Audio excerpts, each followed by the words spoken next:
A certain man, widely regarded as the useless eldest son of the Param family, bore a reputation that overshadowed him. He was seen as uncontrollable, a reclusive swordmaster confined to his room, often dismissed as a madman. His name was Gin Param. Amidst the chaos, a knight clad in armor trembled in pain, struggling to comprehend the reality of his defeat.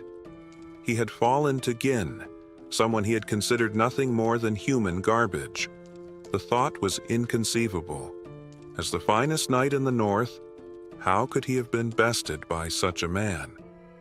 Surrounding him lay the lifeless bodies of several others who had met the same fate. As the injured knight quivered, another figure approached. This newcomer, clad in fine armor and wielding a massive axe, observed the scene with cold detachment. He remarked on the substantial expense he had incurred in setting up the traps, his tone devoid of emotion. His icy gaze bore into the injured knight as he casually asked if the surroundings were to his liking. Enraged, the knight struggled to accept that someone like Gin, whom he deemed a worthless bastard, could have orchestrated such a scheme. Through clenched teeth, he demanded to know if Gin had foreseen everything. Without hesitation, Gin stepped closer, his expression unyielding, and revealed that he had anticipated every detail. He spoke of knowing their numbers, the identities of their spies, and even the source of their reinforcements. With chilling calm, he informed the knight that every move had played directly into his hands. Overwhelmed by the revelation, the knight refused to believe it. Raising his voice, he declared that he always had a hidden ace up his sleeve and demanded to know how someone as insignificant as Gin could have orchestrated such a victory. But before he could finish, Gin silenced him with a brutal kick to the face. "Stop talking," he commanded. Removing his opponent's helmet, Gin made his intentions clear. He would not only win this battle, but every war to come. Smiling, he confidently stated that victory was assured because he held every plan necessary for triumph. The narrative shifted to a year earlier, inside a soldier's camp near the Param estate, within the Kingdom of Lithuania. In one of the tents, Gin awoke abruptly, his heart pounding as he realized he was still alive. Instinctively, he reached for his neck, his fingers trembling as he confirmed his survival. His mind raced, memories flooding back to him. The last thing he remembered was kneeling in defeat, his sword knocked from his grip, blood dripping from his mouth. Above him had stood a knight, distinguishable by his red hair and golden armor. That knight, known as the noble warrior Eden, was one of the 7 strongest men on the continent. With a voice heavy with finality, Eden had declared the war over. Pointing his sword at Gin's throat, he had asked if the defeated man had any last words. Struggling for breath, Gin had admitted his only regret, his failure to fulfill his vengeance. But with defiant resolve, he had added that he hoped Iden would meet his end as well. The noble knight had merely smirked, dismissing Gin's words as arrogance. He had gone on to taunt him, revealing that he knew of Gin's past, the fact that he was the eldest son of the fallen Parum household, the same son who had abandoned his family after the death of his sister. Gin had been taken aback. How could a man from a different kingdom know so much about him? Eden, reading his surprise, had explained that he had worked tirelessly to track him down. Then, with a cruel smile, he revealed something even more shocking.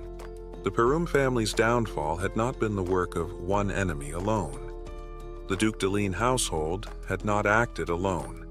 Iden and his allies had conspired to bring them down. Gin had been stunned by this revelation. His mind reeled, struggling to process the weight of the betrayal. But before he could react, Iden had raised his sword, pressing the blade against his throat. "No need for more words," he had said coldly. "Accept your fate." But Gin had refused. Filled with fury, he had vowed never to forgive him. Unmoved by his defiance, Iden had struck the decisive blow, severing his head with a single stroke. The scene abruptly shifted back to the present. Gin stumbled forward, his breath ragged as he reached for a barrel of water. Gazing into its reflective surface, his hands trembled as he confirmed that his head was still attached. Confusion gripped him. Was he hallucinating?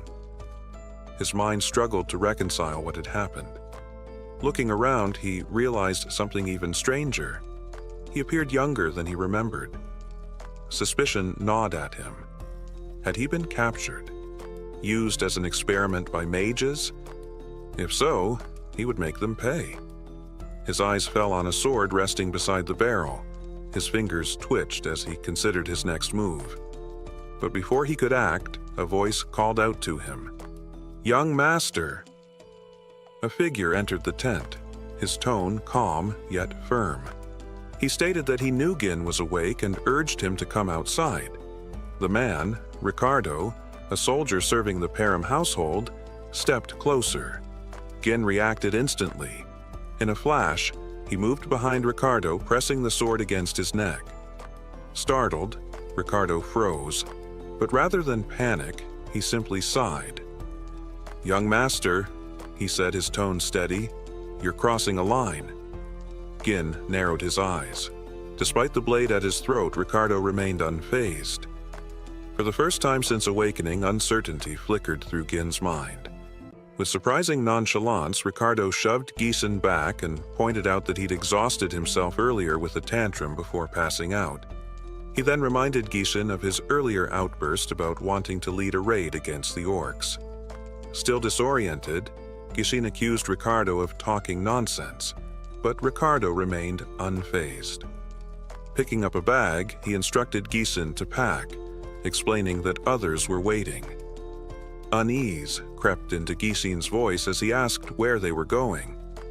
Ricardo, already walking past him, replied without looking back, "The Perham estate."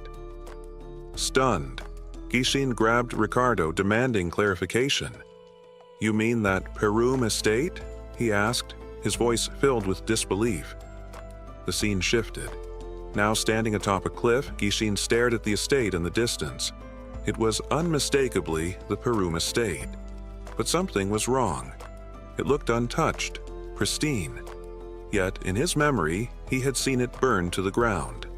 How could it still be standing?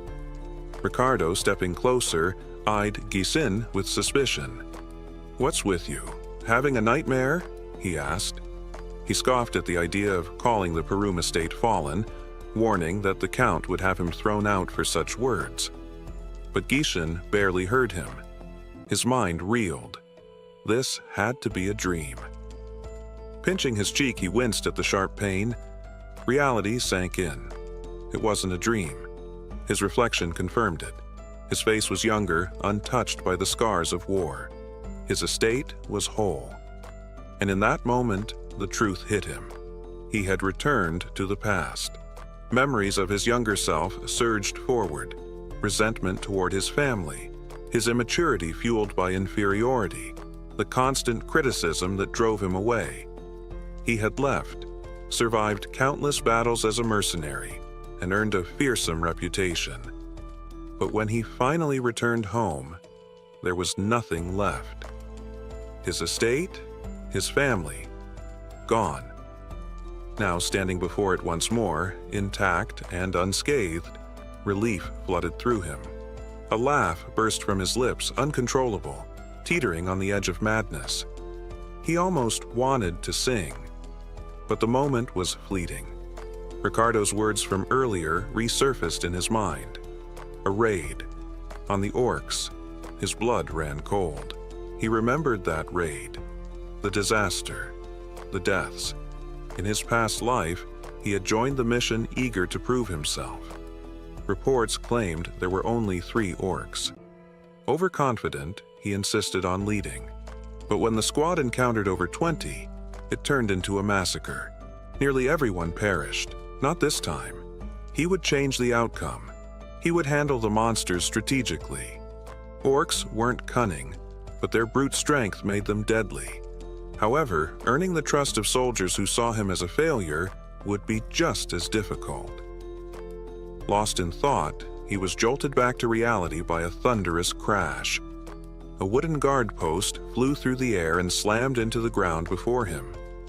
A soldier screamed, "Orcs! We're under attack!" Chaos erupted. Men scrambled to form defensive lines. Gishin's heart pounded. They're early.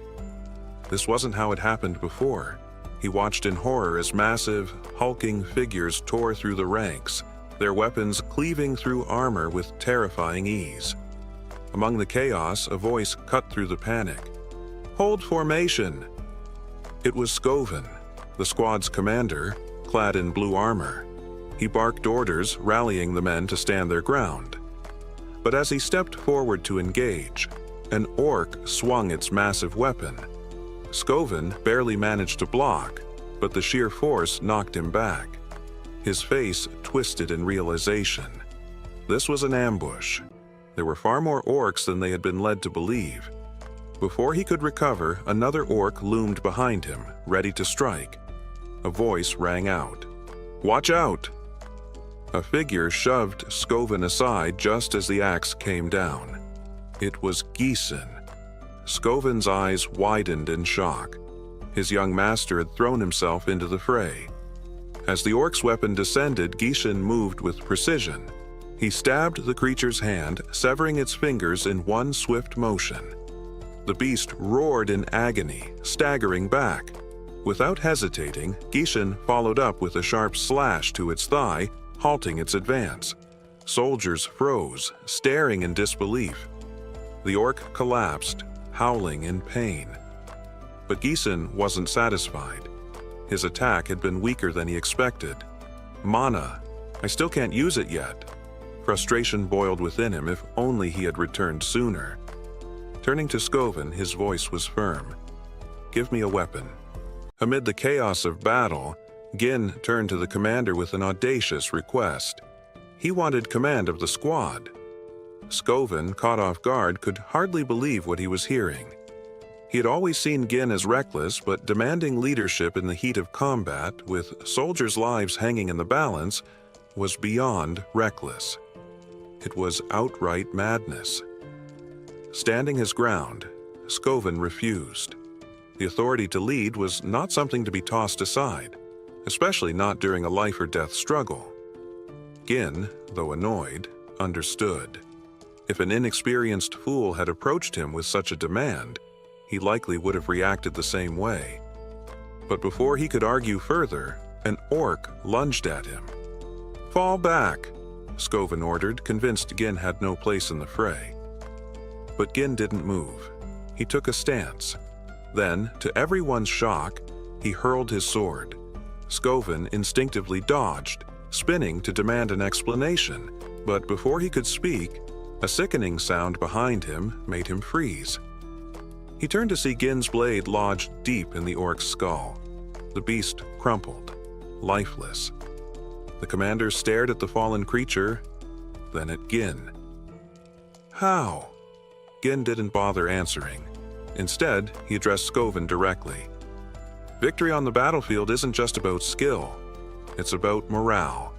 If the soldiers are paralyzed by fear, they've already lost."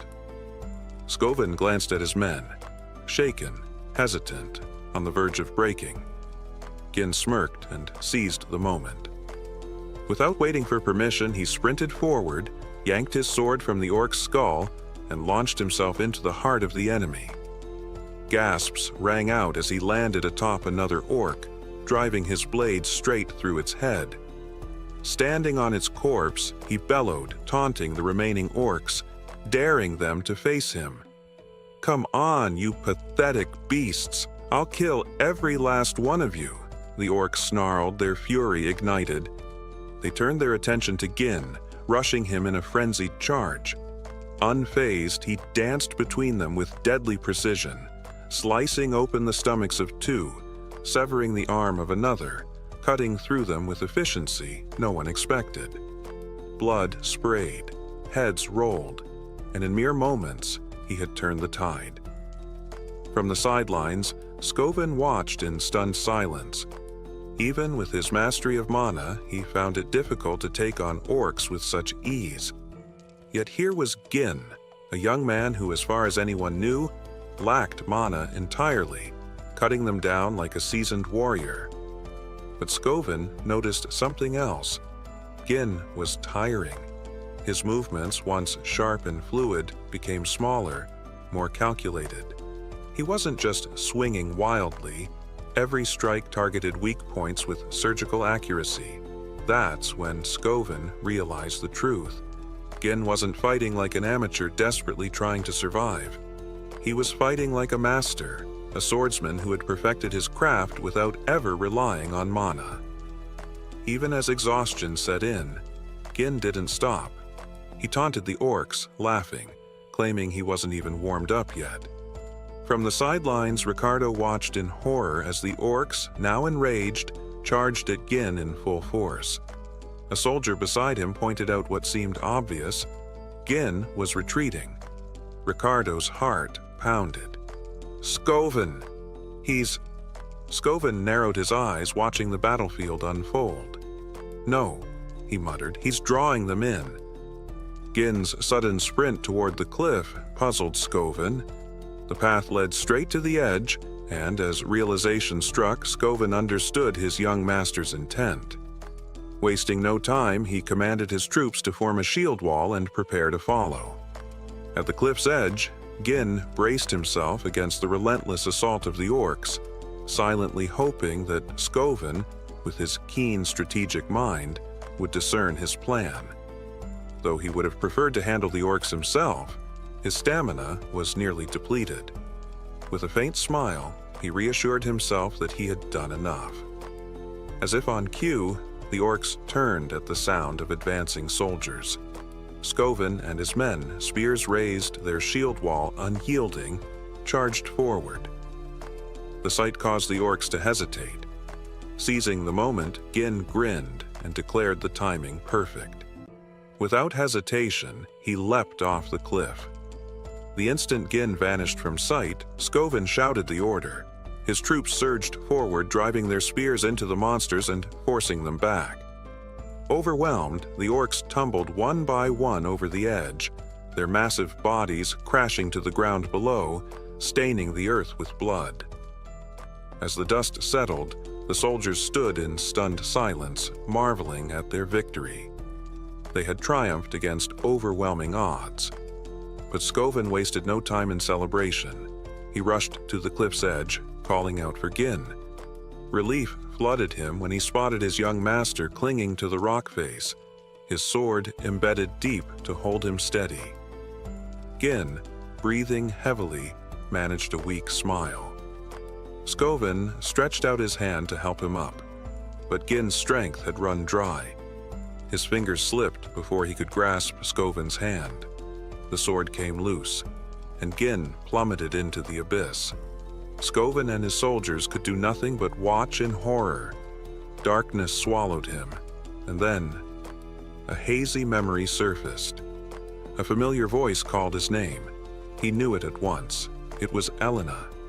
Visions of his sister flooded his mind, her tear-streaked face when their mother died, her gratitude for his care, the bitter words she once hurled at him claiming she hated him. The memories blurred, and suddenly he saw a much younger Elena, tugging at his sleeve, begging to go with him. Gin's eyes snapped open. He was lying in a room, a damp cloth resting on his forehead. The realization dawned. His soldiers had managed to save him. Relief washed over him, but the dream's lingering presence unsettled him. Attempting to sit up, a sharp pain shot through him, his body trembling from the toll of battle. The door creaked open and a white-haired maid entered. Belinda. Her face lit up with relief as she spotted him awake.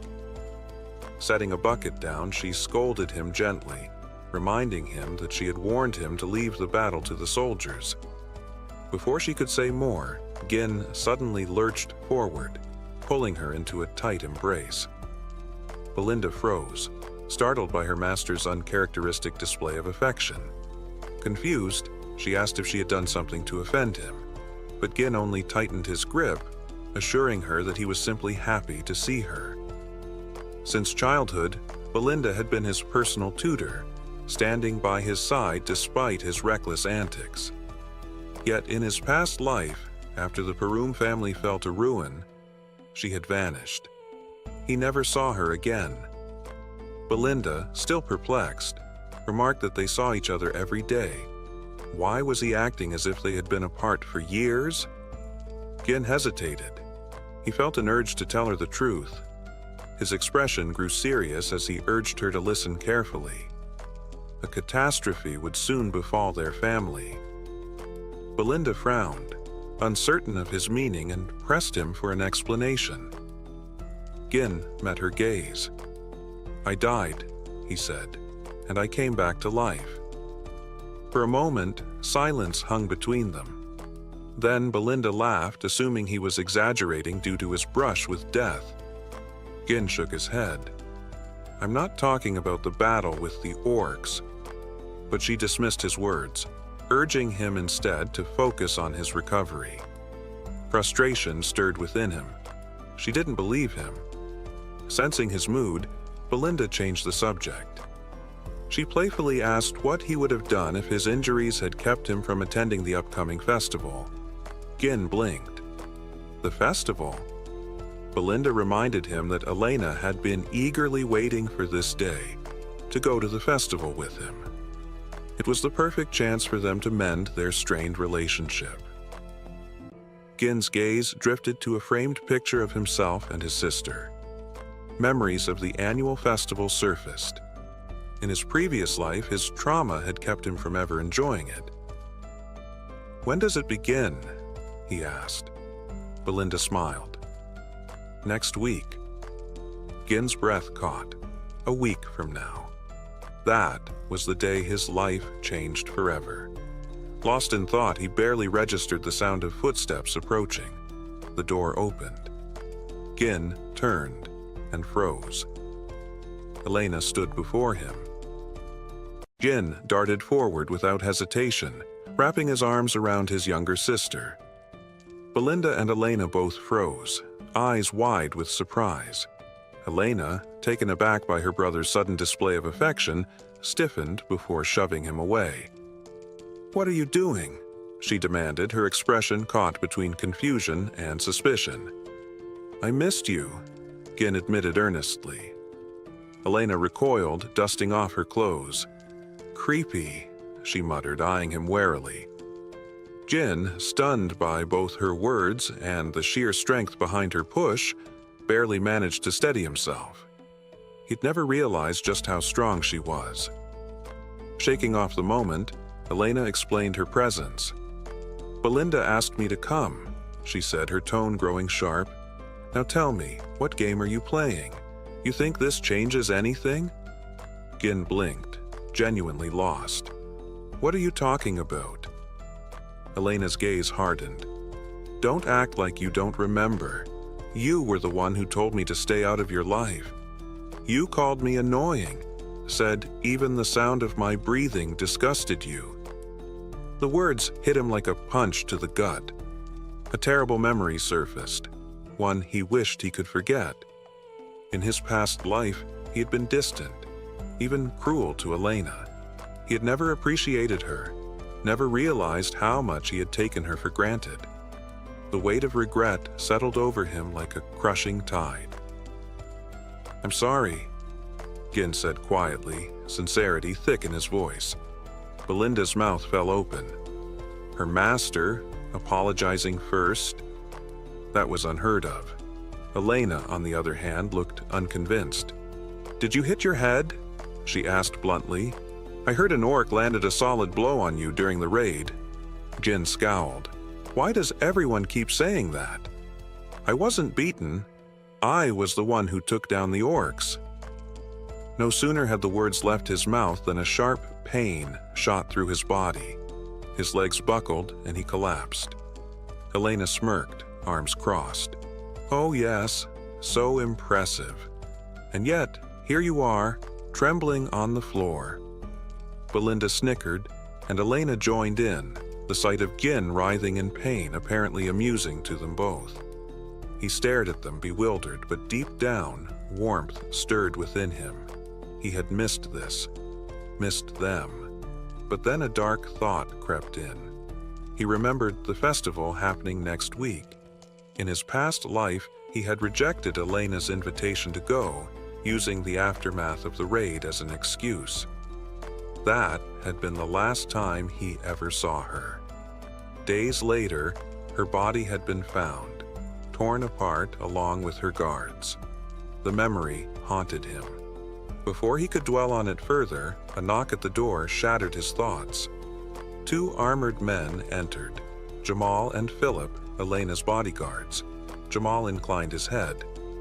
"Lady Elena, we're ready whenever you are." Elena sighed, rubbing her temple. "I told you to wait outside." Jamal looked sheepish. "Apologies, my lady, but the servants have asked for your help overseeing the festival preparations." Gin's brows furrowed.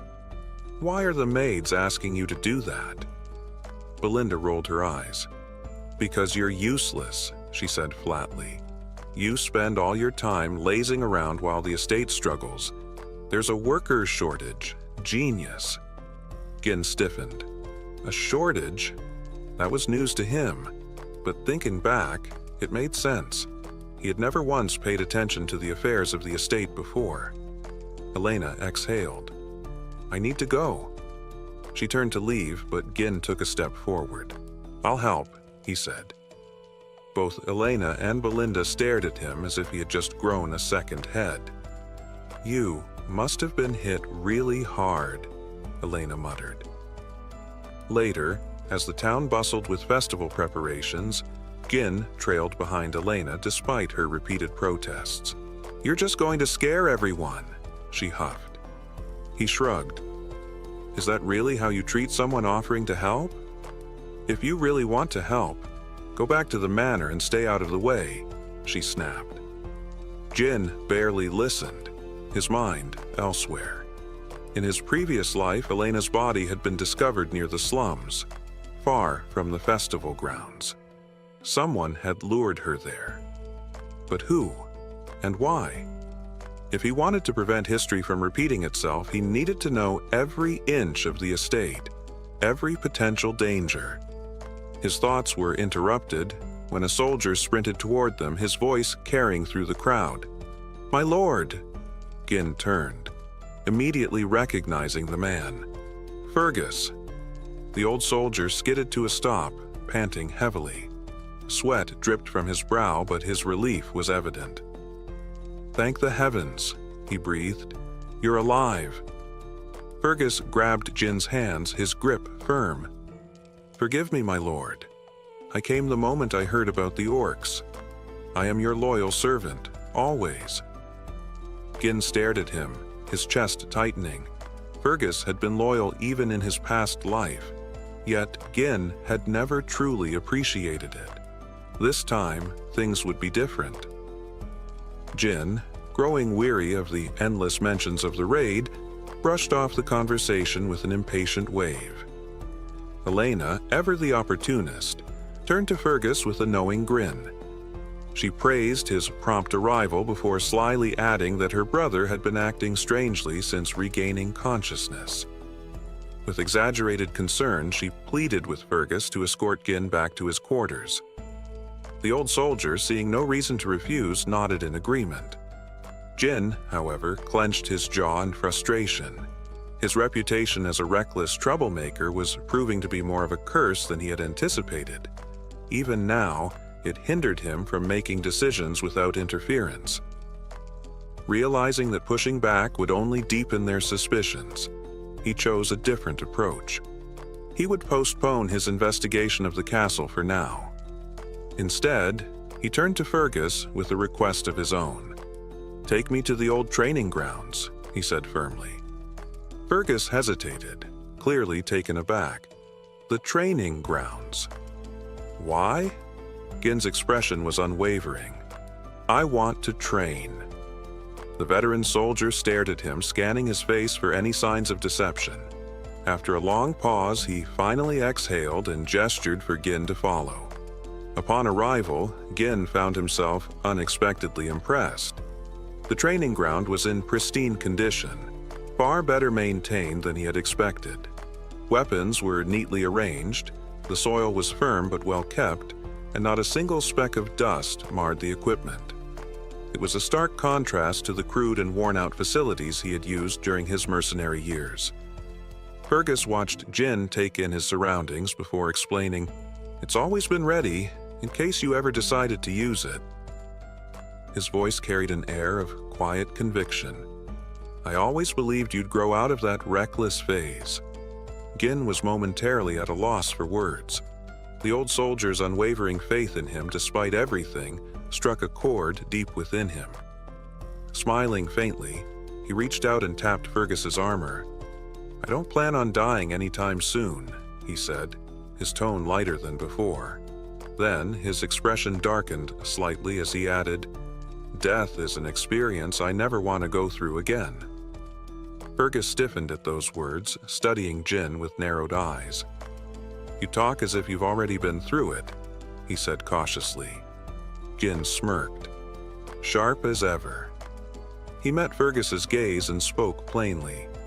"That's because I have. I died, and now I'm back." Fergus frowned, unimpressed. "I don't have time for nonsense, boy." Jin chuckled. "Then don't waste your time arguing with me. Just leave. I'm going to train." Though clearly skeptical, Fergus knew better than to push the matter. Bowing slightly, he took his leave. Once alone, Gin finally allowed himself a moment of reflection. His past life had been riddled with mistakes. He had treated those around him like obstacles or nuisances, failing to see the allies he had cast aside. That ignorance had cost him dearly. He remembered it all too well. Helena's murder had been orchestrated by a rival territory, a calculated move to provoke Perim into a war. That war had led to the downfall of their entire household. Her death had been the spark that set everything ablaze. But this time would be different. Determined to change fate, Gin steeled himself. Strength was the key. His body was still weak, but he had the knowledge and the experience to rebuild it. Time was limited, but he wasn't one to back down from a challenge. Settling into a lotus position, he focused inward. Mana, the mystical energy that allowed humans to transcend their natural limits, was notoriously difficult to sense, let alone control. But for Gin, it was as natural as breathing. Even in the heat of battle, he had always been able to weave mana as effortlessly as spinning thread. In his previous life, forming a single mana core had been a feat in itself, but Gin had gone beyond that. He had uncovered a forgotten technique, a method described in a half-burned grimoire. By forging multiple interconnected cores, he had pushed his strength to new heights. 2, 3, even 5 cores, all linked together in a network, had granted him an explosive edge in battle. He clenched his teeth as he forced the mana through his body, attempting to recreate the process. Agony ripped through him. Blood trickled from his nose and mouth, his vision blurring from the strain. When the pain finally subsided, he let out a bitter laugh. 3 cores. That was all he could manage. In his past life, he had reached 5. The technique was powerful, but it came with a cost. It demanded an enormous amount of mana, draining him faster than he could replenish it. It had been his downfall in his final battle. He could still remember it vividly. His duel with Iden, the noble knight. Iden had arrived with an entire order of warriors at his back. Gin had fought like a demon, but when his mana reserves finally ran dry, he had been overwhelmed. He had always believed he would have won if the battle had been fought on equal footing. His fists clenched. It didn't matter anymore. He was young again, stronger than before. This time, he would perfect the technique, refine it until it was flawless. A slow, smoldering rage burned in his chest as he vowed to take revenge, not just on Iden, but on the traitors who had orchestrated the destruction of House Delhi. This time, they would be the ones to fall. He swore that this time it would be him who delivered the final blow. The scene shifted to the day of the festival. Gin donned his gear and made his way to the bustling grounds, his mind focused. Elena, spotting her brother among the crowd, was visibly shocked to see him there. "Is something wrong?" she asked, concern coloring her voice as she approached him. "You've never shown any interest in these events before." Gin gave a calm, measured response. "As a member of the Perum household, it's important to attend gatherings like this from time to time." Elena eyed him with suspicion. "You've been acting strange lately," she remarked, her gaze narrowing. "I heard about your week-long training regimen. That's not like you." Gin hesitated for a moment, then explained with a nervous smile, "There's nothing odd about the air of a noble family training hard. It's just what's expected." Elena's eyes widened as she reminded him, "But you've never cared about any of this before. You even called Father annoying and said you couldn't wait to take his place." Gin's jaw dropped as he heard his own words echoed back to him. A bright smile spread across Elena's face as she continued, "I think I like the changes in you. It feels like you're becoming the brother I used to know." As Gin processed her words, he reflected on the past week.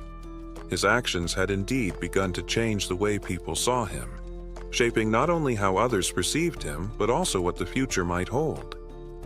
While Gin was lost in thought, he noticed Belinda giving orders to Elena's bodyguards. She told them to handle any potential problems caused by Gin themselves, stressing the need to avoid trouble, especially with so many visitors around. The two guards nodded, assuring her that they could manage. Despite the smooth flow of the festival, Gin found it difficult to gauge how his actions affected the smaller details. For him, it became essential to respond to each situation appropriately, using the information at hand to make the right choices. He stayed close to his sister throughout the festival, keeping an eye out for anything suspicious. Eventually, Elena took a seat, a thoughtful look on her face. "I've enjoyed the festival a little," she mused, "but it feels so repetitive. Is there anything new this year?" Gin couldn't shake the feeling that nothing unexpected had happened. He wondered if his mere presence had deterred any incidents. As he pondered this, a soldier approached Elena, suggesting they visit other parts of the festival where new events were reportedly taking place. His friend had mentioned them, and he invited Elena to join him. Surprised but intrigued, Elena took the soldier's hand, her excitement palpable at the prospect of exploring more activities. Gin, however, noticed something unsettling.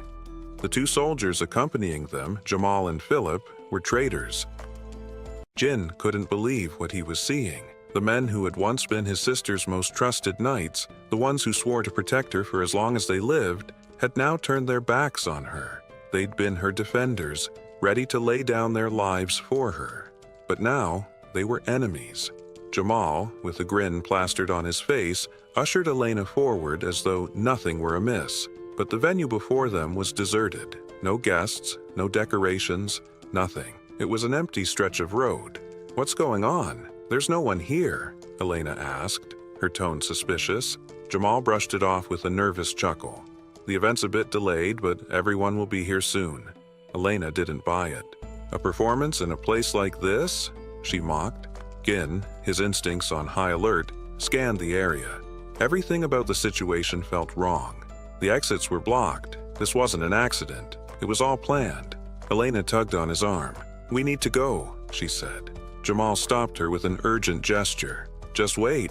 It's worth it," he urged. But Elena wasn't convinced. "I'm not staying here," she replied firmly. Gin, trying to ease the tension, teased, "You've been hitting the gym. You look stronger today."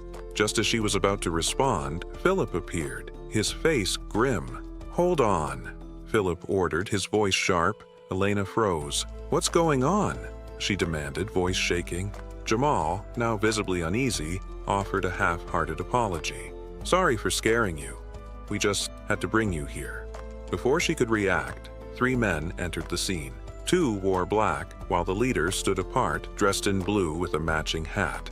Frank, the leader, looked at Jamal with a smug smile.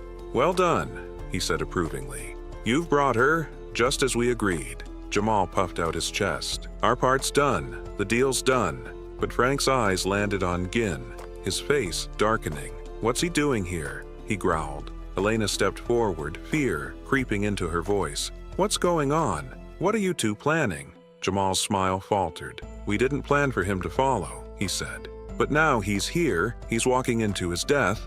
Gin stepped forward, eyes narrowed. "You think you can escape this?" His voice was deadly calm. Jamal smirked. "We're leaving this place. You know, we've had enough of it. All the raids, the poverty. We're going somewhere far away." Gin's sword was out in a flash. He didn't hesitate. In an instant, he struck, slicing through Jamal's armor as if it were paper. Jamal collapsed, dead before he hit the ground. Gin stood over him, voice cold. "Those who run away don't get to betray their own." Gin turned to Philip, who was already moving to grab Elena. Philip's face twisted with rage as he spat at Jamal's corpse. "Idiot," he muttered, disbelief and anger mixing in his voice. "A knight brought down by an amateur?" Before Philip could draw his sword, Gin was already on him. A single, clean strike ended his life, and he crumpled to the ground. Elena rushed to Gin's side, her eyes wide in horror. She glanced at the lifeless bodies of the 2 men who once pledged to protect her. One of the men in black turned to Frank, disbelief in his voice. "Is this really Gin?" Another man, still reeling from the shock, added, "But he's never trained? How can he? This isn't possible." Frank, though, wasn't fazed. "I don't know how he's doing it, but he's not your average fighter. His mana..." He glanced at Gin, impressed but wary. "This is no coincidence." Elena, trembling, turned to Gin. "What's happening? What are you doing?" Gin didn't answer. Instead, he struck her neck with a swift motion, knocking her out cold. He gently set her down, his expression cold. "Rest," he muttered. Frank, watching in surprise, took a long drag from his pipe. "Well, I didn't expect that. You've got some impressive tricks hidden up your sleeve." Gin wiped the blood off his sword, his eyes narrowing. "Why do you care about my abilities?" Frank smirked, his eyes gleaming with curiosity. "I'm just wondering how you've been hiding this power all this time." Gin's eyes flicked to the remaining men. The 2 in black were nothing compared to Frank. Gin could feel Frank's power radiating. It was on a whole different level. This wasn't going to be an easy fight. Gin released his own mana, preparing himself. He couldn't afford to hold back. One of Frank's men, still stunned, asked if they should kill Gin. Frank, shaking his head, said, "No, alive. Capture him alive and break him. We want him to suffer." Frank's grin widened. "His screams will be beautiful." The 2 men rushed at Gin. He was ready. A firecracker appeared in his hand, distracting one of them just long enough for Gin to close the gap and strike. The man fell, dead before he knew what hit him. The last man charged, calling Gin's previous attack a cheap move. Gin blocked his sword with ease, then decapitated him in one swift motion. Frank, undeterred, charged at Gin. Gin was ready. He used his second sword to deflect Frank's attack, then shoved Frank's sword to the side, delivering a blow that made Frank stumble. Frank, caught off guard, reinforced his neck with mana to avoid the fatal strike. "I'll give you credit," he said with a grin. "You're faster than I expected. If it weren't for my mana, you'd have killed me." Gin didn't respond. His sword was already raised. Frank's eyes narrowed, and he charged once again. Gin wasn't backing down. This was far from over. Shoving Gin back, Frank sneered at his feeble mana, arrogantly confident in his inevitable victory. However, Gin's smile in response unsettled him, causing Frank to hesitate in confusion. Seizing the moment, Gin parried Frank's sword and threw off his balance. He followed up with a swift kick to Frank's face, sending him stumbling backward. Wiping the blood from his mouth, Frank smirked and reminded Gin that his attacks were futile against his reinforced mana. Yet, moments later, Frank coughed violently and collapsed to his knees, stunned by the unexpected strength of Gin's blow. He struggled to comprehend how Gin's seemingly weak mana had bypassed his defenses. Gin slowly closed in, revealing that he had suspected someone of orchestrating his sister's death, but never imagined the true culprit. With a piercing gaze, Gin unleashed his third core, dramatically boosting his mana. Frank, visibly shaken, couldn't react in time before Gin appeared right in front of him, moving faster than Frank's eyes could follow. Gin's strikes came relentlessly, each one heavier than the last. Despite his best efforts, Frank's arms went numb under the assault, and his sword was close to breaking. Frank tried to regain his composure, reminding himself that excessive mana surges usually had limited effects, but Gin's burst defied all logic. It was as though Gin had completely transformed. Seeing Frank faltering, Gin shattered the assassin's weapon with a decisive strike. Without hesitation, he drove his sword deep into Frank's torso, causing Frank to cry out in agony. Gin silenced him by grabbing his throat and pinning him against the wall, his sword still embedded. He demanded answers, insisting that Frank reveal who had ordered the assassination. Frank refused, instead producing a hidden blade and swearing to take Elena with him, determined to inflict more harm before his death. Before he could act, strings wrapped around his wrist, halting his movement. Gin, controlling the strings with cold precision, warned Frank not to make any rash moves. Gin then proposed a deal, offering to sheath his sword if Frank complied and refrained from further resistance. Frank, stunned, realized the threads binding him were made of mana, something he couldn't fathom how Gin had created with such precision. Gin drove his sword deeper into Frank's body and remarked that someone of Frank's skill should be able to patch up the injury. His voice was cold as he warned that once Frank's mana core was destroyed, no amount of healing would matter. Panic flashed in Frank's eyes as he looked down and saw Gin's sword glowing ominously. The assassin screamed in pain, accusing Gin of madness and claiming the backflow of mana could cause a catastrophic explosion, wiping out the entire area.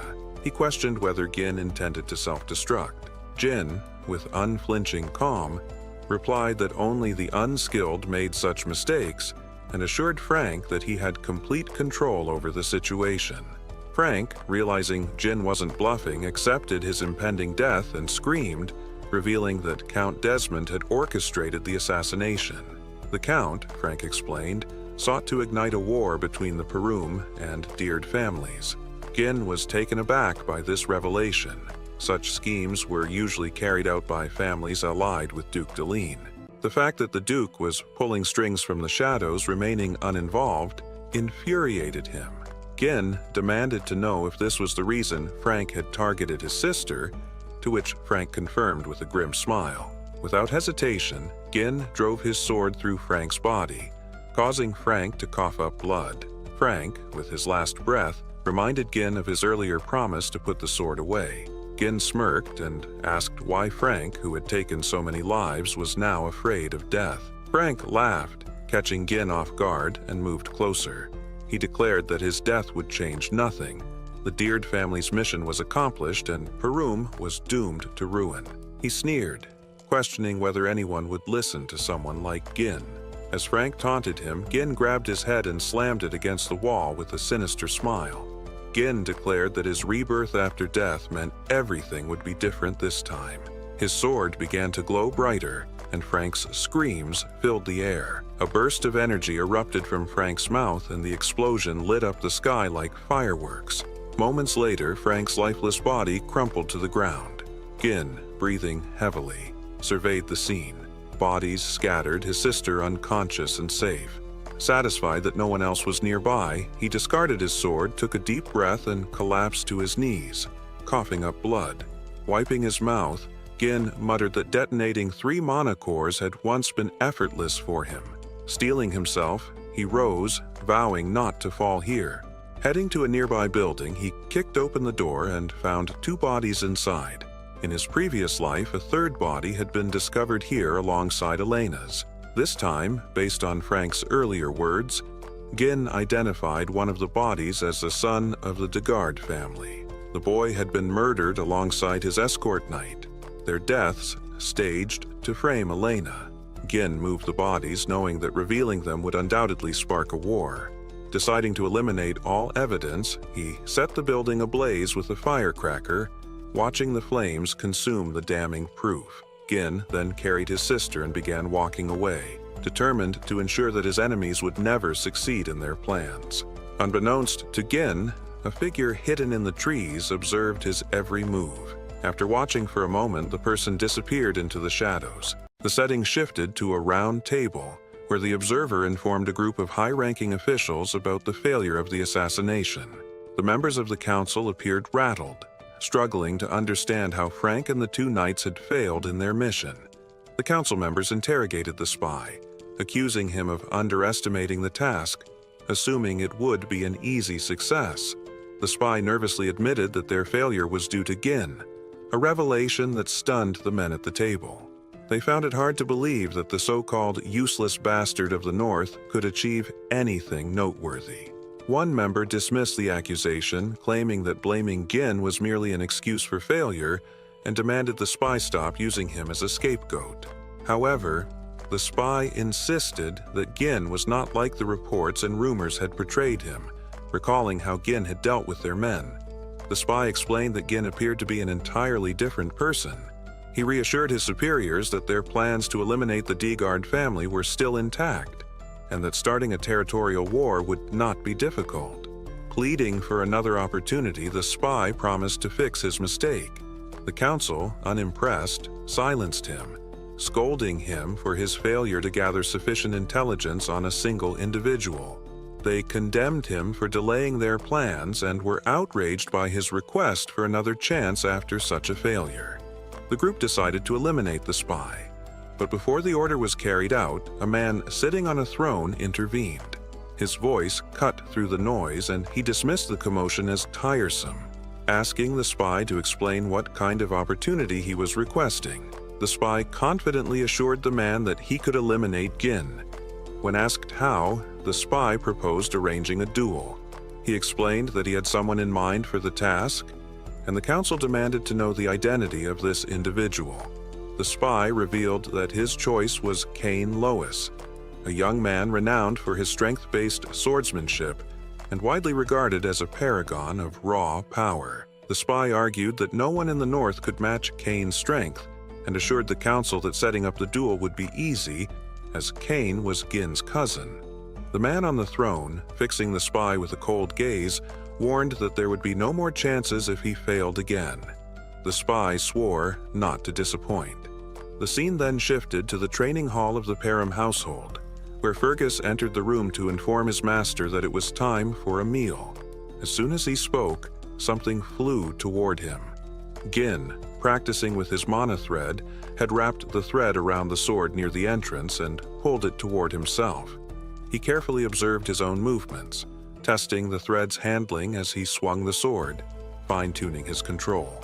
Fergus approached, apologizing for interrupting the training session, and asked how his master had managed to pull the sword. Gin showed him the mana thread and explained that it was a technique for manipulating mana as a string. He recounted that in his past life, he had relied on this method extensively, but in his current state, his limited mana reserves required him to implode his core to use the technique effectively. Ghazan noted that Gin's lack of mana now restricted him to creating fewer threads. Fergus, visibly impressed, admitted that he had never seen such a technique before.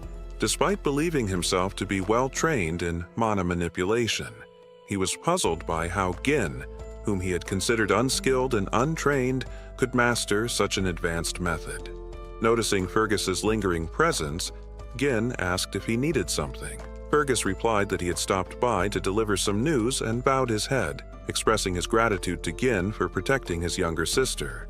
Gin, surprised by the old man's gesture, replied that he had merely done what was necessary and invited Fergus to join him for a meal.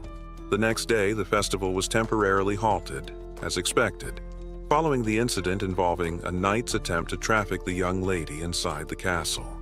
Helena voiced her frustration to her brother, lamenting that no one believed her when she said he had saved her. She urged Gin to speak up and set the record straight. Gin reassured her that it wasn't necessary, adding that no one would believe him either. Belinda, overhearing the conversation, was visibly irritated. She expressed her disgust at Jamal and Philly, declaring that she had always suspected the two knights were perverts and accusing them of trying to take Elena for their own gain. Jin, meanwhile, felt a sense of relief knowing his sister had survived the ordeal and that he had managed to avert the potential war. Despite that, he was acutely aware that their enemies would not let up easily. Realizing that he couldn't confront these threats on his own for much longer, Gin concluded that it was essential to create his own military force. As he contemplated his next course of action, a maid entered the room with a food cart. She set a plate before him, and when Gin uncovered it, he was startled to find just a single slice of bread. Surprised, he turned to Belinda and inquired when they would have dessert. The maid, shocked by his question, asked if he was truly unaware of their dire situation. Before Gin could respond, loud shouting from outside caught his attention. Stunned by the noise coming from the castle gates, he paused for a moment. A plump man with a beard was demanding compensation from the Perum household for the losses incurred by the sudden cancellation of the festival. He wasn't alone. Other angry men joined him, holding pitchforks and shouting similar demands. They called out for Gin and Elena to appear, accusing them of wasting the county's money. The guards attempted to calm the crowd. Gin peered out the window to assess the situation, struggling to understand the source of the unrest. Belinda, standing beside him, explained the situation. She told him that the county's economy heavily relied on merchants, whose prosperity depended on the profits generated by the festival. While last year's event had been profitable, this year's sudden cancellation had left many merchants in distress, and their anger was understandable. Gin was taken aback, not realizing how fragile the county's financial situation had become. Recognizing the potential danger if the merchant's anger continued to escalate, he decided to take action. He turned to Fergus and asked about the soldiers' current status, ordering him to deploy them to quell the disturbance. However, Fergus revealed that there were no soldiers available. Gin was shocked by this news, and Fergus explained that most of their forces had been sent to the Forest of Monsters for reconstruction after an orc raid. Frustration spread across Jin's face as he processed the situation. Perum was caught in an ongoing struggle, squeezed between barbarian raids from the north and the looming threat of monsters from the forest on the other side. The difficulties of governing the region were becoming clearer by the day, and Gin realized that swift and strategic action was necessary to manage the growing unrest. Struggling to accept their harsh reality, no money and no soldiers, he pulled Belinda aside and reminded her that she was responsible for managing his finances. He asked her to use any remaining funds to appease the merchants. Belinda, visibly shocked, informed him that there were no funds left. Stunned, Gin demanded an explanation, and Belinda reminded him that the Count had cut off his allowance due to his previous reckless spending.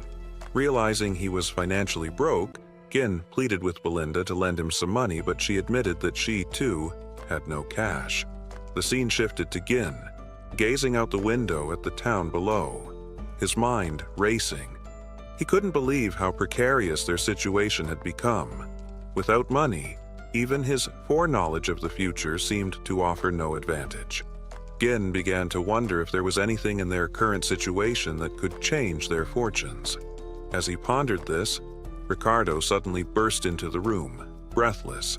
Startled, Gin asked why he was in such a rush. Ricardo, visibly distressed, informed him that there was an issue. Kane wanted to see him. The mention of Kane shocked Gin. The scene shifted once more to Scoven, who was struggling to stay on his feet. His face was battered and his opponent struck him again, delivering a blow so powerful it pierced his chest plate and sent him crashing to the ground. Outside the tavern, Gin arrived just in time to witness the commander's collapse. Scoven, noticing Gin, weakly called out. Gin, irritated by the sight, turned his gaze to Kane, who greeted him with a wide grin. Facing Gin was a towering young man, Kane Lowes, the heir to Lowes County. Gin recognized him immediately, memories of their past flashing through his mind. Kane had always been a mix of friend and rival, a figure who stood both beside and above him. As Kane strode up the stairs, Gin turned to Ricardo for an explanation. Ricardo wasted no time in revealing the situation. He and Sken had come to the tavern to investigate reports of an incident. Upon arrival, they had stumbled upon Kane and his personal knight. Kane, having recognized them, had immediately begun asking questions about the rumors surrounding Gin. When Skov had tried to explain, Kane had cut him off with a sinister smirk, gripping his jaw tightly. Without hesitation, he accused Skov of daring to deceive the heir of Lowe's County, then proceeded to pummel him. With Skov subdued, Kane turned his attention to Ricardo, demanding the truth. The rumors claimed that Gin, a man with no formal training, had somehow managed to defeat an orc with his bare hands and take down a group of treasonous knights single-handedly. Kane scoffed, dismissing the story as absurd. He claimed he had only been trying to teach the commander a lesson to bring him back to reality. Then his gaze shifted fully to Gin, his lips curling into a sneer. He accused him outright, saying that none of this chaos would have unfolded if Gin hadn't spread lies. Gin's mind wandered back to his past encounters with Kane. His arrogant cousin had always looked down on him, treating him like an underling rather than an equal. Every time Kane visited Param, trouble followed in his wake, yet no one dared to challenge him due to his status. His confidence and reckless nature were celebrated as signs of a future leader, while Gin's quiet demeanor was seen as weakness. Yet, instead of reacting with anger, Gin did something unexpected. He smiled. Kane's expression faltered for a split second. He had been expecting fury, perhaps even an impulsive attack, but certainly not this. Hours earlier in Lowe's County, a spy had approached Kane with an intriguing proposition: eliminate Gin. Initially, Kane had been taken aback, but curiosity kept him listening. The spy assured him that if he succeeded, those in power, the ones who truly mattered, would back his family. Kane had considered the request. Defeating Gin wasn't a challenge, but outright killing the heir of another noble house was no simple matter. He had questioned how such an act could be pulled off without causing an uproar. The spy had reassured him with a simple plan. They would lure Gin into a duel and orchestrate his death to appear as an unfortunate accident. The fight would seem like a mere dispute between noble heirs, nothing more. Kane had listened carefully, weighing the opportunity. Then, with a slow, wicked grin, he had realized the truth. This wasn't just a chance to defeat his cousin, it was a chance to end him. At this very moment, Kane found himself wondering why the shadowy organization wanted Gin eliminated. He had a strong suspicion that something about his cousin had changed. A smirk tugged at his lips as he turned to Gin and asked why he was just standing there so casually on the stairs. His tone shifted, becoming more demanding. He insisted that Gin bring whatever he had prepared. Gin, confused, tilted his head and asked Kane what he meant. With an amused chuckle, Kane reminded him of the festival's interruption and insisted they should make up for it by having some fun. He spoke as if they were still partners in crime, bringing chaos wherever they went. With a dark gleam in his eyes, Kane asked if he was wrong. Unfazed by his cousin's imposing presence, Gin took a moment to think. Then, it clicked. Kane was referring to alcohol and women, the same indulgences he had forced Gin to provide for him during his past visits. Back then, Gin had obeyed without question, fearing the consequences of refusal. He had drained his own funds to meet Kane's demands, which suddenly made Belinda's earlier warning make sense. His father had cut him off due to reckless spending. As the realization settled in, Gin couldn't help but smile. The solution to his financial troubles had been in front of him all along. Kane's voice snapped him back to reality. Growing impatient, he called out again, demanding what was owed. Gin met his gaze and assured him he'd have what he wanted soon. But there was another matter to settle first. His eyes sharpened as he spoke, making even the spy observing from the shadows flinch. Kane frowned, clearly caught off guard. He asked what Gin was getting at. With an eerily calm smile, Gin explained that all the lavish entertainment Kane had enjoyed in the past hadn't come for free. Every luxury had been funded from Gin's own pocket, and now it was time for repayment, a hefty sum of 1,000 gold. Kane's expression twisted with disbelief. He scoffed, arguing that the costs couldn't have exceeded 100 gold. Laughing, he dismissed the demand, calling it nothing more than a token of friendship. Gin's smirk widened. "You really are an idiot," he remarked. "You've always treated me like a doormat." The mood in the tavern shifted as Gin leaned in slightly. "I'll give you a choice," he said coldly. "Pay up now, or I'll take it out of you another way." The entire room fell silent. Onlookers gawked at the audacity of Gin's words. Kane's companions bristled, one of them stepping forward and accusing Gin of acting out simply because Kane had been lenient with him. The noble heir himself scoffed at the idea that Gin had truly gotten stronger. He called him a fraud, claiming he had spread false rumors about defeating knights in battle. With a sneer, Kane went further, labeling Gin a parasite, a disgrace to the north. Then, with a clenched fist, he barked at Gin to pull himself together. Without warning, Kane swung. Gin moved like a shadow, easily sidestepping the blow. The bystanders, including Ricardo and the spy, looked on in shock. Kane, frustrated, adjusted his stance and aimed for Gin's head this time. But once again, Gin avoided it, ducking low before delivering a sharp counterstrike to Kane's ribs. A grunt of pain escaped Kane as he staggered back, disbelief flashing across his face. Gin didn't hesitate. He threw another punch, this time aimed at Kane's head. At the last second, Kane managed to block it with his palm, his lips curling into a triumphant smile. The moment was short-lived. Kane's expression twisted in agony as he collapsed to his knees, clutching his hand. A scream tore from his throat. The spy rushed to his side, alarmed. "Kane, are you all right?" Gin, unimpressed, rolled his eyes. "Quit whining. You blocked the hit, didn't you?" The spy's gaze snapped toward Gin, his expression darkening. "Stay away from him," he warned. The tavern remained deathly silent. No one could believe what they had just witnessed. Kane, once seen as an untouchable force, had been brought low before their very eyes. Kane, however, had no intention of letting this humiliation go unanswered. He shot a subtle glance at the spy and whispered under his breath, "Was that convincing?" The spy's lips curled into a sly grin. "Perfect," he murmured. "Everything is in place." With that, Kane steadied himself and reached into his coat.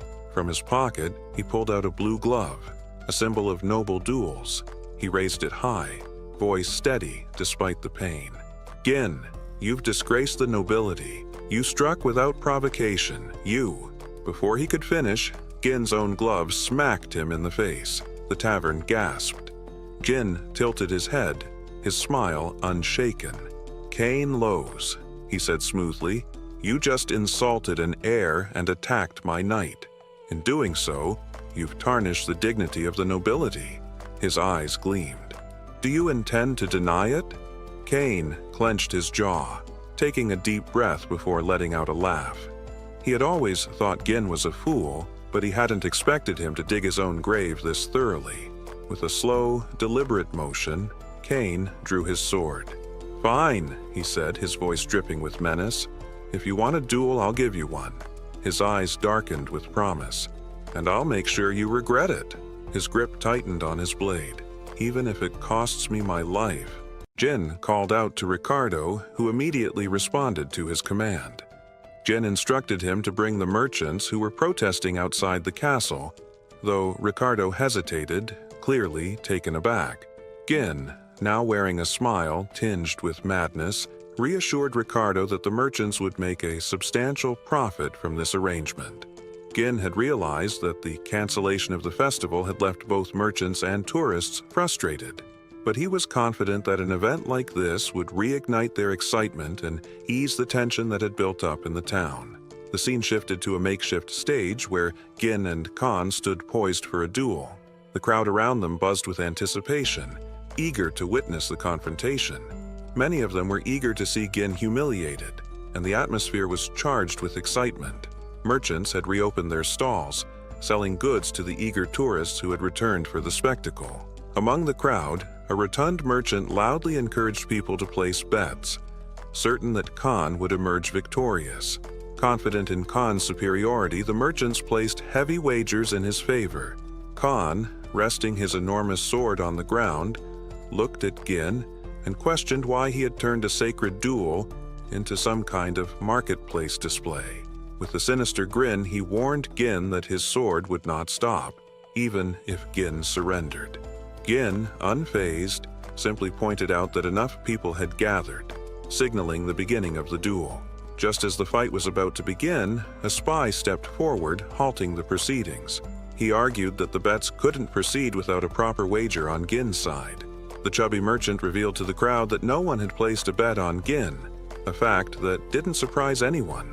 After all, most believed it would be foolish to wager on Gin considering the odds. Khan mocked Gin, laughing that even his own people didn't trust him. Undeterred, the chubby merchant suggested a different type of bet. They could wager on how long Gin would last against Khan. At that moment, Scovin, supported by Ricardo, stepped forward and placed a heavy bag of gold on the table, declaring his bet on Gin. The crowd was stunned by this bold move. Elena, too, approached, dropping an even larger bag of gold, announcing that she was betting on her brother. This move caught even Gin by surprise. When the merchant was asked if the amount was enough, he confirmed it was. Belinda, who had been standing nearby, reminded Elena that she had warned against making such a bold bet. Kane, growing increasingly irritated by the delay, demanded that the duel begin immediately. The referee signaled the start of the fight, and Gin, with a quick glance at his cousin, reminded Khan that, as his elder cousin, it would appear strange for him to make the first move. This statement confused Khan, who retorted that it was far too late for Gin to pretend to be the older brother. As the referee gave the signal, Khan charged forward, using his weight and momentum to swing his massive sword at Gin. Gin was able to block the strike, but he was shocked by the sheer force and weight of the weapon. With a taunting smile, Khan mocked Gin, claiming that he had sunk so low he no longer even acted like an elder sibling. Khan shoved Gin back with the hilt of his sword, then immediately followed up by swinging it toward Gin's head. Gin ducked, narrowly avoiding the blow, but Khan was relentless, following up with a powerful kick. Gin managed to avoid the kick, but the force of Khan's leg shattered the ground beneath them, causing the crowd to gasp in awe. It was clear that Khan's strength was overwhelming, and he showed no signs of giving Gin even a moment to recover or counterattack. With a cocky grin, Khan reveled in his own strength, clearly enjoying the feeling of dominance. Gin, however, remained unshaken by the display of power. He noted his cousin's pride, but it did not intimidate him. On the other hand, Belinda, witnessing the brutal display, began to panic. She grabbed Elena's arm and urged her to stop the fight. Nearby, the spy smiled knowingly, confident that it was already too late. He understood Khan's strategy perfectly. Overwhelming strength combined with relentless attacks would force Gin into a defensive position, leaving him exhausted and vulnerable. The spy knew that once Gin was worn down, Khan would strike the final blow. It was a strategy Khan had honed over time, and he had always emerged victorious using it. As Khan's attacks grew more intense, it seemed that Gin was running out of options. Gin nimbly dodged Kane's attacks with remarkable agility, evading his cousin's strikes. Kane, watching the evasive moves, remarked with a smirk that Gin remained as slippery as ever. He acknowledged that his cousin had certainly grown stronger since their last fight and decided to change his approach. Without warning, Kane grabbed his sword by the blade and swung the hilt toward Gin, mocking him. He reminded Gin that, as always, he had been exceptional at running away ever since their childhood days. Gin managed to parry the attack with his own sword, but Kane used the hilt to push Gin into the air, sending him soaring. The crowd gasped in collective disbelief, expecting this to be the end of the duel. The spy, watching intently, allowed himself a smug grin, sure that victory was already in Kane's grasp. As Gin descended, however, he muttered under his breath that he had intended to go easy on his cousin. But Cain had crossed the line. Gathering his energy, Gin focused his mana into his legs, steadying himself as he landed with precision. He immediately surged toward Cain, catching his cousin off guard with a sudden burst of speed. Cain gasped in pain as Gin's blade sank into his stomach. The spy, stunned by the turn of events, realized that Gin had cleverly used his mana to regain his footing and move with incredible speed. Gin taunted Cain, accusing him of being foolish and ignorant in his swordplay. He pointed out that Cain had grown arrogant, believing himself invincible simply because his opponents feared his strength. Taking a more solid stance, Gin vowed to show his cousin the error of his ways. Furious, Cain charged at Gin, swinging his sword with fury, but Gin swiftly countered by kicking Cain's blade to knock him back. Before Cain could recover, Gin leapt aside, narrowly avoiding another strike. He then delivered a precise blow to Cain's shoulder, striking the hand that held the sword.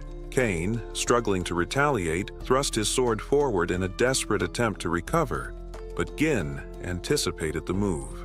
With a graceful sidestep, Gin pressed the blade down with his foot, and in a single, fluid motion, landed a cut close to Cain's neck.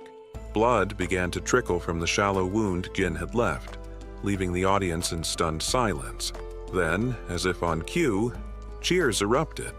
No one had expected Gin to display such expertise, and many in the crowd began to regret betting on Cain. Elena, pleased by the unexpected turn of events, pointed it out to Belinda, who smiled knowingly. Meanwhile, Cain, noticing the wound on his neck, realized it was a shallow cut. He deduced that Gin had held back, knowing that he could have inflicted far worse damage if he had wanted to. Confusion clouded Cain's thoughts. How had Gin become so skilled? He couldn't understand it. Gin locked eyes with his cousin, throwing his sword aside in a bold move that shocked the crowd. He declared that the difference in their skills was too vast for the duel to continue with swords. Turning to Cain, Gin informed him that they would now fight without weapons.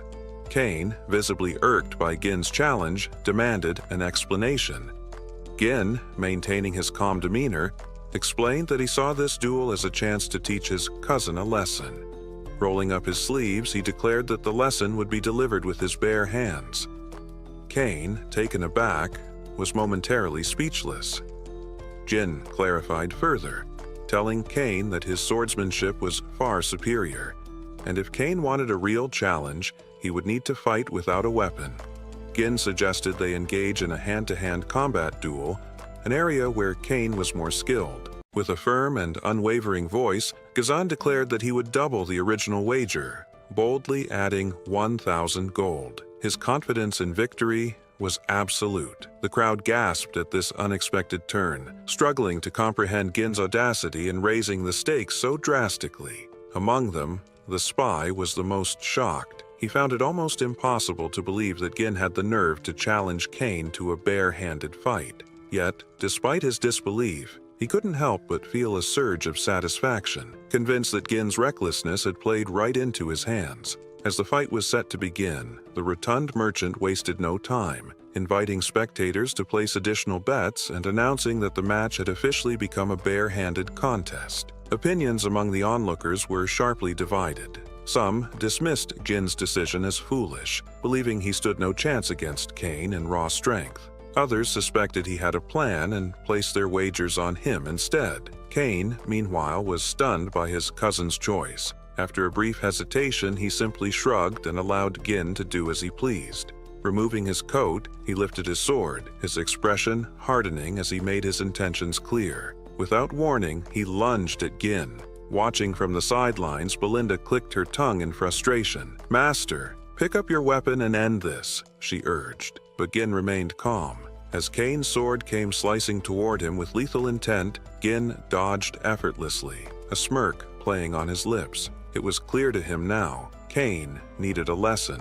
Cain swung again, but Gin swiftly dropped to the ground, narrowly avoiding the blade. As Cain tried to adjust, Gin moved to his side in a flash, delivering a solid punch to his thigh. Before Cain could react, another crushing blow landed on his jaw, sending him stumbling backward and collapsing to the ground. For a moment, Cain lay there, dazed. He couldn't fathom how Gin, the cousin he had always considered beneath him, had executed such precise, effortless movements. The crowd erupted in astonishment, murmurs spreading like wildfire. Suddenly, the idea of Gin winning no longer seemed impossible. Standing over his fallen cousin, Gin's gaze was steady, his voice calm but firm. "Get up, we've barely started." Cain's blood boiled at those words. Snarling, he charged again, swinging his sword with reckless fury. But no matter how many times he slashed, Gin evaded each attack with ease. Then, in a single fluid motion,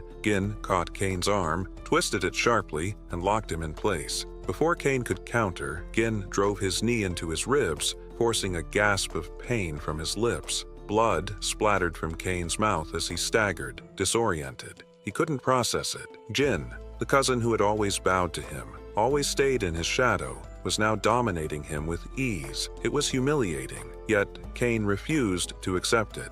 He had been certain that this fight would be an easy victory, one that would secure his family's standing. But Gin showed no mercy. He pressed his advantage relentlessly, unleashing blow after blow with no pause, no chance for Cain to recover. By the time Gin finally stepped back, Cain's face was swollen, his entire body bruised. Trembling, he looked up at his cousin, who now towered over him with an air of quiet dominance. Gin grabbed Cain by the hair, his voice low. "Your father was a man of honor. Count Lowe's stood by my father through ruin and hardship, all because of loyalty and friendship. But you," his grip tightened, "you chose a different path." A memory surfaced, a moment from years ago. He had stood before his father, seething with frustration as they argued. "Why?" he had demanded. "Why do you keep sending aid to Perum? Our own county is struggling." His father had met his anger with quiet resolve. "Because Count Perum is my friend," he had said simply. The memory faded as Cain returned to the present, just in time to see Gin's fist flying toward his face. Instinctively, he shut his eyes, but the blow never came. When he dared to look, Gin was standing before him, hand extended. "It's over," he said. Cain stared at him for a long moment. Then, head bowed, he exhaled shakily. "I lost." The crowd erupted in disbelief. Gin's name was chanted over and over, his victory sending shockwaves through the gathered spectators. Those who had bet on Cain cursed their misfortune, while those who had believed in Gin cheered in triumph. Among them, Elena beamed with pride at her brother's unexpected success. Meanwhile, Belinda and the two soldiers beside her stood frozen, unable to comprehend what they had just witnessed. Then, in the midst of the celebration, the spy stormed onto the stage, his face contorted with rage. He approached Cain, his voice a furious snarl. "Why did you surrender?" he demanded. "You were barely at a disadvantage." Cain didn't even lift his head. "I'm done," he said simply. "Let's go." The spy fumed, his fists clenching, but before he could say more, Gin's voice cut through the tension. With a confident smirk, Gin turned to the crowd. "A round of meat and drinks for everyone," he announced. "Courtesy of our generous friend here." The crowd erupted in cheers, celebrating their young master's generosity. The spy's eyes widened in horror. "What? I never agreed to that." Gin clapped a firm hand on the man's shoulder, his grip tightening just enough to send a message. "Consider it the price of losing," he said smoothly. "And don't worry, this isn't coming out of the betting pot. This is an additional contribution." His voice turned cold. "And if you try to run, you won't like the consequences." A shudder ran through the spy. He hesitated for only a moment before dropping to his knees. "Fine," he muttered. "I'll pay." The following day, in the quiet of his room, Gin placed a large box on the table. As he lifted the lid, his breath hitched slightly at the sight. Stacks of gold coins, his winnings from the bet. The sheer amount was staggering. This could fund an entire mercenary corps, he murmured to himself. Yet he knew the difficulty of amassing such wealth again. His enemies wouldn't wait. He had to act, and he had to act fast. As he sat in contemplation, Elena and Belinda entered, exchanging glances before hesitantly stepping forward. Gin noticed their nervous expressions and raised an eyebrow. "Something wrong?" Elena's lips curled into a bright smile. "Brother, what are you going to do with all that money?" Gin chuckled. "Why? Do you want some?" Elena shook her head. "Just curious." Belinda, however, smirked knowingly.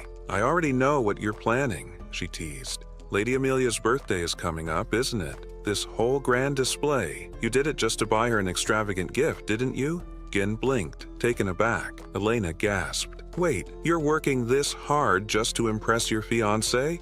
Jin froze. Fiancé? For a moment, he looked completely lost, as if he had no idea what they were talking about. Jin turned to his sister for clarification, but Belinda, clearly amused, urged him to drop the act. There was no need to feign ignorance out of embarrassment. Elena then stepped in, reminding him that they were talking about Amelia from Rail County. The mention of the county's name caused Jin's expression to darken. He vividly recalled Amelia Rold, a noblewoman he once likened to a spider. Amelia Rold had been widely admired for her kindness and selflessness, winning the unwavering support of her people. Yet, in time, she would become infamous for leading a rebellion, earning the title the Witch of the North. Aligning herself with the Deline, she played a crucial role in the downfall of Pam. To Gin, she was nothing less than a traitor. A faint smirk crossed his lips as he turned to Belinda, casually asking when their father was expected to return. She informed him that their father, the Lord, would be back in a week. That time frame was sufficient. Rising from his seat, Gin announced his intention to visit Rold County. Belinda, surprised, pointed out that Amelia's birthday was still some time away and asked why he planned to go. Gin simply stated that he needed to secure funds from the county. The scene shifted to a striking noblewoman stepping onto the ground, her shoes left behind. She had piercing red eyes and a small spider tattoo near her mouth. It was Amelia. She handed her shoes to a ragged young girl who stared at them in disbelief, struggling to comprehend that Amelia was gifting them to her. With a serene expression, Amelia remarked that only she deserved to walk barefoot on this land. Then, turning to her soldiers, she instructed them to provide food and shelter for the people gathered around. Without hesitation, her men set to work distributing provisions, leaving the crowd in awe. As Amelia departed, grateful voices rose in thanks for her generosity. The scene transitioned again, this time to the lush garden of Rold Manor. A man knelt before Amelia, carefully washing her feet. This was Bernard, her loyal escort knight. As she idly stroked a cat lounging on the table, Amelia recalled her father's strict philosophy: absolute obedience from their people. She noted that commoners would follow anyone who kept them warm and well-fed. Bernard acknowledged her wisdom, praising her strategy. Winning the hearts of the people, he assured her, would be crucial in the battle to determine her father's successor. In response, Amelia playfully struck Bernard's face with her foot, though her tone remained commanding. She then inquired about a duel between the North's greatest swordsmen. Bernard, bowing his head, explained that he had deliberately avoided participating. Drawing attention too soon could disrupt their plans. He reminded her that the time had not yet come for her to reveal her true strength. With unwavering devotion, Bernard pressed his lips to her foot, pledging his blade to her cause. Amelia, calm yet imposing, reminded him that he was already her blade. After all, she had personally invested in his development. Lifting his chin, she leaned in closer, her gaze darkening. Her voice dropped into an ominous whisper as she warned him that weakness was unacceptable. Then, letting go of him, she shifted the conversation, inquiring about the merchants. Bernard reassured her that the Arca merchants posed no threat. Their guild had secured contracts for materials needed to rebuild the Bee outpost, recently destroyed in an orc attack on Perum. He further detailed how they were discreetly reclaiming the annual support funds Count Rold had been sending to Perum. Additionally, they had begun recruiting seasoned soldiers and knights from the region, battle-hardened men with experience fighting barbarian tribes, valuable assets to their growing forces. Amelia commended his efforts but reminded him to ensure their guild remained outwardly unremarkable. Their true intentions had to remain concealed until the time was right. As they spoke, a steward entered the garden. Bernard, displeased by the interruption, immediately stood and confronted him, his voice sharp with authority. Unfazed, the steward calmly explained that there was news from the gate. Gin had arrived to see Amelia. Amelia raised a brow, genuinely surprised. What business could Gin possibly have with her? She questioned the steward, who relayed that Gin had claimed he needed to discuss matters concerning the Merchant Guild. Both Amelia and Bernard exchanged glances, caught off guard by this unexpected development. The scene shifted once more to the visitor's room. Amelia entered, her posture poised and composed, and took a seat. Across from her sat Jin, draped in a rough coat, holding a small flower. He greeted her warmly, but Amelia's expression remained cold. She wasted no time chastising him for arriving unannounced, calling his manners disgraceful. Undeterred, Gin smiled and told her he had come to deliver an early birthday gift. He placed the flower on the table, casually remarking on its pleasant fragrance and mentioning that he had acquired it from the local merchant guild. Then he added that he intended to do all his future flower purchases through that guild, specifically the Arkham Merchant Guild.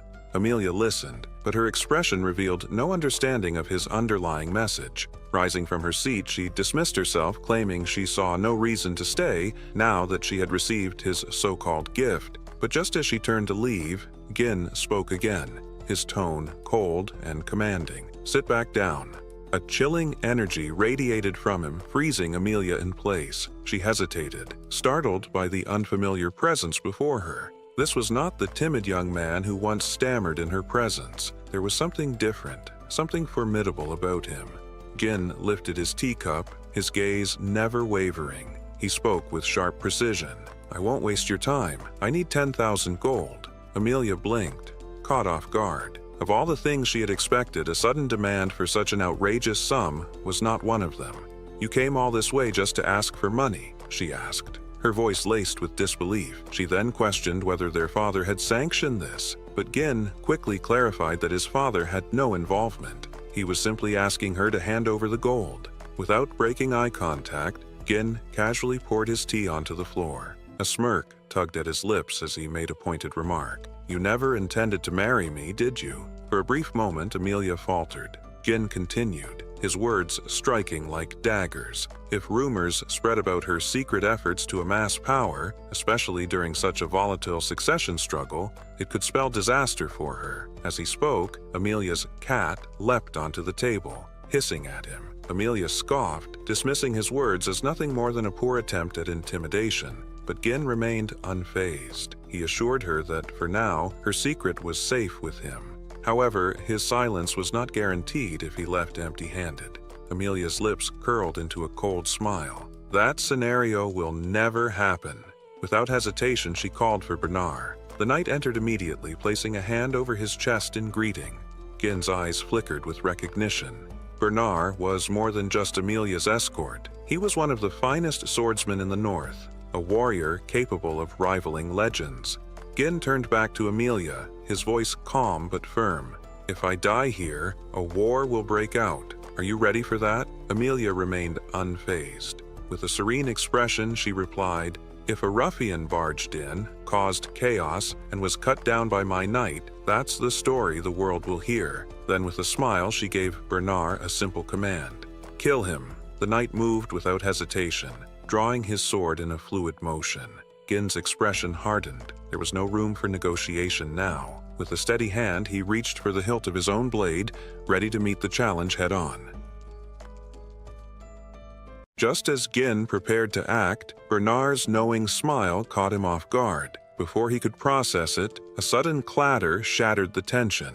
An assassin burst from the hollowed-out armor of a knight stationed behind him. The intruder lunged, aiming for Gin's chair, but Gin reacted instantly, leaping out of harm's way. As the assassin struggled to free his lodged weapon, Gin delivered a crushing kick to his chest, sending him hurtling through the window. The crash left both Amelia and Bernard momentarily stunned. Gin, unfazed, turned to his hosts, his disbelief evident. He scoffed at Amelia's feigned politeness while scheming an ambush, his words dripping with sarcasm as he retrieved his sword. Without another word, he lunged at Bernard, his blade slicing through the air. Bernard met the strike with a steady block, his cold gaze locking onto Gin's. "Has Rold County abandoned the principles of chivalry?" Gin asked, his voice laced with contempt. Bernard remained unmoved, responding with a mocking apology. He pointed out that it was Gin who had first shown disrespect, arriving uninvited and disturbing his mistress. With a sharp twist, Bernard trapped Gin's sword within his arms and declared that etiquette was wasted on someone like him. Seizing the opportunity, Bernard launched his own attack, but Gin was quicker. He sidestepped effortlessly, then vaulted into the air, delivering a powerful kick that forced Bernard back. The knight steadied himself, reassessing. Rumors had painted Gin as a braggart with little actual skill, but the man before him told a different story. Watching intently, Amelia's expression darkened. "Why are you holding back?" she snapped at Bernard. Frustration bled into her voice as she commanded, "Bring me his head. You know what that means." At her order, Bernard exhaled, his stance shifting as he released his mana. The air grew heavy with his presence. "Step forward if you dare," he challenged. Gin chuckled at the absurdity of it, a mere escort knight issuing commands. "Bold," he remarked. But Bernard wasn't posturing. In a blink, he closed the gap, his sword a blur. Though Gin narrowly dodged, the knight's blade still grazed his cheek, drawing a thin line of blood. Stunned by Bernard's speed, Gin found himself forced on the defensive as a relentless barrage followed. Each strike came faster, heavier, testing Gin's limits. Amelia, watching from her perch, clenched her fists. This wasn't the battle she had expected. Gin, the so-called weakling, was holding his own. Yet, her confidence in Bernard didn't waver. In a swift counter, Gin locked blades with Bernard, pressing his sword dangerously close to the knight's throat. But before he could deliver the final strike, Bernard twisted away, ensnaring Gin's weapon with his arm in a seamless maneuver. He countered with the same technique Gin had used earlier. Gin smirked, thinking he could disarm Bernard again. But this time the outcome was different. The knight's body pulsed with mana reinforcement, his grip unbreakable. With a chilling calm, Bernard declared, "Your trick won't work twice." Then, with sheer force, he slammed Gin to the ground. Wasting no time, he surged forward to capitalize on his advantage. Gin, however, recovered swiftly. He deflected the incoming strike and leapt back, putting distance between them. His mind raced. Bernard's mana infusion was giving him an undeniable physical edge. Bernard, too, was reevaluating. "You're not the man the rumors spoke of," he admitted. One couldn't truly know an opponent's strength until clashing blades with them. He studied Gin's movements, noting the lack of formal technique. "Your swordsmanship, it's not polished, not trained, more like refined through bloodshed, barbaric even." He tossed Gin's sword aside, shaking his head. "This wild style may work on the battlefield, but here it ends now." Gin, breathing heavily, remained silent. He knew the tide was turning against him. Bernard's precise thrusts disrupted his rhythm, targeting vital points with uncanny accuracy. The knight's larger frame, combined with his honed skill, created a suffocating advantage. Realizing he was up against someone beyond his current level, Gin made his move. Raising his hand, he revealed a thin mana thread wrapped around his wrist. "Your time's running out too," he murmured. He yanked the thread. Bernard, unfamiliar with the technique, hesitated. A mere fraction of a second, but enough. Gin exploited the opening, smashing the hilt of his sword against the back of Bernard's head. The knight staggered, his stance breaking. Gin followed up with a brutal knee to Bernard's face, leaving him momentarily dazed. Bernard's mind reeled. How had Gin positioned his weapon so perfectly? Amelia shouted his name, but before he could respond, Gin pressed forward, sword poised for the final blow. Yet, to his surprise, Bernard blocked the strike at the last second. With a powerful counter, he shoved Gin back. Their duel, fierce and unrelenting, reached a tipping point. Bernard turned to Amelia, his voice steady. "Leave the room," he instructed. "I can't guarantee your safety anymore." Determination burned in his eyes as he tightened his grip on his weapon. "Now, I'll fight at my best." Gin, unshaken, grinned. "That's exactly what I was hoping for," he said, eyes gleaming. "It's been a long time since I had this much fun." The scene shifted to Amelia, storming out of the room with her cat in tow. Humiliation burned within her as she replayed the encounter with Gin. How had he uncovered the truth about the Merchant Guild? It had to be an inside leak. There was no other way he could have known such details. Frustration gnawed at her, but as she ran, she begrudgingly admitted that the rumors of Gin slaying orcs and rescuing his younger sister from assassins were likely true. Even so, she remained convinced that much of his reputation was built on luck and exaggeration. As she turned a corner expecting to see her stationed guards, she instead froze in shock. The guards lay unconscious on the ground, and standing amid them was a hooded woman. The stranger turned, a faint smile playing on her lips. "It's been a while, hasn't it?" The hood fell back, revealing Belinda. Startled, Amelia demanded an explanation, but before she could react, Belinda moved with lightning speed. In an instant, she was beside Amelia, a blade pressing against her throat. "Silence," Belinda commanded, her tone calm but unyielding. Amelia stiffened, unable to believe what was happening. Belinda's gaze flickered to the spider clinging to Amelia's lips. With practiced ease, she plucked it away, her expression unreadable. "I overheard Count Perum and Count Rold during the engagement ceremony," she mused. "Your siblings always mocked your love for spiders, didn't they? You raised them to get revenge, yet you still wear one. Is it a symbol of overcoming the past, or simple defiance?" Without waiting for an answer, she tossed the spider to the ground and crushed it under her heel with a sharp crunch. "Either way, it doesn't suit you." Her tone remained unsettlingly composed as she leaned in. "Now, cooperate." Back in the room, the clash between Jin and Bernard continued. Gin's instincts sharpened as he sensed the shift in the air. Bernard was now releasing an overwhelming amount of mana. The knight's gaze locked onto him with disdain. "You called me entertaining," Bernard sneered. "Only a lowly mercenary would speak like that." He tightened his grip on his weapon. "You are unworthy of calling yourself a noble, let alone one who serves a mistress." Gin's eyes narrowed. "You're an escort knight, Bernard. Don't overstep." With that, Bernard lunged. His strikes came in a blur, rapid, precise, relentless. Gin barely managed to parry, each impact growing harder to deflect. The knight's expression remained firm. "A noble must carry dignity," he stated, his attacks intensifying. Gin gritted his teeth. This was getting dangerous. "Enough of this," he growled. Summoning his strength, he twisted his sword to deflect Bernard's blade and aimed a decisive thrust toward the knight's head.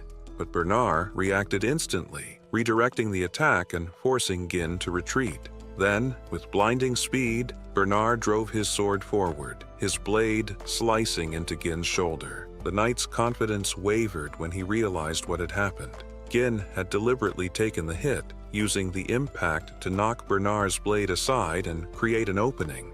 Without hesitation, he struck back. Bernard barely blocked in time, the narrow escape making him reassess his opponent. Tightening his stance, Bernard locked down Gin's sword, then delivered a brutal kick, sending him backward. "This is the difference between a true warrior and someone who treats battle as entertainment," he said coldly. Gin, breathing heavily, couldn't help but smirk. Despite the pressure, the fight exhilarated him. Bernard had the upper hand. His speed, reach, and relentless strikes kept Gin on the defensive. Every attempt to counter was shut down. Then, in a deceptive maneuver, Bernard locked their swords together. On the surface, it appeared they were evenly matched, but Gin knew the truth. His current mana reserves weren't enough to overpower Bernard's superior strength. The situation was dire. As Bernard surged forward again, Gin made his decision. This fight needed to end. Bernard had accounted for nearly every variable, except one. Drawing upon his third mana core, Gin unleashed an explosive surge of energy. The room trembled as his strength skyrocketed. When their blades met again, the force of his strike sent Bernard's sword crashing downward, wrenching it from his grip. The knight froze, stunned beyond belief. "Impossible," he muttered. Before he could recover, Gin raised his sword, ready to end the fight. But then, "Stop!" Gin turned his head. Amelia stood nearby, fury radiating from her expression. "Take the 10,000 gold and leave," she snapped. Irritated, Gin lowered his weapon and took a step back. "Would have been easier if you just handed it over when I asked nicely," he remarked dryly. Belinda, watching from the sidelines, chuckled. "Gin, this is way past a lover's quarrel." Gin shrugged. "Just a difference of opinion." With a deliberate stride, he approached Amelia, resting his sword on his shoulder. His voice was calm but firm. "There's been a change of plans. The fee has doubled." His gaze locked onto hers. 20,000 gold. Amelia hurled a vase against the floor, the sharp crash echoing through the room as shards scattered in every direction. Bernard stood beside her, his head bowed slightly in apology. He admitted his failure. Gin was far stronger than expected. The rumors had vastly underestimated him. Bernard explained that Gin had unleashed mana surpassing even that of an advanced knight. Amelia's expression darkened. "He's changed," she said grimly. When Bernard cautiously suggested reporting this to Duke Deli's faction for development, Amelia reacted instantly. A sharp slap landed across his face. Grabbing his collar, she pulled him close, eyes blazing with fury. "Do you have any idea what kind of terror the Duke inspires?" she snapped. Exposing this incident would mean their doom. The alliance with Duke Deli was a dangerous, secret pact, one her father knew nothing about. The Duke had pledged his support for her rebellion, but only in return for her help in toppling Param. If word of this deal ever got out, her own siblings would not hesitate to kill her. Her anger deepened as another thought crossed her mind. Gin might already know. He had inside knowledge of the Merchant Guild's secrets. If he had even a hint about her arrangement with the Duke, no, she couldn't take that risk. She turned to Bernard, her voice cold and resolute. Gin must be eliminated, no matter what.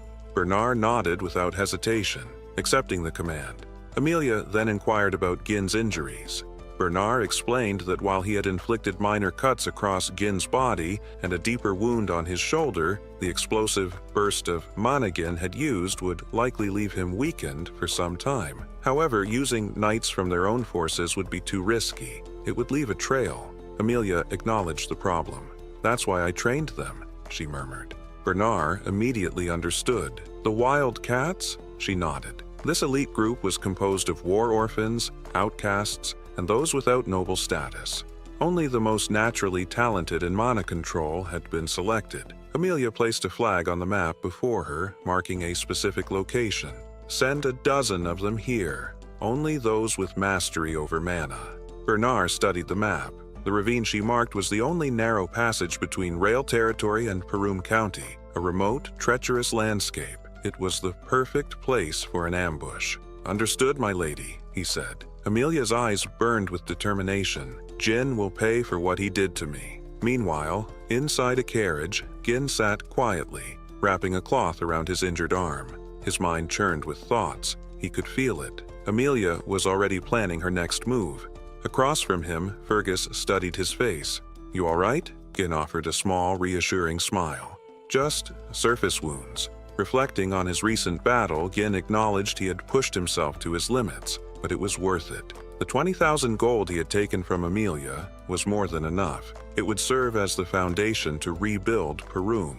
For his struggling territory, it was the equivalent of years of savings. Despite his anger toward Amelia, he had chosen not to kill her. That would have sparked a war, and Parum was in no position to handle that right now, not with the looming threat of barbarians. Retreat was the wiser choice. Besides, the information he had on the Aram Merchant Guild was already a heavy burden for Amelia. As he shrugged on his jacket, Belinda, his ever-watchful maid, observed him closely. "So, is everything going according to plan?" She reminded him of his previous orders, how she and Fergus were to subdue the guards upon hearing fighting noises and to take Amelia hostage if she stepped out of the room. Gin smirked. "I left that part to Fergus." Before he could say more, a sharp pain ripped through his body. His vision blurred and suddenly, he coughed up blood. "Gin!" Belinda and Fergus rushed to his side. Gin gritted his teeth. He recognized the sensation. This was the recoil from opening his third mana core. Though the pain wasn't as crippling as before, it was still significant. He needed a solution. He couldn't afford to be incapacitated every time he accessed his full power. Belinda wasted no time. Grabbing his hand, she pulled out a long, mana-infused needle. "Your mana flow is chaotic," she observed, her tone sharp with concern. Without hesitation, she began pressing the needle into precise points on his palm. Gin stiffened, startled by the odd sensation. He felt something being released from his body. A sharp exhale left his lips as his tangled mana pathways started to untangle. This technique. It required an advanced understanding of mana control. He studied Belinda with renewed curiosity. He had always known she wasn't just an ordinary maid. His mother had brought her into their household, but even now, her true origins remained a mystery. Why would someone with such rare skills choose to serve as a mere headmaid in the countryside? Gin pushed the thought aside. It didn't matter. Skilled people in his territory were always an asset, and the challenges ahead were only beginning. Belinda, finishing her work, met his gaze. "No matter what happens, you have my loyalty," she assured him. Gin smirked. "Then help me spend some money," she blinked. "What?" He leaned back. "Amelia was the richest person I knew. It made sense to take from her." Belinda and Fergus exchanged stunned looks. "You ended your engagement over that?" Belinda asked, incredulous. "If Count Rayfold finds out..." Gin waved her off. "Amelia won't tell her father, that much I know." Belinda huffed in frustration.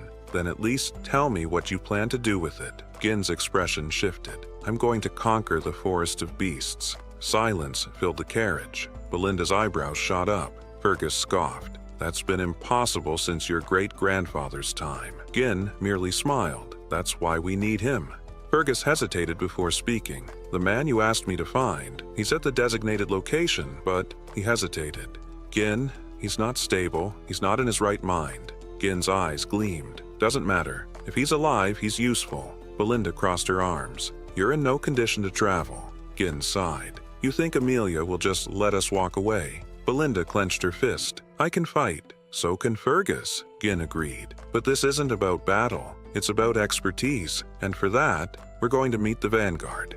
Their journey led them deep into the forest, where an old wooden house stood, abandoned and decayed. Belinda frowned. "Are you sure this is the place?" Fergus gave a firm nod. "This is the address." They knocked. The door creaked open, revealing a massive, disheveled man with long, unkempt hair. His bloodshot eyes studied them with suspicion. "Who the hell are you?" Belinda leaned toward Gin, whispering, "He looks like he's barely surviving."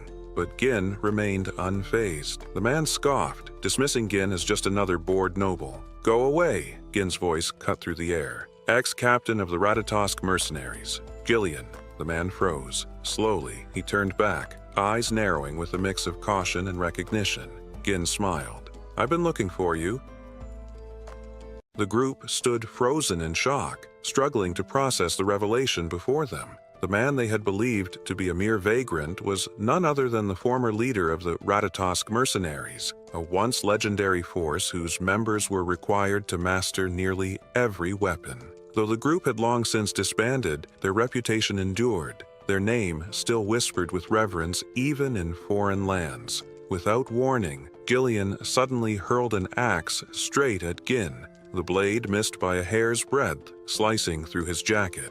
Alarmed, the group instinctively drew their weapons, stepping in to defend their master. But Gillian, his expression dark and unreadable, demanded Gin state his purpose. Belinda, wary of Gillian's erratic behavior, urged Gin to retreat, warning him of the man's instability. Yet Gin remained unmoved. Instead, he uttered two words, "eternal punishment." At that, Gillian froze, his eyes widening. Gin then revealed that he knew the cure for the disease afflicting Gillian's daughter, describing the terrifying symptoms: relentless fever, bloodied coughs, and red spots spreading like flower petals across the skin.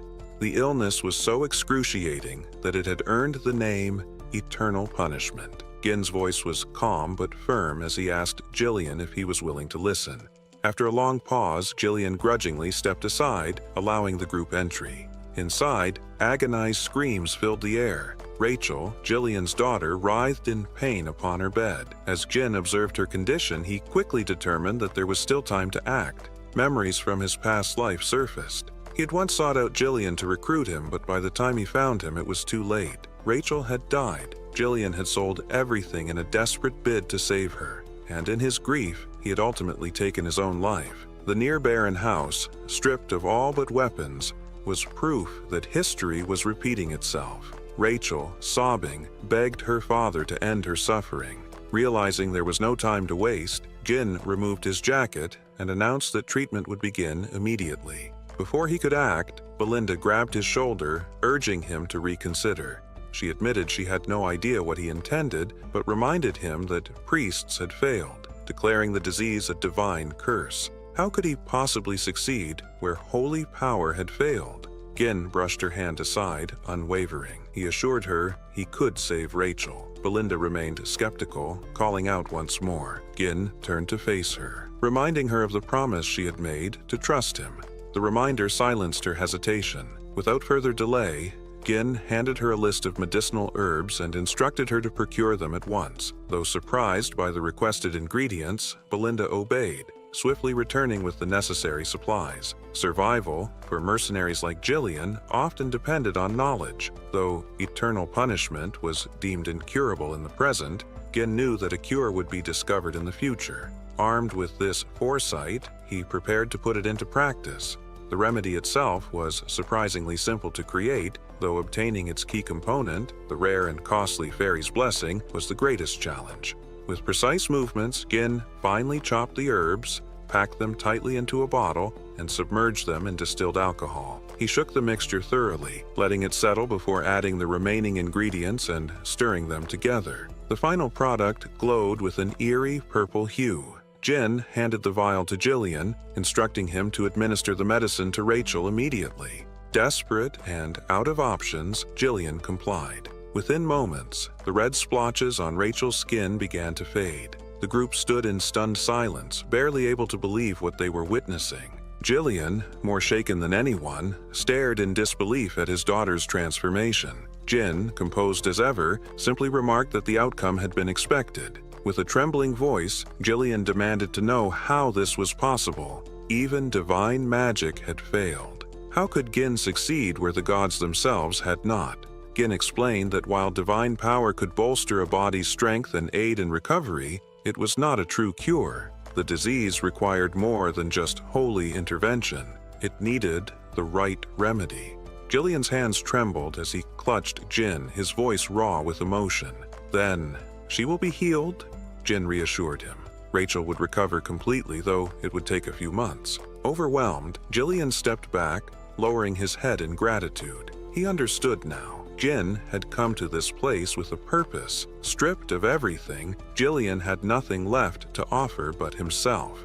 He dropped to his knees and swore his loyalty, pledging to become Gin's servant, or even his dog, if that was what was required. But Gin shook his head. "I don't need a servant," he declared. "I need the captain of the Ratatosk mercenaries." Gillian lifted his head. For the first time, he truly saw Gin, not just as a healer, but as a man filled with unshakable ambition. Something within him stirred. Without hesitation, Gillian seized an axe and severed his long ponytail. As the strands fell to the ground, his entire demeanor shifted. He no longer looked like a broken man. He was reborn, exuding an aura of strength and determination. Moving toward his weapons, Gillian asked if Gin had brought others. Gin confirmed that his group was the only one present. Gillian then asked if Gin had enemies. Gin smirked. "Plenty, and I'll be making more." Gillian picked up a spear, expertly tying a rope around its shaft. Without hesitation, he hurled it straight through the wooden wall of the house, sending it deep into the forest beyond. A sickening crunch followed. The wall splintered, revealing an unseen assassin pinned to a tree, impaled through the chest. The room fell into stunned silence. Gillian yanked the spear back with a swift tug of the rope, dragging the dying man into the house. He seized the assassin by the throat, his grip unyielding. "Who sent you?" he demanded. The assassin, barely able to speak, recognized Gillian instantly. He was a member of the Wild Cats, a group not easily taken by surprise. And yet, Gillian had detected him with ease. Gillian turned to Gin, awaiting his command. Gin, already suspecting the source of the attack, rested a hand on his sword. He sighed. "I really don't feel like drawing my blade again today." At that, Gillian grinned. Placing a hand over Gin's sword hilt to stop him, he nodded. "Leave it to me." Without hesitation, he snapped the assassin's neck. Belinda, witnessing the scene unfold, could barely contain her shock. The sheer ruthlessness, the swift and effortless way Gillian had executed his target, she struggled to understand why her master wanted someone this dangerous by his side. Yet Gin had no doubts. Gillian, dropping to one knee, pledged his life to Gin, vowing absolute loyalty. Gin, recognizing the power of having such a formidable ally for the battles ahead, smiled. "Good," he said. There was much work to be done. Deep within a secluded cabin in the woods, a group of Wildcats traffickers had gathered. A tense silence filled the room as a member of their ranks delivered grim news. One of their own had been killed. The revelation sent a ripple of shock and unrest through the group. Vigo, their leader, swiftly demanded silence. Apologizing for the disturbance, the traffickers explained that Bernard had assured them Gin would neither discover their reconnaissance unit nor possess the strength to eliminate them. Doubt crept into Vigo's expression as he questioned whether the team had erred or if they had been misled with false intelligence. A subordinate, trembling, hesitated before revealing a shocking detail. Gillian had joined Jin's group. Startled, Vigo seized the man by the neck, demanding confirmation. Struggling for composure, the subordinate insisted he had seen it with his own eyes. Upon hearing this, Vigo's lips curled into a smirk. He expressed his satisfaction, remarking that his former captain had finally decided to act. The scene then shifted to Gillian, traveling through the forest alongside Jin and the others in a carriage. Inside, Belinda groaned about the sheer number of weapons Gillian had brought along, complaining that they had even been forced to buy another carriage to fit his entire arsenal. Turning to Gin, she questioned whether all of it was truly necessary, remarking that a sword or two should have sufficed. Gin, unbothered, reminded her that an extra carriage had already been needed to ensure Rachel's comfort. He assured Belinda that it wasn't an issue and urged her to endure it for now, emphasizing that their primary focus was escaping the ravine. Curious, Belinda then inquired about the assassin they had captured, suspecting Amelia was behind the attack. Gin confirmed her suspicions. At this, Belinda revealed that the assassin's mask bore the symbol of the Wild Cats, an infamous and highly dangerous trafficker guild enrolled. Gin, intrigued, pressed for more information. According to Belinda, the Wildcats were not just traffickers. They specialized in smuggling, assassination, drugs, and human trafficking. Former mercenaries made up their ranks, granting the guild formidable combat prowess. Their reputation as a shadowy, ruthless organization made them feared across the land. Gin was surprised that Belinda knew such details, given her time spent mostly in the castle. She admitted that before becoming the head maid, she had learned about such matters. She urged him to be cautious, warning that the Wildcats were relentless. Smiling confidently, Gin reassured her that there was nothing to worry about. They had Gillian on their side. Just as the words left his mouth, something stirred beneath the ground. As their carriage rolled forward, figures emerged from the earth, swiftly closing in on them. Gillian immediately sensed their presence. In an instant, the Wildcats attacked, launching a surprise ambush. Gillian reacted swiftly, drawing both an axe and a sword to parry their strikes. With precision, he severed one assailant's hand before driving his axe into another's chest. Before the wounded attacker could retaliate, Gillian ruthlessly tore his head apart, leaving both bodies crumpled lifelessly to the ground. Before he could recover, more Wildcats sprang into action. Ropes were released, triggering massive trees to topple onto the carriage. Belinda shouted a warning. If the trees landed, they would be crushed. Thinking fast, Gillian seized the reins, slowing the horses just in time to avoid catastrophe. However, the road ahead was now blocked. Jin, unfazed, remarked that he had anticipated an ambush. From the shadows, more traffickers closed in, and one of them stepped forward, Vigo. His gaze locked onto Gillian as he addressed him directly, calling him by a title that made Gillian's expression shift, the former captain of the Ratatosk mercenaries. Vigo accused Gillian of cowardice, blaming him for disbanding their group, all for the sake of his daughter. Stepping down from the carriage, Gillian denied any knowledge of what Vigo was claiming. Vigo's irritation flared. He scoffed, insisting that Gillian had forced him into the life he now led. He questioned whether Gillian had grown senile or was simply pretending not to remember his past comrades. Gillian remained silent. Vigo's smirk widened. If Gillian refused to remember, then he would make him remember. With that declaration, he commanded his men to attack. The Wildcats surged forward, but before Gin could step in, Gillian held up a hand, declining his help. He assured Jin that this was personal and that he could handle it alone. Before the attackers could reach him, Gillian infused his axe with mana and swung with devastating force, instantly cutting down 4 enemies in a single strike. The sight stunned the remaining attackers, but they quickly regained their resolve and rushed him. Drawing his short sword, Gillian swiftly dispatched the first enemy who lunged at him. He then spun, plunging his axe into the neck of another before cleaving a third assailant in half. Vigo watched the carnage unfold, unimpressed. It was clear that Gillian had lost none of his strength. Still, he had a plan. Ordering his men to split into 2 groups, he commanded them to encircle Gillian. As they moved into position, Gillian leaped onto a horse, wielding a larger axe. With a mighty swing, he unleashed a mana-infused strike that cut through several foes in a single blow. The remaining wildcats hesitated, realizing their direct approach would be suicide. Instead, they shifted their focus to Gillian's horse, hoping to take away his mobility. But before they could act, Gillian secured a rope to his axe and swung it in a deadly arc, carving through their ranks. Belinda watched in astonishment as Gillian tore through his enemies like a force of nature. With his forces nearly wiped out, Vigo made his move. Lunging forward, he launched a direct attack. Sensing it, Gillian swiftly equipped a shield, blocking the strike. Vigo's eyes burned with fury as he accused Gillian of ruining his life, vowing to kill him. With 3 blades in hand, Vigo hurled them at Gillian's horse, bringing the beast crashing down. Gillian dismounted just before impact, landing on his feet, only to be met with an incoming blade. With lightning reflexes, he blocked the attack with a smaller axe, his voice firm as he once again denied being the captain of the Ratatosk mercenaries. Then, with brutal force, he bashed Vigo's ribs with his shield, sending him stumbling backward. Breathing heavily, Vigo demanded answers. If Gillian was not their former captain, then who was he? Gillian's response was resolute. He had abandoned his past. Now, he served as Jin's subordinate. The words ignited a fresh wave of rage in Vigo. Snarling, he charged forward, vowing to kill Gillian at any cost.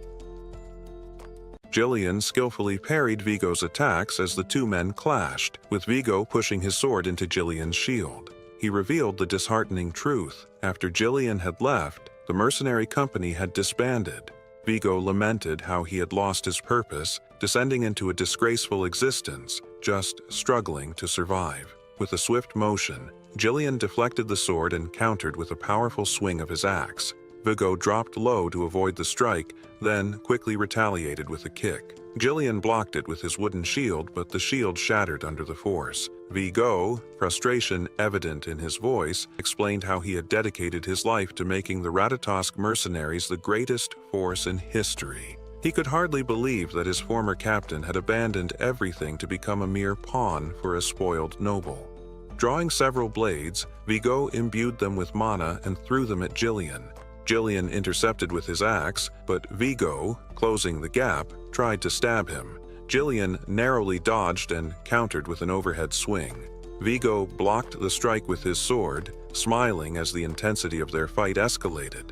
Vigo believed Gillian hadn't changed much from the captain he once admired, though he now saw him as weakened by his years spent searching for a cure for his daughter. Vigo, on the other hand, claimed to have grown stronger through countless battles, convinced that Gillian was no longer his equal. Gillian unleashed a massive swing, but Vigo dodged it by flipping over him, using his sword to leverage himself. Landing behind Gillian, Vigo kicked the blades that Gillian had previously blocked, sending them hurtling back toward him. Gillian used his armor to deflect the projectiles, and as Vigo charged forward, Gillian anticipated the attack. He swung his axe, but Vigo avoided it once more, taunting that the fight was over.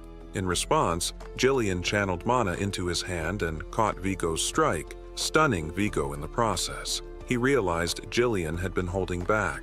Gillian then asked if Vigo's pursuit of vengeance was driven by hatred. Vigo, still stunned, didn't answer. He just stared at Gillian's display of mana, unable to comprehend the shift in his former comrade. With a swift motion, Gillian slammed the head of his axe into Vigo's face, sending him flying into a nearby tree. Standing over his fallen opponent, Gillian questioned why Vigo had waited so long to act. Vigo bitterly admitted that he had already visited Gillian's former residence, only to find a feeble old man, unworthy of death. Anger filled Vigo's voice as he demanded to know what had become of the Gillian he once revered. Gillian threw Vigo's dagger to the ground and ordered him to pick it up. He explained that he was now just a body bound to another's will. Unsheathing his sword, Gillian promised to give Vigo the highest respect, even in their confrontation. He declared he would act as the captain of the Ratatosk mercenaries. Vigo, visibly pleased, picked up his dagger and charged at Gillian, excited to finally experience the fight he had long desired.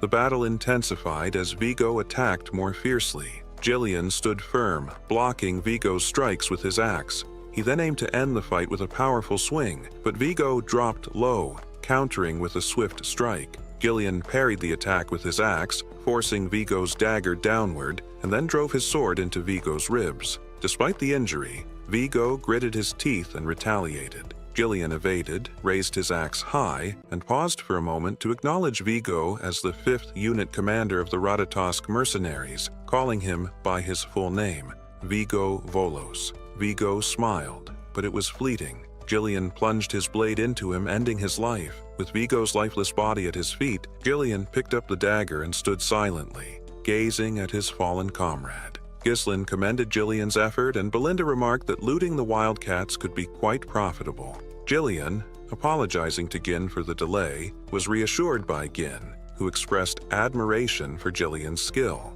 Reflecting on his early days as a mercenary, Gin admitted that stories about Gillian had inspired him and helped lay the foundation for his rise to becoming the mercenary king. This encounter confirmed that recruiting Gillian had been the right choice, as he had gained a reliable ally. Gin then asked Gillian if he remembered who Vigo had been. Raising Vigo's sword, Gillian replied that Vigo had been an old comrade. These words resonated deeply with Gin, prompting him to reflect on his own former comrades. He wondered where they were now and what their lives had become, knowing that their paths had long diverged before meeting him. Gin resolved to reconnect with them one day. Turning to the group, Gin instructed them to follow Belinda's suggestion and gather any valuables from the wildcats. Belinda ordered Gillian to lead the effort, but Gillian curtly reminded her that he was not her subordinate. 2 days later, the group arrived in Param territory. Belinda, visibly relieved, commented on their arrival. Gillian looked at the city ahead and asked Gin if it was Param. Gin confirmed it, feeling a sense of contentment at returning home. He reflected on how, when he had first run away, he had believed he could return any time. Gillian, studying the county, was asked for his opinion. Startled, he nervously responded that it seemed great, but Gin disagreed. He pointed out that the houses were outdated and renovations were impossible. He revealed that the fields lay uncultivated because the farmers had been conscripted into the military, leaving the land barren. Gillian remarked that he had heard of Param's perpetual conflict with the northern barbarians, but admitted that the situation was worse than expected. Gin affirmed the dire circumstances but expressed determination to fix the issues. Turning to Gillian, he declared that he needed his strength to make it happen. Both Belinda and Gillian were surprised by this sudden appeal. Gin understood that the upcoming battle would be long and arduous. A fight to eradicate everything tied to Duke Deline and to safeguard what had been taken for granted. Resolute, he vowed to restore the land no matter the cost. As the group entered the county, Belinda noticed something unusual and urged her master to look ahead. When Gin lifted his gaze, he saw an unexpected figure, a man in armor with a coat draped over his shoulder. It was his father.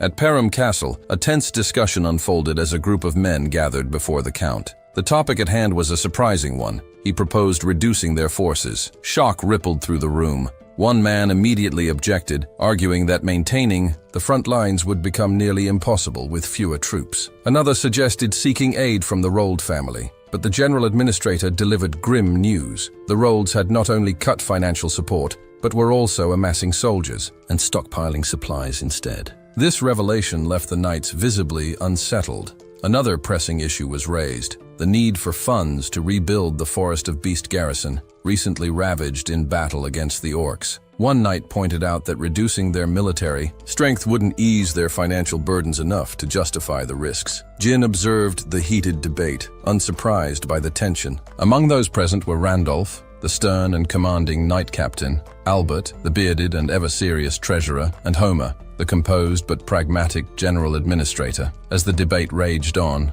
Gin's thoughts drifted to his father. Though only a few months had passed since they last met, for Gin, who had lived decades as the mercenary king, it felt far longer. When Count Zual Perum, Gin's father, finally arrived, his son's words of welcome caught him off guard. Their interactions had always been formal, and the unexpected warmth in Gin's tone was unusual. As a child, Gin had found his father's strict nature suffocating, but now he could see the weight of responsibility pressing down on the Count's shoulders, etched into every weary line on his face. Sipping his tea, Zual Perum noted Gin's week-long absence from the castle. Gin explained that he had been visiting the Rolds. The Count, wary, asked if he had caused trouble. Gin reassured him that he had not. Albert, the treasurer, interjected, bringing up rumors of a duel. Gin had supposedly bested Canaan and walked away with a sizable sum of money. Skeptical, Albert questioned whether Gin had gone to Rayfold to gamble. Irritated, Gin clarified that his trip was an investment-related visit, specifically for business with Amelia. Homer, ever the voice of caution, reminded Gin of his responsibilities as Perum's future ruler, urging him to conduct himself with care. Gin, maintaining his composure, acknowledged the advice but dismissed any need for concern. Homer, however, grew more frustrated, sensing that Gin was disregarding his words entirely. At that moment, Zual set down his tea, instructing his subordinates to drop the subject. He then turned to Gin and, with a curious expression, mentioned hearing about some good trouble his son had caused. Gin, puzzled, waited for an explanation. Zual then asked if it was true that he had executed Jamal and Philip for attempting to sell Elena. The mention of those disloyal knights surprised Gin. Before he could respond, Randolph, the knight captain, scoffed at the idea that Gin could have single-handedly defeated them. He speculated that they must have turned on each other, and Gin had simply delivered the final blow. Gin recognized Randolph's disapproval. Despite the knight's treachery, their deaths at Gin's hands unsettled the captain. To avoid unnecessary conflict, Gin chose not to argue and allowed Randolph's assumption to stand. With a smug expression, Randolph declared his theory correct. However, Zual Perum had a different reaction. Much to Gin's astonishment, his father praised him. The Aichi details of how the traitors were dealt with didn't concern him. Elena's safety was what mattered. It was the first time Gin had ever received such a genuine compliment from his father. Encouraged, Gin took the opportunity to make a request. Zual, surprised, listened as Homer swiftly cut in, warning Gin not to ask for money. Randolph, irritated, joined in, citing the numerous reckless incidents from Gin's past, selling military provisions for gambling, setting fire to the castle gates just to grill an army horse, and melting down armor to forge a useless, legendary sword. Gin couldn't deny these accusations. He didn't recall all the incidents clearly, but he knew he was likely responsible. However, he clarified that he wasn't asking for money. Instead, he needed his father's permission. Zual raised an eyebrow. For what? Gin answered without hesitation. I want to pioneer the forest of beasts. Silence fell over the room. Shocked expressions surrounded him. Later that evening, Gin reclined in his quarters, recounting the scene with amusement. Unsurprisingly, his father had denied his request, reacting with alarm and shouting at him. Belinda, unfazed, remarked that such a response was inevitable. The forest was infamous, teeming with monsters and offering nothing of value in return. Turning to Gillian, Gin asked if he had heard the plan. Gillian nodded, recalling that Gin intended to use the money from Amelia to fund the venture. However, he warned that the Forest of Beasts was no ordinary danger zone. It was a death trap. No one who entered had ever returned alive. Its terrifying reputation stretched far beyond Perum, but Gin was unfazed. With a calm smile, he assured his guard that he knew exactly what he was getting into. Then why risk it? Belinda pressed. Gin merely smirked. Because waiting any longer would be a waste of time. Rising to his feet, he walked toward the door,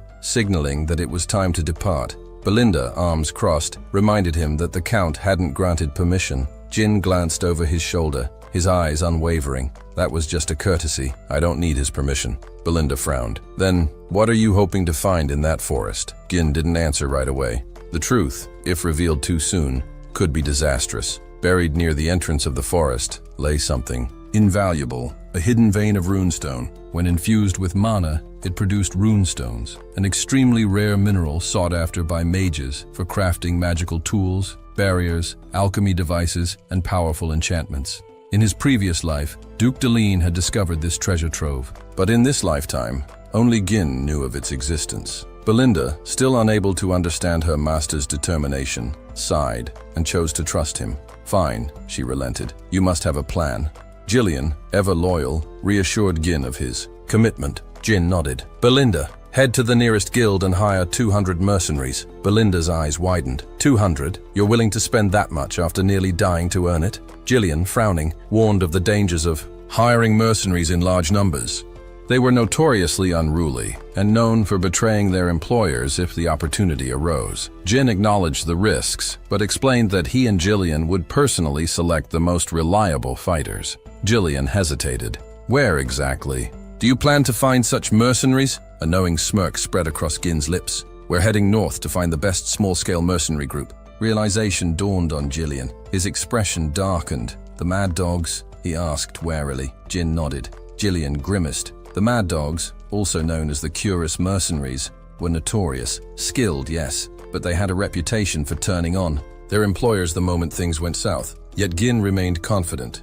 We're going to put a leash on the Mad Dogs. Soon after, Gillian led Gin's horse toward the outskirts of Zimbar territory, where the Curious Mercenaries were based. From a distance, a mercenary spotted them approaching and alerted his companion. The second man laughed. Poor bastards. They have no idea what they're walking into. He took a second look through his spyglass and realized one of the approaching figures was a noble. His grin widened. A noble, huh? This'll be easy money. His amusement was cut short as a hand suddenly grabbed him. A scream of pain erupted, startling the camp. Gillian had seized the mercenary, lifting him effortlessly with one hand. The man cursed, demanding to know what was happening, until Gillian hurled him into the ground with bone-crushing force. Remaining mercenaries erupted in outrage. One stepped forward, swinging a spiked chain. You must be feeling brave with a noble behind you, he sneered, but you won't be leaving here alive. At that moment, another voice cut through the commotion. Jin, still seated on his horse, gazed down at them with cold authority. Shut up and fetch your captain. The mercenary scoffed at the demand, spinning his chain in a show of defiance. With a sneer, he taunted Gin, calling him a pampered noble brat who needed a lesson in responsibility. Without hesitation, he hurled the spiked chain toward Gin, only for something to intercept it midair. A dagger struck the chain, halting its momentum and sending the spiked ball crashing to the ground. The one responsible was Gillian, his blade lodged firmly between the links. The mercenary's eyes widened in shock as Gillian twisted the dagger, further entangling the weapon. Jin smirked at the display. Words alone won't be enough, he remarked. Handle this, Gillian, but no fatalities. Acknowledging the order, Gillian seized the chain and yanked hard. The mercenary had no time to react before he was sent hurtling toward him. As he came within reach, Gillian struck him in the stomach with the spiked ball. The man howled in pain, collapsing to his knees. His comrades erupted in rage at the sight, shouting that Gillian's status as a noble servant meant nothing to them. Without a word, Gillian twisted his dagger deeper into the chain, using it as leverage to hoist the injured mercenary into the air. With a powerful throw, he sent the man crashing into the approaching group, knocking several off their feet. The remaining mercenaries hesitated, stunned by his strength. From atop his horse, Gin sighed. How much longer are you going to keep me waiting? He asked, his tone laced with impatience. Dismounting, he ordered them to summon their captain. Before they could move, a voice cut through the tension. What's all this commotion? The mercenaries instinctively parted, making way for a man with fiery red hair and an imposing presence. He exuded authority, his sharp gaze sweeping over the scene. I'm Ka, he introduced himself, captain of the Cerberus mercenaries. Now tell me, why are you looking for me? Gin found the question absurd. Isn't it obvious? He said flatly. I have a job for you. Ka raised an eyebrow. You attack my men and then expect me to listen to a request? He scoffed. A noble should know better manners. Gin merely smiled. This is how I greet people, he replied. It's the most effective way to tame them. Ka let out a chuckle. Then I wonder what would happen if you greeted us twice. The scene shifted to Ka's tent, where he sat across from Gin and Gillian, surrounded by his men. Leaning back, he folded his arms. All right, let's hear it. What exactly do you want? Gin's answer was simple. I want to hire your mercenary group to pioneer the forest of beasts. Silence fell over the room. Then, incredulous laughter erupted from Ka's men. Did he just say the forest of beasts? One mercenary muttered. That place is suicide, another added. They exchanged uneasy glances. The forest was infamous, teeming with deadly creatures and bordering Perum territory. No sane man would willingly venture there. Ka, however, remained composed. Tell me, he said, his voice measured. What kind of person must you be to even consider disturbing such a place? Gin leaned forward, his expression unchanging. The young lord of Perum. The tent burst into laughter. Ka and his men could hardly believe it. The infamous young lord from the rumors was sitting before them, calmly asking for their help with a suicidal mission. Wiping a tear from his eye, Ka smirked. "You really have no idea what that forest is like, do you?" He shook his head. "Sheltered nobles like you don't belong there." He gestured to his men, who immediately raised their weapons. Gillian tightened his grip on his axe, ready to fight. But Gin remained unbothered. Instead, he fixed his gaze on Ka. "Are you afraid?" he asked. The question caught Ka off guard. Then, his smirk returned. "Disappointed," he corrected. "I've heard stories about the Cerberus mercenaries' skills, but now I see they were nothing but exaggerations." Ka placed a boot on the table between them. "Listen, noble brat. Mercenaries don't take jobs without worthwhile rewards." Gin's expression darkened. "The weak always make excuses." Ka's amusement faded. "You're really ruining the mood," he muttered. "But since I'm in a good mood, I'll let you walk away. You just need to compensate us for this little disturbance." Gin's demeanor turned sharp. "No." Ka's eyes narrowed. "Instead," Gin continued, his voice unwavering, "I want a Marana recognition." The tent fell silent. Gillian stiffened, while the mercenaries exchanged stunned glances. Ka's eyes flickered with interest. "You know what you're asking for, don't you?" Ka said, voice low. Jin's confident smirk returned. "Of course." Marana recognition was a brutal mercenary duel, bound by strict rules. Each fighter wielded a single dagger, their arms tied together. No mana was allowed. Stepping out of the designated circle meant instant loss, and most of the time, the duel didn't just claim the loser's life, but sometimes even the victor's. The stakes were absolute. The loser admitted total defeat and became the winner's subordinate, a mere dog at their command. Jin leaned forward. "So, Captain, do you accept the bet?" Ka let out a low chuckle, then threw his head back in laughter. "You hear that, boys?" he called, grinning. "This noble thinks he can prove himself by our standards." His men laughed along, amused by the absurdity of the situation. Outside, the two fighters stood ready. Their arms were bound, daggers placed in their hands. Ka removed his jacket, revealing his battle-hardened physique. His men cheered for him, roaring for their captain to put the noble in his place. Ka gave Gin a condescending look. "You've got nowhere to run now, brat," he sneered. "I've fought in 5 of these duels. You?" Gin pulled him closer, with the binding, his eyes cold and unwavering. "Over 100. Ka's smirk disappeared. For the first time, his confidence wavered. At the signal, both men lunged at each other, daggers flashing. Their opening strikes barely missed, each narrowly dodging before launching into another precise exchange. Despite the rapid blows, neither managed to land a hit. Jin pressed forward, with sheer force, forcing Kerr onto the defensive. Spotting an opening, Kerr yanked Gin toward him, twisting to stab him from behind. Gin, unable to see the blade clearly, relied on instinct and skill to block each attempt. As Kerr overextended on a missed strike, Gin ducked low to evade and countered swiftly. But Kerr was just as quick, sidestepping and yanking Gin closer before slamming a powerful kick into his leg. The impact was brutal, but Gin gritted his teeth and endured. Kerr, momentarily surprised by Gin's resilience, scoffed. He doubted Gin's claim of having participated in over 100 Moriana recognitions. Most mercenaries never even experienced one.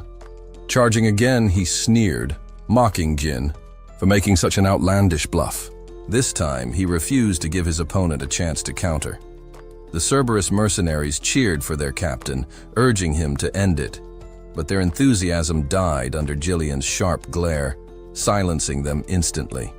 From the sidelines, Gillian watched closely, aware of the duel's harsh conditions. The confined space barely allowed room for one person to lie down, and with mana and external forces prohibited, only raw skill and physical strength mattered. Gin was at a disadvantage. His bound hands restricted his movements, limiting his ability to evade or defend, while Kerr had the upper hand in both size and control. Kerr capitalized on this, grabbing Gin's arm and forcing him down before swinging his dagger toward him. Gin narrowly escaped, rolling to the side, but landed unsteadily. A sharp pain shot through his leg, the same one that had absorbed Kerr's earlier kick. Without mana to dull the pain, the accumulated damage was beginning to wear on him. Kerr noticed the brief flicker of discomfort on Gin's face and smirked. "You look pale," he taunted. "Already at your limit?" He pressed the attack, driving Gin into a desperate defense. Despite his disdain for nobles, Kerr acknowledged Gin's determination, more than most of his kind ever showed. Even so, he remained, convinced that Gin lacked real skill. He had observed Gin's strategy, deflect dagger strikes while absorbing lesser blows. But in Moriana recognition, endurance meant little. Without mana, each injury added up. And now, it was catching up to Gin. Kerr spun his dagger and lunged. Gin blocked, but Kerr immediately followed up with a strike toward his head. Gin dropped, low to dodge and countered from below, but Kerr easily deflected it. Seizing Gin's arm again, he forced him down and delivered another brutal kick, this time to his already wounded leg. Gin winced, and Kerr, seeing the reaction, assumed victory. Raising his dagger, Kerr declared the fight over. His men roared in triumph, certain of their captain's win. From the sidelines, Gillian tensed, gripping his axe, ready to intervene. But then, Gin smiled. In an instant, he dropped lower than before, evading Kerr's blade in a move that caught his opponent completely off guard. Before Kerr could react, Gin shifted and delivered a precise cut near his ribs. Gasps erupted from the watching mercenaries. Even Gillian was momentarily stunned. Enraged, Kerr charged blindly, but Gin was faster. Moving low again, he weaved past the attack and struck, this time slashing across Kerr's chest. The gathered mercenaries fell into stunned silence. Moments ago, their captain had dominated the fight, tossing Gin around like a plaything. Now, he was the one bleeding. The men shouted for Kerr to prove his strength, demanding he finish the fight. Meanwhile, Gillian watched intently, now realizing that Gin's skill was far greater than he had anticipated. Kerr lashed out, aiming for Gin's head, but Gin ducked, then rose swiftly, ramming his shoulder into Kerr's face. With his dagger clenched tight, he delivered a rapid barrage of strikes. Before Kerr could recover, Gin twisted his grip and drove his blade into Kerr's hand. Yet, despite the injury, Kerr did not cry out.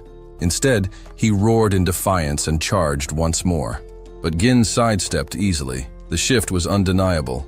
Kerr, who had once dominated, now struggled.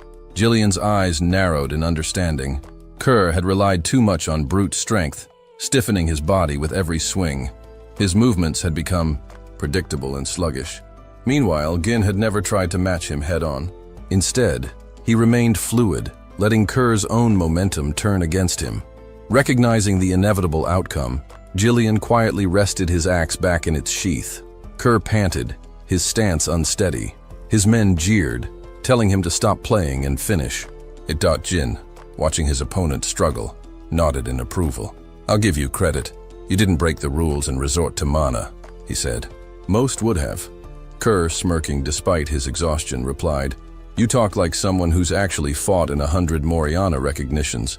He admitted his disadvantage in a straight fight, but reminded Gin that victory wasn't just about overpowering an opponent. There was another way. Jin's eyes narrowed as Kerr suddenly grabbed him and hoisted him into the air. Stepping out of the circle meant automatic defeat, and Kerr intended to throw Gin out. With confidence, he flung Gin toward the edge, certain of his win. But just before Gin's foot could touch the ground, he twisted mid-air, tightening his grip on Kerr's arm. Using Kerr's own legs as leverage, he reversed the momentum, pulling his opponent toward him instead. Gasps rang out as Gin maneuvered behind Kerr and locked his arm around his neck. Then, in one swift motion, he slammed Kerr's head into the ground, just outside the circle's boundary. Silence. The mercenaries stood frozen, unable to believe what they had just witnessed. Kerr, realizing his loss, glared at Gin in frustration. Gin smiled. "I win." Kerr, still in disbelief, turned to him. "Who are you?" he demanded. The skill Gin had displayed didn't match the image of a noble. Jin's expression turned cold. "That attitude of yours," he said, his piercing gaze unwavering. "You're speaking to your new master now." Pulling Kerr to his feet, Gin looked him straight in the eye. "So, what now?" Kerr assumed the fight was over, but Gin, calmly clenching his fist, corrected him. "I haven't stepped out of the circle yet." The realization hit, and Kerr's breath hitched. Gin smirked. "It's time to discipline my subordinate." Gin's actions made it clear. The fight was far from over. He drove a powerful punch into Kerr's face, sending him sprawling to the ground. Dazed, Kerr quickly raised a hand, signaling for a pause. He reminded Gin that the duel was decided the moment a fighter stepped outside the designated circle. Rather than acknowledging his words, Gin struck him again, coldly demanding to know if Kerr truly intended to follow battlefield etiquette. Seething with anger, Kerr spat out a curse, calling Gin a bastard and insisting that nobles weren't supposed to behave this way. His outburst was met with a stern command from Gillian, who warned him not to speak disrespectfully to his master. Kerr, undeterred, scoffed and branded Gin a madman. That insult earned him yet another punch. Blow after blow followed, until Gin's knuckles were slick with Kerr's blood. Watching from the sidelines, the mercenaries shifted uneasily. They had assumed their captain would be spared after losing the duel, but Gin showed no signs of stopping. Kerr, his face swollen beyond recognition, finally begged for mercy. Instead of relenting, Gin hauled him to his feet and, with a chilling calm, reminded him that he had yet to leave the circle. Panic seized Kerr as he turned to his men, shouting for them to intervene and kill Gin. The mercenaries hesitated, hands tightening around their sword hilts. But before they could move, Gillian unsheathed his axe. His voice rang with lethal authority as he warned them. Anyone who interfered would be executed on the spot. Seeing the deadly resolve in Gillian's eyes, the mercenaries froze. Kerr, trembling like a beaten stray, turned back to Gin. The noble met his gaze and asked if he was done. Instead of answering, Kerr let out a shaky, almost hysterical laugh. He had miscalculated. For the first time, the overconfidence that had always served him so well had betrayed him. He had long believed nobles were nothing but entitled weaklings, easy to manipulate with the right amount of pressure and intimidation. That belief had earned him the nickname Mad Dog, a title he had worn with pride. Yet now, the so-called Mad Dog was at the mercy of the noble he had foolishly underestimated. The watching mercenaries exchanged uneasy glances. Their captain was battered, his strength drained, and his usual defiance all but shattered. Gin, assessing Kerr's injuries, finally turned to them. Breaking the tense silence, he ordered them to bring water, bandages, and a towel. Caught off guard, the men hesitated. But when Gin coldly warned that their captain would die if they didn't act fast, they sprang into motion. Gillian observed carefully. Moments ago, these mercenaries had been wild and unruly, loyal only to their own interests. Now, without hesitation, they obeyed Gin's command. In a world where power mattered more than rules, Gin had asserted himself in the most direct and undeniable way by proving he was the one in control. Later, Kerr sat slumped in a chair, his body wrapped in fresh bandages. Gin placed a document on the table before him and instructed him to sign. Defeat weighed heavily in Kerr's eyes as he picked up the pen, knowing he had no other choice. He signed, his movements slow and reluctant. As he handed the paper over, he muttered a nervous request for Gin to take it. Gin, his gaze icy, ordered him to repeat himself. Visibly shaken, Kerr swallowed hard and forced out a trembling declaration. He looked forward to working together. Gin gripped his hand, causing him to flinch. His tone was calm but firm, as he stated that they were now family. Whether Kerr liked it or not, this was their new reality. A few days later, on the outskirts of Perham's territory, a group of mercenaries had gathered in the early morning light. One of them, rubbing sleep from his eyes, asked why they had been summoned so early. A bald man with a shield chimed in, mentioning a rumor that their new employer was none other than the young lord of Perham. The news was met with disbelief. One mercenary scoffed, calling Gin nothing more than a brat, incapable of leading seasoned fighters. He was certain this job would be easy.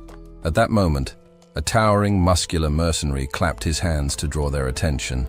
Known as Gordon, the Muscle, he grinned and addressed the group. If their employer was just a rich kid, then they needed a representative to deal with him properly. His imposing presence made it clear he saw himself as the best choice. The others murmured in agreement, nodding along. Gordon smirked, praising them for their quick thinking and finding ways to profit with minimal effort. But he warned them that if they wanted to succeed, they needed a unified front. The mercenaries agreed, recalling past failures caused by poor coordination. The bald man asked how Gordon planned to handle things, and Gordon explained that knowing one's boundaries was key. He opened a bag of coins and declared that he would act as their spokesperson, pressuring their employer as needed. In exchange for his efforts, he expected contributions from the group. Impressed by his confidence and size, the mercenaries saw no reason to argue. They tossed coins into the bag, believing Gordon was the perfect man for the job. But their scheming was interrupted when one of them spotted someone approaching. They turned to see Jin riding toward them alone. Surprised, one mercenary remarked that the noble might turn tail and flee once he laid eyes on Gordon. Smirking, Gordon instructed the group to move forward as one, creating an intimidating presence. It was time, he declared, to teach the young lord a lesson about how the real world worked. But as Gin drew closer, Gordon's confidence wavered. Behind the noble, another group emerged from the distance. As they approached, the mercenaries recognized the newcomers instantly, the infamous Cuss mercenaries, distinguishable by their signature dog-snouted helmets. A wave of shock rippled through the group. Gordon, his smirk faltering, muttered a stunned question. How had Gin managed to recruit the feared mad dogs?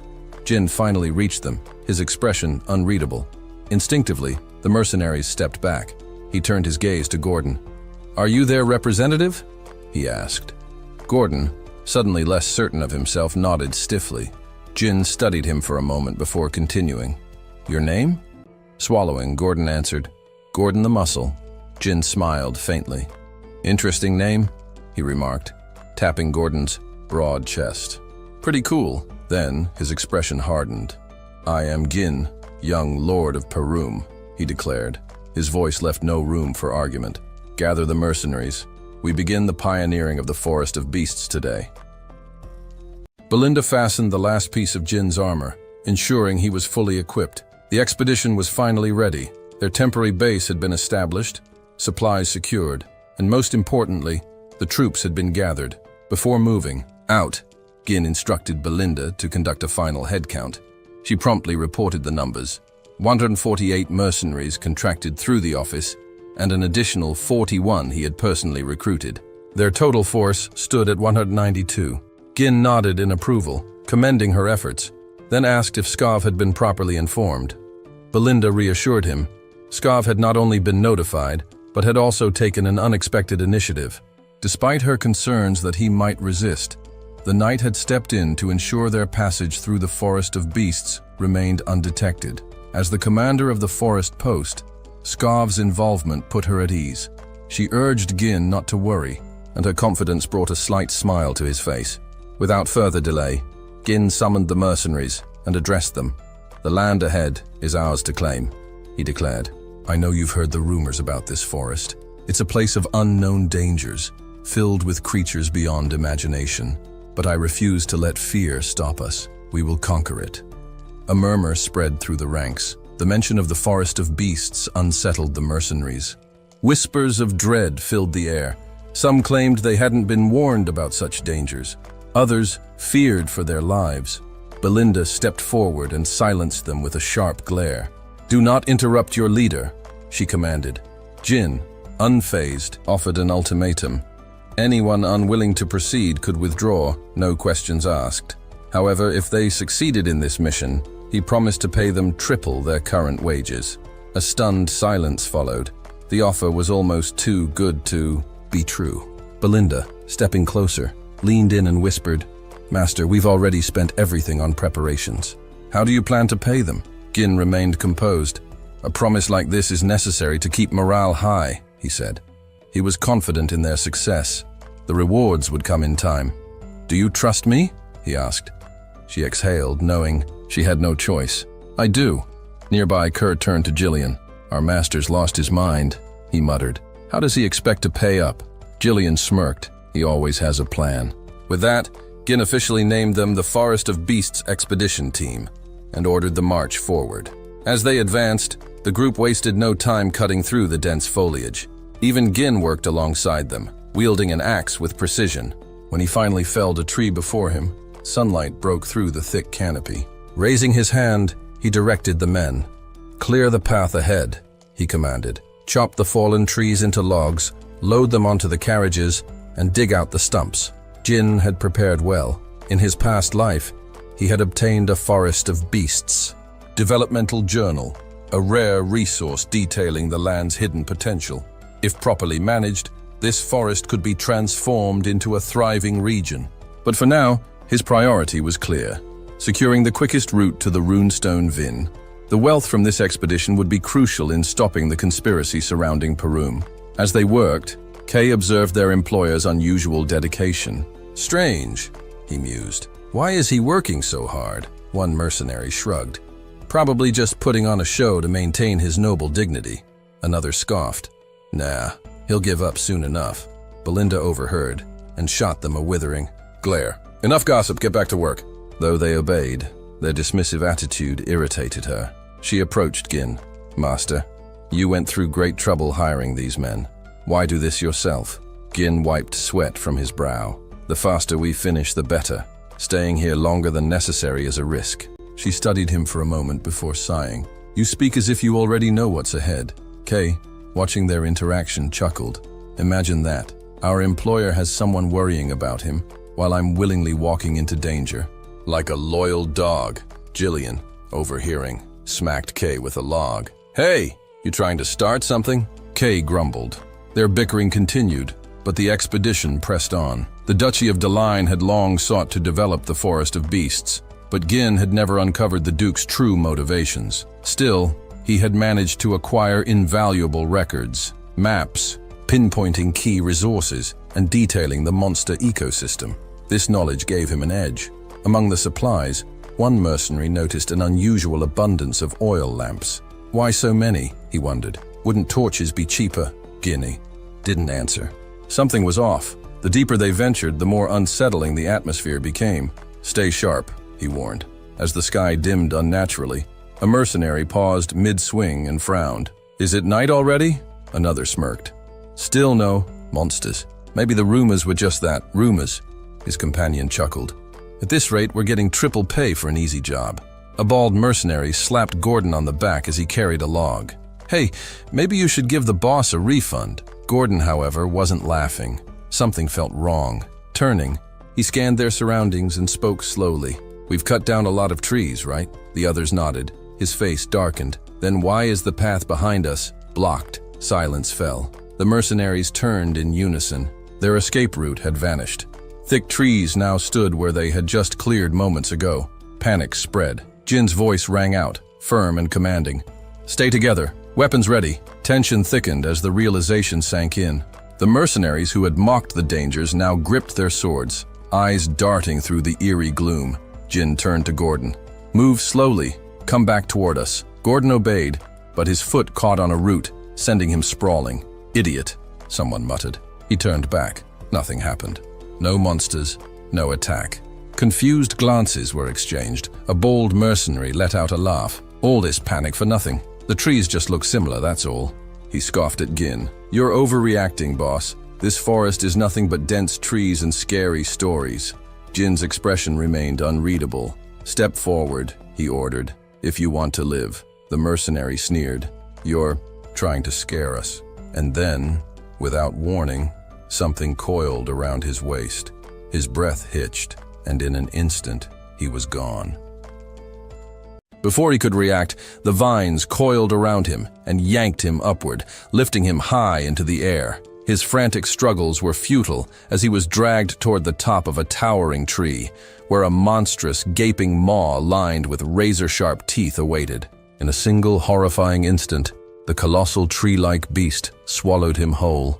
The creature had no discernible presence, making it impossible to detect before it struck. It was the perfect ambush predator, thriving on catching prey off guard. Suddenly an eerie eye opened amidst the bark, revealing its identity: Dirus ant.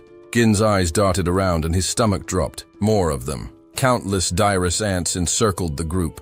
Panic erupted among the mercenaries as they scrambled to escape, their terror escalating as the creatures extended their vine-like limbs, snatching several unfortunate men and dragging them into their cavernous maws. Gordon, clutching desperately onto a tree trunk, screamed for help.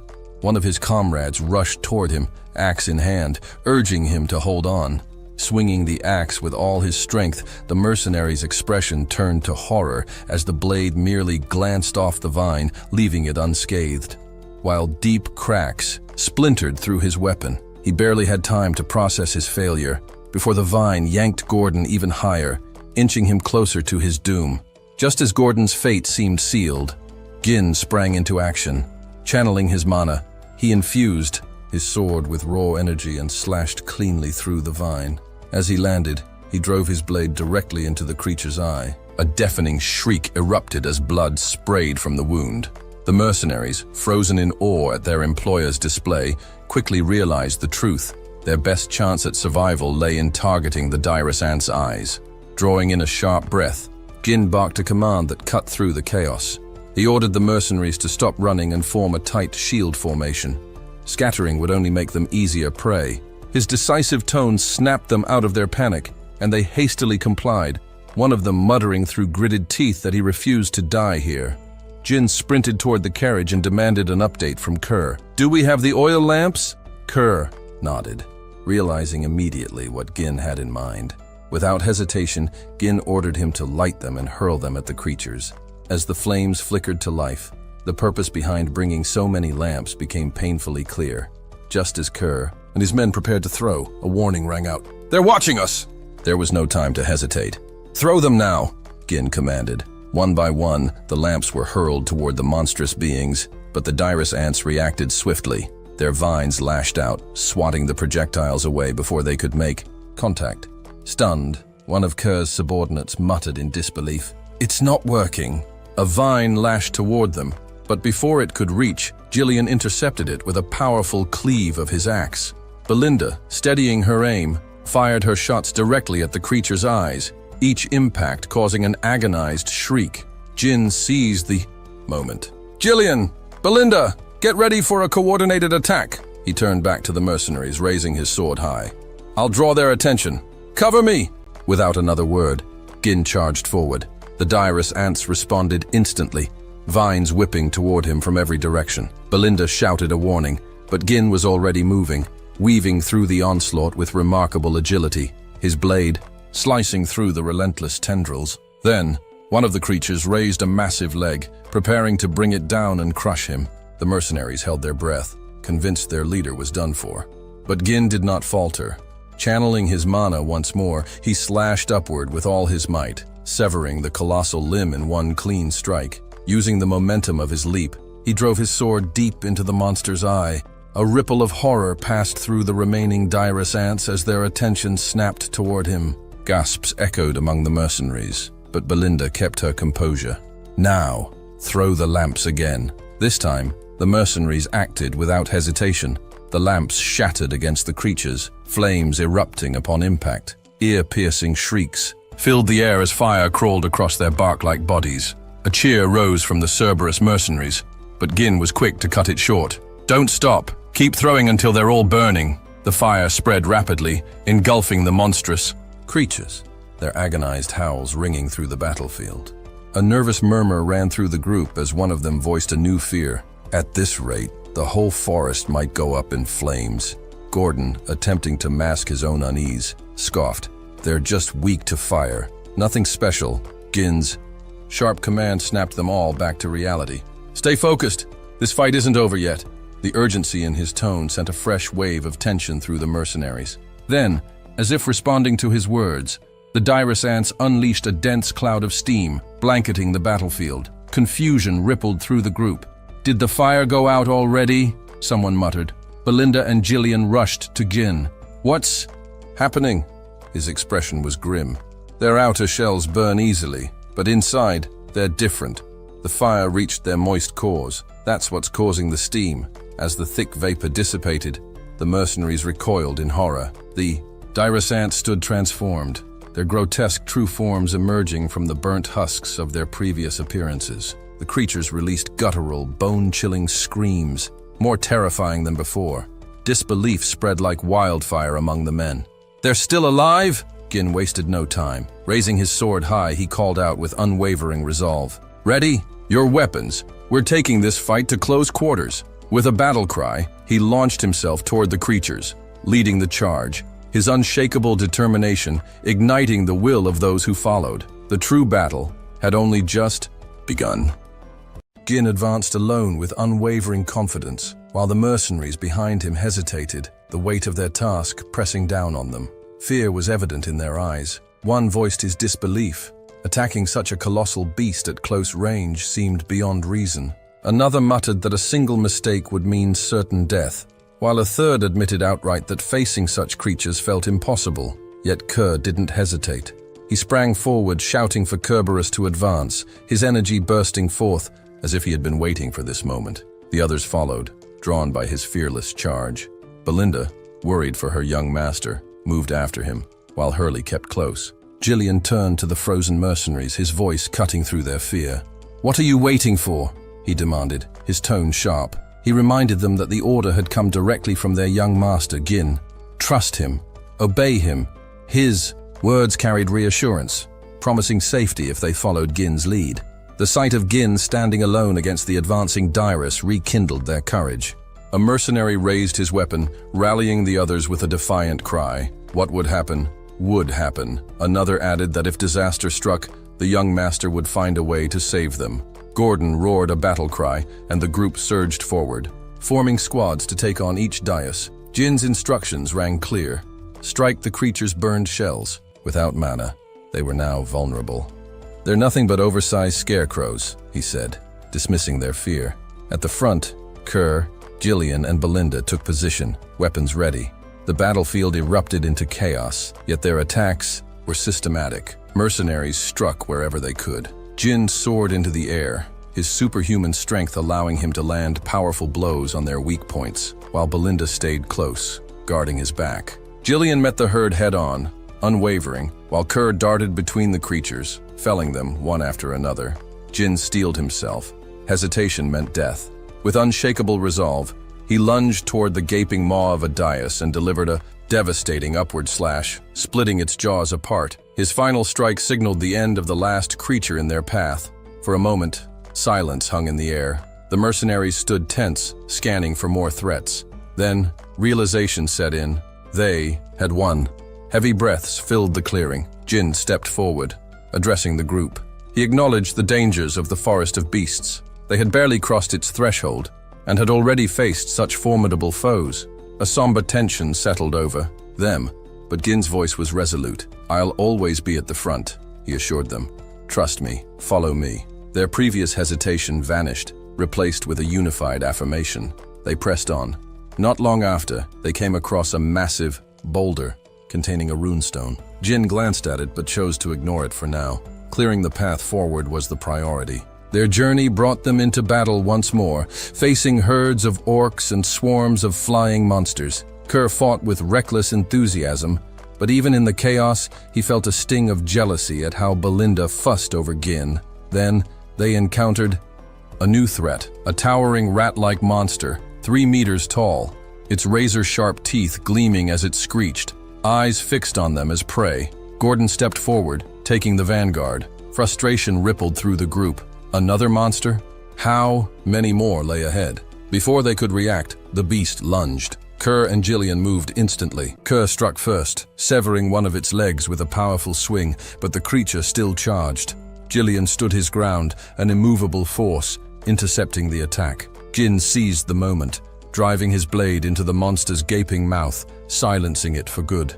A quick head count confirmed no losses. As they moved forward, the mercenaries shared an unspoken understanding.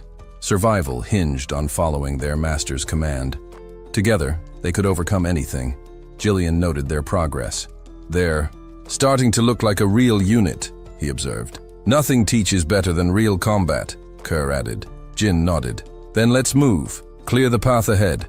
Without hesitation, the mercenaries got to work, chopping down trees and forging their way forward. Not all shared their resolve. One mercenary privately thought the forest had driven them mad.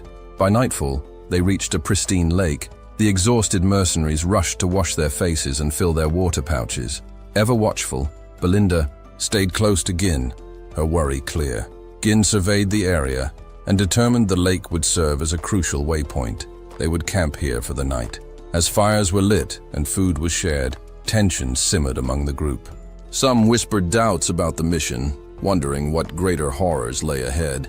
At one campfire, Manus voiced his misgivings outright. "This isn't worth our lives," he argued. The young master is chasing glory through brute force. Gordon scoffed. You were paid, weren't you? A mercenary with a patch over one eye spoke calmly. He saved us more than once. Manus wasn't convinced. Nobles see mercenaries as expendable. His words planted seeds of doubt, though Manus himself secretly planned to use the others as cannon fodder for his escape. But then the one-eyed mercenary gestured toward Gin. Look. Manus turned and scowled. Jin was tending to an injured mercenary, carefully applying medicine. Keep it dry, he advised. It'll heal faster. The mercenary nodded gratefully. Thank you. Belinda approached, frustration spilling over. That medicine is too valuable to waste like this. Gin dismissed her concern. Medicine, left unused, is worthless. Then he called the next injured soldier forward. The patch-eyed mercenary addressed the group again. Would a man who sees us as expendable waste expensive medicine on us? Silence. Another mercenary nodded. He's nothing like our last master. Manus clenched his jaw, anger bubbling beneath his skin. His attempt to sow discord had failed. Muttering curses under his breath, he walked off. Jin, having noticed the exchange, addressed the group. Finish eating. Rest. Then he called Kerr and Gillian aside. Kerr, ever direct, wasted no time. Are we just going to let Manus do as he pleases? Gin remained calm. The forest will deal with him. He glanced toward the night-darkened trees. There are bigger concerns. Belinda frowned. Like what? Gin's gaze darkened. How many lamps do we have left? Kerr answered instantly. 24. Jin's expression turned grim. Supplies were dwindling. And yet, something was off. The monsters attack constantly, he murmured. But the past 2 nights have been quiet. Realization dawned on them. Gillian's voice was serious. We've entered a territory ruled by something stronger. Jin nodded. And whatever it is, it's watching us. A hush fell over the group. They had survived the forest of beasts so far, but the real danger was still ahead. Jin carefully placed several lanterns around the camp, their warm glow flickering in the darkness. The mercenaries, unaware of his intentions, slept soundly, exhausted from the day's journey. Even Gordon, bare-chested and leaning against a tree, drifted into deep slumber. Then, a faint sound broke the silence. Gordon's eyes snapped open. His breath caught in his throat as he spotted a lantern floating in midair, as if gripped by an invisible force. Before he could react, the lantern vanished into the darkness. A strangled cry escaped his lips. Moments later, his alarm turned into sheer terror. From the shadows, 4 pairs of glowing red eyes emerged, burning like embers in the night. Gordon's scream shattered the stillness of the camp as he scrambled to his feet, swinging his weapon wildly at the unseen creatures. His frantic shouts urged the others to wake. The commotion stirred the mercenaries from their sleep. They rushed to Gordon's side, weapons drawn. One of them demanded an explanation. Still breathless, Gordon insisted that a monstrous presence had been right next to him. But his claims were met with skepticism. No one else had seen a thing. Some exchanged confused glances, while others groaned, convinced that he had been dreaming.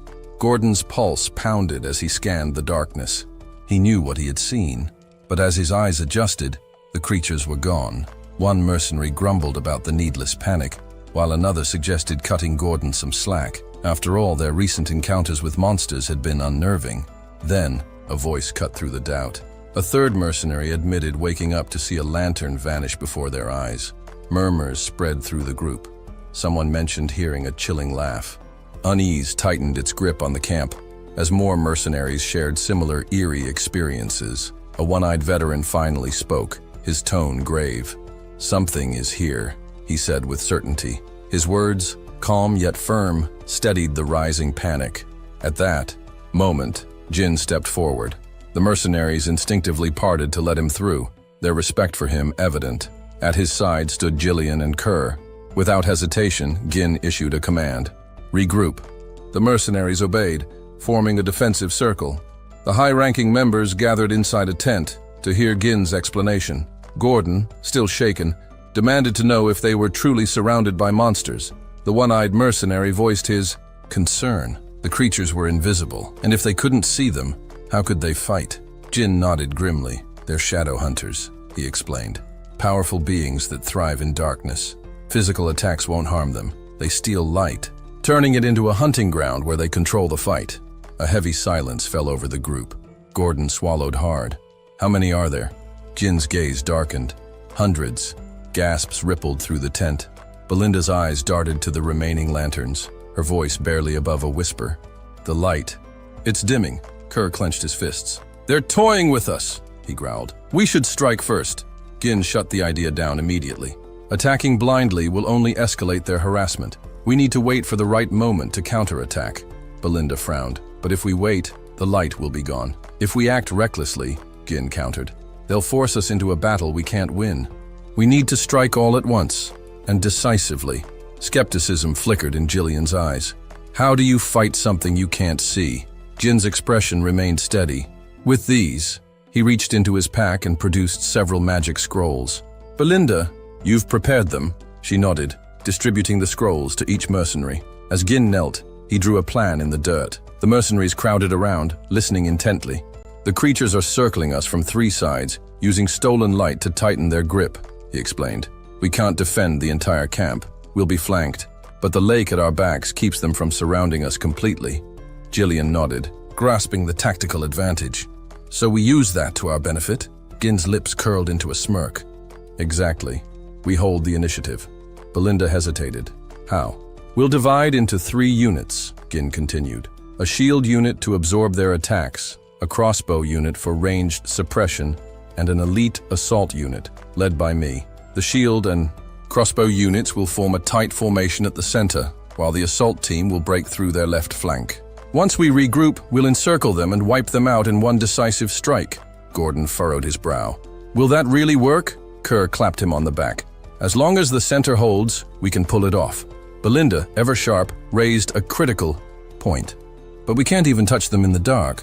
For once, Kerr had a reasonable suggestion. What about mana? Gin nodded approvingly. That's where the magic scrolls come in. As night deepened, the mercenaries braced for battle, shields locked into formation. Crossbowmen took aim, ready to unleash a volley at a moment's notice. A voice rang out, a mercenary reporting the loss of the final lantern. Darkness closed in. Gin remained calm, recalling an entry from the pioneering journal of the Delini Ducal house. The shadow hunters had one weakness, light. He pulled a scroll from his belt. With a sharp motion, he tore it open. A surge of magic erupted. Light flooded the camp, turning night into day.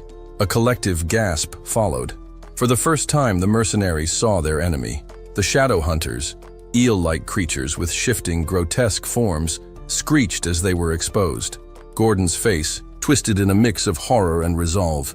They were here all along! The creatures, now fully visible, launched their attack. Chaos erupted. Hold the line! Gordon bellowed, rallying the shield unit as the first wave struck.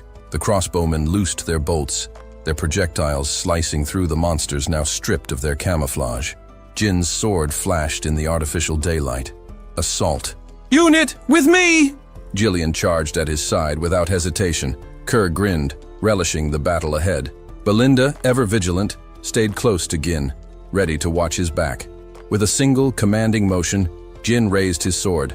Now, we end. This! With a war cry, the mercenaries surged forward, determined to turn the tide. Kerr's desire for battle burned brighter with every strike, his passion for combat igniting with each blow. His heart raced as he fought fiercely, his blade cutting through the air like a whirlwind. Gillian, with her tactical brilliance, moved fluidly across the battlefield, her weapons held with purpose. With a swift thrust, she pierced through several monsters in one motion, and with a quick swing, her blade swept through more foes in a wide arc. The pale creatures, adept at blending into the darkness, were no match for her sharp precision. Their fragile bodies crumpled under her strikes, unable to withstand her relentless assault. Jin, observing the situation, quickly assessed the battlefield. With this formidable team, he knew they could break through the enemy's defenses in the blink of an eye. He raised his hand, signaling his forces to press on and reduce the number of monsters in their path. Gillian, skilled as ever, engaged in battle with both her sword and axe, drawing the monsters' focus while expertly deflecting their attacks. Meanwhile, Kerr moved with fluid precision, disrupting the enemy's formation, cutting through their ranks with his blade, his every strike intentional and decisive. Despite his strength, the sheer number of monsters soon began to overwhelm Kerr. Sensing the danger, Belinda acted quickly. She hurled 8 daggers with deadly accuracy, each one finding its mark and clearing a path around Kerr. Once she had done her part, she called to Gin, signaling it was time for him to step in. Jin responded without hesitation, leaping high into the air, his sword moving in a dance of deadly grace. As he descended, his blade cut through the monsters with brutal efficiency, each strike leaving a trail of fallen foes. The strength of Pum's elite force was on full display as magical light illuminated the chaotic battlefield. The mercenaries, steadfast behind their shields, held firm, firing arrows without pause. The monsters had yet to break through their defenses, but the pressure was mounting. One mercenary cursed the overwhelming numbers, while another anxiously reported that they were running low on bolts. The situation grew more desperate with every passing moment, and the mercenaries began to fear the oncoming assault. Just as things seemed to take a turn for the worse, the assault squad arrived, charging in from the flank, their weapons slashed through the masses of pale monsters with ruthless efficiency. Gin paused briefly, silently acknowledging the efforts of the shield and crossbow units who had held the line until now. The tide of battle was shifting in their favor. One of the mercenaries called out with relief, "The boss has arrived!" Another, equally relieved, shouted, "We're saved!" Gordon, observing the battlefield with satisfaction, nodded. Gin, however, remained focused. He ordered his forces to spread out and encircle the remaining monsters, tightening the noose. The mercenaries moved forward with precision, charging at the remaining enemies in an organized fashion. But then, something unexpected happened. A horned pale monster issued a loud, eerie scream, signaling a retreat. The mercenaries hesitated, confused by the strange turn of events. The pale creatures were not known for their intelligence, and it was unusual for one to give orders to retreat. Jin quickly deduced that the horned monster was their leader and immediately ordered Belinda to track it down. "Find the one with the horns," Jin commanded. "That's the one calling the retreat." Kerr, watching the pale monsters begin to pull back, asked, "Should we continue the chase?" Belinda, ever the strategist, considered the situation before answering. "Wouldn't it be better to let them go?" Gin shook his head, his decision clear. "The pale monsters are relentless. Even if they retreat now, they will follow us for days. The only way to stop them from hounding us again is to take out their leader. If we break their command structure, the rest will fall apart." Belinda smiled, impressed by the growth of her young master. She swiftly retrieved a hook attached to a line, infused it with mana, and expertly threw it toward a nearby tree. Using the line, she propelled herself into the air, soaring over the retreating pale monsters and heading straight for their leader. She spotted the horned creature and, with a precise flick, launched the hook toward it. With a signal to Gin, Belinda called for him to join the pursuit. Gin, seeing the signal, knew the time had come. He gathered his strength, pouring mana into his legs, and launched himself forward. He tore through the ranks of the retreating pale monsters, his sword cutting through them as he made his way toward the leader. With a final, decisive thrust, Gin's blade drove deep into the heart of the horned creature, ending its life in a single, swift motion. "It's over," Gin muttered, his sword cleaving the leader's body into two. With the leader down, Gin turned to the remaining mercenaries. "Finish them," he ordered. The mercenaries wasted no time, charging at the remaining monsters with all the fury of their recent victory. Gin stood resolute, watching the mercenaries charge into the fray. One mercenary, filled with anger, shouted, "Let's make these monsters regret ever crossing our path." Kerr, eager to prove his strength, joined in the rallying cry. "We'll show them we're stronger than the last remnants of the Ratas." Gillian, overhearing Kerr's challenge, let out a soft sigh but said nothing. The battle was far from over, but the victory was now within their grasp. As the first rays of the sun bathed the battlefield, casting a golden hue over the chaotic remnants of the fight, the mercenaries stood victorious. They had fought through the night with unwavering determination, using light scroll magic to aid their efforts. Jin, standing tall among his men, delivered the final blow to the last of the pale monsters, his sword cleaving through its body, signaling the end of the battle. The mercenaries, exhausted but triumphant, erupted in cheers, their voices filled with both relief and the sweet taste of victory. The air was thick with the satisfaction of a job well done. The big three, Jin, Gillian, and Belinda, gathered together, exchanging words of praise and gratitude. Gillian, ever the tactician, offered a few kind words to Gin, commending him for his leadership and the precision with which he executed his plans. Jin, ever humble, acknowledged the compliment with a nod, but quickly redirected the praise to his mercenaries, recognizing their commitment and teamwork. Belinda, ever the protector, immediately noticed Jin's worn appearance. Her eyes scanned him for any signs of injury. "Are you hurt anywhere?"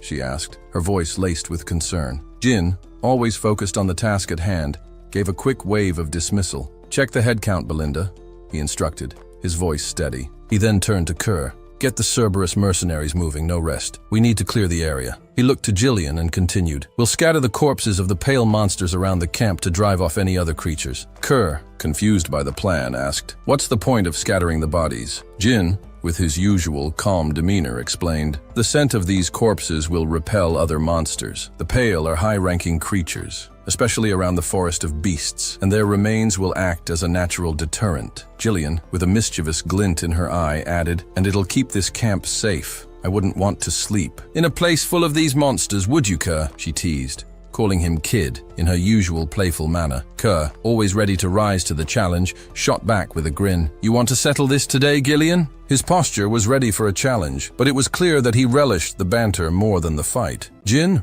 relieved to be distracted from his heavy thoughts, let out a long sigh. He couldn't help but reflect on the time spent in the forest of beasts. 10 days, he realized. 10 days of constant danger and uncertainty. Now that the pale threat was neutralized, only the task of mining the runestone veins remained. As the sun climbed higher, Gin couldn't shake the feeling that the worst was behind them. Belinda approached him with her report. "The Cerberus Mercenary Corps has 41 members. 3 contracted mercenaries were lost, leaving us with 126. Gin nodded thoughtfully, noting that Cerberus had suffered no casualties. Kerr, clearly pleased with his leadership, puffed out his chest and smugly declared, "No surprise there. Who else could lead such a fine group of mercenaries?" He shot a pointed glance at Gillian, almost daring her to disagree. Gillian, always calm and composed, merely raised an eyebrow, her lips curling into a faint smile. Jin, more focused on the task at hand, asked about the 3 mercenaries who had perished. Belinda was quick to answer, though her news wasn't as straightforward. "Their bodies are missing. We don't have confirmation of their deaths," Gordon added grimly. "Manus is also unaccounted for. Some speculate he perished in the fight, but there's no evidence of that." Another mercenary offered an alternate theory, suggesting Manus had sneaked off during the battle. It wasn't surprising to anyone familiar with Manus's track record. It seemed likely that Manus had convinced 2 other mercenaries to abandon the group and leave. As Gin processed this, 2 of Manus's former followers began talking. One mercenary, shaking from the intensity of the battle, remarked, "We would have died if Manus hadn't urged us to run." The second one added, "Now that we're safe, we can afford to slow down." But Manus, ever the pragmatist, snapped back at them, "Keep moving. The monsters are distracted, but we need to get as far away as possible while we can." It was too late. When Manus turned to check on his companions, he saw them frozen in fear, their eyes wide in terror. The 2 mercenaries pointed behind him, and Manus, still unaware of the danger, turned around. What he saw made his blood run cold. Looming over them was a gigantic serpent, its crimson eyes glowing with hunger. Its massive body was coiled, ready to strike, and Manus realized, far too late, that they had provoked something far beyond their ability to escape. The 3 mercenaries stood, frozen, knowing they had no chance against the terrifying creature.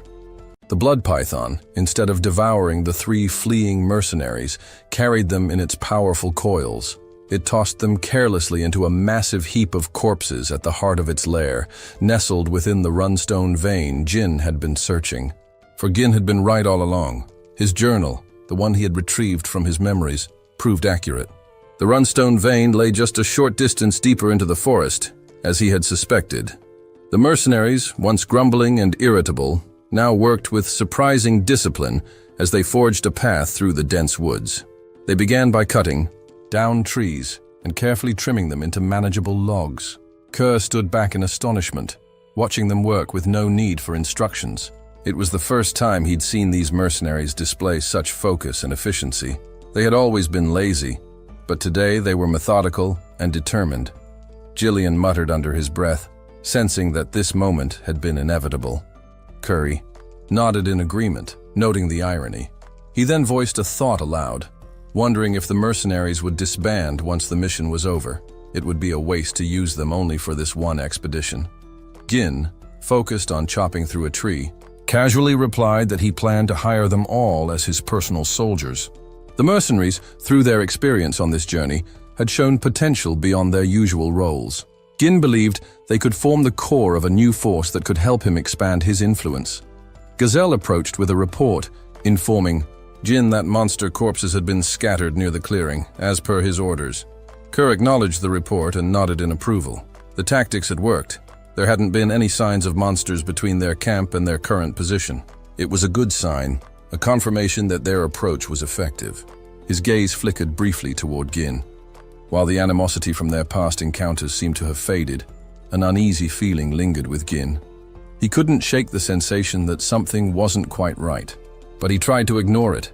Suddenly, Belinda appeared, swinging from a tree before landing gracefully and kneeling. Her excitement was palpable as she spoke a single word that made Gin's heart race. There was something ahead. Instantly, Gin understood the significance. He ordered the mercenaries to clear the path quickly. Their goal was within reach. Energized by the command, the mercenaries pushed forward with renewed strength. Not long after, they arrived at the site of what they had been searching for. The runstone vein, radiant and alive with shimmering crystals, lay just beyond the final line of trees. The sight of it took their breath away. The crystals, jutting from the earth like a towering mountain, were beyond anything they had imagined. The mercenaries, for the first time in a long while, were speechless. One muttered in disbelief, "This can't be real." Another echoed the sentiment, stunned by the sight. Jin, calm as ever, explained that this was precisely why they had embarked on this expedition. The runstone vein before them was top grade. It was a discovery of immense value. Kerr marveled at the sight, realizing that the forest had hidden something far more valuable than he had expected. Nearby, Gillian couldn't help but smirk, offering a rare compliment to Jin for his foresight. But before anyone could celebrate further, Belinda, ever the enthusiastic one, sprang to Jin's side. Without hesitation, she threw her arms around him in a tight embrace, asking excitedly how he had known about the vein. One of the mercenaries, still in awe, wondered aloud if the scattered crystals were truly runestones. Another mercenary, filled with excitement, shouted that they had stumbled upon something most people could only dream of finding once in a lifetime. Talk quickly turned to mining the crystals and the wealth they could bring. However, the moment of triumph was abruptly shattered by a harsh voice that cut through the thick fog. "None of you are going anywhere." The mercenaries froze. The voice was unmistakable. They turned to see Manus, standing unnaturally still, as if under some dark influence. Before anyone could act, Manus collapsed, engulfed in a thick mist. The mercenaries rushed to his side, shouting in frustration and confusion. Jin, with the authority that had become second nature to him, raised his sword and ordered them to fall back. Without hesitation, he drew back his broadsword, preparing for what was to come. With a single swing, the force of his strike sent a blast of wind that swept the mist away, revealing the scene that lay hidden beneath. The mercenaries were stunned. Before them was the blood python's lair, a massive mound of bones, littered with the remains of countless creatures. Horror spread across their faces. One mercenary shouted, horrified by the sheer number of corpses scattered across the ground. Another demanded to know what had happened here. As they examined the scene, they realized the truth. This was no abandoned lair. Among the monstrous bodies were human remains as well. The evidence was clear. This place had been home to something far more dangerous than they had anticipated. Belinda and Gillian immediately assumed defensive stances, awaiting Jin's orders. Jin's gaze swept across the scene, his mind racing. Peaceful mining of the runestones was no longer an option. The scale of the carnage around them suggested that this was the nest of high-ranking monsters. The presence of fresh, undecayed bodies indicated that this place had not been abandoned for long. Jin's mind worked quickly. The discovery had shifted from an opportunity to mine valuable resources to a deadly confrontation. They were no longer the hunters, they were the hunted. The toxic gas from the scattered corpses had merged with the mist, clouding the area in an invisible danger that went unnoticed until it was almost too late. Gin cursed under his breath, remembering that no special threats had been recorded near the vein. Realizing the imminent danger, he quickly commanded everyone to be alert, his voice firm and steady as he sensed something drawing near. His instincts proved correct. The massive blood python materialized out of the mist like a nightmare come to life, its movement so quiet it was almost impossible to track. Without warning, the serpent opened its gaping maw, preparing to strike at Gin. His mind raced as he shouted for the mercenaries to scatter. Belinda, Kerr, and Gillian instantly positioned themselves, while Gin himself stepped forward as the vanguard. Unfazed by the looming threat, he leaped into the air, his sword raised high and ready for combat. As the python lunged toward him, Gin deftly dodged its strike, swinging his sword in a smooth arc. His momentum from the leap carried him closer to the serpent's body, and with a surge of mana, he thrust his sword toward its skull. Even with the power of 2 attacks, the sword only left a shallow mark on the python's scales. Watching from the sidelines, Gillian muttered in disbelief, astonished at how little effect the strikes had despite the mana infusion. Kerr, equally stunned, voiced his confusion, unable to understand how such a creature could withstand such powerful blows. As Gin attempted to retreat, the python immediately countered, opening its mouth wide and spraying venom from its fangs. Still in midair, Gin twisted his body and used his cape to shield himself from the poisonous spray. But the attack didn't end there. The serpent's tail came crashing down, aiming to strike Gin with a brutal force. Gin, anticipating the move, swung his sword with all his might, meeting the tail head-on. The impact was overwhelming, sending him crashing to the ground with a force that rattled his bones. Belinda's frantic voice cut through the chaos, filled with worry as she called out to her young lord. The ground trembled as the python's body writhed in fury, causing utter mayhem around them. One mercenary, caught in the chaos, screamed for everyone to watch out for the snake's rampage, while another demanded to know what kind of beast could possess such immense size. A third mercenary screamed in terror as the snake's overwhelming power began to tear through their ranks, crushing everything in its path. With the mercenaries in disarray, the experienced trio swiftly sprang into action. Gillian moved with precision, pulling 2 mercenaries out of harm's way. Belinda, with a swift motion, used a rope to help several others climb to safety, throwing them clear of the python's crushing force. Kerr, ever the leader, barked orders, commanding his group to scatter and avoid the destructive rampage of the serpent. The snake's fury seemed unrelenting. The mercenaries, overwhelmed by its monstrous strength, could do little but scream in terror as they fought to escape its crushing wrath. Still on the ground, Gin focused, forcing his body to circulate mana, preparing for his next strike as the python's deadly gaze remained locked on him. He knew this creature was the true master of the runstone vein. Jin's mind raced as he assessed the situation. The blood python was one of the legendary creatures within the forest of beasts that were deemed nearly impossible to hunt. It resided deep within the forest, far from human reach. Yet here it was, and Gin had not expected to encounter it so soon. The chances of victory seemed slim. The option to retreat crossed his mind, but there was no time to waste. He clenched the runstone tightly in his hand, steeling his resolve. If he turned back now, everything he had done thus far would be meaningless. He had come too far to give up now. Gin's mind was made up. He was not just fighting for himself. He was someone burdened with far greater responsibilities, and he would not back down. With a determined breath, Gin activated the 3 mana cores in his upper body, his sword raised in defiance of the monstrous creature before him. His eyes blazed with unyielding resolve as he summoned all the power he could muster. Considering his next move, Gin opened his 3rd mana core, wondering if he could muster enough strength to defeat the blood python. The serpent, having already wreaked havoc on the mercenaries, set its sights on him once again. Sensing the rising power within the seemingly insignificant human, the creature's mouth opened wide as it charged toward Gin, its massive form bearing down on him. Gin's sword flared with the mana he infused into it. With a quick sidestep, he deflected the python's strike, sending the creature's attack to the side. Without hesitation, Gin ran his blade along the serpent's head, but its scales proved far too tough to penetrate. Adapting his stance, Gin swung his sword upward like a dancer with a broadsword, before bringing it down with precise force, managing to gouge out one of the serpent's eyes. But the battle was far from over. The blood python retaliated, swinging, its massive tail down to crush Gin. Standing firm, Gin blocked the attack with his sword, the force of the blow reverberating through him as if he were a fortress. Mana surged through his veins, pushing him beyond his limits. Meanwhile, the serpent opened its mouth again, preparing to devour him whole. The blood python unleashed a rapid barrage of attacks, each strike made heavier by its colossal weight.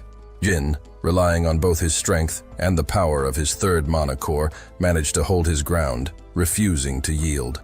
With a fierce scream, Jin pushed back against the overwhelming odds, determined to stand his ground. The odds of survival were slim, but Jin knew there were some battles that had to be fought. Just as his father had borne the weight of their family's territory, Jin now carried the burden of his estate and its future. Kerr, Belinda, Gillian, and the rest of the mercenaries stood in awe as they witnessed their young lord fighting with everything he had.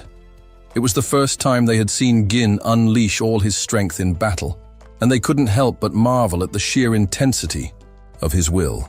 Jin moved closer to the snake's head, raising his sword to strike at its open mouth.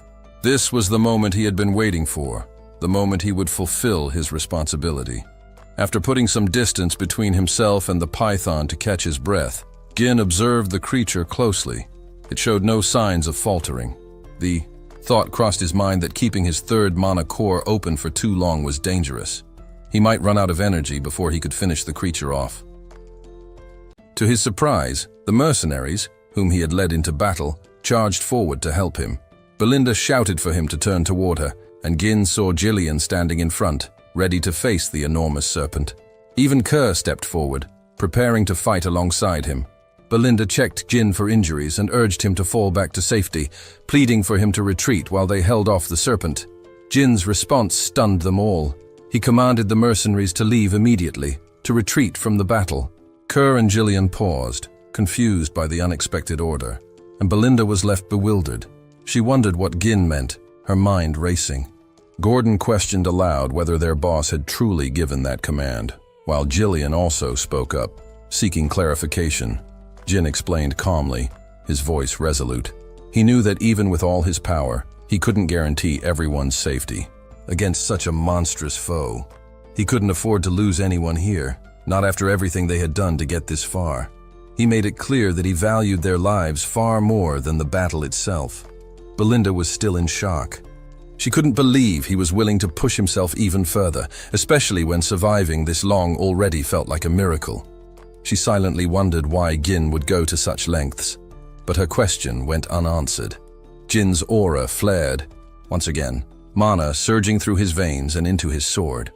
The blood python responded by releasing a cloud of poison, aiming to overwhelm the group with a deadly spray.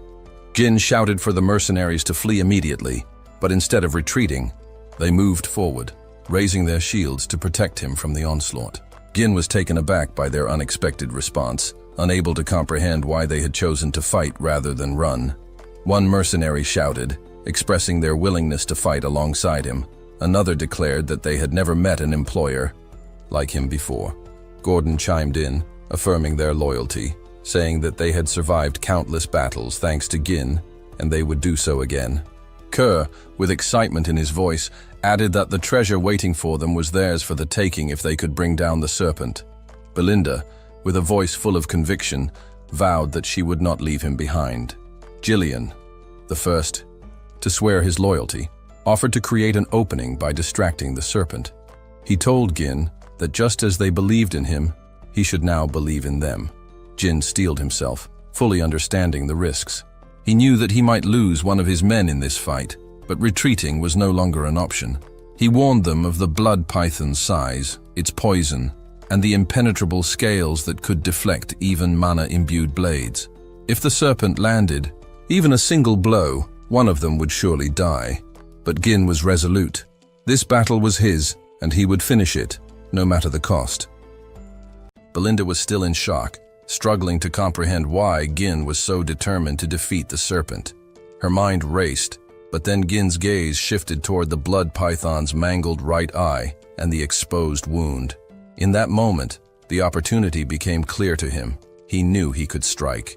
Raising his blade, Jin called out to the mercenaries with authority, commanding them to fall into formation and act as one. His voice rang with determination as he ordered them to heed his command. Without hesitation, the mercenaries rallied, together, their resolve unwavering. The blood python towered before them, a terrifying force of nature, but the mercenaries were undeterred. Its gaping mouth opened wide, ready to strike, but the mercenaries raised their shields in preparation. Belinda, dagger in hand, positioned herself behind Kerr, who held his oddly shaped blade, both preparing to strike the serpent's right eye. Gillian, axe raised, aimed for the creature's vulnerable mouth, while Gin carefully moved, his blade searching for an opening. Together they restricted the serpent's movements, using every ounce of strength they could muster. Kerr thrust his blade into the serpent's right eye, drawing its attention. Furious, the snake reacted swiftly, swinging its head and opening, its jaws in a deadly snap, aimed directly at him. But Belinda was quick to act, yanking Kerr out of harm's way with a forceful pull that saved him from the serpent's lethal bite. Gillian saw his opening and leapt forward, his axe crashing down with tremendous force. Though the blade couldn't penetrate the serpent's tough scales, the sheer strength behind the strike drove the creature's head to the ground. Seizing the moment, Gin darted in from the side, heading straight for the remaining eye. The snake attempted to stop him, but it was too slow. With precise accuracy, Gin plunged his blade into the serpent's eye, causing it to shriek in agony. Jin's mind raced as he carried out the strike. He knew what would happen next, but the thought of standing by while others perished was unbearable. He had no choice but to finish the fight. The mercenaries, seeing their young master's resolve, attacked with everything they had, Gillian continuing to pin the serpent down. In its final moments, the blood python's remaining strength surged, and it jerked its head upward, sensing Gin's powerful mana rising above it. With fury, the serpent charged. Gin leapt into the air, his blade raised high, determined to end the battle once and for all. He had no choice but to finish it now. He was the only one who could protect the estate, and failure was not an option. As the serpent's massive jaws opened wide, it surged toward Gin, ready to swallow him whole. The mercenaries and Belinda watched in stunned horror, convinced that the young master had been devoured. But then, in a shocking turn of events, Gin's blade emerged from the serpent's head, piercing through its skull from the inside. He split the serpent's upper head in two, emerging from the wreckage, drenched in poison but victorious. The blood python was dead. Kerr and Gillian couldn't hide their smiles, relief flooding over them at the sight of their young master standing tall and unharmed. Belinda, overwhelmed with joy, was just as relieved.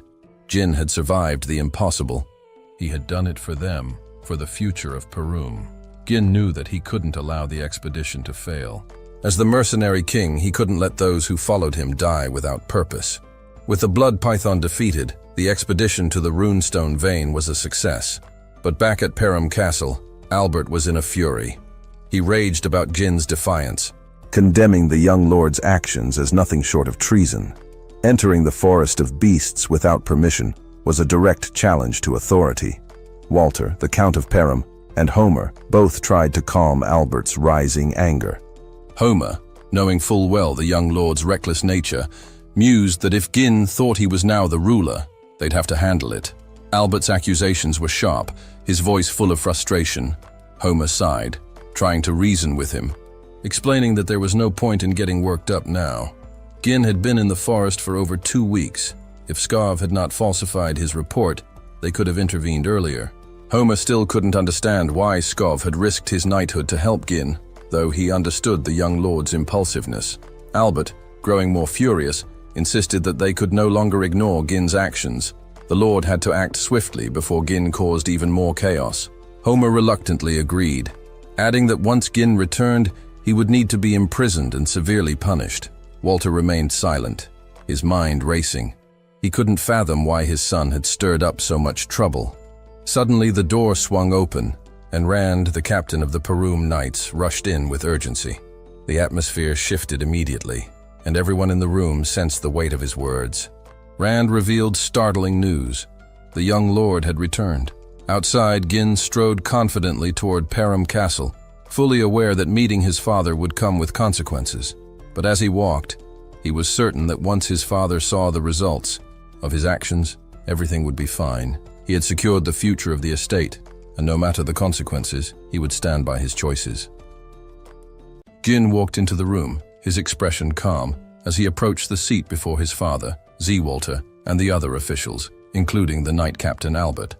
Though Albert was seething with fury, he remained silent, waiting for the Archduke to speak. Even Randall and Homer were at a loss, unsure of what the young man had planned.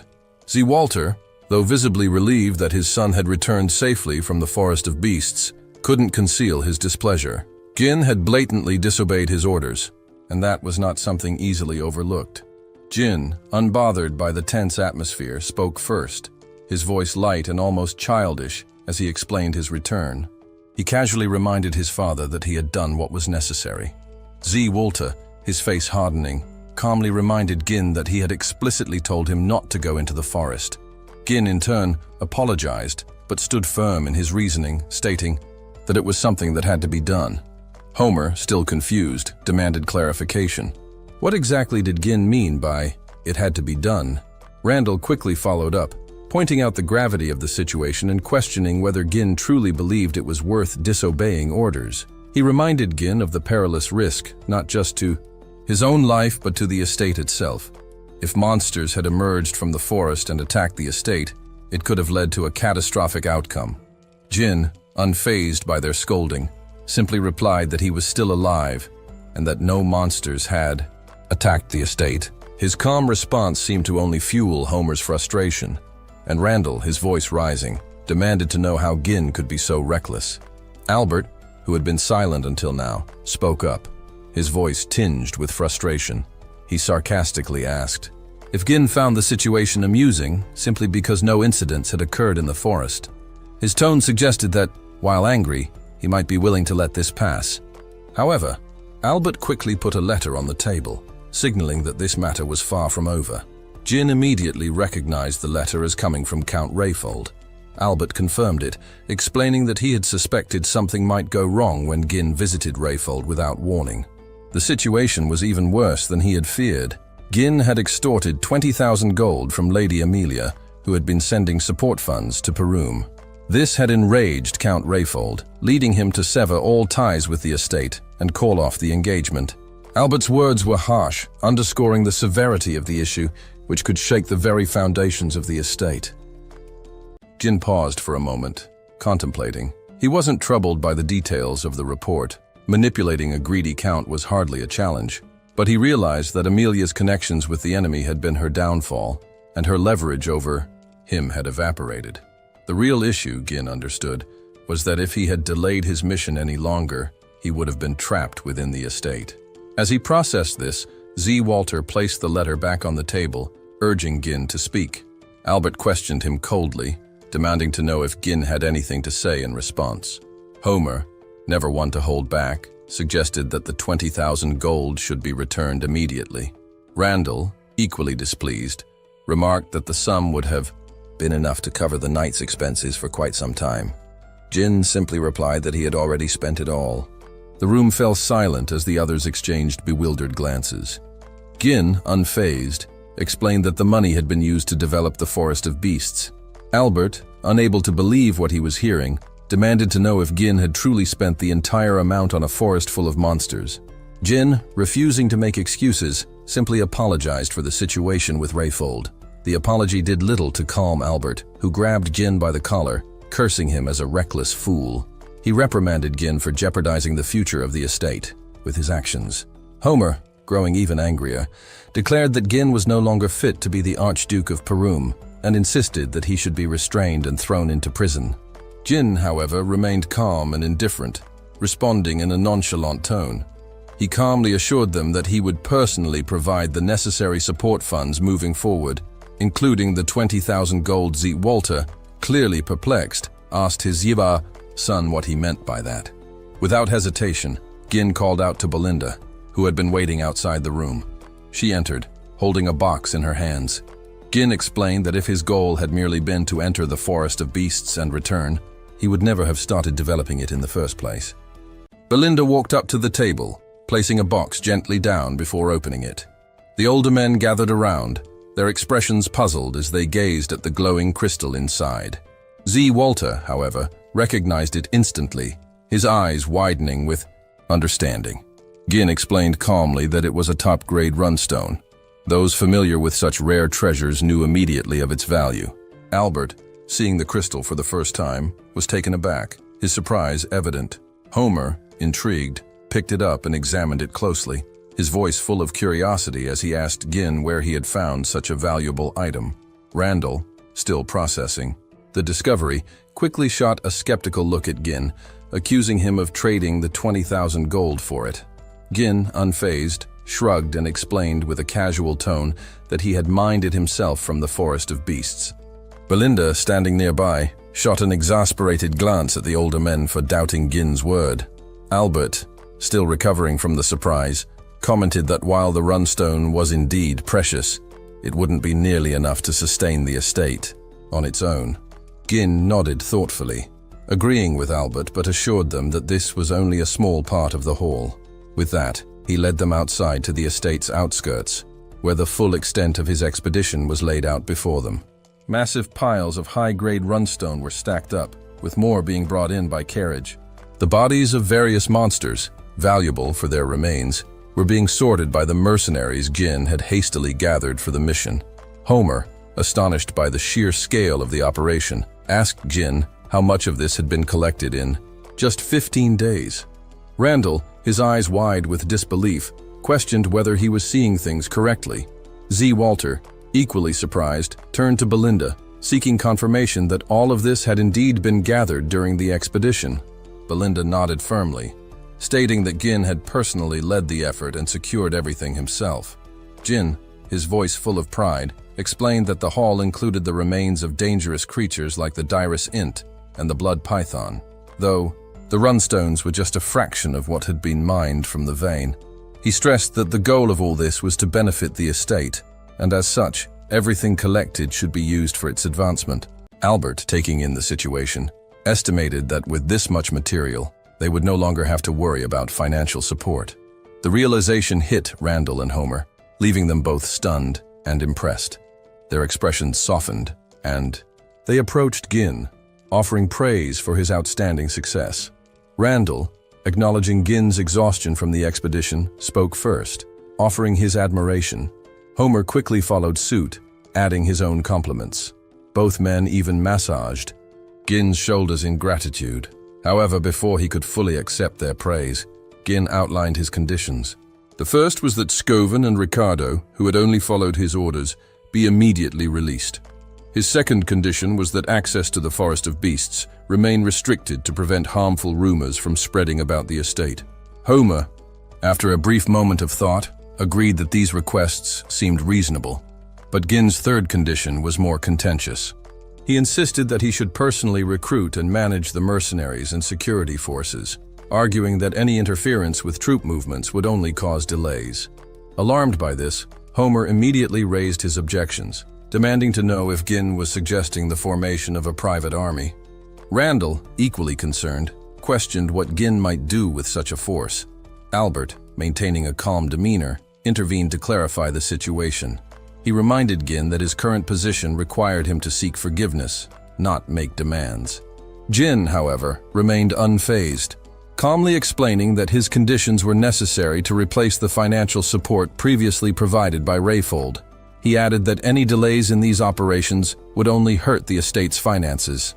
Gin then turned to Albert, challenging him to consider whether he was truly willing to bear the consequences of any delays.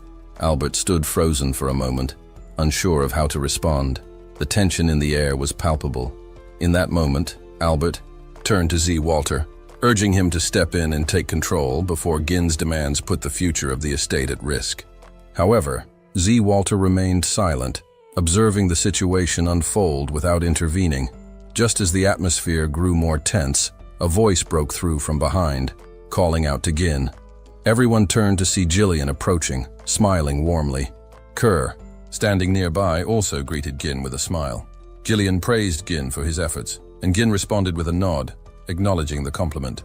The mercenaries who had joined them on the expedition stood behind Gillian, clearly sharing in the respect and admiration for Gin.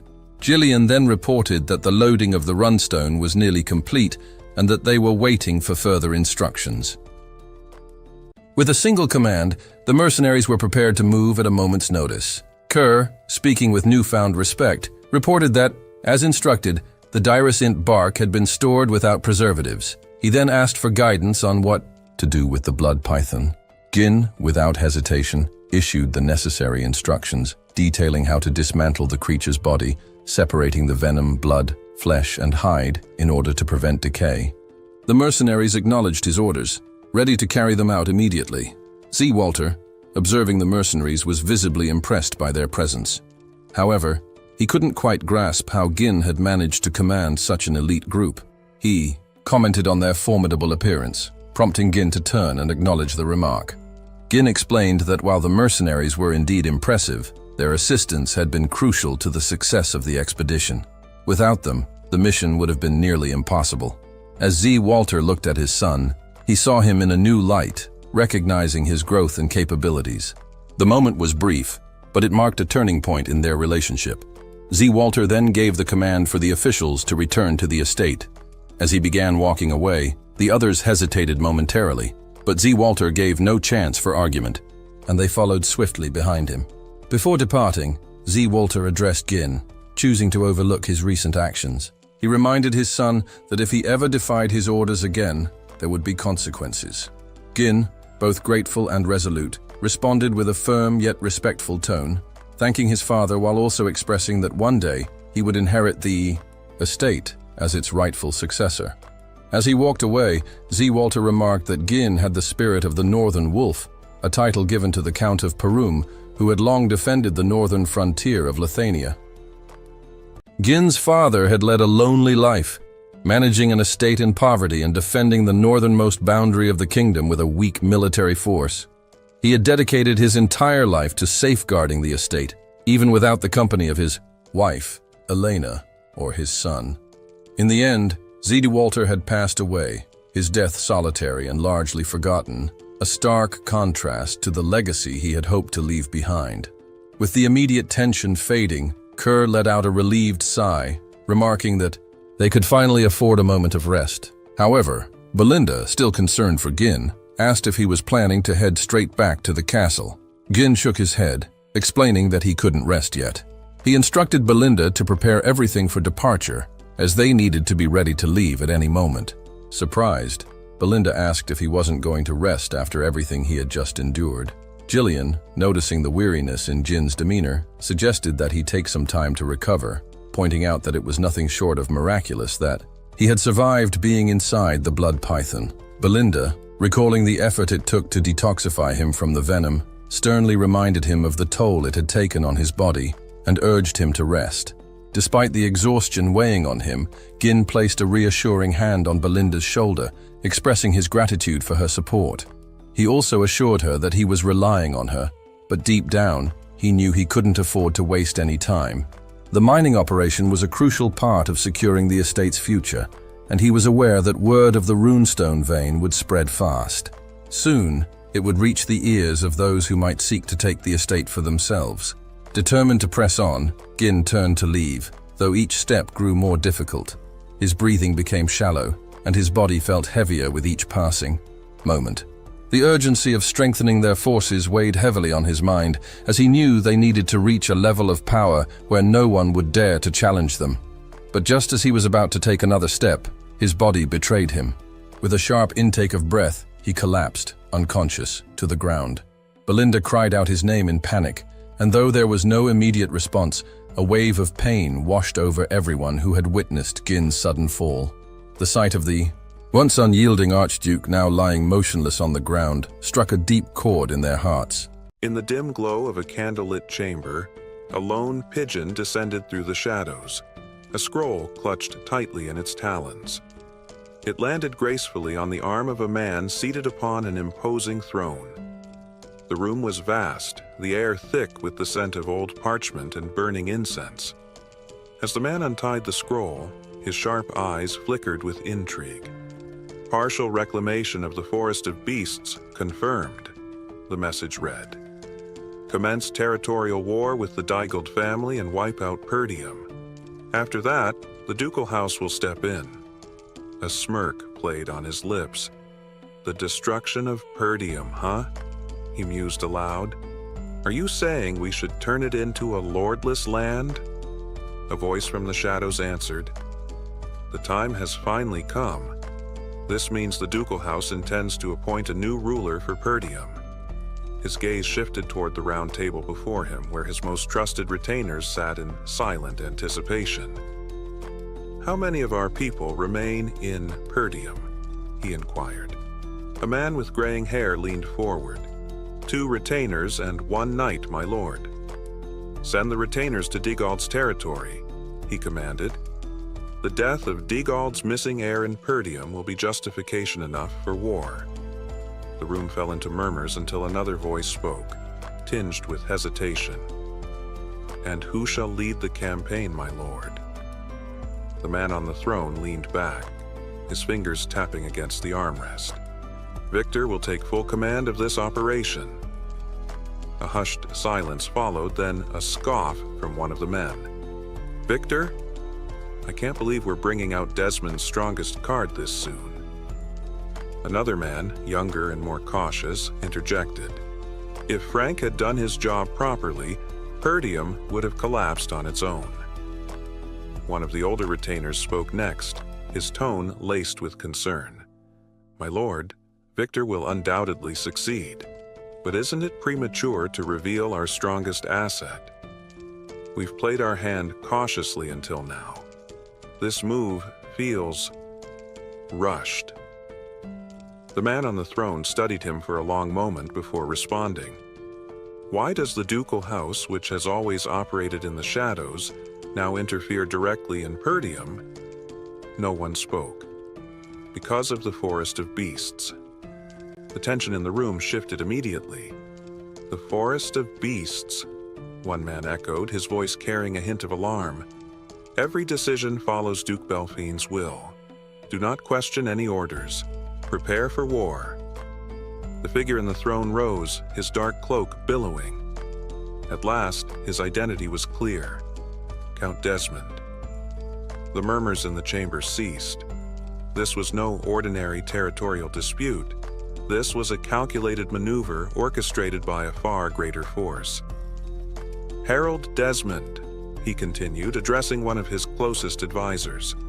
"Does anyone else know about this situation?" Meanwhile, in another location, a piercing scream shattered the stillness of an opulent chamber. A woman, clad in a deep crimson gown, clutched the fabric of her dress as if to steady herself.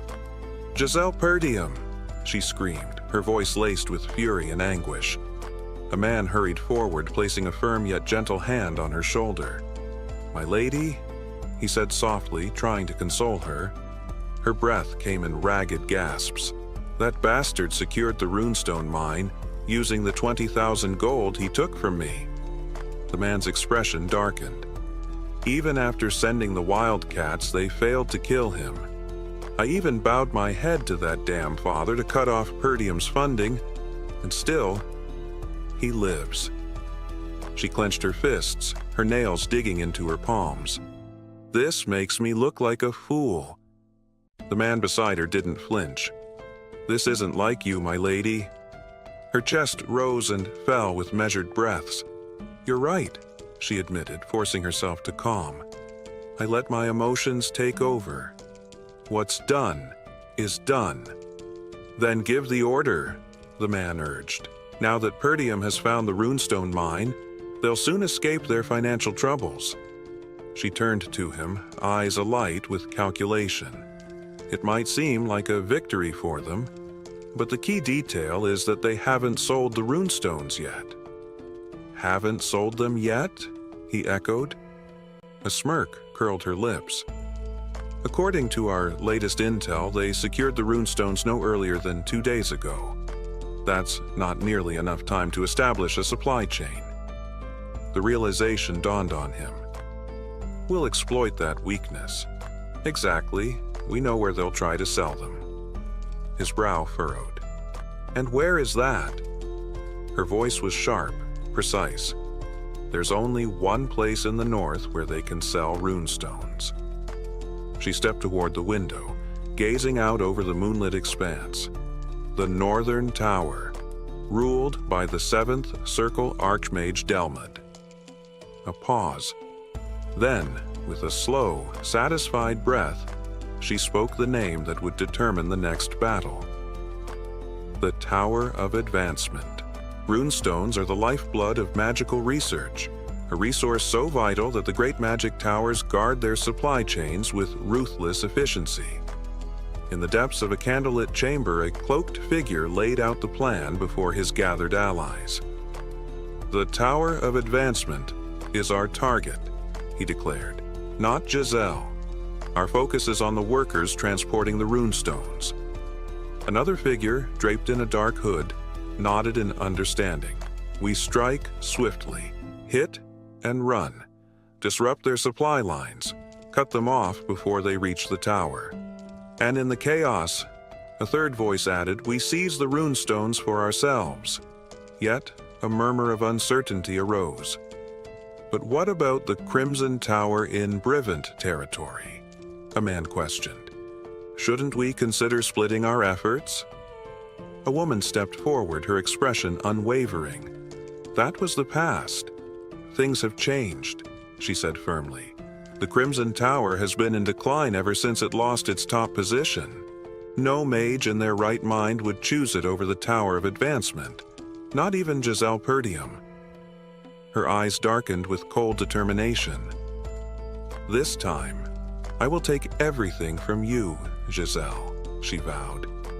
Far away, within the silence of his chambers, Giselle was lost in the depths of a dream that soon turned into a nightmare.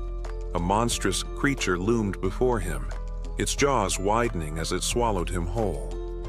Darkness engulfed him, and then came the venom, oozing from its insides, a corrosive force meant to break him down before he even reached the creature's stomach. But Giselle's body burned with defiance. His third mana core flared to life, incinerating the venom upon contact. The resulting fumes, however, were a new kind of torment, a poisonous haze that threatened to steal his breath, to pull him into unconsciousness. "Endure," a voice echoed in his mind. "If you lose consciousness here, it's over." His expedition, his future, everything he had worked for, it would all be lost. His grip on reality tightened. "If I can't avoid the poison," he resolved, "then I'll make it mine." The venom that had infiltrated his body, he wouldn't fight it. He would absorb it. Drawing it into his mana core, he spun it with fierce control, neutralizing the toxins in a process only a superhuman could achieve. Then, a realization struck. Could this be used as an alternative fuel? A new method to withstand mana explosions? His eyes snapped open, breath steady, body refreshed. He sat up, disoriented. "Is this my room?" he muttered. "What happened?" He remembered making amends with his father, but after that, nothing. A voice broke the silence. "You're finally awake." He turned to his left and found Elena watching him intently. "You left without a word and collapsed the moment you returned," she said, her voice tinged with concern. "Elena?" Giselle asked, still dazed. Without warning, she pushed him back onto the bed and bolted from the room. "Belinda!" she shouted down the hall. "Brother is finally awake." Giselle remained still, processing her words. 2 days. He had been unconscious for 2 whole days. "I pushed my body to the limit," he thought. "I barely received first aid after emerging from the python, and yet I feel fine." He flexed his fingers. His body should have been battered, but instead, he felt stronger. No, more than that. His mana capacity had increased. Its very nature had shifted. His gaze darkened in thought. Could the blood python's energy have fused with me? A possibility he had never considered in his past life. I didn't plan for this, but the risk I took has paid off. Excitement stirred in his chest. If this method worked, he could grow stronger, faster, by unimaginable leaps. He needed to run tests, but there was no time for that now. For now, there was only one priority: the runestones. 2 days had passed. By now, word had already spread. He swung open his cabinet. I need to gather the mercenaries immediately. A knock at the door interrupted his thoughts. You don't need to knock, he called. Come in. The door swung open, revealing not just Belinda, but also his father, Walter Perdium. A rare sight. Father, Giselle said, momentarily caught off guard. Walter studied him for a long moment before speaking. I heard from Belinda, he said, that you jumped into a python's body and got poisoned. His tone was steady, unreadable. Are you all right? Giselle met his gaze. As you can see, he replied evenly. Walter exhaled slightly, a subtle sign of relief. Good. Belinda stepped forward, touching his face lightly. You suddenly collapsed, she murmured. You know how worried we were? I'm fine, he reassured her. But then his father's voice cut through the moment. Giselle, he said, we need to talk. A pause. I have a request for you. Giselle's eyes narrowed. A request? He repeated. Father and son strode toward the training grounds, their steps the only sound in the still air. Each carried a sword, their grips firm, but Gin's attention was drawn more to the man beside him. It was rare, almost unheard of, for the two of them to be alone like this. In his past life, Gin had always avoided these moments, fearing the inevitable reprimands that would follow. But now, he held his ground, determined to face whatever came next. When they reached the center of the arena Zed, Walter finally broke the silence. He apologized for summoning his son so soon after his recovery. Gin waved off the concern, casually mentioning that 2 days of rest had left him feeling better than ever. But his father's words lingered in the air, and Gin could sense there was more to this meeting. Growing uneasy, he decided to address the topic himself, asking directly about the request his father had made earlier. For a long moment, Walter simply studied him. Then, as if making a deliberate effort, he averted his gaze. Gin narrowed his eyes. His father's uncharacteristic hesitation set off warning bells in his mind. The silence stretched between them, heavy and unspoken. Gin's thoughts drifted to a distant evening from his childhood. He, his mother, and Eleanor had sat atop a grassy hill, looking out over Perum. That day, his mother had shared something about his father, something Gin had barely understood at the time. She had called him a man who rarely showed his true emotions, who always placed duty before himself. But when it came to her, she had said with a quiet laugh, he was different. Gin had dismissed her words back then, but standing before his father, now the memory carried new meaning. Without warning, Walter shifted into position, raising his sword. He instructed Gin to do the same. Suppressing his nerves, Gin complied, gripping his weapon tightly. Beads of sweat formed on his brow, but he locked eyes with his father, bracing for what was to come. Then, in a flash, Walter lunged. His blade shot forward, swift and precise. Gin barely had time to react, turning his sword just in time to deflect the attack. But the reprieve was brief. His father pulled back, spinning his sword before swinging downward with staggering force. Gin gritted his teeth and planted his feet, blocking near the hilt to absorb the impact. He retaliated with a swift counterattack, striking from behind. Walter was faster. He brought his sword down to block, then retaliated in a single, fluid motion, his movements as sharp and deliberate as a striking viper. Gin barely managed to parry in time. Their duel intensified, each exchange coming harder and faster than the last. Walter's technique was effortless, a mix of power and grace, but Gin held his own. He thrust with deadly precision, forcing his father to evade and counter in quick succession. With each clash, Gin became more aware of the nature of his father's swordplay. It wasn't just a weapon meant to overpower enemies, it was a blade that could both protect and destroy. As they fought, something shifted in Gin's understanding. He could feel the weight of the blade in his hands, not just as an instrument of battle, but as an extension of himself. His father had mastered the delicate balance between strength and restraint, and now Gin could sense it too. Then, in one final exchange, Walter came at him with overwhelming force. Gin braced himself, blocking with the hilt before twisting to strike from the side. His father responded instantly, raising his sword in defense. For a fleeting moment, they both saw it, an opening. They moved as one, their blades finding each other's throats. Locked in place, their gazes met. The match had ended in a draw, Jin studied his father, searching for any sign of emotion in his expression. Meanwhile, Walter looked upon his son with newfound wariness, as if seeing him in an entirely new light. Breaking the silence, Walter offered a rare word of praise, acknowledging how much Gin had grown. Gin, caught off guard, muttered a quiet thanks. But before he could dwell on it, his father continued, offering him advice. He pointed out that while Gin possessed the strength and reflexes to take down even monsters in the wild, his movements were too easily telegraphed. A skilled opponent would be able to read his intent. Jin frowned, considering the critique. He had always relied on analyzing his enemies in battle, but perhaps his father was right. There was more to combat than raw strength and speed. He would need to refine not just his body but his mind as well. As Gin reflected on his father's words, a revelation struck him. Until now, he had relied solely on instinct and experience, his swordsmanship shaped by survival rather than structured training. He had never been formally instructed, never had a mentor to refine his skills or correct his flaws. There were undoubtedly gaps in his technique, flaws he had compensated for in battle, but had never consciously addressed. Yet now, standing before his father, he realized that learning from someone else was not a weakness, but a strength. A newfound sense of gratitude settled within him. Turning to Walter, he sincerely thanked him for the lesson.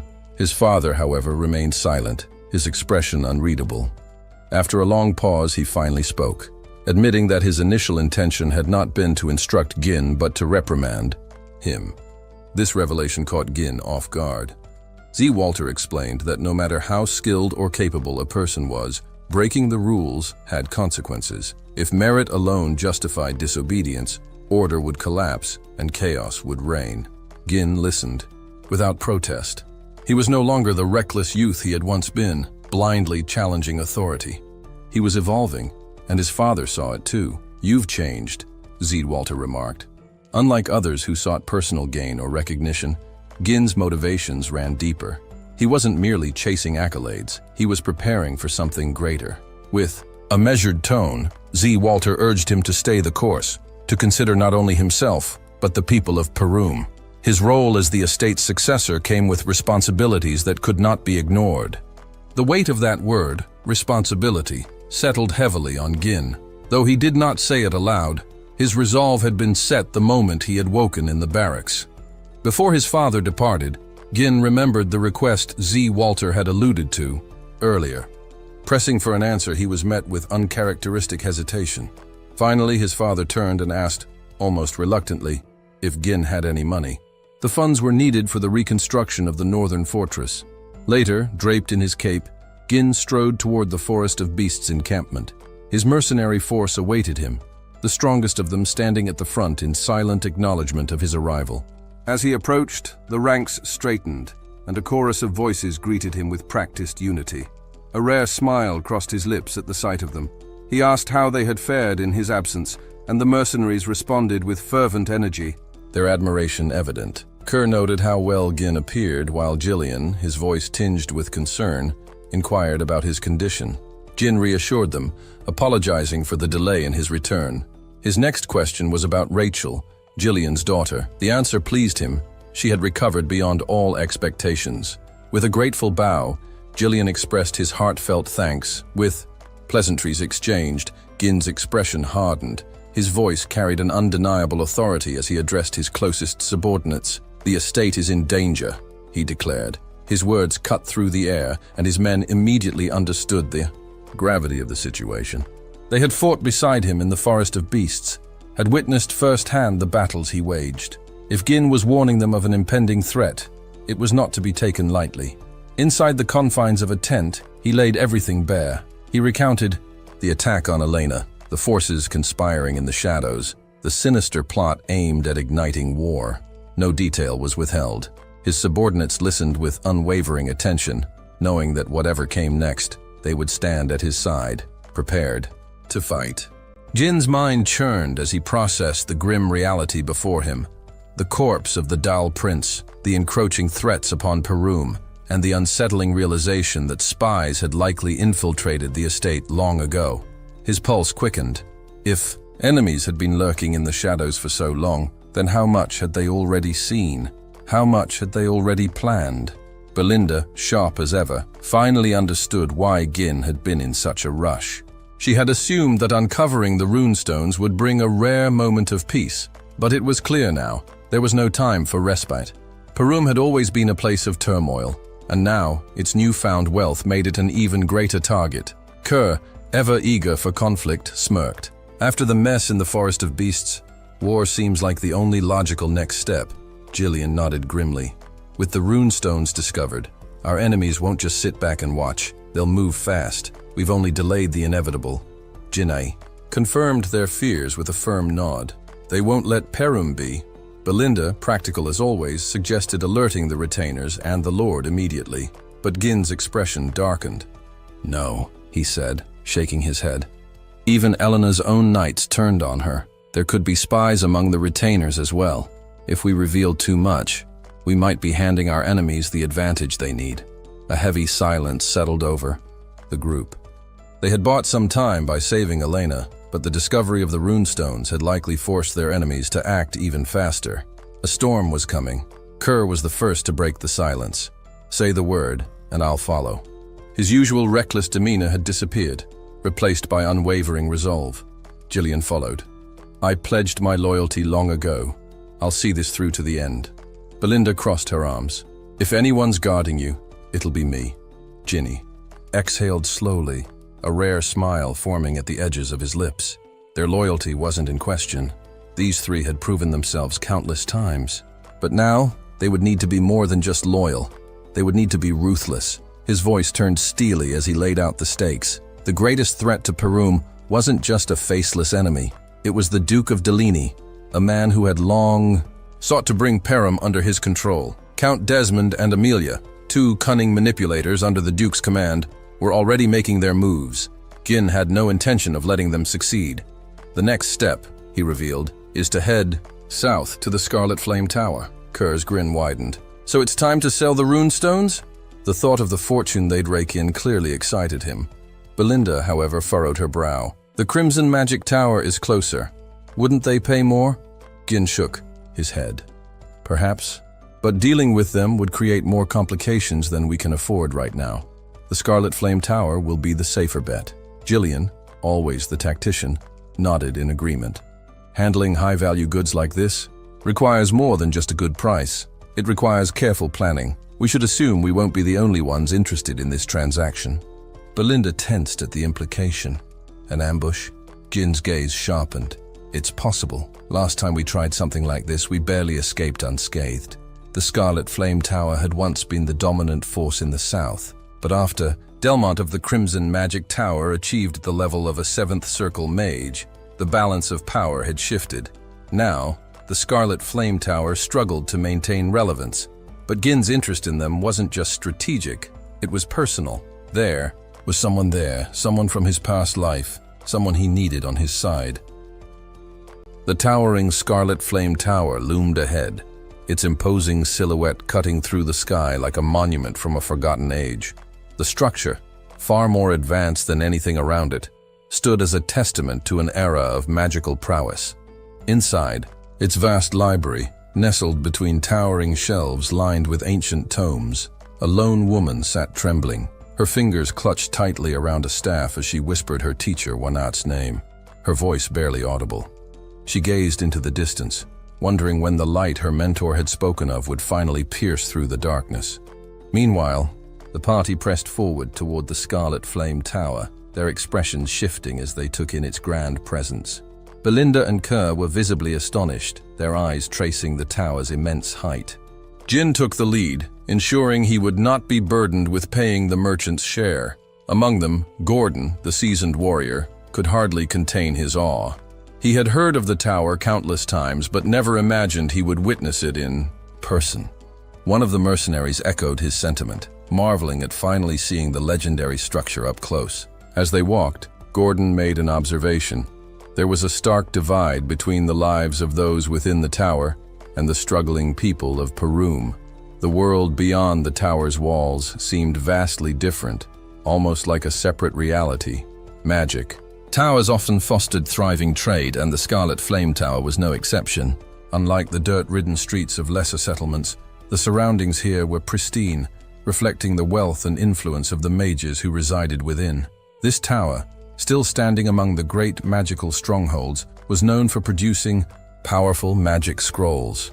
On the bustling streets, mages moved with effortless precision, weaving spells to repair roads and set down fresh street tiles.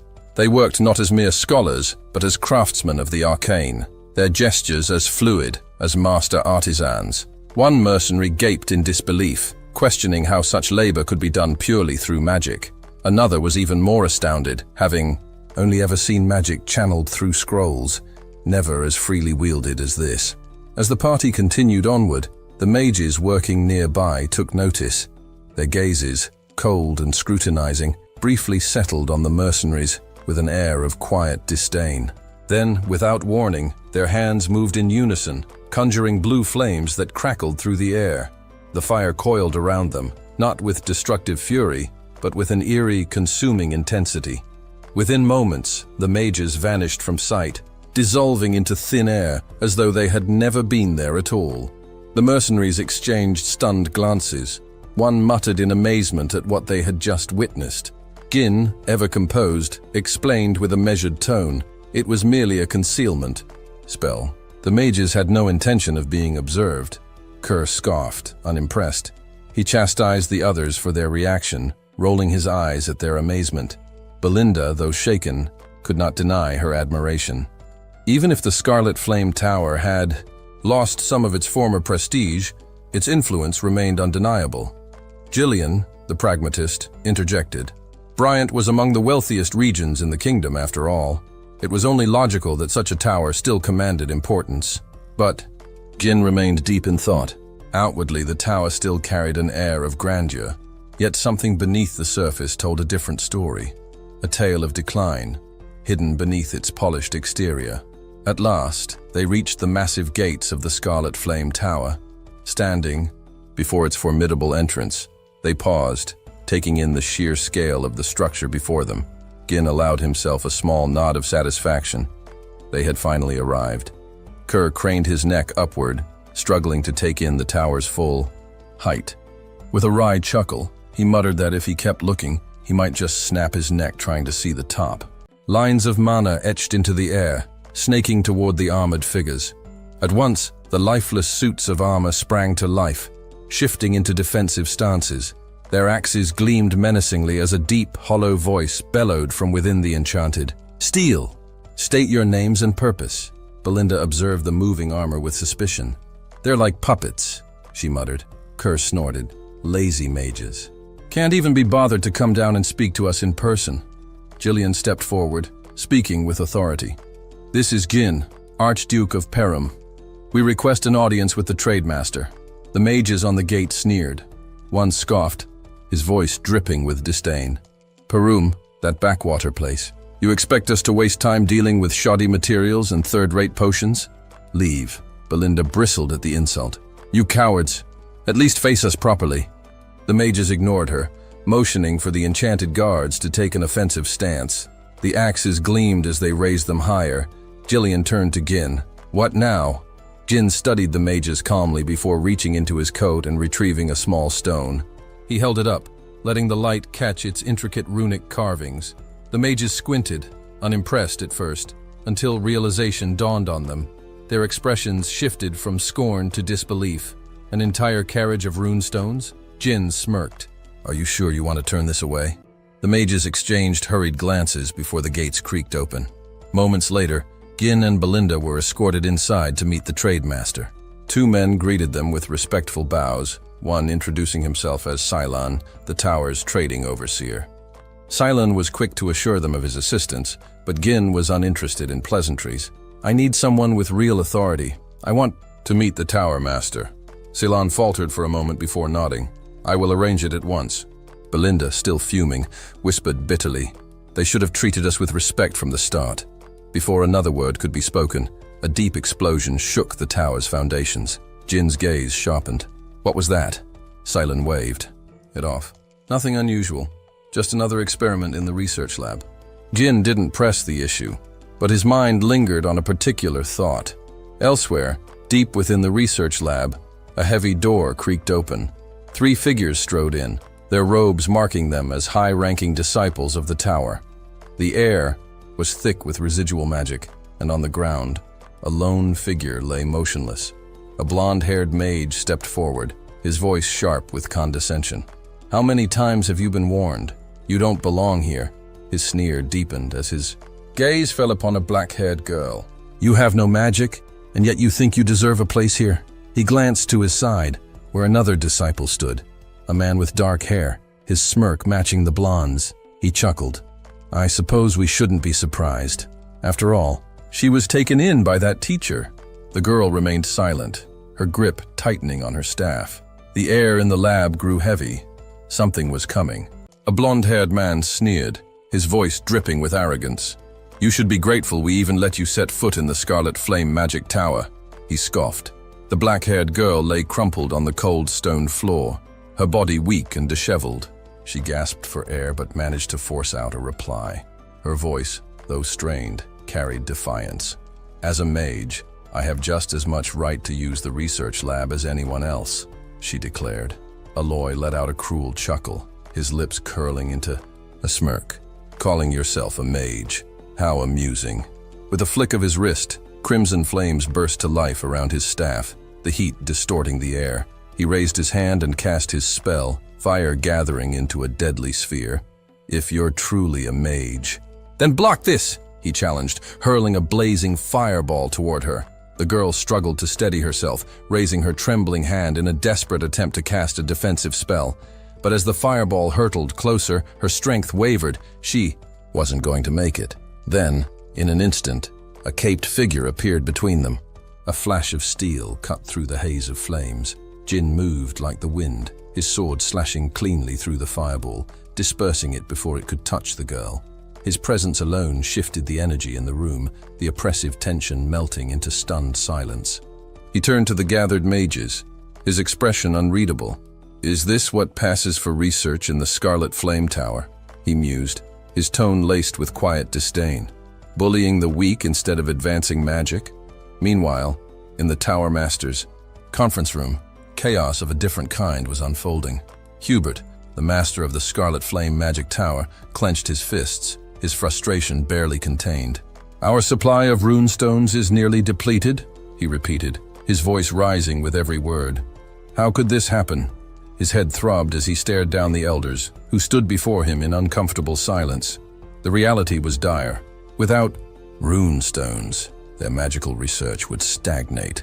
Worse yet, the gap between their tower and the Crimson Magic Tower would only widen. "Didn't I order you to secure enough runestones in advance?" Hubert snapped, his patience unraveling. One of the elders, a man in a yellow hat, resisted the urge to roll his eyes. Hubert had spent more time rubbing shoulders with nobles and indulging in luxuries than managing the tower's resources. Yet now he had the audacity to lash out at them. Another elder, donning a red hat, shared a knowing glance with his peers. The problem wasn't just the lack of runestones, it was the tower's master himself. A third elder, dressed in green, spoke up, his tone measured but firm. "Even if we secure more runestones, our master remains only a six-circle mage." Meanwhile, Delmud of the Crimson Magic Tower has already reached the seventh circle. The mere mention of Delmud sent a vein pulsing at Hubert's temple. He slammed his fist against the table. "If I had more runestones, I would have reached the seventh circle by now," he bellowed. "That lowborn mage isn't superior to me. He's just hoarding resources." His anger spiraled further, his accusations growing more desperate. "There's nothing special about those runestones. The Crimson Magic Tower shouldn't have such an edge over us." The elder in the green hat pressed on. "Then what do you propose we do if we run out completely?" Before Hubert could unleash another tirade, the door burst open. San, the tower's trade manager, rushed in, breathless. "Master Hubert, elders, you need to come down immediately." Hubert scowled. "San, this is not the time." "It is," San cut in urgently. "A massive shipment of runestones has just arrived." The room fell silent. For a moment, the weight of the situation seemed to shift.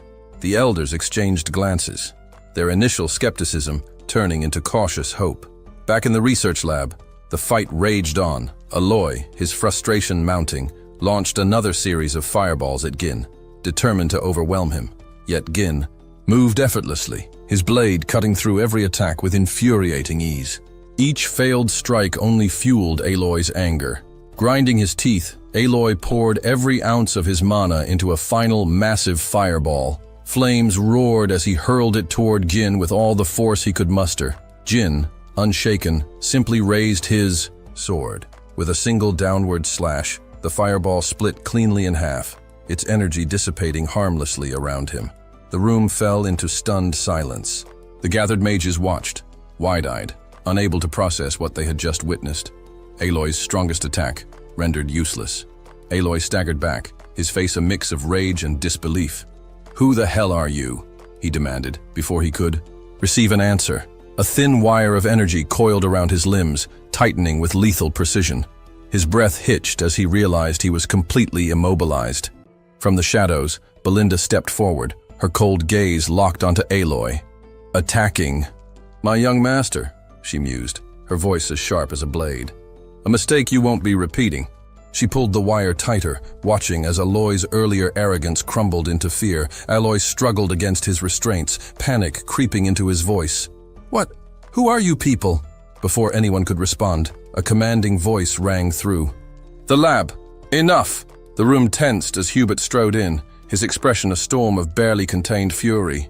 The four elders trailed behind him, their eyes scanning the chaotic scene. Aloy, helplessly bound, Gin standing tall with his sword drawn, and the black-haired girl still recovering from the ordeal. The air crackled with tension as all eyes turned to the Tower Master. This was far from over. The arrival of the Tower Master sent a ripple through the tense atmosphere. Vanessa let out a startled gasp, struggling to collect her thoughts. Standing beside her, Gin remained unmoved, his expression unreadable, despite the presence of the most powerful mage in the tower. At his command, Belinda loosened the bindings around Aloy, allowing him to collapse onto the floor, breathless and shaken. Scrambling to his feet, Aloy clung to his master's robes, his voice frantic as he pleaded his case. He insisted that intruders had breached the tower, and that he had only been trying to stop Vanessa from entering the lab when the young man had assaulted him. His words quivered with desperation as he painted himself as the noble defender, shielding a helpless girl from danger. Belinda scoffed, her sharp gaze filled with mockery. "You sound like a frightened little girl," she sneered. Aloy's face turned red with indignation. "I am not a girl," he snapped, his pride stinging more than his injuries. Meanwhile, Vanessa, still seated on the cold stone floor, mustered a weak explanation. "I only wanted to use the lab," she murmured. Her words stirred something deep within Gin, an old memory from a past life. He recalled a name that once sent tremors through the magical world, the Red Nightmare, a seventh circle mage known for her insanity and unpredictability, a force of nature. And yet, here she was, reduced to this state. Even legends had their vulnerable moments. Hubert's patience snapped. His voice boomed through the hall as he condemned the intruder. "Not only have you forced your way into my tower, but you dared to lay a hand on my disciple." Flames sparked at his fingertips, his magic surging as he prepared to unleash a fiery assault. The threat was clear. He would burn this insolent youth to nothing but ash. But Gin did not flinch. Belinda turned to him with a quiet but knowing look. "What are your orders, young master?" Despite the tension crackling in the air, Gin remained composed. With effortless confidence, he stepped forward and introduced himself, his voice steady and unwavering. "I am Gin Param, Archduke of the Param territory. I've come here to trade runestones." A stunned silence fell over the room. For a long moment, Hubert did not react, struggling to process what had just been said. A noble?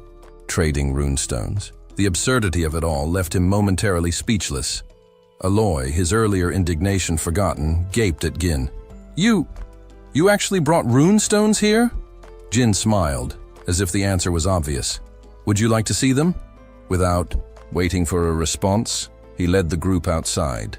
The sight that greeted them left even the most seasoned mages dumbfounded. 10 wagons, overflowing with runestones, stood lined up before the tower gates. The elders, who only moments ago had been locked in a bitter debate over their dwindling resources, were now struck speechless. The sheer quantity of the magical stones was staggering, far beyond what they had dared to hope for.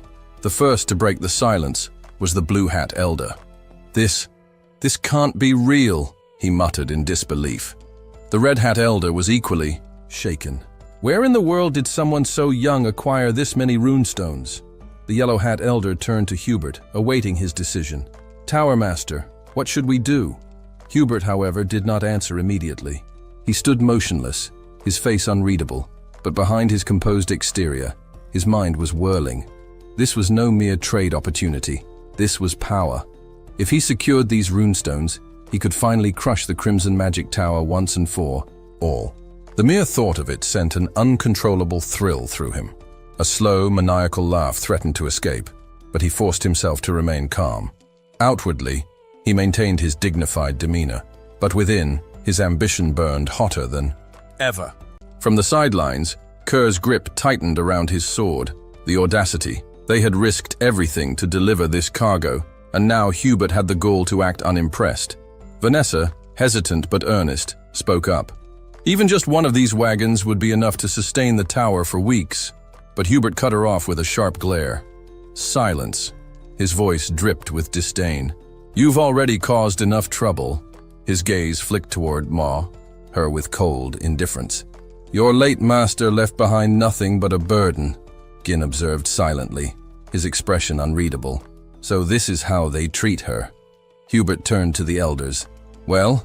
The elder in blue, catching on to Hubert's game, plucked a stone from the nearest wagon and inspected it with an exaggerated frown. It's not quite what I imagined." The elder in yellow followed suit. "Considering the source, there's a chance these might be counterfeit."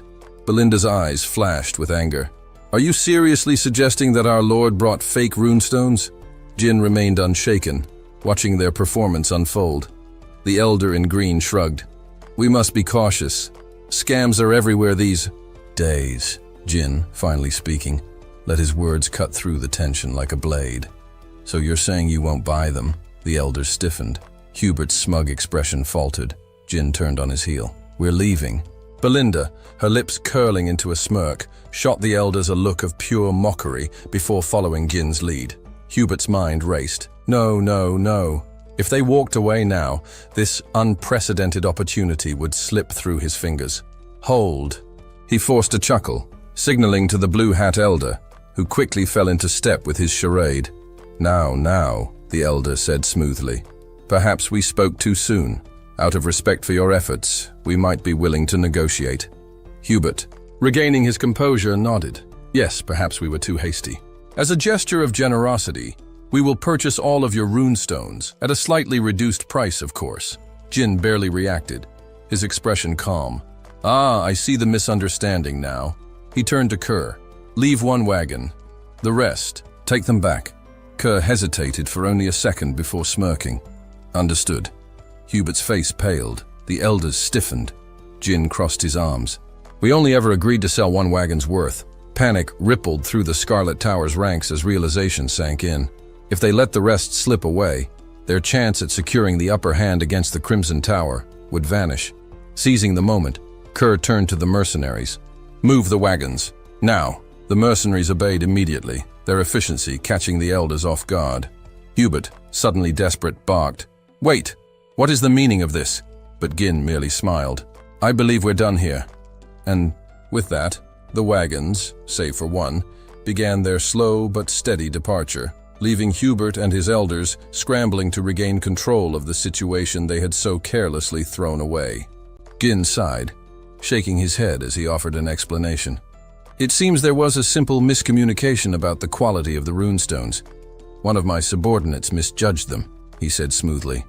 "In any case, our real destination is the Crimson Magic Tower. We just need liquid funds for travel expenses." Hubert's heart clenched. The thought of those runestones slipping away, right into the hands of his competitors, was enough to send a chill down his spine. If the Crimson Magic Tower got their hands on such a resource, his own position within the Scarlet Magic Tower would be in jeopardy. He couldn't allow that to happen. Forcing a chuckle, Hubert waved a hand dismissively. "Ah, my earlier comments? Just a little humor to lighten the mood, he said, plastering on a grin. Come now, no need for hostilities. Let's discuss this properly. Gin smiled, knowing full well that he had the upper hand. Without hesitation, he accepted the invitation, and soon they were seated in the Tower Master's office. Hubert, the 4 elders, and Gin sat around the table while Gin's most trusted stood nearby, observing. Trying to reassert authority, Hubert formally introduced the elders. These men are all 5th Circle mages, he said, pride lacing his words. The most powerful in the tower aside from the master himself. Gin nodded as if impressed. 5th Circle mages, that's certainly noteworthy. His tone remained neutral, but there was an unmistakable undercurrent of amusement. The Scarlet Magic Tower is indeed formidable, the 2nd strongest tower in the north after all. A nerve twitched in Hubert's jaw. You must have heard wrong, he said hastily. The Scarlet Magic Tower is still at the very top. The rumors about the Crimson Magic Tower surpassing us are exaggerated. Gin merely shrugged. If you say so. Belinda leaned toward Gillian, whispering her unease. Is he trying to provoke them? Gillian, however, remained unbothered. Gin knows what he's doing, he assured her. Meanwhile, Kerr watched with barely contained excitement, relishing how easily Gin was manipulating the elders. Wanting to regain control of the conversation, Hubert cleared his throat. All right, let's talk business. How much are you selling the runestones for? He smirked. If you tried taking them elsewhere, I guarantee you won't get a better deal. Gin lifted a hand, silencing him before calmly naming his price. Double. The market value. The room fell into stunned silence. Double? Hubert barked, leaning forward with a scowl. That's outrageous! Gasps and murmurs rippled through the elders. Hubert's face twisted with irritation. Do you have any idea how? Business works, boy. Negotiation is about fair trade, not daylight robbery. Whoever taught you these methods has done you a great disservice. Gin remained unruffled. I simply believe that the Scarlet Magic Tower should pay double for these rune stones. The blue-hatted elder scoffed. Unbelievable! Do you take us for fools? Another elder snapped. Hubert slammed a fist onto the table. You have a lot of nerve speaking so boldly at your age, he said through gritted teeth. Do you even understand the consequences of what you're saying? Yet, despite the raw fury in the room, Gin remained composed. He met Hubert's glare without so much as flinching. The power difference between them was undeniable, but it did nothing to shake Gin's confidence. Hubert exhaled sharply, forcing himself to calm down. Look, I understand that you're young. Mistakes are bound to happen, he said, trying a more measured approach. But deep down, he knew Gin was no fool, and this so-called mistake was anything but accidental. Realizing that a direct confrontation wouldn't work, Hubert changed tactics. He softened his tone and offered a compromise, paying slightly over market price in exchange for the entire batch of runestones. Gin didn't answer. Instead, he stood up. Where are you going? Hubert demanded. Without missing a beat, Gin replied, You don't seem interested in the deal. He turned toward the door. If double is too much, I'll just take these to the Crimson Magic Tower instead. Panic flashed across Hubert's face. Wait! He called out hastily. Gin paused. Hubert forced a smile, swallowing his pride. I didn't mean to reject your offer outright. Sit back down. We can negotiate. Gin turned back, his expression amused. The big three, who had been silently observing, exchanged glances. It was clear now. Hubert and the elders were being played, and there was nothing they could do about it.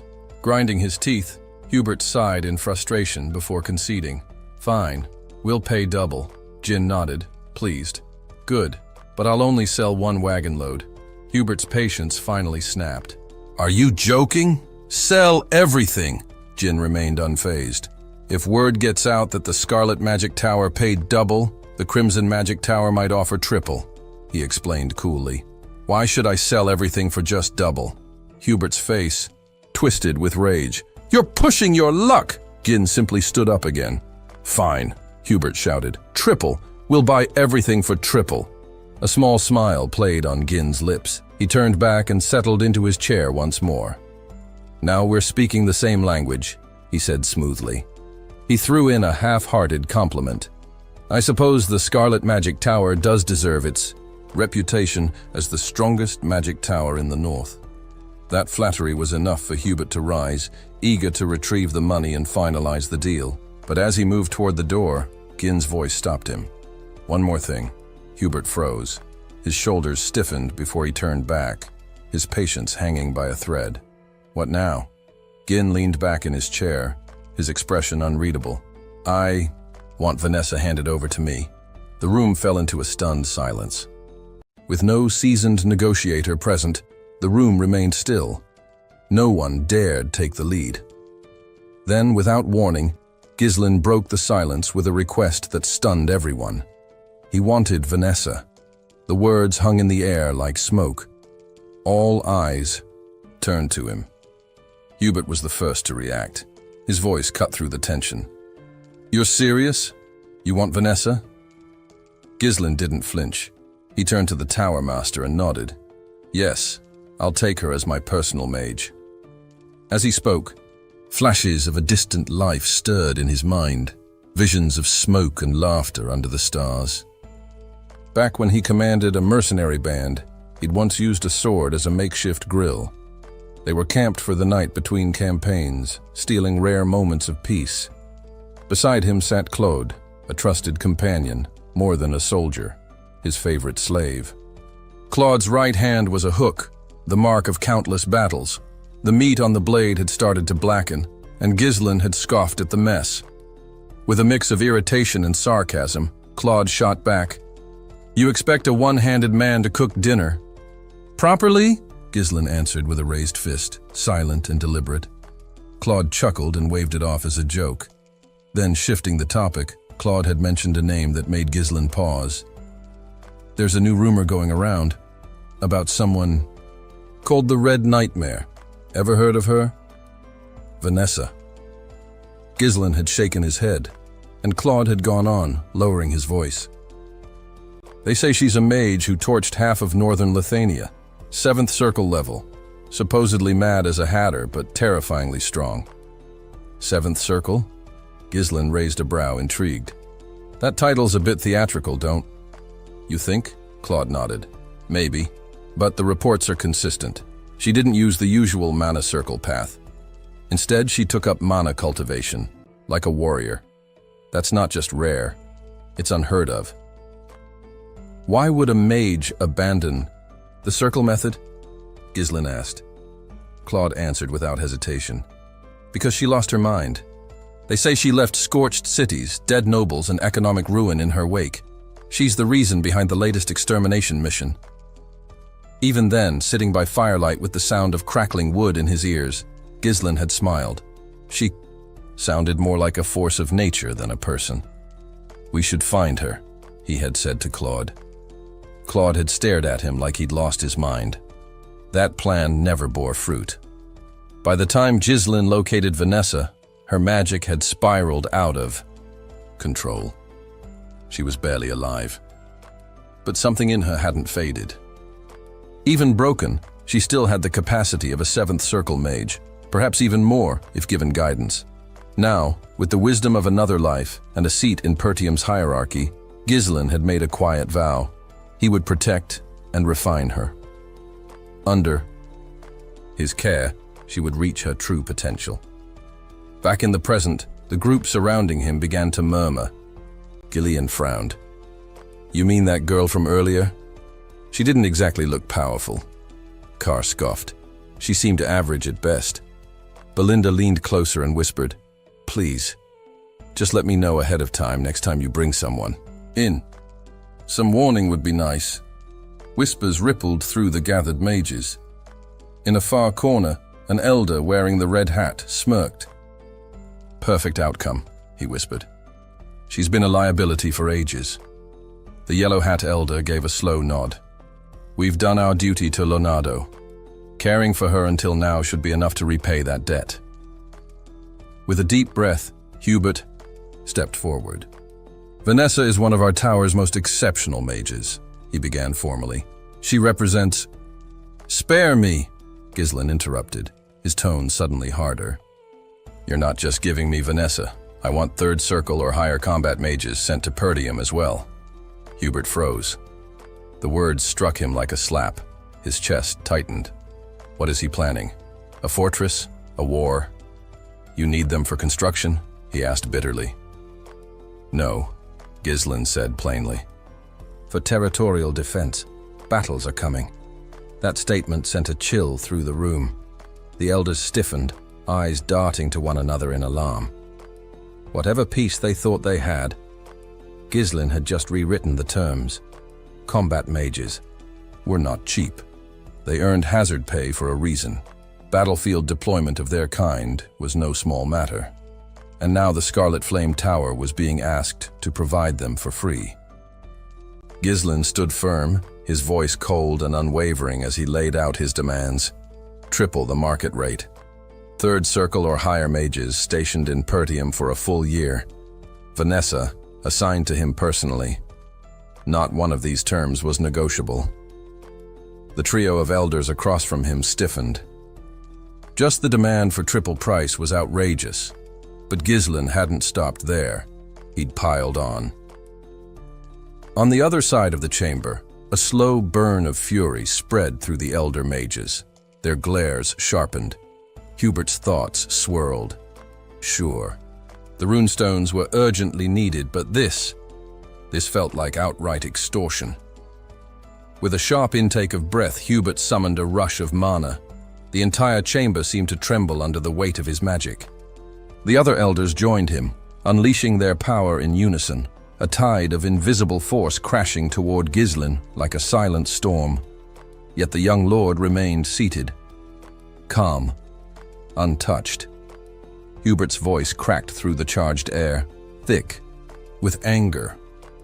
He accused Gillian of treating him like a fool, invoking an ancient law. Mages affiliated with a tower were forbidden to take part in territorial conflict.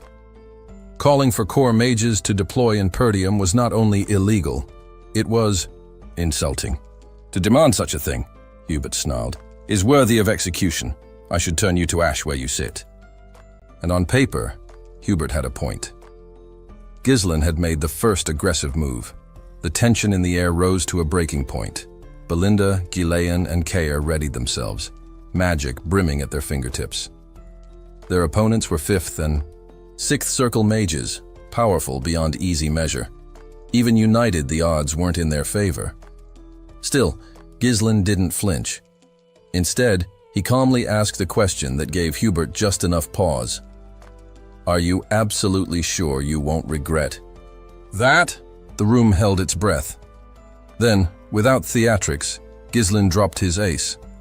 A massive runestone vein had been found within Pertium. What he'd brought today was only a sample. The real deposit was dozens of times larger. Shock rippled across the chamber. The elder's mana began to retreat, like a tide slowly withdrawing. Gillian continued, his voice measured. News of the find was already spreading across the northern territories. He didn't have to spell out what that meant. Soon, others would come.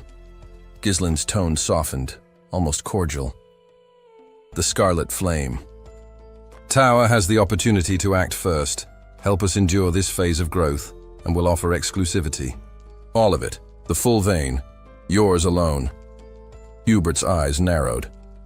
Exclusive rights? He echoed. Gillian stood, extending a hand. It was a gamble, but a calculated one. If the deal went through, the Scarlet Flame Tower could surpass Crimson and reclaim its seat at the summit of magical power. Hubert's pride wavered. Greed crept in to take its place. A steady runestone supply, a chance to restore his tower's legacy. It was everything he'd dreamed of, and Gillian knew it. He'd hit the pressure point flawlessly, offering power, prestige, and security in one irresistible package. The fire in Hubert's eyes dimmed. He clasped Gillian's hand with a faint, satisfied smile, and for a brief moment, Gillian felt a flicker of unease. After the meeting, Hubert pulled Alfoy aside. You'll go to Pertium with him, he said plainly. Alfoy blinked. Me? Surely. There are others more suited. There is no one more suited, Hubert cut in. The greatest talent our tower has seen in a century isn't being sent as an errand boy. You're going because our future depends on it. The praise landed with force. Alfoy straightened, pride swelling in his chest. As the runestone crates were unloaded by mercenaries outside, Hubert added, "This mission isn't just support. It's preparation. One day you'll sit where I do. This is your proving ground." He laid out the task: monitor the estate, safeguard the runestones, prevent any attempts to redirect or smuggle them. If conflict broke out, Alfoy was not to fight, only to retreat. 1 year, that was all. Just endure, and the tower would rise again. Alfoy bowed, determination blazing in his gaze. Yet when he finally arrived in Perdium, his enthusiasm died a swift death. The estate was underwhelming, to put it mildly. As the gates opened and Gillian welcomed his new guests alongside a small force of mercenaries and local aides, the mages exchanged quiet remarks. One noted the castle's old-fashioned design. Another commented on its practicality, despite lacking flair. A third complimented its structural symmetry. But Alfoy? He seethed in silence. To him, this was no noble stronghold. It was a remote dump, a pathetic shadow of the grandeur he was accustomed to. The thought of the tower's future heir stationed in such filth filled him with contempt. Only the weight of Hubert's command kept him from turning around, and so the heir of Scarlet Flame Tower began his reluctant journey, not in triumph, but in grime. When it came time for introductions, Alfoy straightened his posture and delivered his credentials with practiced authority. He declared himself a Third Circle mage and heir to the Scarlet Flame Tower, officially appointed to lead the group of dispatched magic users. Before his words had fully settled in the air, Gillian cut him off sharply. No need for grandstanding. "Stay alert. This isn't the academy." The interruption struck Alfoy like a slap. His jaw tensed, his pride bruised. Treated like a subordinate in front of the others. How dare he? Resentment curled tightly in his chest, coiling into a quiet. Vow, once he inherited the tower, Gillian would pay dearly for this slight. But Gillian didn't grant him time to stew. "Where's Vanessa?" Alfoy turned half-heartedly and replied with a shrug. "Probably trailing behind with the luggage." As if summoned by the words, Vanessa appeared moments later, breathless and struggling under the weight of heavy bags. Her cheeks were flushed, sweat glistening at her brow as she stumbled into view. The instant she spotted Gillian, the young noble himself, she froze, wide-eyed, then dipped into a respectful bow. Behind clenched teeth, Alfoy muttered just loud enough for her to hear, "You actually made it. I had my doubts." Gillian shot him a glare, already debating how best to handle the arrogant fool.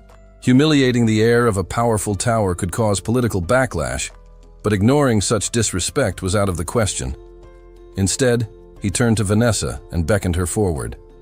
"Set those down. Come here." Vanessa hesitated. "I haven't finished moving everything." Before she could finish, Gillian stepped forward and grabbed one of the bags himself. Alfoy scoffed. "She's always done chores. What else is she good for? The girl can't even use magic." But Gillian had had enough. Without a word, he hurled the bag straight into Alfoy's face. The impact knocked the mage off balance, silencing him with a shocked yelp. Gillian didn't flinch. "She's no longer of the tower," he said coldly. "From this day forward, Vanessa is under my protection. Any mistreatment from now on will not be tolerated." He let the warning hang for a beat, before continuing. "This time I'll let it go. Next time there will be consequences." Vanessa stood frozen, heart racing. No one had ever stood up for her, not like this. Her vision blurred slightly as a blush crept up her cheeks. For a moment, she forgot the weight of the bags at her feet. But Alfoy was far from subdued. Face burning with fury, he erupted. "Have you lost your mind? I'm the heir of the Scarlet Flame Tower, a Third Circle mage.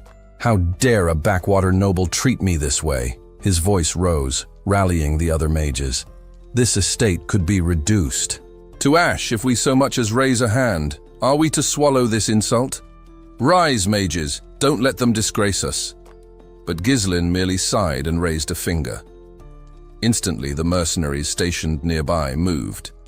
Hardened veterans from the Forest of Beasts campaign, they encircled the mages in a tight, silent formation, their movements mechanical, disciplined, and swift. Alfoy paled. "You'd raise arms against us? Against mages?" Gillian cut through, his outrage with calm finality. "The contract is clear.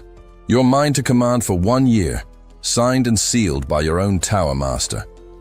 He let that sink in before continuing. "Refuse, and it won't be you who pays the price. It'll be the tower. You lose access to the runestones, and that's a loss your master can't afford."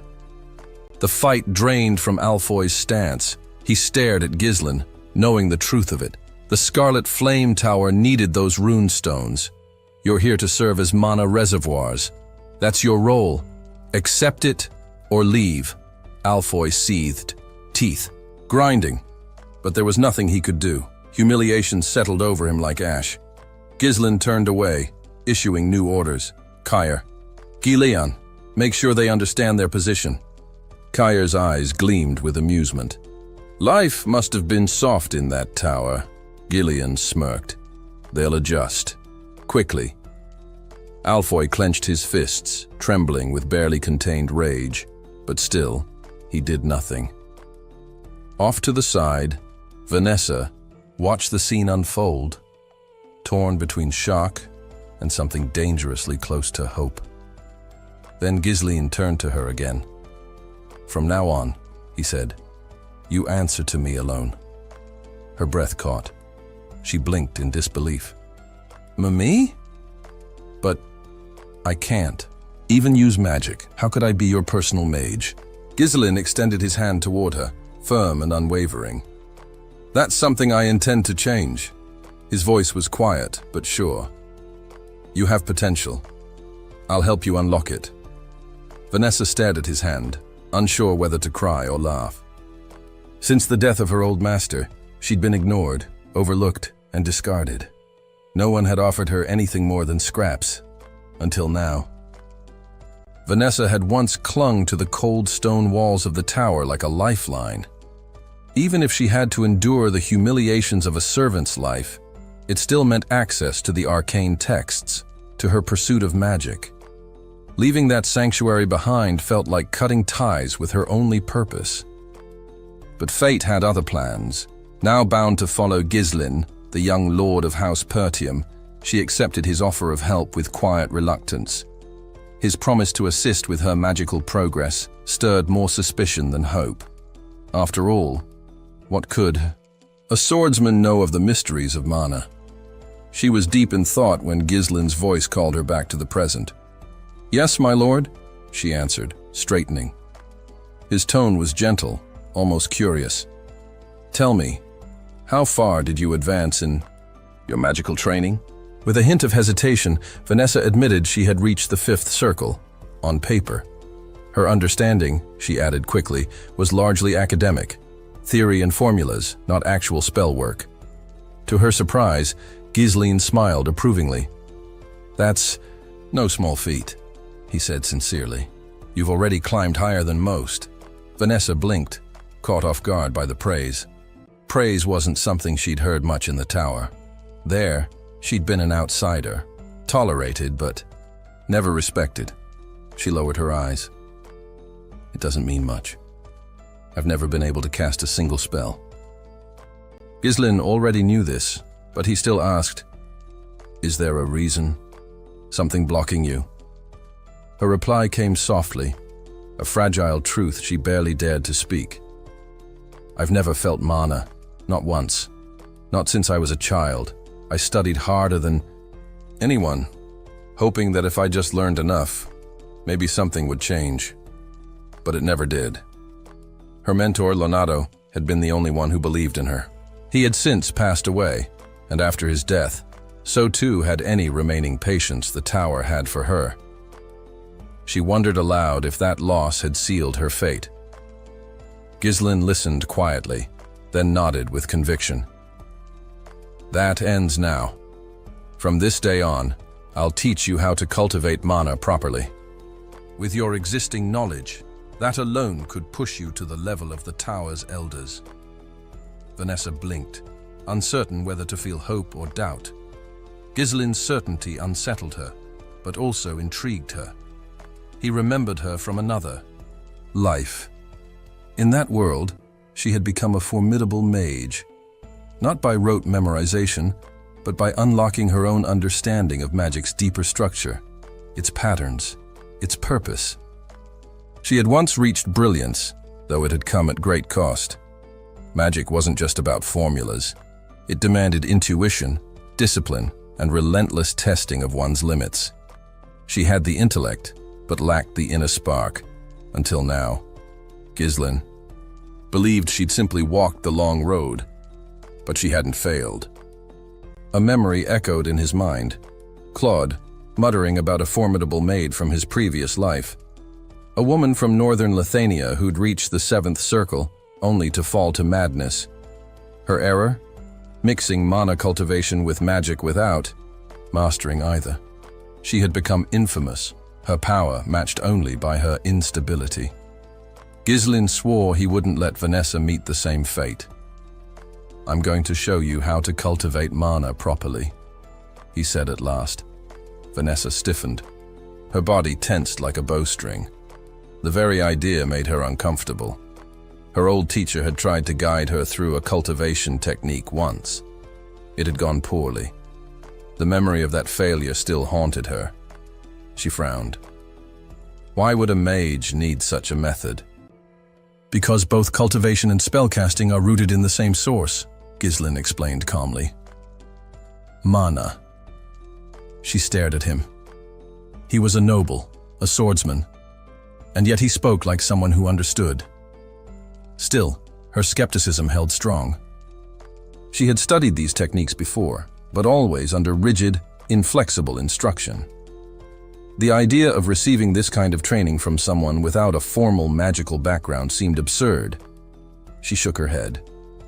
This is madness. To her, attempting to channel magic through cultivation seemed like a gamble with too high a cost. The risks, internal injuries, permanent damage, weren't just theoretical. They were real.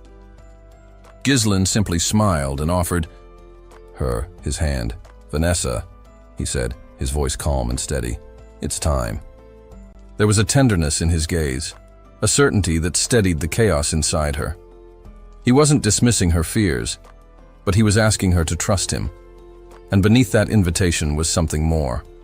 A promise that this time, her journey would be different. He understood what had happened to her before, how flawed techniques and buried resentment had twisted her path. He had seen knights fall into the same spiral, overwhelmed by their own inner demons. But this was a new life, and he would guide her down a new path. Vanessa met his eyes. The sincerity she saw there made something stir inside her. Could this truly be her chance to become what she had always dreamed of? Once, in the tower, she had been called a failure, a burden, nothing more. Now, standing before this strange but resolute nobleman, she hesitated, not because she doubted the path, but because for the first time it might lead somewhere real. Her eyes dropped to the ground, masking the emotion threatening to spill forth. The decision was hers to make, but maybe, just maybe, she didn't have to walk alone anymore. Gillian could have forced her. She knew that. Refusing meant surrendering to the slow collapse of her mind, the descent into despair, and finally, death. So, trembling but resolute, Vanessa chose instead to accept his help.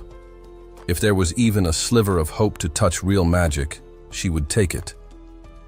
Nervously, she turned away from him and sat down, her back exposed. With fingers that only slightly hesitated, she loosened her collar, pulling her shirt down to reveal the pale skin of her back. Gillian, watching her silently, saw something familiar. In her eyes, the same desperate longing he'd witnessed in another lifetime. An insatiable thirst for magic, tainted by grief, fury, and sorrow.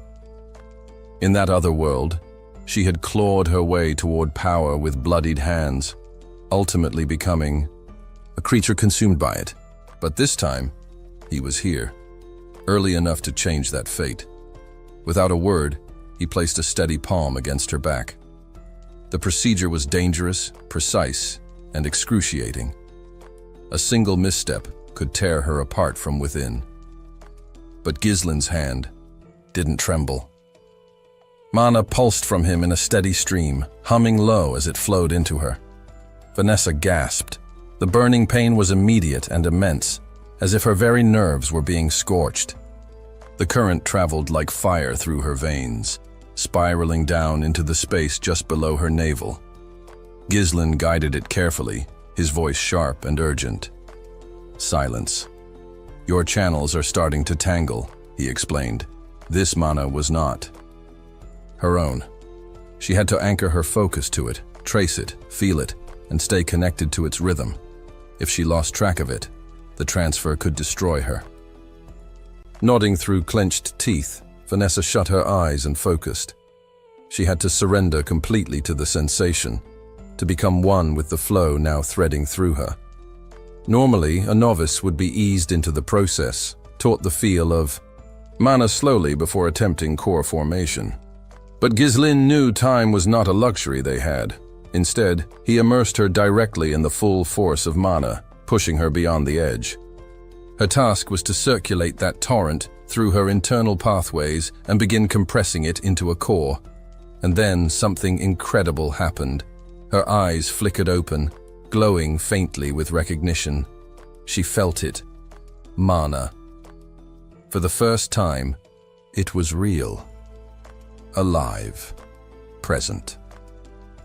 Now came the test. The temporary core Gillian had planted would soon fade, unless she managed to birth her own from it. Her future as a mage depended entirely on what she could do next. As the sensation deepened, Vanessa's mind drifted backward. She saw herself as a child, an orphan plucked from obscurity. It was Leonardo who had found her, recognizing not raw talent, but an intellect sharp enough to challenge theory itself. He had argued her case to the esteemed mage Hubert, insisting she had the potential to understand mana at its roots and reshape spellcraft from the ground up. Hubert hadn't been convinced. She can't cast a single spell, he had scoffed. All the brains in the world mean nothing without magic. A mage who can't use magic. Is she a mage at all? Vanessa, just a child then, had overheard it all through a cracked door. She'd sat in silence as Leonardo pleaded for her. And when Hubert delivered his final judgment, that no amount of training or resources would bear fruit, she had wept in secret, apologizing to the one man who had believed in her. In her heart, she blamed herself. If only she had been gifted, if only she could feel mana, then maybe Leonardo would never have had to leave the tower. But he had left. Not out of disappointment, but in search of a miracle. Before departing, he had looked her in the eye and said, "Lift your head, child. Look to the sky. Darkness does not last forever. You too will see the dawn." And now, Gillian had become that dawn. Inside her soul, Vanessa finally understood. The light her master spoke of wasn't just hope. It was real, tangible, warm. Far from her inner world, chaos erupted elsewhere. A lone warrior clashed with a patrol of armed soldiers, his movements fluid and brutal. One soldier cried out in alarm, 4 of their comrades already down. "What is this man?" he shouted. "He's not human." With a mocking sneer, the wild-eyed warrior beckoned. "Come on then, try me." A soldier lunged, blade glinting.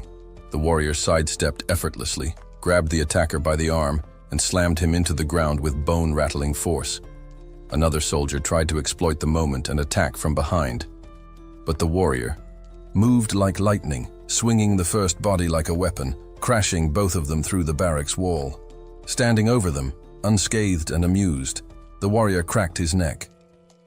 Haven't even broken a sweat. Inside the same barracks, Victor sat at a small table, eating quietly, entirely unfazed by the mayhem just outside. One wide-eyed soldier whispered, "That man, he's the strongest fighter of our time." Victor calmly set down his cup, his meal finished, his silence more formidable than any battle cry. In search of a moment's peace amidst the chaos of night, Victor lay stretched out on the grassy edge of a quiet riverbank. His fishing rod rested carelessly in the dirt nearby, its line forgotten in the current. The hush of flowing water filled the silence until footsteps approached. Another man emerged from the darkness, the flicker of torchlight catching the edge of his armor. "Did your training go well?" he asked casually. Victor didn't bother to answer. He remained reclined, eyes half-lidded, voice low and indifferent. "What did you come to tell me?" The man straightened. "Orders from Count Desmond."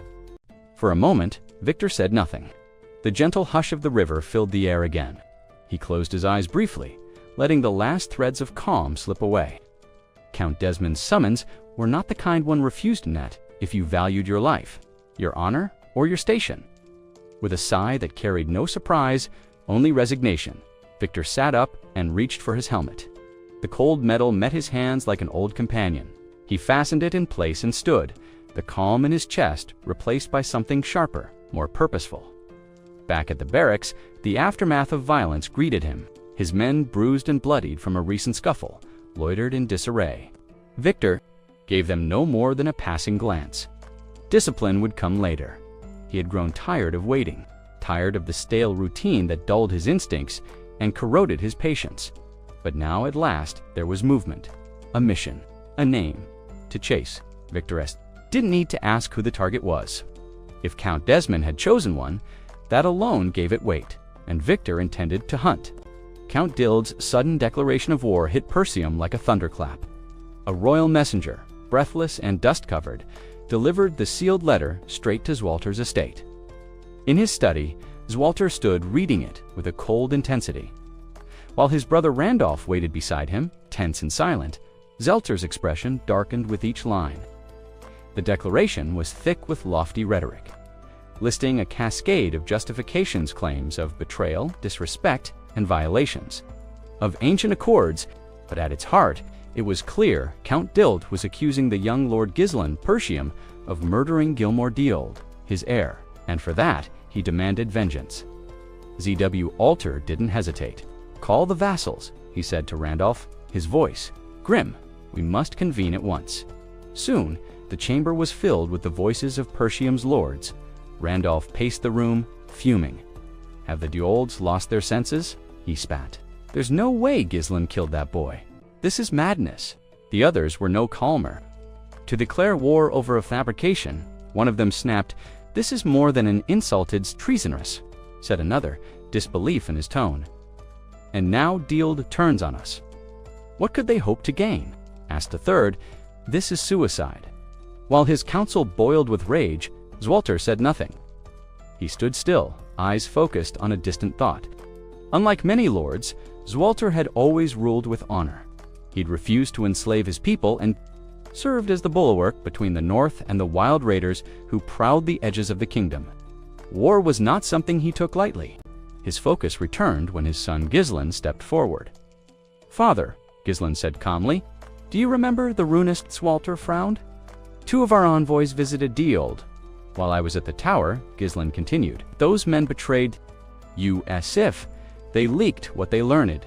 Then this war may have begun with them." His words stirred the room into another storm.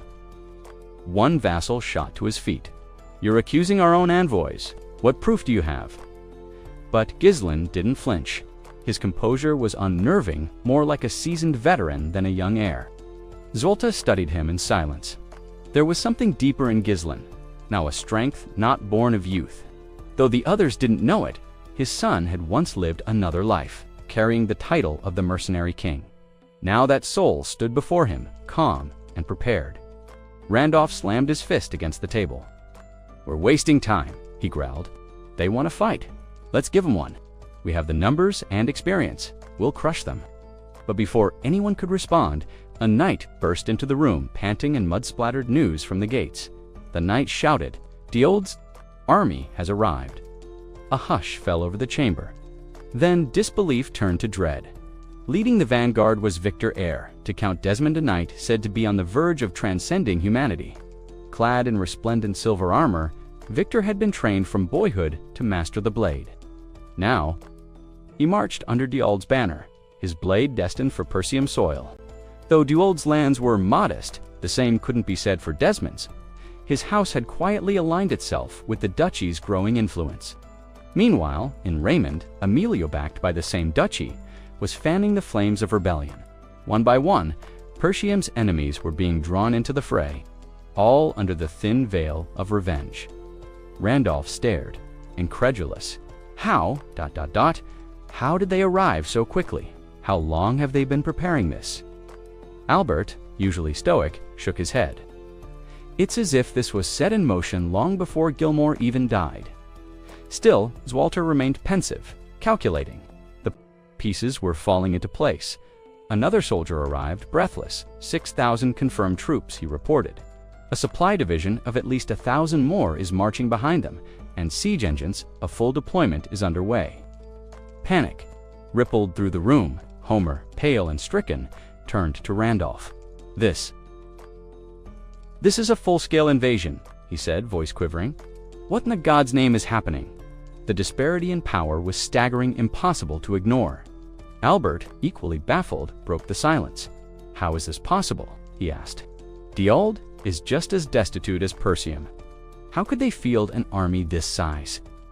Still grappling with the unfolding disaster, Randolph slammed his fist against the table. This is exactly why I told you not to reduce our forces, he snapped, anger coloring every word. Before the tension could spiral further, Zolter's voice thundered through the war chamber. Enough! All of you pull yourselves together. The arguing nobles fell silent as Zolter stepped forward, eyes cold with the weight of countless northern campaigns. This squabbling helps no one. Get every soldier to the walls. Evacuate the civilians into the inner keep. Seal the gates and hold position. This is no longer a dispute, it's war. Far from Persium's ramparts, Tomos de Gold surveyed the massive fortress from atop a hill, a quiet hum escaping his lips. His gaze was calm, almost amused. With Count Desmond's backing, he was certain Persium would crumble, the death of his son. Gilmore hadn't bothered him much. The boy had been a failure lazy, entitled a waste of inheritance. But Gilmore's death served a higher purpose. It gave Tomos a perfect excuse to strike. Sons, after all, could be replaced. Opportunities like this, however, were rare. Turning to his ever-silent companion, Victor Tomos, said smoothly, "Come with me. I have something to say to Count Persium." Before the towering walls of the fortress, Zwalter appeared, standing defiantly atop the gate. "Tomos de Gold," he shouted. "Have you gone mad? What is this treachery?" Tomos chuckled darkly. "Treachery? I'm simply seeking justice. My beloved son, Gilmore, was murdered on these lands. I've come for retribution. By your own son's hand-gizzling, Persium, no less." His voice carried the theatrical sorrow of a man playing to the crowd. "Tell me, Zalter, what parent wouldn't be outraged? But I'm not unreasonable. Surrender your castle now, and I'll spare the rest." From behind, Zwalter Gislen watched silently. He knew Thomas's words were twisted half-truths, and worse. He knew that Count Desmond's involvement meant this was no skirmish, it was a calculated assault. Randolph couldn't hold back any longer. "Lies!" he roared. "All of it," Homer nodded grimly beside him. There's no use talking to him, but Gislen said nothing. His thoughts were elsewhere. Saving Alina had bought them time, but not much. Gilmore's death had made conflict inevitable. The siege weapons below confirmed his worst fears.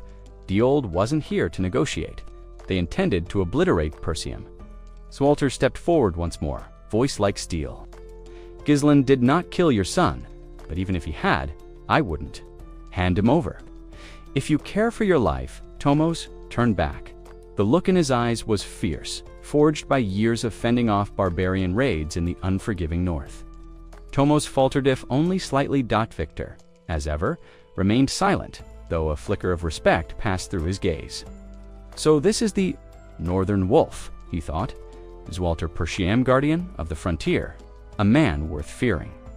Tomos cleared his throat, trying to regain his composure.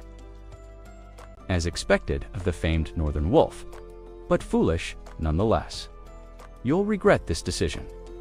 He turned and walked back to his army, leaving only the echo of threat behind.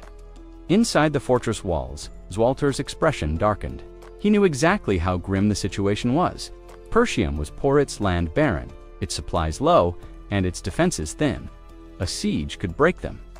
Randolph turned to him, voice filled with urgency.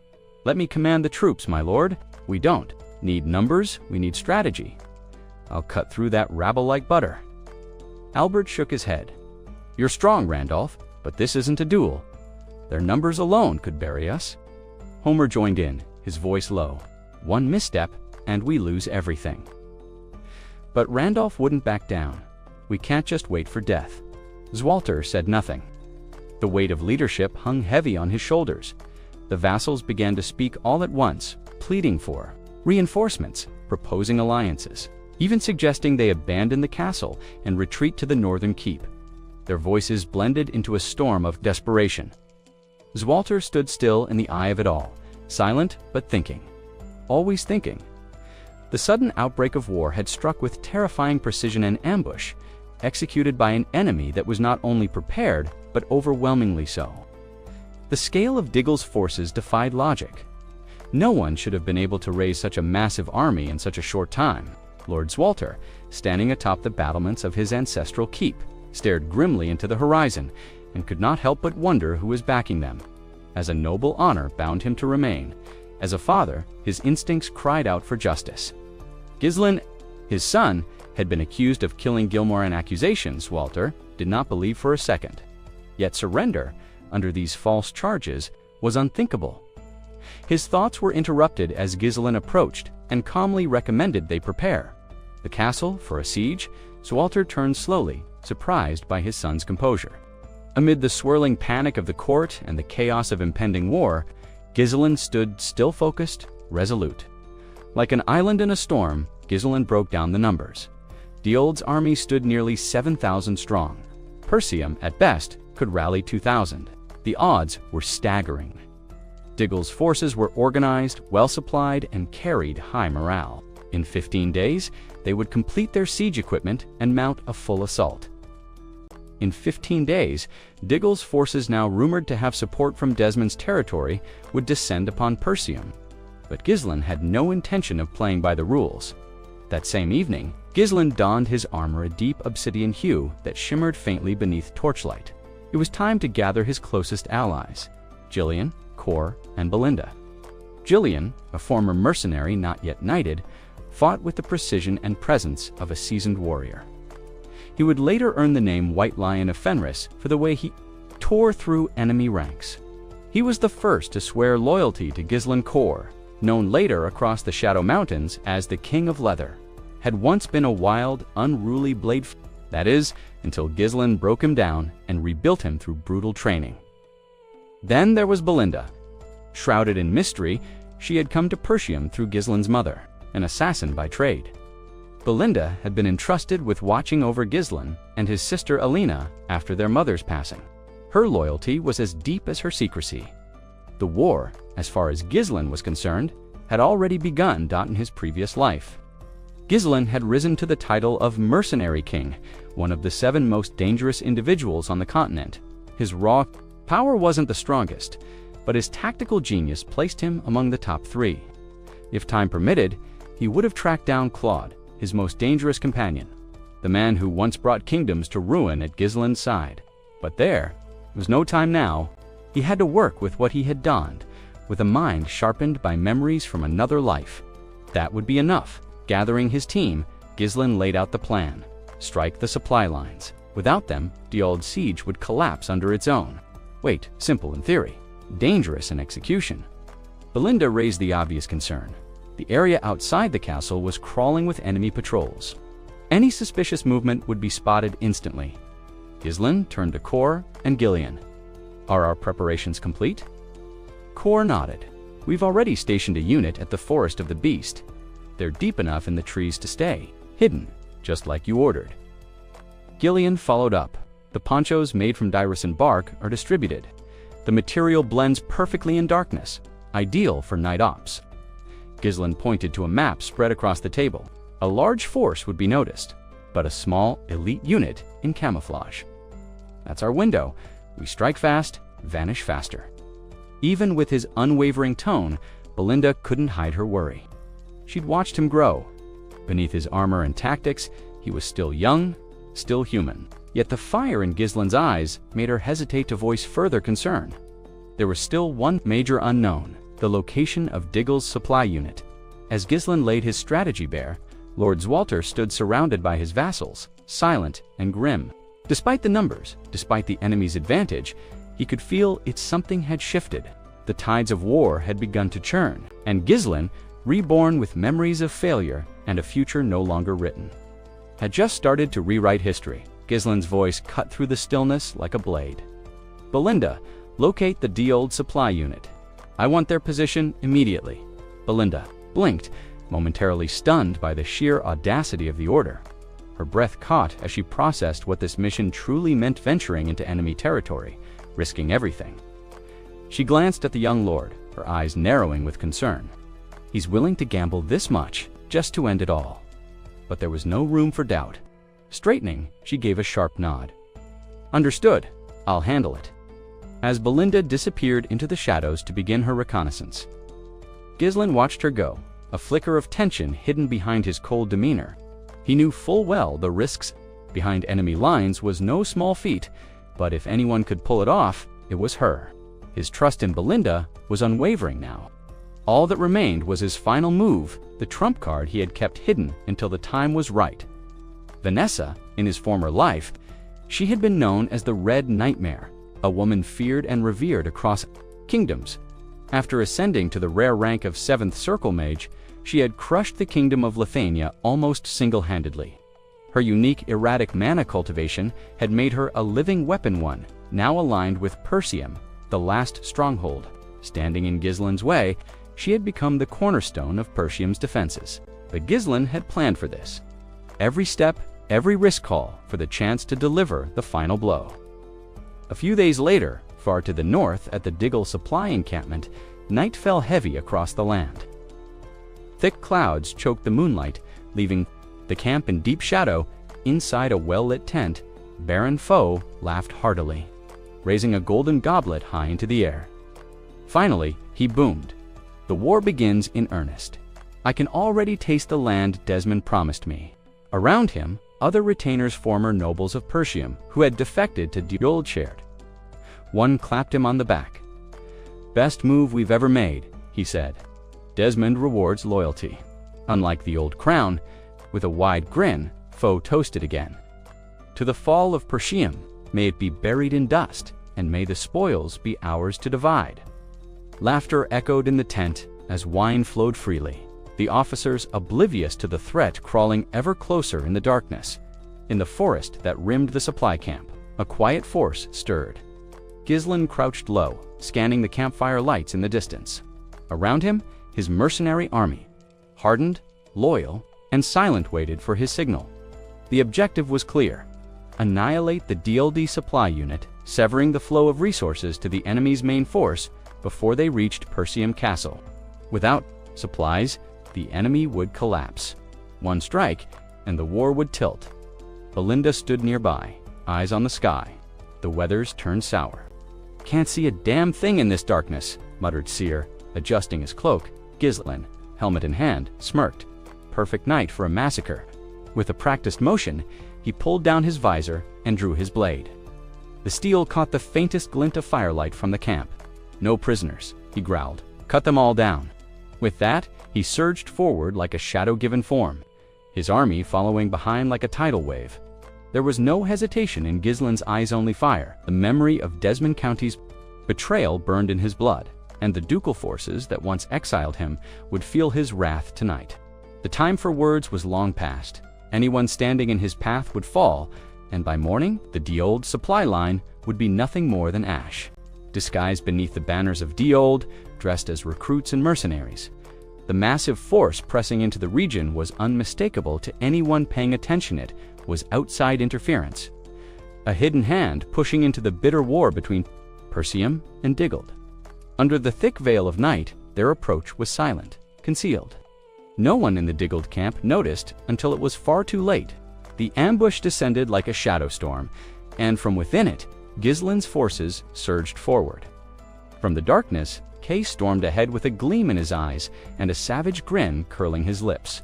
His sword sang as it cut down soldier after soldier, stationed near Diggled's supply line.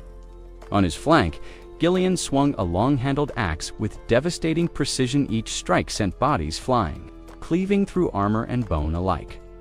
Through the chaos, Gillian moved like a phantom, his body brimming with mana, his blade infused with lethal energy. He tore through the enemy ranks with merciless force, each swing clean, deliberate, unstoppable. Fear might have gripped the hearts of lesser men, but he pushed through it with unrelenting focus. Behind him, Belinda closed in, ready to defend her young lord.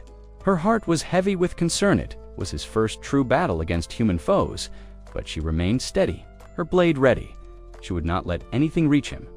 The DO'd soldiers faltered, caught unprepared and fragmented. They reeled under the assault.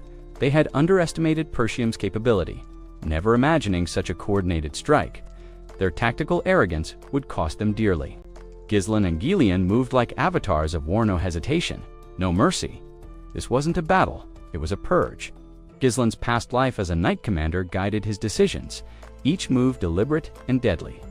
Gillian's hardened experience, forged through countless battles, made him a wrecking force on the field. The outer perimeter fell swiftly at full gallop. Gillian rode to the far end of the camp, reined his horse sharply, and shouted out orders. The plan remained unchanged: leave no DLD soldier alive. The battlefield became a slaughterhouse. Burning torches knocked loose and the chaos began to ignite tents. Flames crackled, spreading across the camp like wildfire. Panic set in. Soldiers screamed, scattered. High-ranking officers scrambled toward. Baron Foe's command tent, a breathless soldier burst inside, shouting that they were under attack. Foe stormed out, eyes wide at the sight of his camp in ruins. Fury boiling, he screamed at the guards. Where had they been? His hands trembled. His voice cracked as he bellowed orders to regroup, insisting they still held the numerical advantage. But reality soon crushed his bravado. A shaken scout returned moments later with a dire report. Over 70% of their force had already been eliminated. Just then, a thunderous presence followed close behind Gillian Gordon the Muscle. A legend forged in the brutal forest of beasts, his sheer power was monstrous. He barreled into enemy lines like a juggernaut, tearing through soldiers as if they were made of straw. Noticing the tide and wanting to preserve strength, Gillian sheathed his axe and switched to a lighter weapon. It cost him some sheer destructive force, but allowed for faster movement, deadlier strikes with sharper aim. Meanwhile, Kerr remained a whirlwind of destruction. Every swing was calculated and cruel, cutting down any soldier in reach. Gillian pressed forward, silent, focused. Mana pulsed through his limbs. His sword felt like an extension of his will, sharp, unerring, final. Though weaker now than he had been in his previous life, he was still a reaper of men. Each strike was a promise fulfilled in blood. His mercenaries, well-trained and loyal, moved with him like an extension of his own mind. From afar, Baron Foe saw him and froze. Gillian was like no soldier he'd ever seen. This was no mere battlefield skirmish, this was judgment. Sweat drenched Foe's face. He realized to light that his army stood no chance. His confidence cracked, then shattered. Spinning around, he screamed for a retreat. One of his aides looked at him in disbelief, stunned by the command. Foe didn't care. Pride wouldn't save his life. If he stayed, he'd lose more than just the battle, he'd lose his head.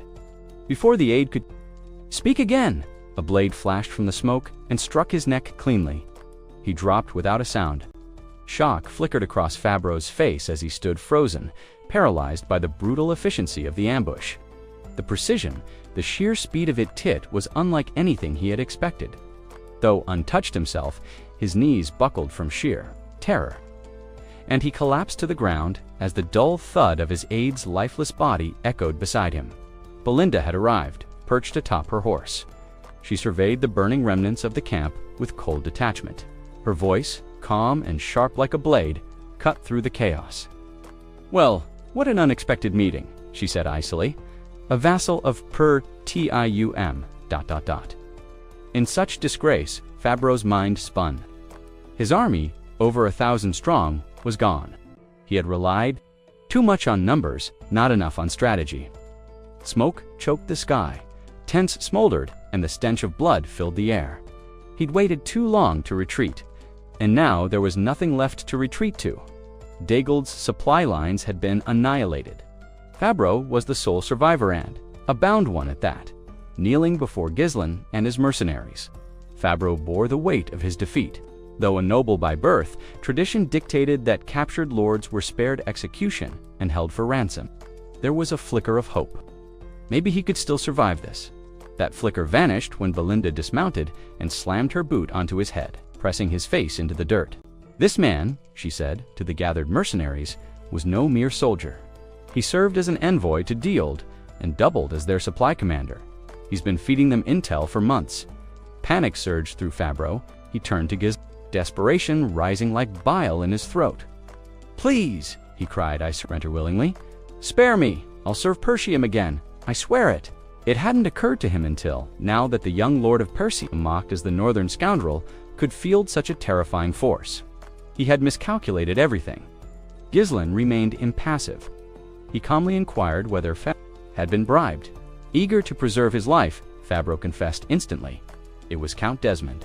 He forced my hand. I had no choice," he threatened me. Gillian didn't react. His mind was already elsewhere, drifting to memories from a former life, to the demonic forces he had once faced. Fabro's confession confirmed what he suspected. Desmond's county had secretly funneled troops into Duel, igniting war with Persium. Still kneeling, Fabro sensed his moment slipping. He pushed harder, practically shouting, "I've been loyal to Persium for years. Count Dagold will pay handsomely for my release. You'll profit far more by keeping me alive." At that, Gillian dismounted. His boots landed in the dirt with a finality that made Fabro shiver. "Raise your head," Gillian ordered. Fabro's eyes widened with hope. Relief spread across his face as he lifted his head. "Thank you, my lord," he stammered. "Thank you for sparing me. I promise I will dedicate my life." The blade moved before the sentence finished. A clean, practiced stroke. Silence. Fabro's head hit the ground with a soft, wet thud. His eyes frozen in confusion, as if he never truly understood why death had come so swiftly. Gillian stared at the body, not with anger, but with cold finality. "I've never heard of you in my last life," he said quietly. "You meant nothing then, and you mean nothing now." To him, Fabro was scum, a parasite who betrayed his banner for coin.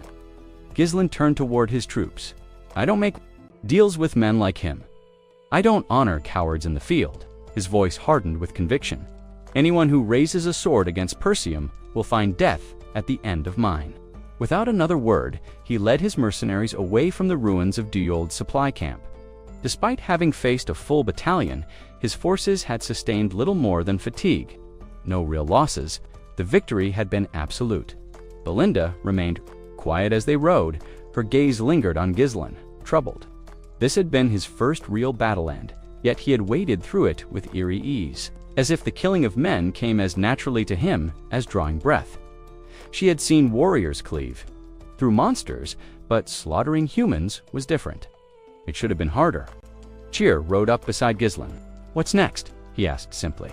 Gillian didn't answer right away. His eyes were fixed ahead, somewhere far beyond the battlefield, locked on whatever war was still to come. With calm intensity, Gillian announced their next move. They would return immediately to the castle. His instincts told him that the enemy wouldn't wait. An attack was imminent, and he was right. From the distance, the thundering crash of stone echoed across the battlefield. Dagold's army had begun bombarding Persium's outer defenses with massive siege weapons. The stones hurled through the sky with frightening precision, smashing into the castle walls. Such heavy artillery wasn't something Dagold had on his own. It was clear now Count Desmond had provided them the means to launch a full-scale assault as the catapults roared. Duel's infantry surged forward like a black tide, aiming to overwhelm the castle before Persium's limited forces could organize. But Gillian was no amateur. As a seasoned tactician, he responded swiftly. Once they arrived, he directed Kerr and Belinda to reinforce the left flank of the castle walls, while he himself would command from the right. Then, turning sharply, he called out to Gillian. "You'll strike their camp directly," Ghislain ordered. "It will be a surprise attack. You'll have far fewer men than they do, but the goal is to hit fast and hard." He locked eyes with Gillian. "Think you can handle it?" A quiet confidence spread across Gillian's face. His lips curved into a faint smile, eyes glittering with a dangerous excitement.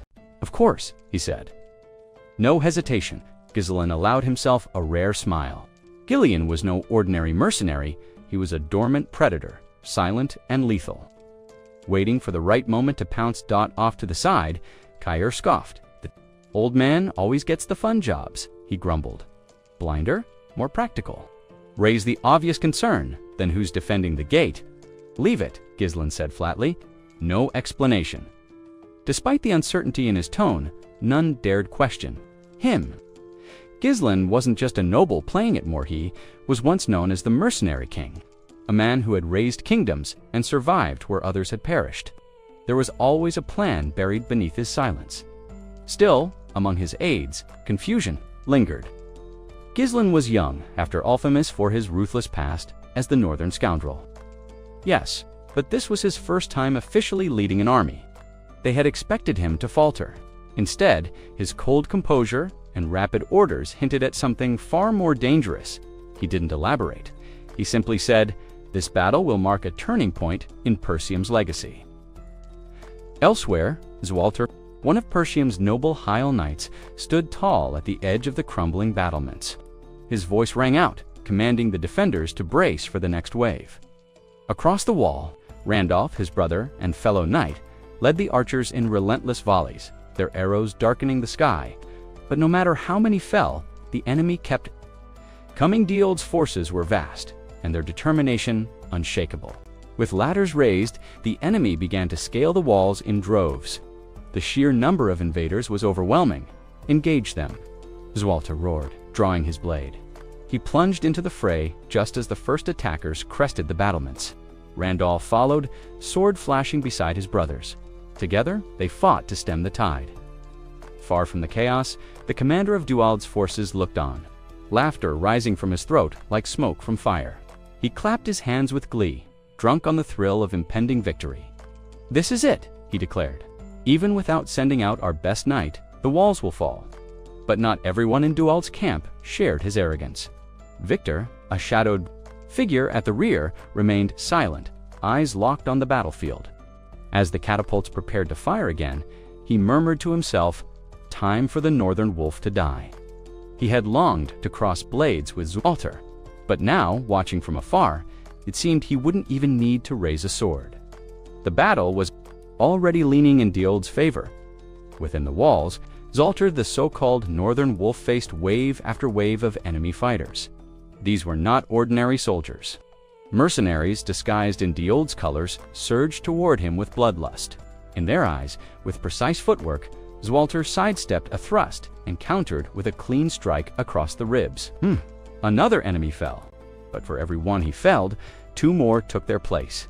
Even with Randolph fighting fiercely at his side, the brothers were being surrounded. The enemy had breached the wall, and the defenders of Persium were about to face their most brutal test. Yet, Randolph kept his composure, but the frustration was evident in his tone. The castle walls were holding for now, but the gate wouldn't last much longer. With urgency growing, he turned and asked for the Lord's next move. Zualter, placing his trust in Ghislain's earlier orders, made a calculated decision. "The gate," he commanded, "hold the walls at all costs." Then, shifting his attention, he questioned Scoven about reinforcements. Scoven's expression darkened. "The messengers returned," he reported grimly. "None of the nearby territories will help. Zimbar and Rayfold both claim they're dealing with internal unrest. And as for Count Luz, every envoy we sent to him has vanished. No word, no answer. Not a single ally had stepped forward." Randolph clenched his fists, swearing under his breath. "Ungrateful bastards," he muttered. "Are we to stand alone then? Not one of them will lift a finger." Meanwhile, within the ranks of Diold's army, troubling news reached their command tent. A winded soldier arrived with a report that immediately unsettled both Duel and Victor. "Our supply unit," the soldier began, catching his breath. "Something's wrong. The troops we dispatched for resupply haven't returned. We fear the unit may have been attacked." Duel blinked, stunned. "Impossible," he said flatly. "That convoy had 1,000 men. How could they have been ambushed with Persium's entire force locked behind walls?" But Victor wasn't so quick to dismiss it. His sharp eyes scanned the distant horizon where faint smoke spiraled into the sky. Something wasn't right. "There's someone in Persium who still thinks like a tactician," he thought, impressed. A bold move for such a small force. His heart raced not with fear, but excitement. This siege had suddenly become far more interesting. Duel, standing nearby, turned toward Victor. "What now?" he asked, worry creeping into his voice. "Without supplies, we can't keep this siege going. Not with Persium still dug in behind those walls." Victor lifted a hand, silencing him. "Then we don't wait," he said coolly. "If we can't starve them out, we break through. Numbers alone will be enough." His confidence didn't waver. "Persium will fall before nightfall." Duel looked at him, aghast. "If we charge headlong, we'll overrun them. Yes, but at what cost? We'll lose too many men." Victor's gaze turned cold. For a moment, he considered drawing his blade on Duel. A mouthpiece for Desmond, he thought with disdain. "You're only still breathing because Persium hasn't fallen yet." But he let the moment pass. There would be time for that later. Instead, he surveyed the battlefield again. The left and right flanks had long since begun their assault, but the castle walls held firm. Likely, Persium's elite fighters, the famed Northern Wolf among them, were still resisting fiercely. Then something caught Victor's eye.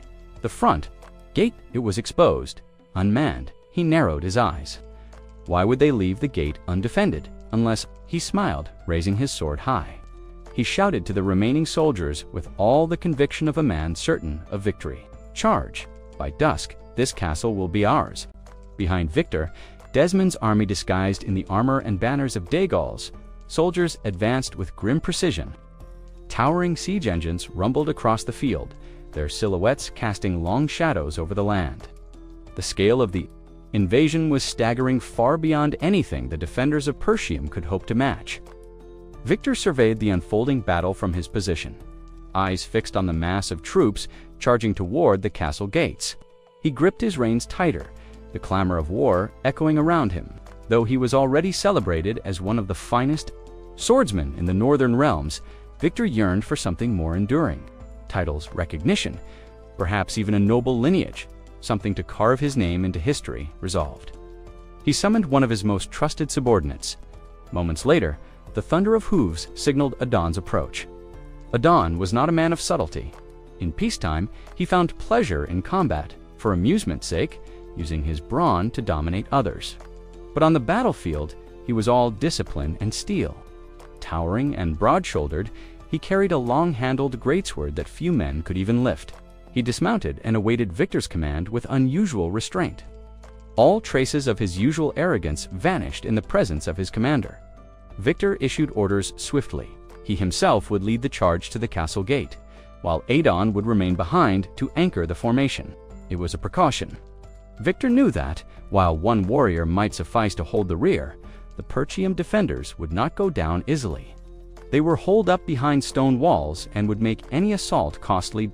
As the army moved, Victor surged, ahead with the first wave, his cavalry and siege engines trailing closely behind. It was a display of overwhelming might, perhaps more than what was truly necessary. Yet in war, overkill often meant survival. Meanwhile, disguised Duel infantry scrambled up wooden ladders, assaulting the high ramparts. Despite their numbers, the defenders proved formidable. Still, the attackers pressed on, undeterred by the arrows and blades awaiting them at the top. Their courage bordered on madness. On the castle walls, Zwalter and Randolph stood like sentinels of steel. Both were high-ranking knights, nearing mastery of their order. Every swing of their blades felled another enemy, and yet their resolve alone could not shift the tide. The enemy kept coming. The walls were shaking beneath the weight of the siege. Suddenly, a cry rang out. It was Scoven, a seasoned knight of Perseum, his voice sharp with panic. Zwalter turned instinctively, scanning the field, and what he saw froze his blood. Dozens of siege towers now loomed at the edge of the battlefield, methodically moving into position. Their arrival, so coordinated and precise, hinted at long preparation far before Count Dild's son had fallen in battle. Jaw clenched. They knew the height of the walls, he muttered. How Randolph glanced back toward the ladders, where defenders struggled to hold against wave after wave. We're already barely holding, he said grimly. With those towers, it won't matter how well we fight. The walls will be theirs. Desperation mounting, Zwalter shouted for the catapults. One soldier responded. The first was ready, cobbled together in haste, but it might just serve. Within seconds, the crew loaded a massive stone, adjusted their aim, and launched it toward one of the siege towers. From the ranks of Diold's forces, a soldier swore loudly. Those damn Persian dogs. When did they build catapults? The boulder arced through the sky, its trajectory perfect. It would crash into the siege towers, frame, and send it crumbling. But Victor, now near the front line, wasn't about to let that happen. He seized a nearby spear, channeling a surge of mana into its shaft. The weapon gleamed with arcane power as he hurled it skyward.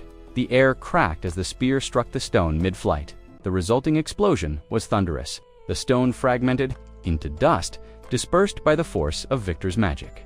A hush fell over the field. For a heartbeat, then a roar of approval rose from Daygold's forces. Their commander had turned back death itself, and with that, the tide pushed forward once more. On Perseum's side of the battlefield, shock rippled. Through the ranks, a projectile had been stopped. Midair, something only possible with the skills of a Heil Knight. That revelation alone sent a chill down their spines. Swalter's eyes narrowed in disbelief. Diold wasn't supposed to have anyone of that caliber. Among all the Heil Knights known across the northern territories, none were aligned with Diold, at least not until now. And with that, the grim reality settled in. This wasn't just a minor regional conflict. It was the machination of a powerful Northern Lord One playing a much larger game. Leading the charge, Victor surged forward on horseback, his voice cutting across the battlefield like a blade. No resistance you offer will matter, he declared. Perseum will fall. Without waiting for a reply, he raised his arm and gave the signal. The siege ram thundered ahead, its massive form charging toward the castle gates with earth shaking. Forrest Diggle's army pressed in behind it, a juggernaut backed by superior strategy and weaponry crafted specifically for this siege. To make matters worse, the presence of the Heil Knight made the power imbalance even more pronounced. The siege tower locked into position against the castle walls, and within moments, waves of armored infantry poured out. They struck like a flood, overwhelming Perseum's defenders. Whatever hope the defenders clung to began to fray. The stone walls, once hailed as unbreakable, were trembling under the relentless assault. The gate shuddered with every strike of the ram, and no reinforcements were close enough to intervene. At this rate, the gate wouldn't last much longer. Standing atop the battlements, Zwalter watched grimly. Thoughts of his son filled his mind had the plan worked. But with every blow against the gate, his confidence faded. It seemed inevitable that Perseum would be overrun. He had once hoped that the mercenaries under Gislin's command might turn the tide. Now even that hope was growing dim. Most of Perseum's remaining soldiers were scattered along the walls, fighting tooth and nail just to hold their lines. Only a small contingent remained to guard the inner gate. It's inside the castle, deep within. Its stone corridors, a different tension brewed. The mages sent from the Scarlet Flame Magic Tower were bound in a ritual circle, seated on the cold stone floor. Magical symbols glowed faintly beneath them. Alfoy, red with fury, strained against his bindings. "This is absurd," he roared, glaring at the knights surrounding them. "We're mages, not some rabble to be tossed into your petty wars." Ferguson, his voice steady but tight, tried to calm him. "It's the young lord's command, Alfoy. We stay put," Alfoy snarled. "And you obey like a lapdog. Don't you see what's happening out there?" Vanessa stood nearby, clearly anxious. But resolute, her hands trembled slightly, but her eyes held fast. She followed Gislin's instructions to the letter, trusting in the plan, even as the sound of the battering ram echoed louder with each strike. Alfoy's anger only intensified. They've reached the gate. Do you understand what that means? Persium is done. We should be out there doing something, not sitting here like prisoners waiting to die. Vanessa tried to calm him, her voice gentle but firm. This is all part of Lord Gillian's strategy. We need to trust him. Everything's been thought through. He stared at her, incredulous. Trust him, don't make me laugh. That man has dragged us through Helland. Now you expect me to believe he has a plan that won't get us killed. Alfoy's Glerkudov cut steel. He hated being helpless, hated being bound physically and by orders. He turned on Vanessa. Don't you dare say his name again. But even as she trembled, Vanessa didn't back down. Her faith in Gillian was unshaken. She believed in him not because of some naive loyalty, but because she had seen what he was capable of. She wasn't the same girl who had once swept the tower halls. She was a fifth circle mage now. Her journey had been shaped by Gillian's decisions. For better or worse, she wasn't the fragile servant he remembered. She had grown, but he didn't want to hear her reassurances. He barked. Silence. Vanessa obeyed, lips pressed together, but she didn't avert her gaze. The castle trembled under another thunderous blow from the ram outside, and yet she still believed. He questioned her with a sneer. Was she truly willing to obey the commands of a man he deemed nothing short of mad? Vanessa's expression tightened, her gaze sharpening with conviction. Her voice, calm but ironclad, rang out with quiet authority. Gillian, Lord of Persium, is not insane. To her, Gillian was no reckless fool, but a visionary, a master of mana, manipulation. The very man who had guided her to the edge of death and beyond it when she broke through her mana barrier. With his guidance, she had endured torment that pushed her to the brink, yet she emerged reborn, true mage. Only days ago, that breakthrough had nearly killed her. The pain of unlocking her mana path was searing, her body racked by agony. But she hadn't given up. She had endured it all to fulfill her lifelong dream, and she had succeeded. Still, even now, as a fifth circle mage, the first time she attempted to cast using the mana refinement techniques Gillian had taught her, all she could summon was a faint shimmer, barely a flicker of light. The result had been disheartening. Shame crept into her voice as she apologized to Gillian, embarrassed by her weak display. But Gillian hadn't flinched. "You've done enough," he had said simply. "Magic is not tamed in a day. The power will come." He had seen her potential. That alone was enough to keep her standing.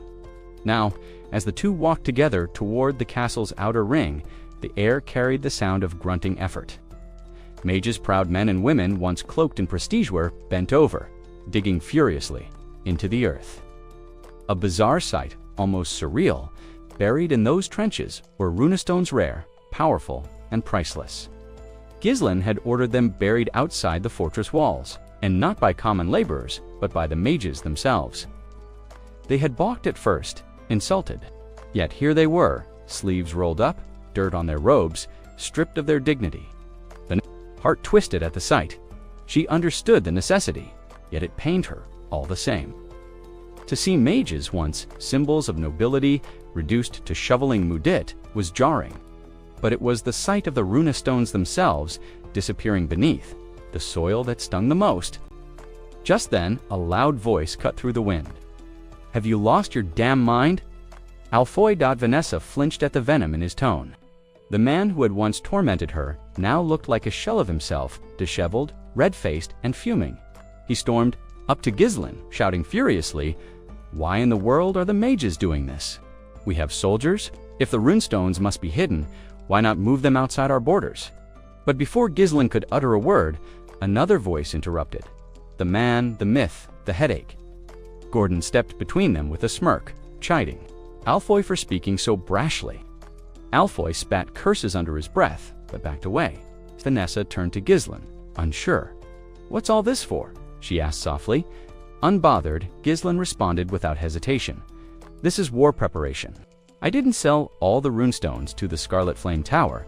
I kept them for this moment." He gestured to the earth being filled in around the glowing stones. War isn't won through pride or theatrics. It's won by numbers. Strategy. I know Persium won't hold the gates forever. They'll break through eventually. He turned to her, his gaze steady. "But that doesn't mean we're helpless." Gillian's voice grew heavier, more serious. Your power. Vanessa, the strength of a fifth circle, mage paired with these runestones and the mana reserves of the other mages. That's our edge. With that much concentrated force, we won't just defend, we'll devastate them. Vanessa looked down at the churned earth, her hands curling into fists. She had become a mage to chase her dream. Now, she was being called to fight for something far greater. Vanessa understood exactly what Gillian was asking of her. His quiet words carried a heavy implication, one that couldn't be ignored. To follow through with his plan meant death. Not just of soldiers or strangers, but the taking of lives by her own hands. And for what? For the sake of the people of Persian people she had never met. Her chest tightened with doubt. She had always held immense gratitude toward Gillian. Without him, her dream of becoming a mage would have remained just that, a dream. But gratitude wasn't the same as conviction, and she wasn't sure if she had the strength to kill for others, no matter how noble the cause. But refusing him now could mean Gillian's death. The war would consume him as it had countless others. The responsibility he'd placed on her felt suffocating.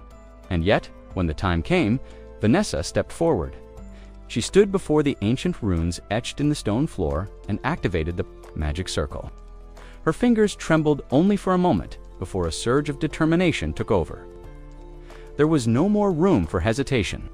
The estate stood on the verge of ruin, and she, once the girl who couldn't even summon a spark now, stood in the eye of the storm, attempting one of the most dangerous forms of arcane precision, mana convergence. Across the battlefield, Alfoy's face twisted in disbelief. He watched the impossible unfold. Vanessa, initiating a mana transfer, the rare and volatile spell that siphoned power from multiple mages into a single conduit. The reward was unmatched power. The price, however, was often death. Should the spell's vessel falter even slightly, it wouldn't just drain the mages, it would rip their life force from them completely. Few dared attempt it. Fewer survived, yet Vanessa's gaze was calm, her concentration unbreakable. As arcs of raw energy surged around her, she heard Gillian's voice in her memory, steady, certain, full of belief in her. His faith anchored her, and as the blinding blue glow of mana surged through her eyes, she pressed onward. The circle blazed to life. Streams of magic twisted through the air, coiling around the gathered mages like ethereal serpents. Their energy flowed into her, feeding the storm. And then, as if on cue, Gillian's mercenaries thundered into motion, charging from the rear lines like a tidal wave. He placed everything, his strategy, his army, his trust in Vanessa's hands. If she failed, they would all fall. But Gillian believed in her, and that belief was unshakable. Within the estate walls, chaos reigned. The defenders, overwhelmed, scrambled to block the broken gate with anything they could find: crates, stones, shattered furniture, while archers loosed volleys through the cracks. The sound of screaming steel filled the air. Then, above the chaos, a cry rang out. "Walter!" Randolph's voice pierced through the din. Walter turned instinctively, pulling his attention away from the melee. His eyes scanned the horizon. Dust, a roiling, thunderous cloud kicked up by hooves, a cavalry unit, black armor, glinting like obsidian, charged straight at the enemy's rear. There were barely 300 riders, but their advance was unstoppable. Zoltar's sharp gaze locked onto the figure at the front. Gizll in .4, a fleeting moment. Zoltar wished that Gillian had fled. If Persian was doomed, then at least he and Alina could have survived somewhere, hidden among the allied forces. But Gillian wasn't the kind of man to run. Not after everything he'd suffered in the past. He had watched his world collapse once before. He would never let that happen again. The black cavalry crashed into the enemy lines like a hammer striking glass. Though vastly outnumbered, their charge was precise and devastating. Gillian led the vanguard with unwavering focus, his blade a silver arc against the sea of red. Further, chaos erupted when Victor, one of the enemy commanders, was alerted to another incoming attack. "They've flanked us, both sides," he whirled in disbelief. On one side of the ambush, Kair carved a path through the enemy with brutal precision. Behind him, Belinda's spells erupted like wildfire, creating openings for the mercenaries dressed in ponchos of bark and dust. They moved like a storm fast, wild and merciless. Meanwhile, Gillian pushed deeper into enemy territory, his eyes cold and unwavering. Every swing of his sword was fueled by something darker, something deeper and unrelenting will-born of past. Failure and burning resolve. The air around him thickened as he summoned his mana, condensing it with frightening focus. Then came the release. His mana Korza radiant burst of raw elemental energy erupted outward in a shockwave. The battlefield bent under its force. Gillian carved through the chaos of battle, like a storm made flesh. His mastery of horseback combat, swordplay, and mana channeling formed a breathtaking harmony, each element flowing into the next with practiced precision. Enemies crumbled wherever his blade fell. To the untrained eye, he looked like a wild force, reckless and unrestrained.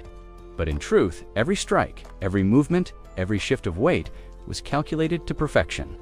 Not a single enemy could land a blow, not even on his galloping horse. Though far from the peak of power he had possessed in his previous life, Gillian's sheer presence on the battlefield was devastating. Once the enemy bowmen realized they were being flanked, panic rippled through their lines. Cries of confusion broke out. Impossible Persium has reinforcements. But before any order could be restored, hoping to bring him down by targeting his mount, arrows flew fast, precise, deadly. But then the impossible happened. Gillian's horse leaped into the air, had briefly bent to allow the horse and rider to soar like mythic creatures, and then they landed. Gillian didn't pause. His blade came down in an arc of silver light, and with each swing, another soldier fell. Flesh, bone. Armenovich slowed him. He moved through their formation like a reaper, his path marked with blood and broken steel. Even in his past life, this was his way, diving into the heart of danger and emerging as the embodiment of carnage. The surrounding infantry hesitated, unable to process what they were witnessing. One man on a horse, just one hand, yet he was dismantling an entire detachment. The air thickened with fear as the realization set in. This wasn't just a skilled warrior. To them, Gillian had become a monster, breathing heavily, bloodstaining. His armor, Gillian raised his sword high. Sunlight caught the steel, and the signal was unmistakable. His mercenaries saw it. They remembered the battles they had fought. Alongside him, their brutal campaign through the beast-ridden forest, the victories carved out of desperation. They didn't wait for orders. As one, they surged forward with a unified cry, racing into the fray behind their commander. And then came Gillian's voice. Outnumbered, outmatched, and surrounded, they would not cower. The counter-offensive had begun. Though they were vastly outnumbered, Gillian's black cavalry rode with unshakable resolve. There was no fear in their eyes, no hesitation in their charge, as they thundered toward the right flank of the enemy lines. The siege engines of had already anchored themselves against the walls of Persium, choking the defenders of air and space. Yet the city's defenders stood their ground, unmoved by the tightening noose of enemy infantry. While Victor launched a fierce assault on the main gate, Gillian led a third of their mercenaries in a sweeping flanking maneuver. At the same time, Sear's detachment pressed in from another direction, with Belinda lending her crucial support. Meanwhile, at the enemy's rear, Gillian led the final strike team on a bold and brutal ambush aimed directly at Duel's command encampment. Massive Axe was a whirlwind of death. With each swing, enemy soldiers fell like wheat beneath a scythe. His assault was relentless, each movement backed by a hand-picked team of elite mercenaries who followed with flawless precision, reinforcing every step he took with deadly efficiency. As they cut a deep path into enemy territory, Gillian barked sharp orders to Gordon and Torrent. He would draw the enemy's eye, absorb their wrath, and act as bait. The others were to scatter, sabotage, and burn, crippling the enemy's command structure in the chaos without hesitation. Gordon and Torrent acknowledged the plan and vanished into the fray. Even in the thick of battle, the mercenaries traded clipped, breathless words. "They look rattled," Torrent observed, slicing through a soldier. "Can't believe so few of us came at them." Gordon chuckled grimly. "By the time we're done, they'll be lucky if their tents are still standing." The situation deteriorated rapidly for Commander Tomos of Diggold. He was unprepared, stunned by a counterattack that should have been impossible from a cornered foe. Paralyzed by indecision, he failed to rally his troops, even as his aides urged him to flee. That chance never came. Gillian stormed forward, carving a path of blood and ruin. His axe was soaked with the lives of those foolish enough to challenge him. He charged straight for the command center, shouting above the chaos that he would take Count Daygold alive. His axe glowed faintly with mana, the weapon humming with purpose as it gleamed under the midday sun. Tomos, frozen with dread, could only watch as this monster of a man bore down on Hima. And yet, just when all seemed lost, salvation arrived in a blur of steel. A sword strike, swift and lethal, slashed through the air toward Gillian. Reflex took over. He turned and met the attack with a powerful swing of his own. The two weapons collided with a thunderous clang, sparks exploding from the impact. The sound rang out, loud even above the clamor of war. Both warriors stepped back, studying each other with sharp eyes. Gillian immediately recognized that this was no ordinary foe. Until now, Diold's forces had lacked any figure capable of turning the tide, and the morale of the enemy had been hanging by a thread. The arrival of this knight, someone who could rival titans like Walter and Randolph, shook the battlefield like a bolt of lightning. This man hadn't come from Diold's pitiful ranks. Count Daygold, a self-indulgent noble with no sense of leadership, had never possessed the charisma or clout to summon warriors of this caliber. With just one clash, Gillian understood. This opponent was deadly, and he was now trapped deep behind enemy lines with a serious threat standing in his path. The knight, astride a tall warhorse, regarded him calmly. He was Adon Frasso. Voice was steady, almost respectful. For Persium's forces to strike so deep into our camp with so few, that takes courage. He casually swung his blade through the air, testing its balance. Then, with knightly formality, he asked, "Your name?" "I would know the name of the man who meets me with such strength." But Gillian did not speak. His silence was like steel. His gaze remained locked on Adon, filled with cold fury and unwavering resolve. He studied the knight's posture, breathing, stance, measuring everything. Then, without a word, he lifted his axe high overhead, his body glowing with a torrent of unleashed mana. The battle between titans was about to begin, with a voice steady and solemn. Gillian declared himself nothing more than a blade sharpened, nameless, and wholly devoted to the young lord of Persium. His loyalty, unshakable and fierce, had been forged in a single life-defining moment, the day Ghislain saved his daughter from eternal torment. Since then, Gillian's allegiance had never wavered, bound not by duty, but by gratitude carved into his soul. Meanwhile, the left flank of Persium's castle wall trembled under a storm of enemy troops. Like an endless swarm of ants, Daygold's infantry surged forward, scaling ladders in relentless waves.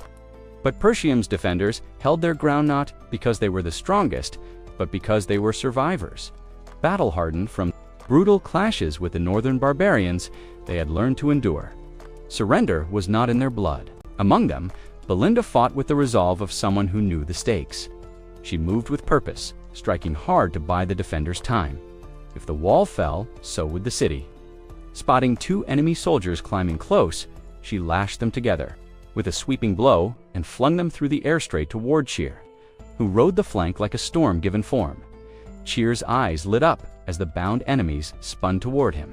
With one fluid motion, he stepped forward and brought his blade down, cleaving both men as if it were a dance. Blood fanned out behind him like red mist across the sky. The doubts that once plagued him had vanished in the chaos of war, replaced by the certainty of purpose. He charged ahead, blade flashing, each strike flowing into the next like the notes of a violent symphony. Even amid the carnage, the battlefield still allowed for moments of levity. "Cheer," Belinda shouted across the clamor. "That's the second time you've splashed blood on me." He let out a short laugh, flashing her a cocky grin. "Then maybe stop whining and try dodging." Her face flushed with anger, but Cheer was already gone, swallowed up again by the fight. Elsewhere on the battlefield, the right side of the wall became a slaughterhouse under Ghislain's command. Leading a third of the Black Cavalry, he crashed into Daygold's flank like a vengeful god.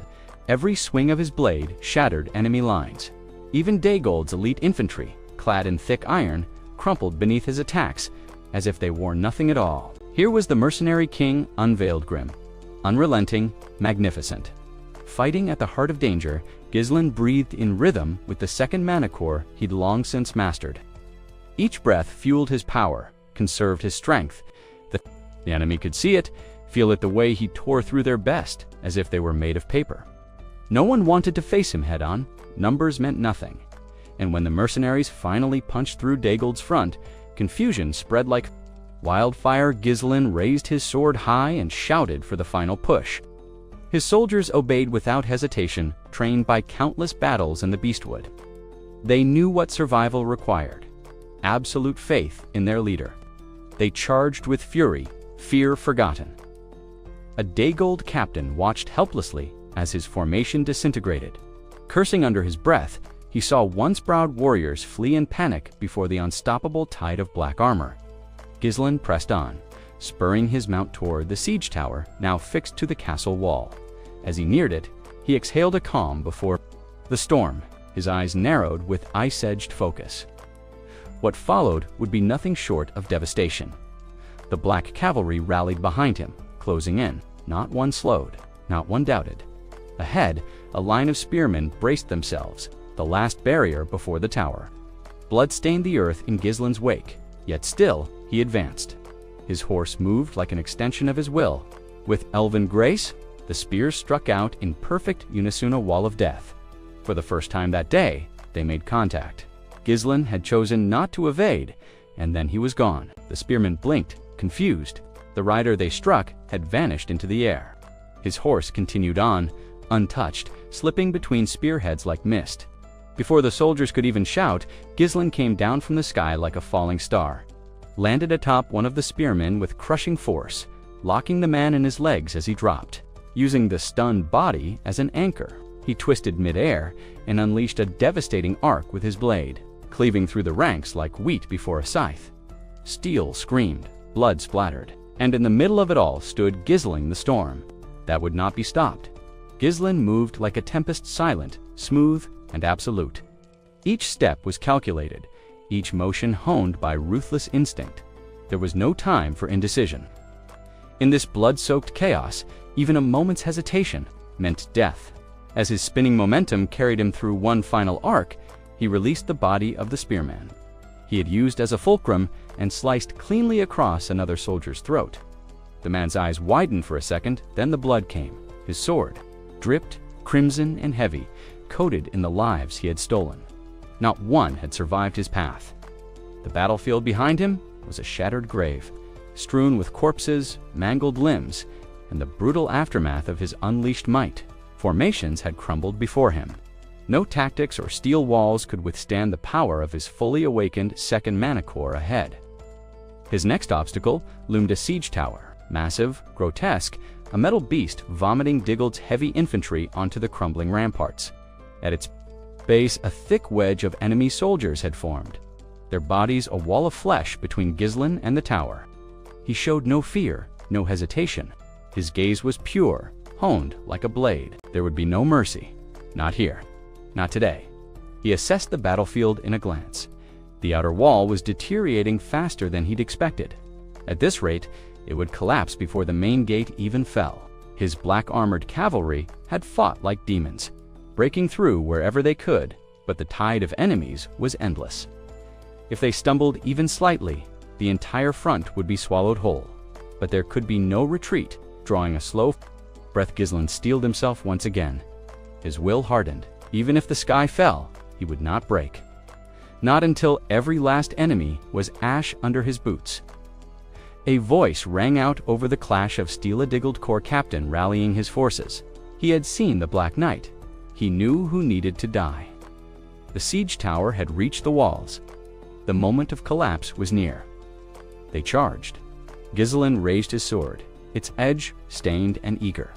He closed his eyes briefly and reached inward, brushing the volatile energy of his third mana core. It was wild, unpredictable, especially after the blood python's venom had fused with his body. It hadn't yet achieved the fabled state of transcendence, but the mana refinement it offered made his blade unnaturally sharp, capable of slicing through iron as easily as cloth. His eyes snapped open. The first enemy lunged at him, a soldier armored in steel. Determined, the blade flashed. There was no resistance. The sword split helmet and skull with terrifying ease. The man collapsed like a puppet whose strings had been cut. Another attacker took his place, howling, shield up, sword raised. Gillian didn't. Let him finish the curse that spilled from his lips. One clean cut. The man's head dropped from his shoulders like a ripe fruit. And still, they came. A heavily armored fighter advanced, thrusting with mechanical precision. Gillian slid to the side, narrowly avoiding the strike, and carved a deep gash across the man's ribs. The enemy fell, screaming. Another attacker was on him instantly, blade whistling through the air. Gillian blocked it with brutal efficiency and countered with a spinning slash, cutting clean through the man's back. He was getting close now. The siege tower was within reach. But new danger arrived from above. Arrows of volley rained down, hissing death from above. The enemy had realized who he was and where he was going. The archer's commander roared, "Kill him! Do not let that knight reach the tower." But Gillian was already gone. His figure blurred, streaking through the storm of arrows. Not one found its mark. Only the faint shimmer of his murderous aura remained in the wake he left behind at the tower's base. His next opponent waited, a diggled corps captain astride a nervous warhorse, eyes wide with terror. The man tried to muster courage, but whatever valor had once lived in his chest dissolved under the weight of the black. Night's glare, the captain's grip trembled. Didn't wait, he surged forward. His blade pierced through the captain's torso before the man could even lift his weapon. The captain stood frozen in place, his courage dissolved by the overwhelming pressure radiating from the figure before him. Fear had locked his limbs. Resistance was no longer an option. With a brutal grace, Gillian seized him, lifting the man as effortlessly as one might lift a lifeless animal. He spun his victim in a savage arc and flung both man and sword as a single deadly projectile toward the central beam of the siege tower.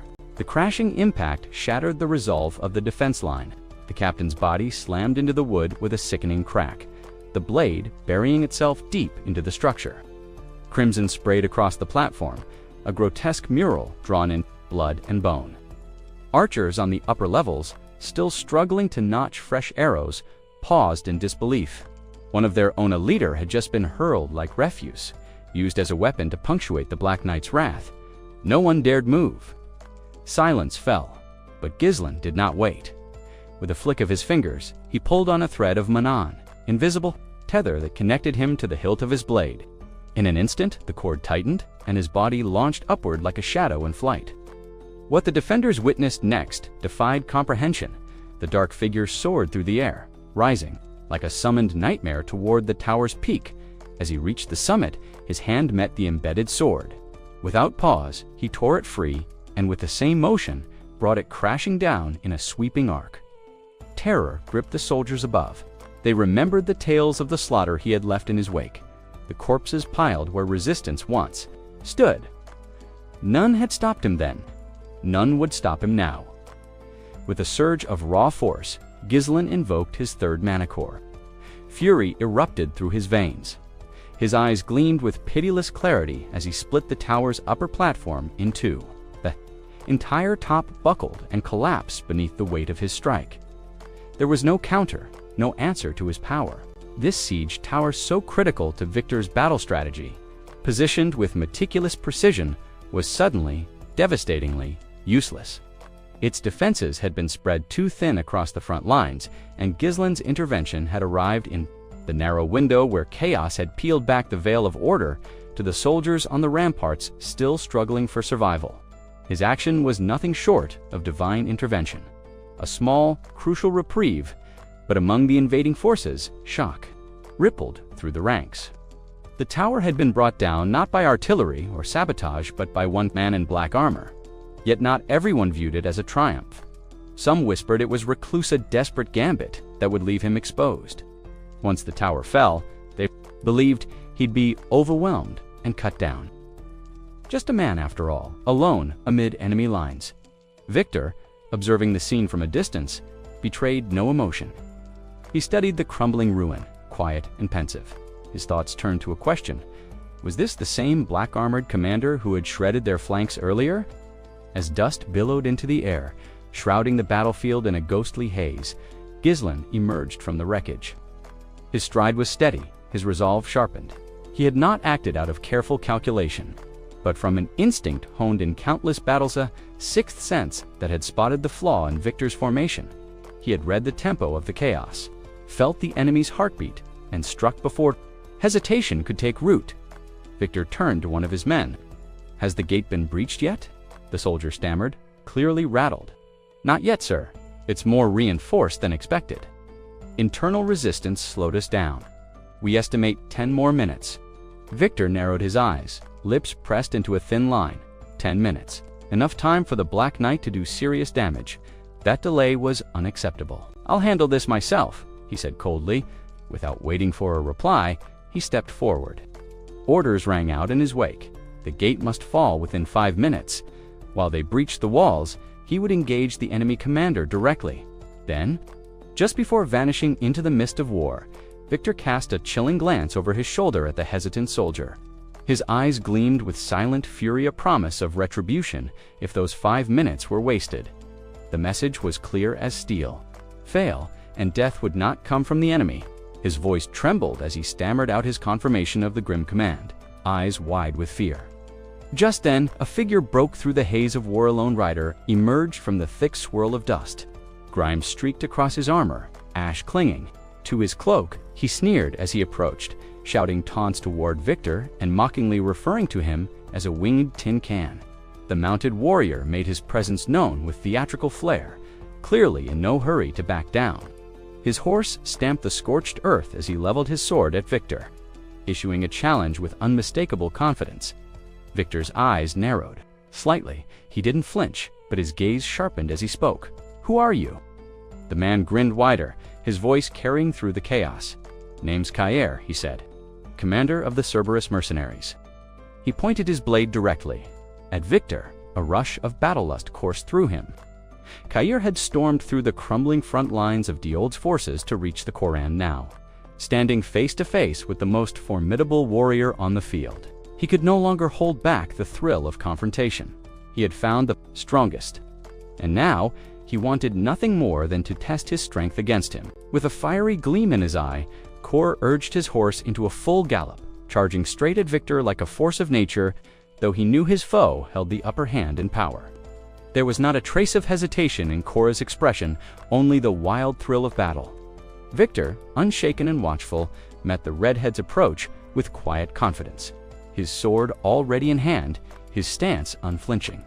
He nudged his mount subtly to the side, a smirk curling on his lips at the sight of the charging mercenary. As a knight of Yahello lineage, Victor was a master of mounted combat. His every movement was smooth, honed by years of disciplined training. His horse responded with uncanny precision, gliding effortlessly beneath him. As Kor closed in, Victor's steed lashed out with a sudden, powerful kick that connected with Kor's horse, throwing its balance into chaos. Kor, driven more by reflex than thought, missed his initial swing. The kick and Victor's fluid repositioning had disrupted his timing. Even with years of battlefield experience, Kor found himself struggling to adjust. Still, he wasn't one to fall, so easily he righted himself quickly. But Victor was already upon him with a vicious counterstrike, his blade aiming straight for Kor's exposed neck. There was no time to block. Thinking fast, Kor hurled himself from his saddle, allowing Victor's strike to cleave through his horse's neck instead. The beast went down hard, but Kor hit the ground on his feet, rolling to a stop and immediately refocusing on his opponent. Though clearly disadvantaged in mounted combat, the fire in his spirit hadn't dimmed. He tightened his grip on his weapon. As he rose, then launched into a flurry of attacks. With a powerful shout, he brought his blade down twice in rapid succession, both swings charged with pulsing mana. Victor remained unmoved. He met each strike with almost lazy precision, his sword barely needing to shift to nullify the force behind Kor's blows. His ease made Kor grind his teeth, snarling with frustration. Kor unleashed a third, heavier swing, this one powered by raw strength and desperation. He poured every ounce of momentum and mana into it. But Victor, calm as ever, simply raised his blade and met the strike without a hint of strain. His confidence never wavered, as though he considered the mercenary nothing more than a bothersome Fly.ca, you are cursed inwardly. He had assumed a knight fighting from horseback would be limited in movement, but Victor defied those expectations. Every one of Kor's blows was turned aside without effort. His rhythm began to falter. Victor read him with uncanny accuracy. He knew the type-brash sells words who relied on instinct and brute force, believing they could overcome technique. With aggression, they never lasted long. With a sharp twist of his wrist, Victor spun his blade and batted Kor's sword aside, killing its momentum entirely. Then, with almost surgical grace, he readied a final blow. He had no intention of dragging the fight out any longer. Kor, still mid-air from his last strike, barely managed to lift his sword to defend. He had been warned about Victor's prowess. Gillian had spoken of a High Knight hidden among Duel's ranks. A man named Victor, said to be Desmond's hidden ace butt words, had done little to prepare him for the reality. Their blades collided, and the clash of mana between them exploded with force. Kor's entire body shook under the weight of Victor's strength. His feet had yet to fully land when Victor's strike carved clean through his defenses, slicing into his shoulder with precise force. Pain bloomed instantly, searing and deep. Kor staggered, his earlier bravado now reduced to a grim effort to remain standing. The ferocity that had once lit his every move was now a flickering shadow. Victor, still seated atop his horse, looked down at him with condescension, a smug glint in his eye. To him, Kor was just another reckless warrior who mistook recklessness for strength. Sprawled on the ground, Kor gritted his teeth against the pain and humiliation. Victor said nothing, but the way he held himself with regal composure and calm superiority made his silence more cutting than any words. Struggling to breathe, Kor clenched his fists in frustration. He understood now more clearly than ever what Gillian had meant. Victor was not just another knight, he was a weapon, a monster, hidden behind noble bearing. And now, Kor realized with growing despair, he had charged straight into that monster's blade. Desmond County, one of many shadowy regions surrounding the war, quietly orchestrated a scheme to topple Perseum. To ensure their victory, they dispatched their most lethal weapon, Victor. When Kair asked whether Victor surpassed Perseum's young lord in strength, Gillian offered only a blunt reply.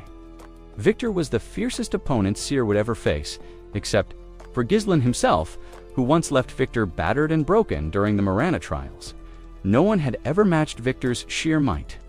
Gillian explained that Victor was using Daigel's overwhelming forces, not just to batter the walls, but to fix Perseum's focus. It was a misdirection while they defended the gates.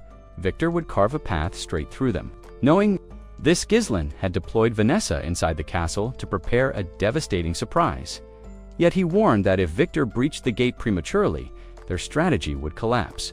Gillian left Kor with a critical task: hold Victor back until Vanessa was ready to unleash their hidden weapon. Now, blood oozing from a wound, Seer gripped the hilt of a shattered sword, using his other hand to stem the bleeding. He had accepted this role, knowing he stood no chance of winning. A mercenary with no promise of survival, Kor's resolve burned all the brighter. Victor towered above him, a dark, looming figure in steels, his presence alone enough to make the earth seem unsteady beneath Seer's knees. For a fleeting moment, nothing seemed more lethal than the night before him. Yet Seer braced himself. Mana flickered along the broken blade, and he chuckled bitterly. "At least try to be beatable," he muttered with defiant laughter. Wiping blood from his lip, elsewhere, chaos ruled the battlefield. On the walls, Digold's forces held strong, even with the young Lord of Perseum and his mercenary horde pressing hard. At the rear of Digold's camp, Gillian clashed with a mysterious and unyielding opponent. Blow after blow, Gillian's axe smashed toward the knight, but nothing got through Adon the knight, parried with a towering shield, striking only when the timing was perfect. From behind, Count Diggle called out to Adon in admiration, but one of his attendants quickly urged him to retreat before the fighting swallowed him too. The mercenaries were relentless. Carving into Diggle's reinforcements, they fought not just for coin, but for Gillian, their loyalty forged in fire. Steel met steel in a cacophony of battle cries and desperate clashes, but Gillian's problem remained. No matter how ferociously he struck, Adon's defense held firm. It was as if he were trying to crack stone with a stick. Frustration built within Gillian. He questioned whether he was worthy of serving the noble-blooded heir of Persium, but his doubts didn't weaken him. He roared and brought his axe crashing down against Adon's shield again. "I don't have time to waste on you," he bellowed. Still, Adon didn't budge. With eerie calm, he said, "That was a good strike, but you'll never break through." As Gillian prepared another swing, Adon twisted his stance, redirecting the blow and throwing Gillian off balance. The massive knight wasted no time. His sword was already in motion, arcing behind his shield in a deadly counterattack. Gillian barely managed to deflect it with his axe. Stumbling backward, Adon did not relent. From the side, his sword cut in a wide arcand found the neck of Gillian's horse. The beast dropped with a lifeless thud, its head severed cleanly. Fighting a mounted knight was hard enough. Fighting Adona, master of sword and shield, was almost certain death. Gillian swore under his breath. Realizing he was vulnerable, Adon raised his shield high, his horse rearing with it. The combined weight was about to come crashing down. Still, Gillian lifted his axe to meet it, even if it meant death. Adon's eyes glinted with finality. He had found the opening he needed. At this time, he would end it. Adon brought his shield down like a falling boulder. The impact was brutal. Horse and rider crashed into Gillian with unstoppable force, hurling him to the ground. Pain surged through his body, but he didn't release his grip on his weapon. He couldn't. If he fell here, the entire Persium estate would be at risk. His daughter Rachel was still within its walls, safe only as long as they held. She had found comfort in friendship with Alina, the young mistress of Persium. He would not let that safety vanish. Elsewhere, on the bloodied front lines, Cheer stood firm despite the deep wounds marking his body. His mission was different from Gillian's, but no less critical. He had sworn to the young lord of Persium that he would hold the line no matter the cost. At the gate, the relentless pounding of Daygold's battering ram reached its climax. With a thunderous crack, the gate burst open, torn from its hinges. The path to the heart of Persium now lay wide open. Panic rippled through the defenders, compared to the enemy forces pouring in. Persium's garrison was a shadow of what it once was. Zwalter, Randolph, and Scoven had already been pushed to their limits atop the ramparts. They were exhausted, barely clinging to the walls. No one else remained to hold off the fresh assault. Victor watched from a distance, eyes narrowing. The moment had come. The final act of the war was at hand. Behind him, Ghislain stood quietly, having done all he could. Cheer battled Victor directly, while Gillian struck from behind enemy lines, turning Diald's rear into chaos. And then there was Vanessa the last. Desperate hope, despite her newly awakened power as a fifth circle mage, Vanessa's mana pool was pitiful, hardly more than that of a first circle novice. Still, she had been tasked with delivering a devastating blow that could shift the battle. Ghislain had placed his faith in her inside the keep. Vanessa sat surrounded by fellow mages, whose only role was to lend her their mana. She took it all in, steadying herself, fighting to control the volatile power not her own. When the gate fell, Alpo, pale and near collapse, shouted at her. "The gate's down," he yelled, voice hoarse. "You're draining us dry, you have to do something." Her eyes shimmered with light. Calmly, she answered, "Just a little more. I can do it." Her voice held no hesitation, only quiet resolve. Beyond the ruined gate, Victor lifted his sword and barked orders. The full assault was to begin. Heavy infantry surged forward like a dark tide. Before moving to lead them, Victor called an aide. "Bring Count Diald forward," he ordered. "I'll deal with their commander myself." He still believed Zwalter to be the black-armored knight wreaking havoc in Duald's camp. He hadn't realized it was Ghislain all along. Meanwhile, Kirbad, bloodied, stood in the path of Victor's forces. His sword was cracked, his limbs trembling, but his eyes burned with defiance. Channeling the last of his mana into his blade, he raised it once more. Victor approached, unimpressed. "Kayer, isn't it?" he said. "At your level, you should know better. This isn't where you die. Why keep charging into battles you can't?" When, in the rear, Adon echoed Victor's sentiments. "While engaging Gillian, the gate's down, your side has lost. You chose poorly." Victor glanced toward Cheer, speaking of Kor's daring surprise attack. It was bold, he admitted, but numbers decide wars. Adon turned his focus to Gillian, disapproving. You filled your elite force with mercenaries. That was your downfall. They'll never stand against trained soldiers. Victor nodded. A mercenary should know when to run. There's no shame in living. Adon finished the thought. Even the most skilled fighter is no match for a disciplined knight. Both men, standing on different fronts, issued the same judgment to Cair. And Gillian, there was nothing left in this battle worth dying for. But whether they were right, only the next moments would tell. Cair stood his ground with a wry smile. And if it is true, he asked, unconcerned, this life is mine alone. None of you get a say. He and Gillian stood united only by the battlefield, but their motivations couldn't be more different. For Cair, defeat was intolerable, a wound. To his pride, Gillian, by contrast, was resolved to give everything, even his life, in service of the young lord he protected. Their eyes met across the chaos, each glinting with an animalistic resolve. Titles meant little here. Knight or mercenary were equals in the arena of war. What mattered now was who would survive. Separated by the churn of battle, Cair and Gillian each launched toward their respective adversaries. The weight of the moment bore down on every stride.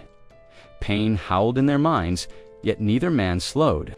They had no space for hesitation, and Adon steadied themselves atop their steeds. Adon readied his sword, drawing it back for a wide arc. His voice cut through the din, cold, absolute. A loser's words are worth nothing. Steel met steel once again as Adon's sword clashed against Gillian's long-handled axe. But this time, Gillian subtly shifted the angle. Only the shafts connected. He ducked beneath the incoming blade, his movement fluid and calculated. Using the torque from his axis spin, he redirected Adon's sword downward. Forcing his opponent off balance, Adon realized too late Gillian had used the inner curve of his axe to pull the sword toward the ground. Before he could recover, Gillian's axe surged upward in a roaring arc. Their weapons howled as they scraped past each other. Adon dropped his sword, instinctively raising his shield. But it wasn't enough. The axe didn't stop, it cleaved. Through the neck of Adon's horse, with a sickening crunch, the beast collapsed, sending Adon crashing to the earth in a mass of limbs and armor. His voice rang out, furious and disbelieving. You wretched dog of a mercenary. He had always been the executioner, never the condemned, now flat on his back. He looked up to see Gillian's figure looming, axe raised high for a killing blow. Gillian's eyes blazed with relentless purpose, a fury reserved for those who dared threaten the young lord he'd sworn to protect. The axe slammed into Adon's shield, a thunderous impact that would have shattered a lesser man's defense. Even in disgrace, Adon's form held strong proof of his status as a Hyel knight. But Gillian knew how to break even the mightiest. Even the strongest wall has its cracks, he said evenly. He reached back and drew a sword from the sheath slung across his back. I've surrendered everything for the young lord of Perch. I exist to carve his path to victory. He raised the blade and thrust forward with deadly precision, pinned to the ground. Adon saw through the slit in his helmet, saw the terrifying clarity in Gillian's eyes. This wasn't just a man. This was a weapon given purpose, attacking deep within Duel's stronghold with no care for survival. The sword found its mark. Blood sprayed violently, like a crushed fruit bursting in a clenched fist. Not far from the gates, Cair stormed toward Victor. His body ached, his form battered and bruised, but there was no sign of hesitation. He knew. Victor was far stronger. He knew that facing this man might cost him everything. But he remembered Gillian's order, stall Victor until Vanessa was ready. Even in the face of overwhelming odds, the fire in Cair's eyes didn't waver. Chaos danced within them, wild, unrelenting. He needed only one thing to land a single blow on Victor. A flicker of memory stirred in Seer's mind. He remembered the day he shyly approached Gillian, asking him to explain a few of his elusive techniques. Back then, despite Cair's usual bluster, Gillian had listened seriously. It had taken no small effort for Cair to swallow his pride and ask how Gillian managed to evade that one clean blow during their duel at Morena's recognition. He was especially fascinated by the sudden dodge, followed by that rapid, cutting advance. Despite the awkwardness written all over his face, Kair had gotten his point across, and Gillian noticed. A faint smile touched his lips as he looked over his shoulder, acknowledging how much Kair had matured. Once, the younger man would have barked out challenges, not requests, but now, humbled, he sought guidance. Turning his gaze back ahead, Gillian had told him something important. The actual mechanics of his movement weren't the key. It was the illusion he created. Most people, upon seeing him for the first time, assumed he was all brute strength, a wild brawler who charged head-on, and because of that false belief, they underestimated him. Now, on the battlefield, those words echoed in Kair's heart. He surged forward toward Victor, despite the blood on his body and the shattered remains of his sword. He knew full well. He couldn't win, but he was determined to make his mark. Just one hit? That was all he wanted. Victor, just as Gillian had described, sneered. He muttered something dismissive about Kair being nothing more than a charging red-headed beast. Raising his sword, Victor struck with practiced ease. But Kair was already in motion. He closed the distance and unleashed a relentless barrage of sword strikes. Victor responded effortlessly, parrying each blow and retaliating with precision. The pattern continued, Kair attacking desperately, Victor coolly neutralizing every move. Then, in a last-ditch maneuver, Seer spun back and, with a burst of force, flung his broken sword like a spear. The man-infused weapon whistled through the air, aimed at Victor's throat. But Victor simply scoffed. He batted the sword aside with an upward slash, certain this was nothing more than the dying gasp of a beaten opponent. Seer had failed to land even one clean hit. His body was ravaged, his weapon lost. It looked like the end. Victor's tone turned patronizing. The desperate always throw everything away thinking they've got nothing left. Final mistake. He hadn't yet realized what Seer had truly planned. In that moment, Victor went for the killing blow. His blade spun and lunged toward Kair's head, meant to finish the fight for good. But then Gillian's words came back to Kair again. Your true intent behind your fury, and you might just find your opening. The blade rushed toward him, but Kair didn't flinch. His eyes stayed fixed, fearless. At the final second, he angled his head just enough to avoid the strike. The blade slicing a thin line along his temple, but missing its mark, Kair reached out and gripped Victor's sword arm. As blood streaked down the side of his face, he twisted his body, yanked hard, and lunged toward the broken blade still spinning through the air. He caught it. Victor, momentarily stunned, found himself unable to recover his own weapon. Movement had thrown off all his timing. In one swift motion, Kair raised the broken sword and brought it crashing down. Victor, still mounted, had no room to evade.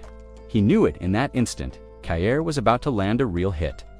But instead of striking Victor directly, Kair's blade arced downward, grazing the surface of Victor's gleaming silver armor and slicing deep into the spine of Victor's warhorse.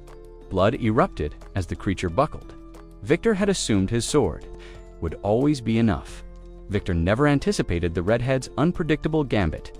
He could only watch, stunned, as Seer's wild, almost reckless movements brought down his horse, literally. The beast crumpled with a sickening thud, lifeless before it hit the dirt.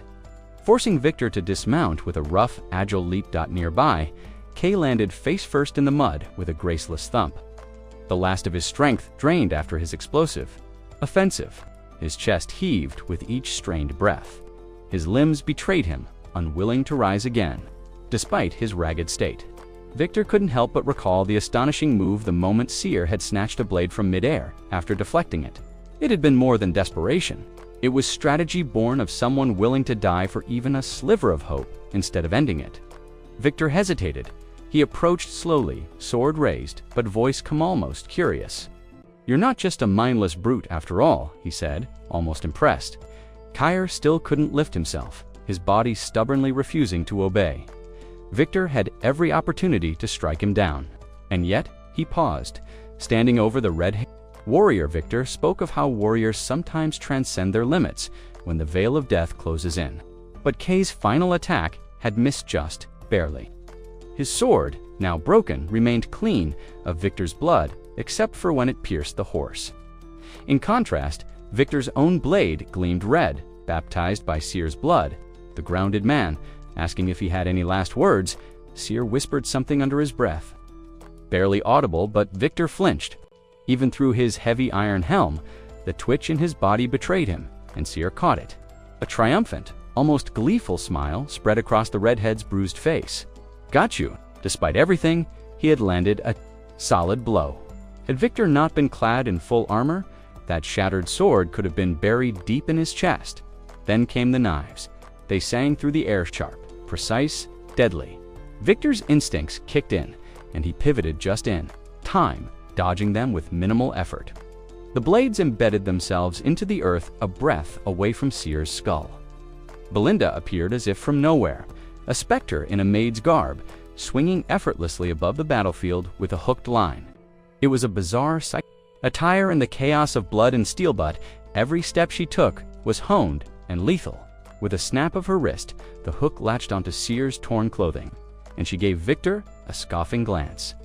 Given the chance, she would have gladly taken on Desmond County's shadowy killers. But today, she had another mission. Belinda landed expertly on her horse, then surged forward, dragging the wounded Seer along with her. Despite his weight, she moved with ease thanks to a deadly mix of assassin training and potent mana cultivation. In moments, she vanished from the battlefield, leaving Victor standing alone amid the smoke and ruin. Victor's thoughts circled around Seer's final words. What had it meant? That last strike, from a tactical standpoint, it was reckless, not worth his life. But for the redhead, the blow was everything. A message. A victory carved out of certain defeat. Victor lifted his gaze, surveying the war-torn landscape. Flames climbed the stone of Pyrium's outer walls. Daegel's forces poured in, overwhelming the defenders with sheer numbers. The tide had turned. The castle's fall felt inevitable. He saw it. The redhead's suicidal strike hadn't been an act of desperation. It had been a delay tactic, buying time for the gate. The realization struck Victor like a second sword. Seer's gambit was never about killing him. It was about something far bigger. Daegel's army clustered tightly before the shattered gate, hemmed in by stone and steel. The choke point allowed only a single squad of heavy infantry to enter at once, bottlenecking their advance. From Victor's elevated position, his gaze locked on a flicker of arcane energy forming in the heart of the breach. Narrowing his eyes, he tried to make sense of it. Within the breach, surrounded by unconscious bound mages, stood a woman in a plain white robe. Her weathered staff gripped with purpose. She radiated fierce determination. Vanessa, girl she once was, had vanished. This moment was no longer about her past or loyalty to Persium. It was a reckoning she had chosen for herself for the sake of her young lord. Then Victor understood. The wild red-haired warrior was nothing but a distraction, a shield meant to delay him. Inside, beyond the reach of blades, magic stirred. It had all been a trap painstakingly constructed to bring Daegel's assault to ruin. A flicker of brilliance lit Vanessa's eyes as Gislin's voice echoed in her memory. He had told her that if the enemy reached the threshold, she held the key to changing everything. She remembered standing beside him during the burial of countless runestones along the path leading to this very gate. Doubt had weighed heavy on her then. "Can I really do this?" she had asked. Gislin's confidence had not wavered. "With your strength, yes, I believe in you." That faith now anchored her. As Seer held Victor at bay under the same crushing burden of responsibility. Vanessa whispered a single incantation, her lips barely moving, and then the mana surged controlled. Immense and utterly focused, the energy ignited with breathtaking precision. Glowing runic symbols began spinning around her, forming an intricate halo of power. Time seemed to halt. Everyone's soldier and sorcerer, friend and foe stood still as a vision unfolded before their eyes.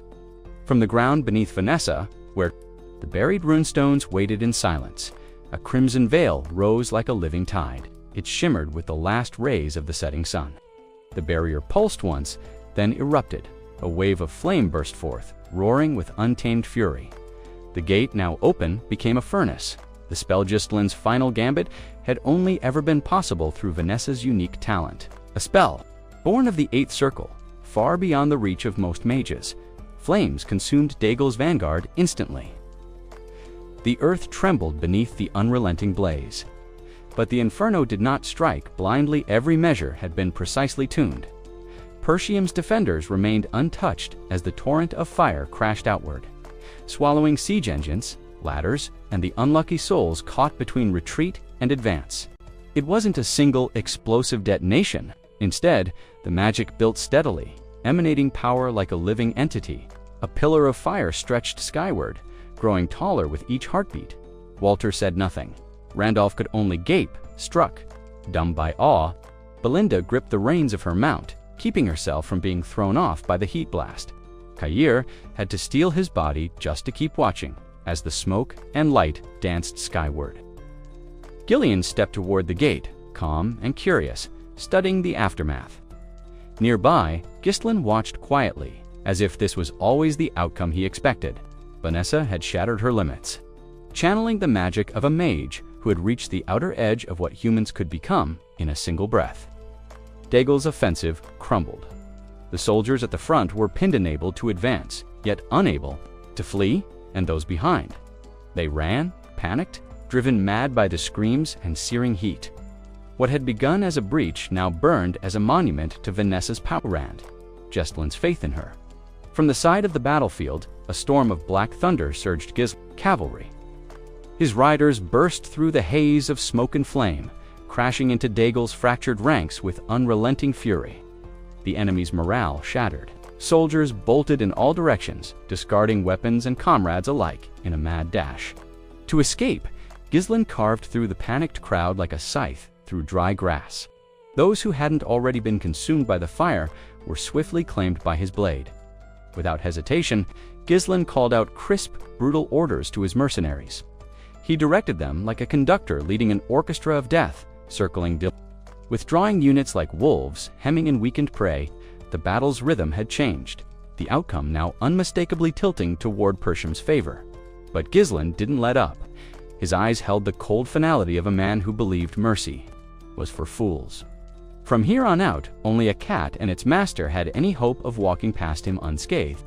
The scattered remnants of Daigle's forces staggered from the inferno, only to be met by the iron tide of the black cavalry bearing down on them. Each man had entered the fray hoping to earn honor or acclaim. Now they were fleeing for their lives, faces twisted in terror. Victor, one of their few remaining high knights, gasped for breath. The heat pressed in on him like a wall of molten iron, though his knightly armor gave some protection. It wasn't enough to halt the creeping panic. He scanned the battlefield with grim calculation. If they moved quickly, perhaps a retreat through the outskirts might save what was left of his force. Just then, a soldier stumbled toward him, eyes wild, his breathing ragged. "Sir," the man rasped, barely able to stand. "They're all gone." The fire? It took nearly everyone. He dropped to one knee, pleading, "We must fall back now. There's nothing left to fight with." Victor clenched his jaw, muttering a curse under his breath. Everything had gone wrong. His once mighty army of 6,000 had been reduced to a pitiful 1,000, and even those were barely holding together. The battle must have appeared the culmination of years of careful planning. Chess pieces moved slowly, deliberately into place. Victor had spent so long cutting off Persium's paths, ensuring their destruction. Yet here they stood, still defiant, as if some unseen hand had rewritten the script entirely. And then there were the wildcards, Persium's black cavalry, the ruthless mercenary commander known as the Mad Dog of Cerberus, and the mage Victor still saw the image of his spell, a single blast incinerating thousands in one stroke. He exhaled. Slowly, this wasn't mere misfortune. It was as though the gods themselves had turned against him. Wiping ash from his face, Victor steadied himself on his blade. The battlefield had betrayed him, but he was not yet broken. He issued a sharp command for a full withdrawal, ordering his remaining troops to regroup beyond the scorched plain, there near the base and away from the burning forest. They could breathe plan anew. He wasn't done. Not yet.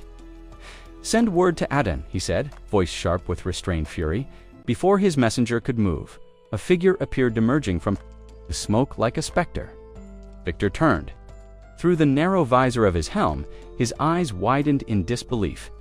The figure approached, slowly, deliberately. Blood dripped from the massive axe resting on his shoulder. In his other hand, he carried the unmistakable remnants of something horrifying. Adon's severed head and hand, still clad in armor and soaked in crimson. The helmet was smashed and glistening, as though mocking what it had once protected. It was Gillian. He didn't speak. He didn't need to. Every step he took was a sentence. Every drop of blood, a declaration. Diggle was finished. Gillian stood, unwavering before the imposing Hyal Knight, his voice steady as he asked the question that made the battlefield hold its breath. "Are you the commander of Diggett's army?" Victor's eyes stayed glued to the severed head of Adon, shock coursing through him. The sight alone chilled him. Adon, one of the most stalwart and powerful knights, struck down like a mere pawn. Whoever this man was, he had just shattered the illusion of Diggett's invincibility. The implications were devastating. Until now, Piriam's true strength had remained hidden in the shadows, unreported, elusive, and now terrifyingly real. Without a word, Gillian let Adon's head fall from his grip. It hit the blood-soaked earth with a dull, final thud. In one fluid motion, Gillian lifted his giant axe, leveling it at Victor, eyes cold and merciless. He gave his warning plainly. The main camp had been obliterated, and if Victor had any sense, he would surrender before he too was reduced to Ashdod. Victor hesitated. Was this another ploy? A feint to draw him out? But no matter how he tried to rationalize it, the reality was undeniable. His troops were being decimated by the minute, and that infernal wall of fire. How had a mage sustained it for so long? The flames had not flickered, had not dimmed. They raged unrelenting. For Victor, the battle had already slipped through his fingers. At least, the battle as commander. A dry, bitter laugh erupted from his throat, twisted by disbelief and fury. Madness danced in the edges of his gaze as he summoned his mana, forming a powerful barrier around himself. If this was his last stand, he would face it not as a leader, but as a warrior. Gillian didn't flinch. He met Victor's fire with silence, his ancient frame braced for death. The rank and title of his opponent meant nothing to him. This wasn't about glory, it was about resolve. Victor inhaled deeply and steadied his hands. Then, with a sneer, he barked out a defiant challenge. "Don't make me laugh, Gillian," he roared. "You think this is the end? I'll burn Piriam to the ground myself." With that, something shifted in him. The wildness gave way to purpose, a terrible clarity born of desperation. "The real war," he said with grim certainty, "is just beginning." He knew what he must do now. There were no troops left to lead, no grand strategies to execute. If he was to gain the knowledge of a true commander, he would have to seize it with blood and fury, alone. The path ahead was singular: either die by Piriam's hand, or transcend the limits of mortality and forge himself into something more. Victor's body surged with power as he prepared to cross that final threshold, not just to fight, but to ascend. As Diggle's troops were swallowed by a raging inferno, Zwalter seized the moment.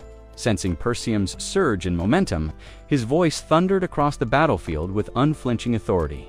All units were to rain bolts upon the retreating. No mercy, no hesitation. Cloaked in the heavy armor of the Dirus, Perseum's elite black cavalry charged forward like a tide of vengeance.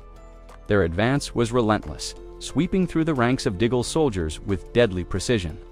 Any who dared resist were swiftly struck down, their efforts crumbling against Perseum's iron resolve from the heart of the battlefield. Gillian echoed the same merciless order. His voice, cold and resolute, rang over the chaos. No, the old warrior was to be spared. The command was not one of anger, but of absolute certainty. As if summoned by wrath itself, the flames consumed everything, transforming the field into a blazing prison. The inferno offered no escape and no hope of regrouping. Diggle's forces faltered, trapped within the blazing perimeter and powerless against the ferocious onslaught of the black cavalry. Their movements were disciplined and precise, their bodies shielded from the searing heat by the thick hides of the Dirus through the smoke and ruin. Belinda emerged, half carrying Kay. His body hung limp, bloody and broken, as though barely clinging to life. She called out to Gillian as she approached, prompting him to rein in his steed and take a breath.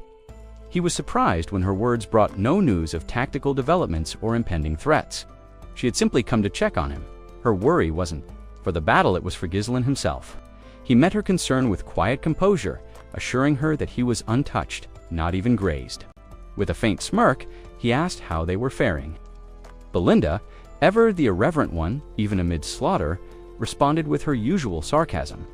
She cast a look at Kay, silently prompting him to say something. Kay, drenched in blood and barely conscious, managed to lift a trembling thumb, his silent confirmation that he was, somehow, still alive.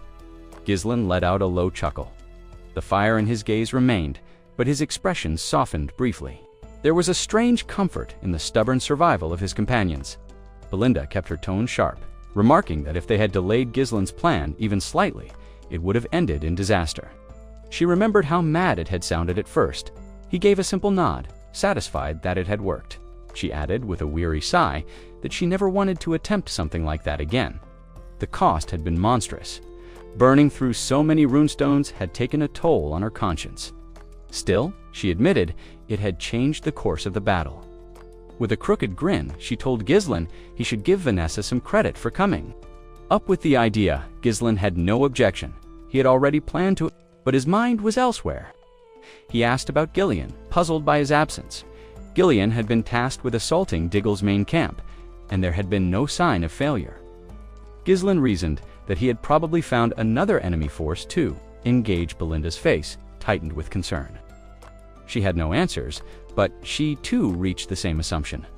Without wasting another second, Gillian turned his mount sharply, lowered his visor, and took off toward the gate. Kay was in good hands. With Belinda, and with no word from Victor, it was clear who remained on the battlefield. At the gate, Victor surged forward like a force of nature. His eyes burned with a cold fury, and his oath was clear: he would cut down every last enemy himself. In Gillian, he had found a rival worthy of that vow. As he closed the distance, Victor twisted his blade into a wide, sweeping arc. Gillian, standing tall even after slaying Adon behind enemy lines, met him head-on. He raised the long handle of his axe just in time to block the blow. But Victor wasn't done. His footwork flowed into a deadly spin, graceful and lethal as a falling star. Victor spun once more, channeling momentum through his limbs as he brought his blade down in a brutal arc. The execution was flawless heat strike, honed by years of relentless training. Gillian barely had a moment to react.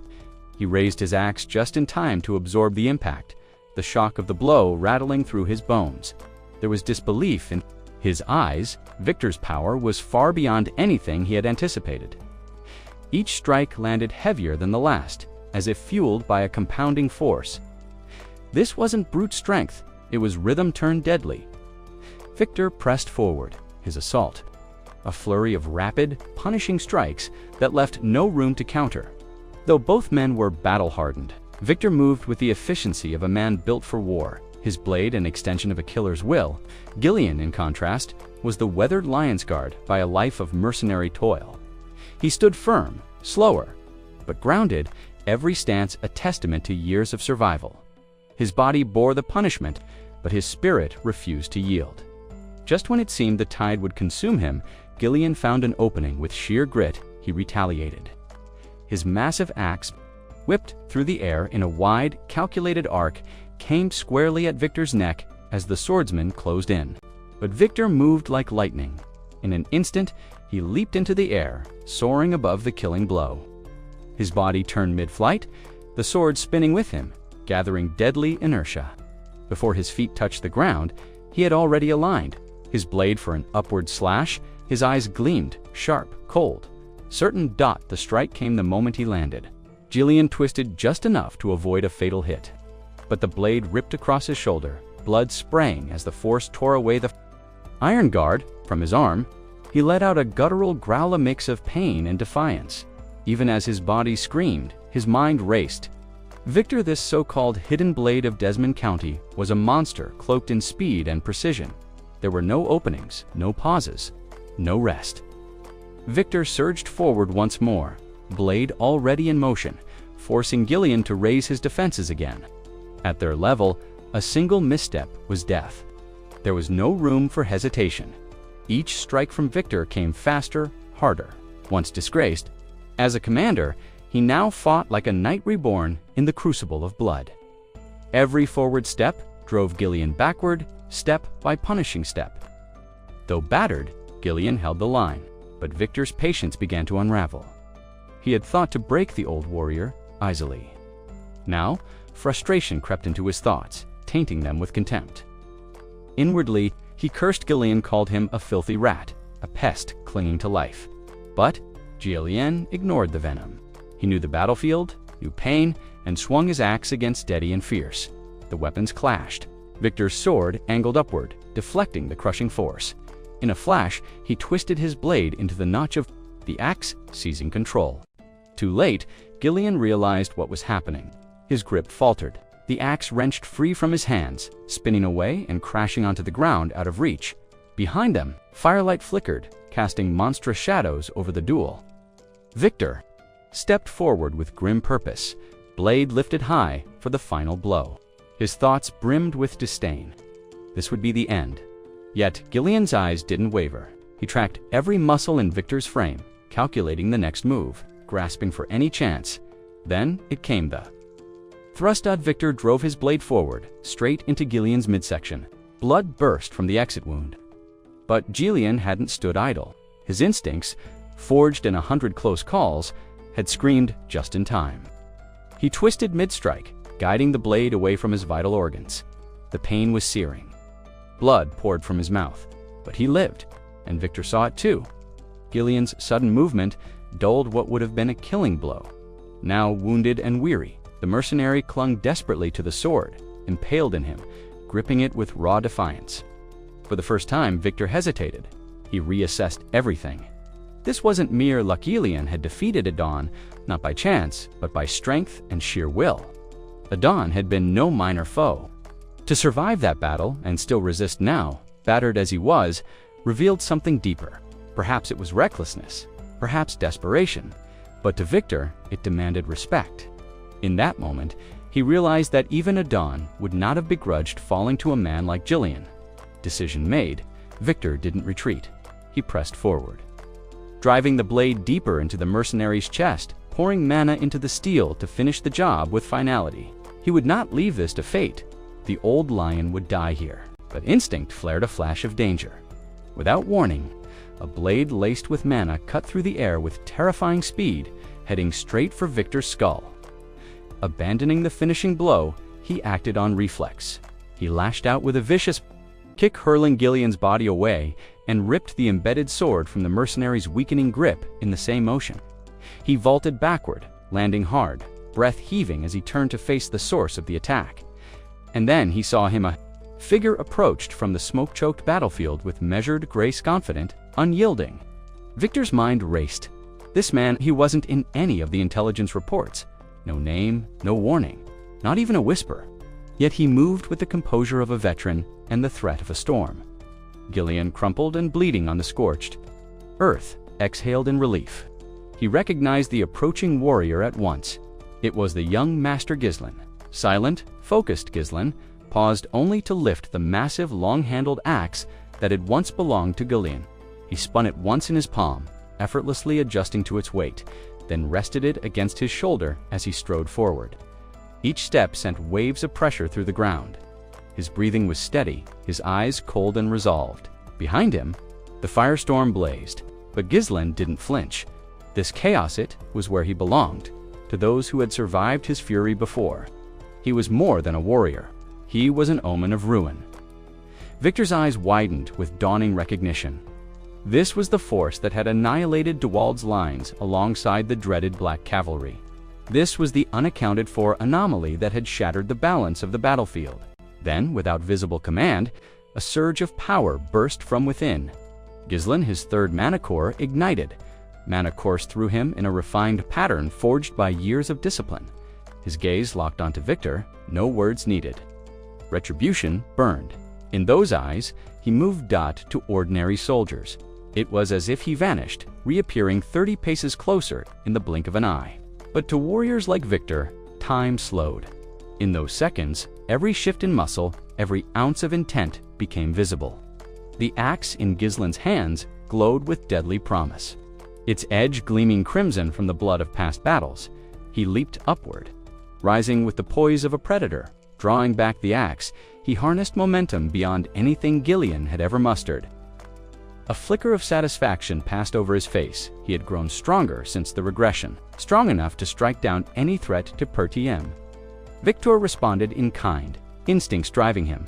His sword came up, colliding with the descending axe in a roar of steel and flame. The explosion of their clash ruptured the very air. Mana shields absorbed the blistering heat, but the force alone would have crushed lesser fighters. Still, Victor didn't yield. Now he understood. This was no mere ally of Pertiem. Gillian was its shieldits, wrath made manifest, and Victor knew the burden of ending this war lay with him, or no one. Just as the clash erupted, Victor realized with a jolt that his adversary's strength rivaled his own. With a sudden burst of mana-fueled might, he surged forward, his blade pushing back the tide of power surging from Gillian. The force of Victor's counter sent Gillian skidding several paces across the scorched ground. But there was no pause. Without a breath's hesitation, they threw themselves back into the fray. Sword and axe danced in a deadly rhythm, metal singing as it struck metal. Victor's technique was honed and precise, a masterclass in discipline, while Gillian moved with wild unpredictability, feral and instinctive, yet no less lethal. They spun around one another, weapons carving graceful arcs through the smoke-filled air, each blow driven by purpose and strength. Again their weapons met, a clash so fierce it echoed across the battlefield. This time, Gillian pressed harder, allowing the weight of his axe and a fresh surge of mana to drive his assault. Victor, rather than confronting the strike head-on, opted for agility. He leaped upward, narrowly avoiding the attack as the axe roared beneath him. Then, as gravity reclaimed him, he raised his sword high, aiming to hammer down with the momentum of his descent. But Gillian was ready. Calm and unmoved, he simply lifted his axe's handle, bracing it like a polearm. It absorbed the brunt of Victor's blow with ease. The fiery heat around them seemed distant, drowned out by the shriek of clashing steel. Though Victor's attack had been mighty, Gillian held his ground without flinching. Victor's blade locked against his opponent's flank, unable to press through. Then, with cold precision, Gillian made his move. He shifted sideways with deceptive speed, denying Victor the chance to disengage. In one fluid motion, he launched himself into the air, hooking a leg around Victor's neck. The maneuver stunned Victor, his vision blurred as Gillian twisted. Mid-air, locking Victor's head between his legs. In a vicious spiral, they plummeted downward. The impact shook the earth. Victor cried out as he hit the ground, pain shooting through his limbs. There was no evading it. He had taken the full brunt. Struggling to his feet, he stumbled back several steps, his sword hand trembling. Across from him stood the black warrior axe, now stained with blood. Victor's mind raced. Who was this man? Since when had Pertiem harbored a warrior of this caliber? As he tried to decipher Gillian's erratic yet devastating technique, a chilling realization set in one wrong move could mean death. Then, for the first time, Gillian spoke. His voice was level, his gaze unwavering. He revealed that he knew exactly who Victor was. He spoke of the Diggle forces of their plans, even hinting at Desmond County's covert influence behind the military curtain. Gillian wasn't just a brute. He was informed, strategic, dangerous. He declared his intent. Plainly, Victor would not leave the battlefield alive. The word struck Victor like a blade. Gillian knew of the hidden sword of Desmond, knew of Victor's role in it all. Had Pertiem truly unraveled such a deeply embedded secret? Doubt gnawed at him, but there was no time for hesitation. Steeling himself, Victor tightened his grip on his sword. He dismissed Gillian's claims as absurd lies. There was no way their mission had been compromised. With a defiant cry, he charged. Once more, steel met steel again, and the duel raged on. The clash reignited with renewed ferocity, and Victor's mind churned with disbelief. He was never meant to be so knownly whispered about in Desmond County's deepest circles, a phantom in steel. Yet here he was, locked in open combat. Across from him, Gillian remained stoic, drawing his axe back in a wide arc before pivoting and bringing it down like a falling mountain. Victor reacted on instinct, sword rising just in time to parry. The collision birthed a shockwave that scattered embers through the scorched air. Victor tried to dismiss the idea that Gillian actually recognized him. Surely, it was just a bluff battlefield. Mind games meant to unnerve. Steeling himself, he refused to be baited. They pressed in close, blades and bodies in constant motion, trading strikes with deadly precision. The firestorm around them faded into the periphery. Victor slashed wide and bellowed his defiance, his blade cutting a gleaming crescent through the chaos. Simultaneously, Gillian vaulted upward, twisting midair. His axe became a bar, his body a lever, spinning in perfect control. The counterstrike came from above, powered by momentum and raw intent.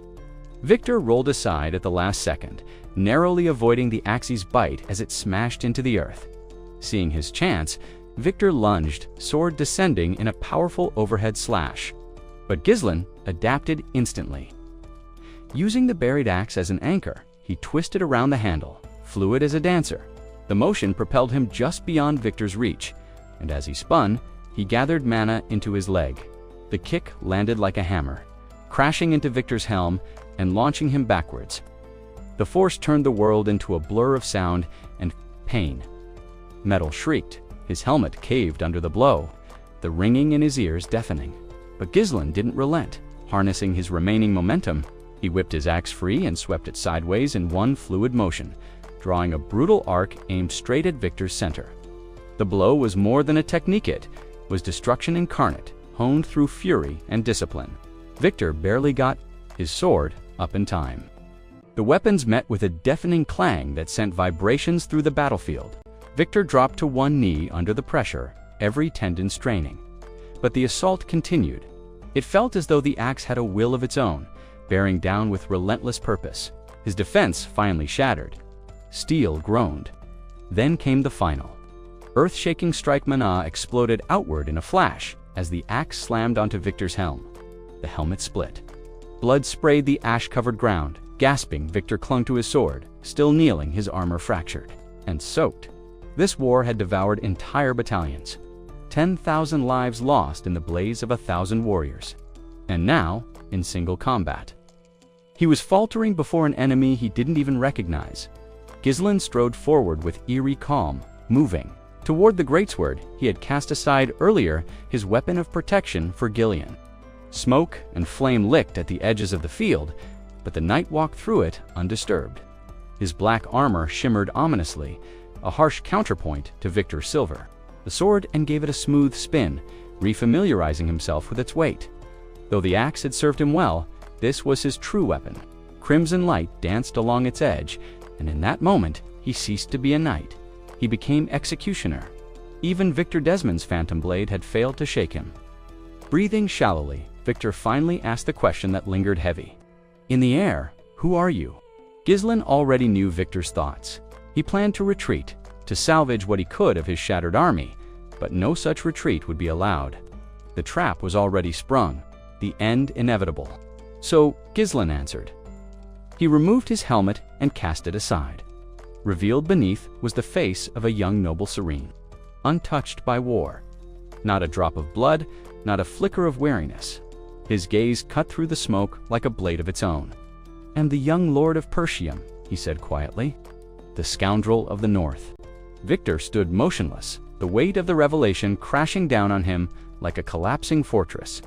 Gillian the rogue, long whispered about in tavern tales and soldiers gossiped, now radiated the terrifying presence of a High Knight. In another world, in another moment, Victor would have claimed that title for himself.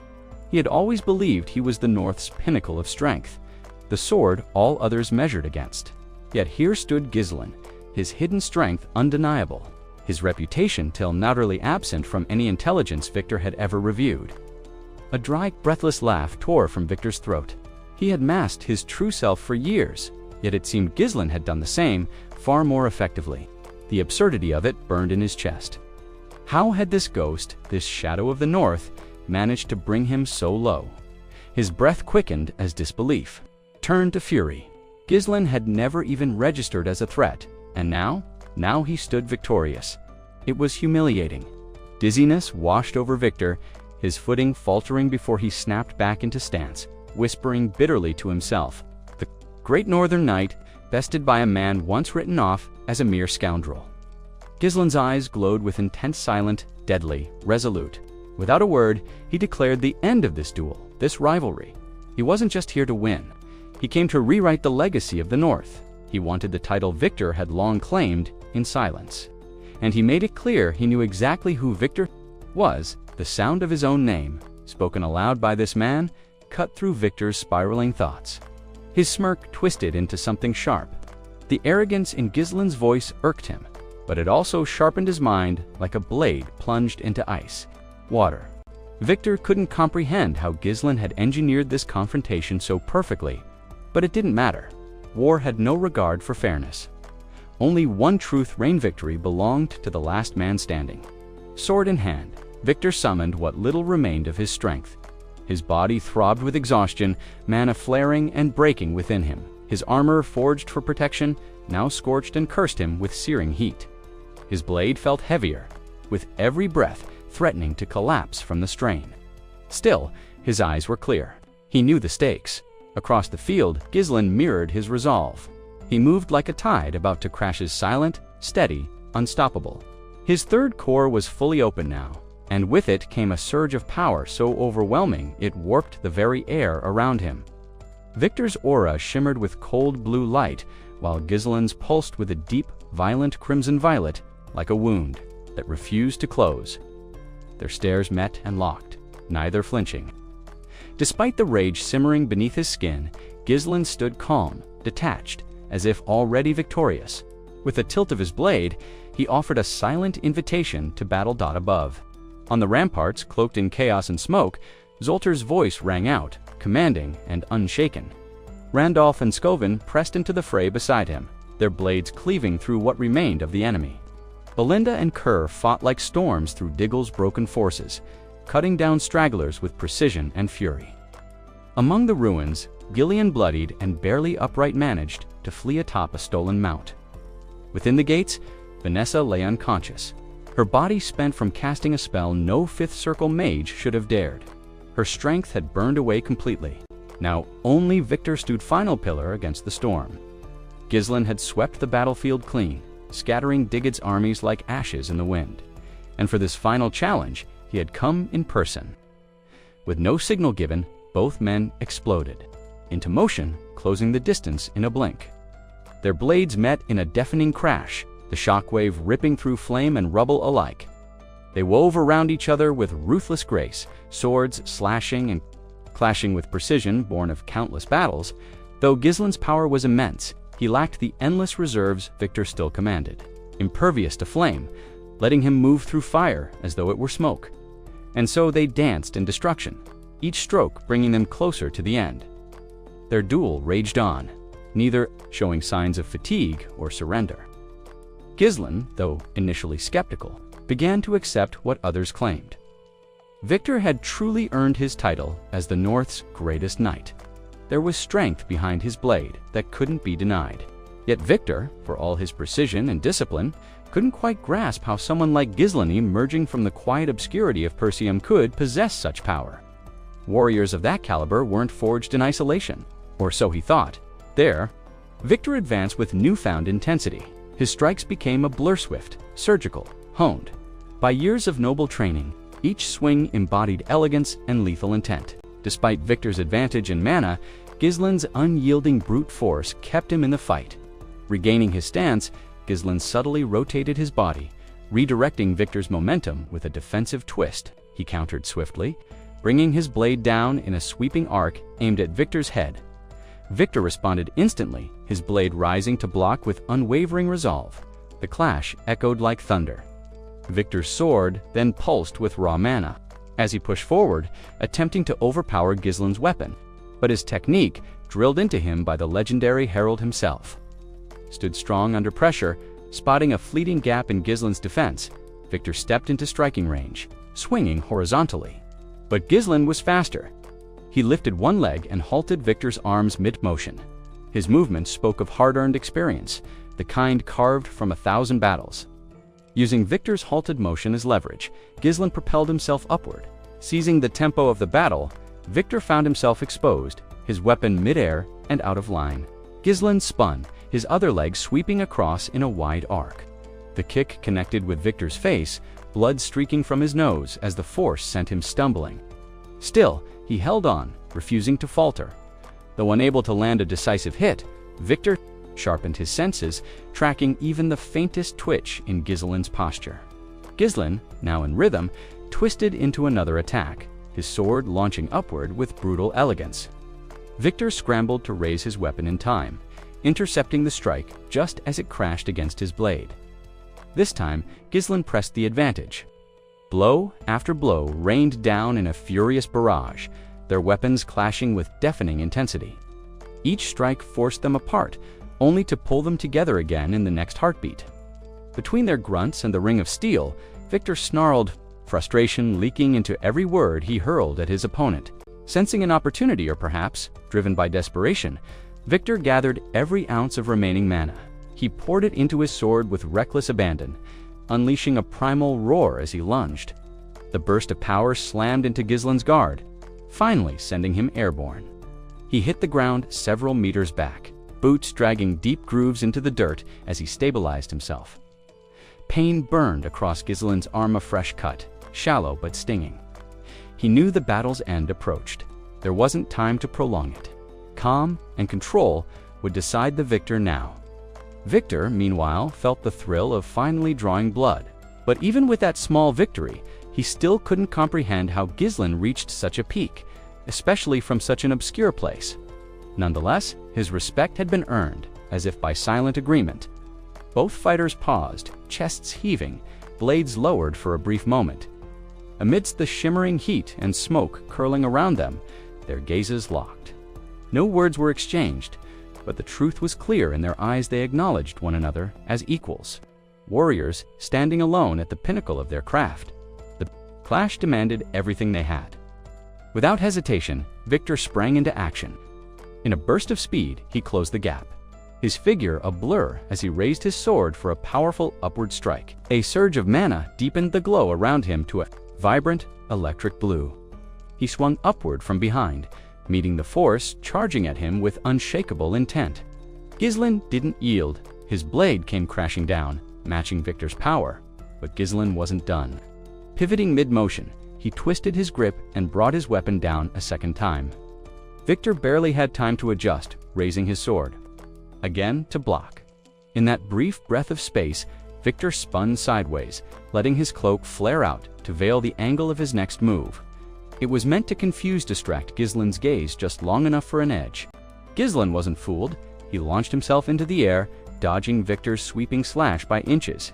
His blade carved through nothing but air.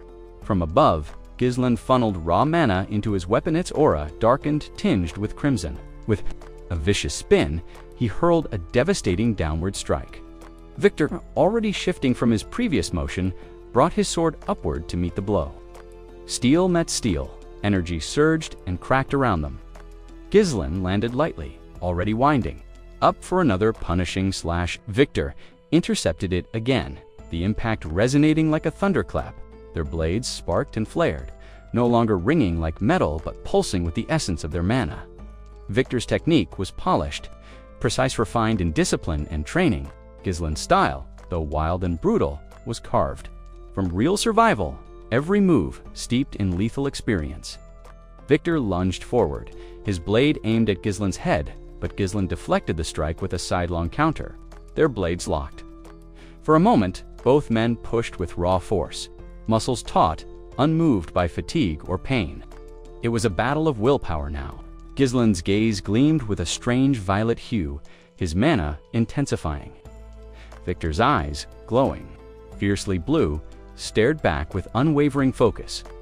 With a surge of strength, Victor overpowered the lock, driving Gillian's weapon downward. Taking the opening, Victor slid his sword along the trapped blade, aiming it for Gillian's throat. But Gillian didn't resist the pressure. He bent low, slipping under the strike with uncanny precision. Victor's blade passed harmlessly overhead, leaving him overextended. Gillian took full advantage. He caught Victor by the collar and used a swift leg sweep to slam him into the ground. Without delay, Gillian sprang into the air, sword raised, poised to finish it.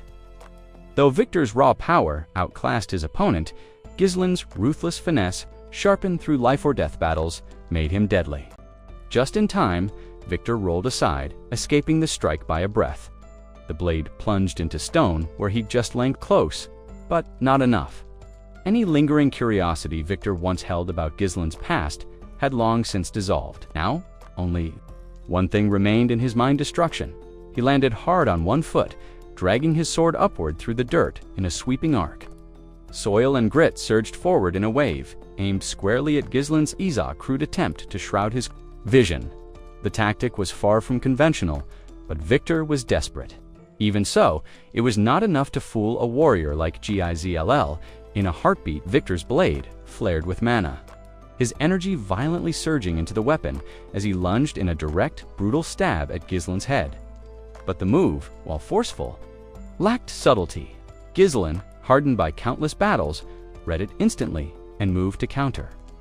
That kind of reckless charge was far too transparent. Yet in that breath of time, Ghislaine recognized the power Victor wielded. The gap between them had nearly vanished. It was uncanny, an echo of the past replayed in a twisted reflection, spurred on by the full awakening of Ghislaine's third mana gate. The memory came rushing back, the early days of the war. When Ghislaine had launched his siege on Desmond's county and Victor had stood in defiance. Barring his way back then, Victor was already revered across the north as its most formidable swordsman, his reputation respected by nobles and soldiers alike. Ghislaine, on the other hand, had no title, his nobility stripped away, his rise to power forged by rallying mercenaries and rogues under one banner. That battle had been long and brutal, but Ghislaine emerged victorious in the end, having slain the Northern Lion. It hadn't been easy. He'd been forced to lay his vengeance aside, just long enough to finish the fight. But that clash was just a prologue. Desmond's army seemed endless. They were just one piece of the storm, threatening to engulf the north. By the time Ghislaine lost everything: his father, his sister, his homeland, he made a vow among the ashes. Of his ancestral home, Persium, from that moment on, he swore to obliterate any who dared to threaten it. Victor was no exception. Neither was the mysterious force of regression, the arcane curse or blessing that had returned him to this timeline. None of it had dulled the inferno that burned within Ghislaine. Even if the strength he now summoned was only a fraction of what he once held, his will was sharper than ever. No matter what, Persium's enemies would know only death. Victor, drained but unyielding, summoned the last dregs of his power. With a roar like crashing thunder, he launched his blade forward in a final furious strike. All three of his mana sources strained against the burden, but Ghislaine didn't flinch. He anchored himself and prepared his counter. The two surged forward, blades poised for a mutual killing blow. Their weapons howled through the air, each aimed squarely at the other's heart. Then an explosion of mana split the space between them. Their clash shook the ground. In the aftermath, only a single crimson arc painted the result. Blood erupted from Victor's back as Ghislaine's blade pierced through his gut, cold and precise. Though the counterattack ravaged Ghislaine's own muscles and strained his bones, he twisted just enough to deflect Victor's fatal strike. Victor's eyes stretched wide, stunned. This wasn't a fluke. Desmond's forces had plotted every angle, every contingency. They had spies, strategies, and tactics for every known threat. But they hadn't accounted for this. A man equal to their strongest knight, Ghislaine of Persia. Victor choked out his master's name count. Desmond, a whispered question, or maybe a curse. But to Ghislaine, it made no difference. Every foe of Persium was etched in his memory. With no more hesitation, he yanked his blade free and cast Victor's. Body aside, the dying knight crashed into the scorched battlefield, limp and disbelieving. Flames roared all around, heat licking the battlefield like a furnace. And amid it all, Ghislaine stood alone, towering over the broken remains of his foe. A low, bitter chuckle escaped him.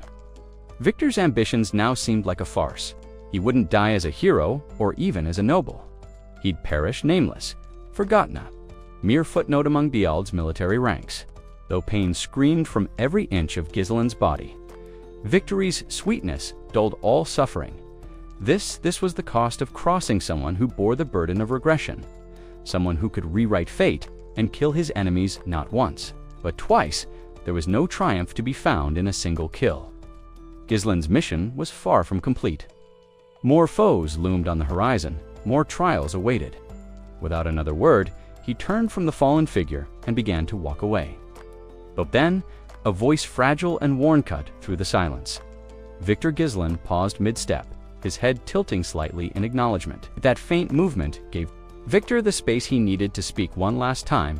Lying broken on the battlefield, Victor struggled to understand the truth.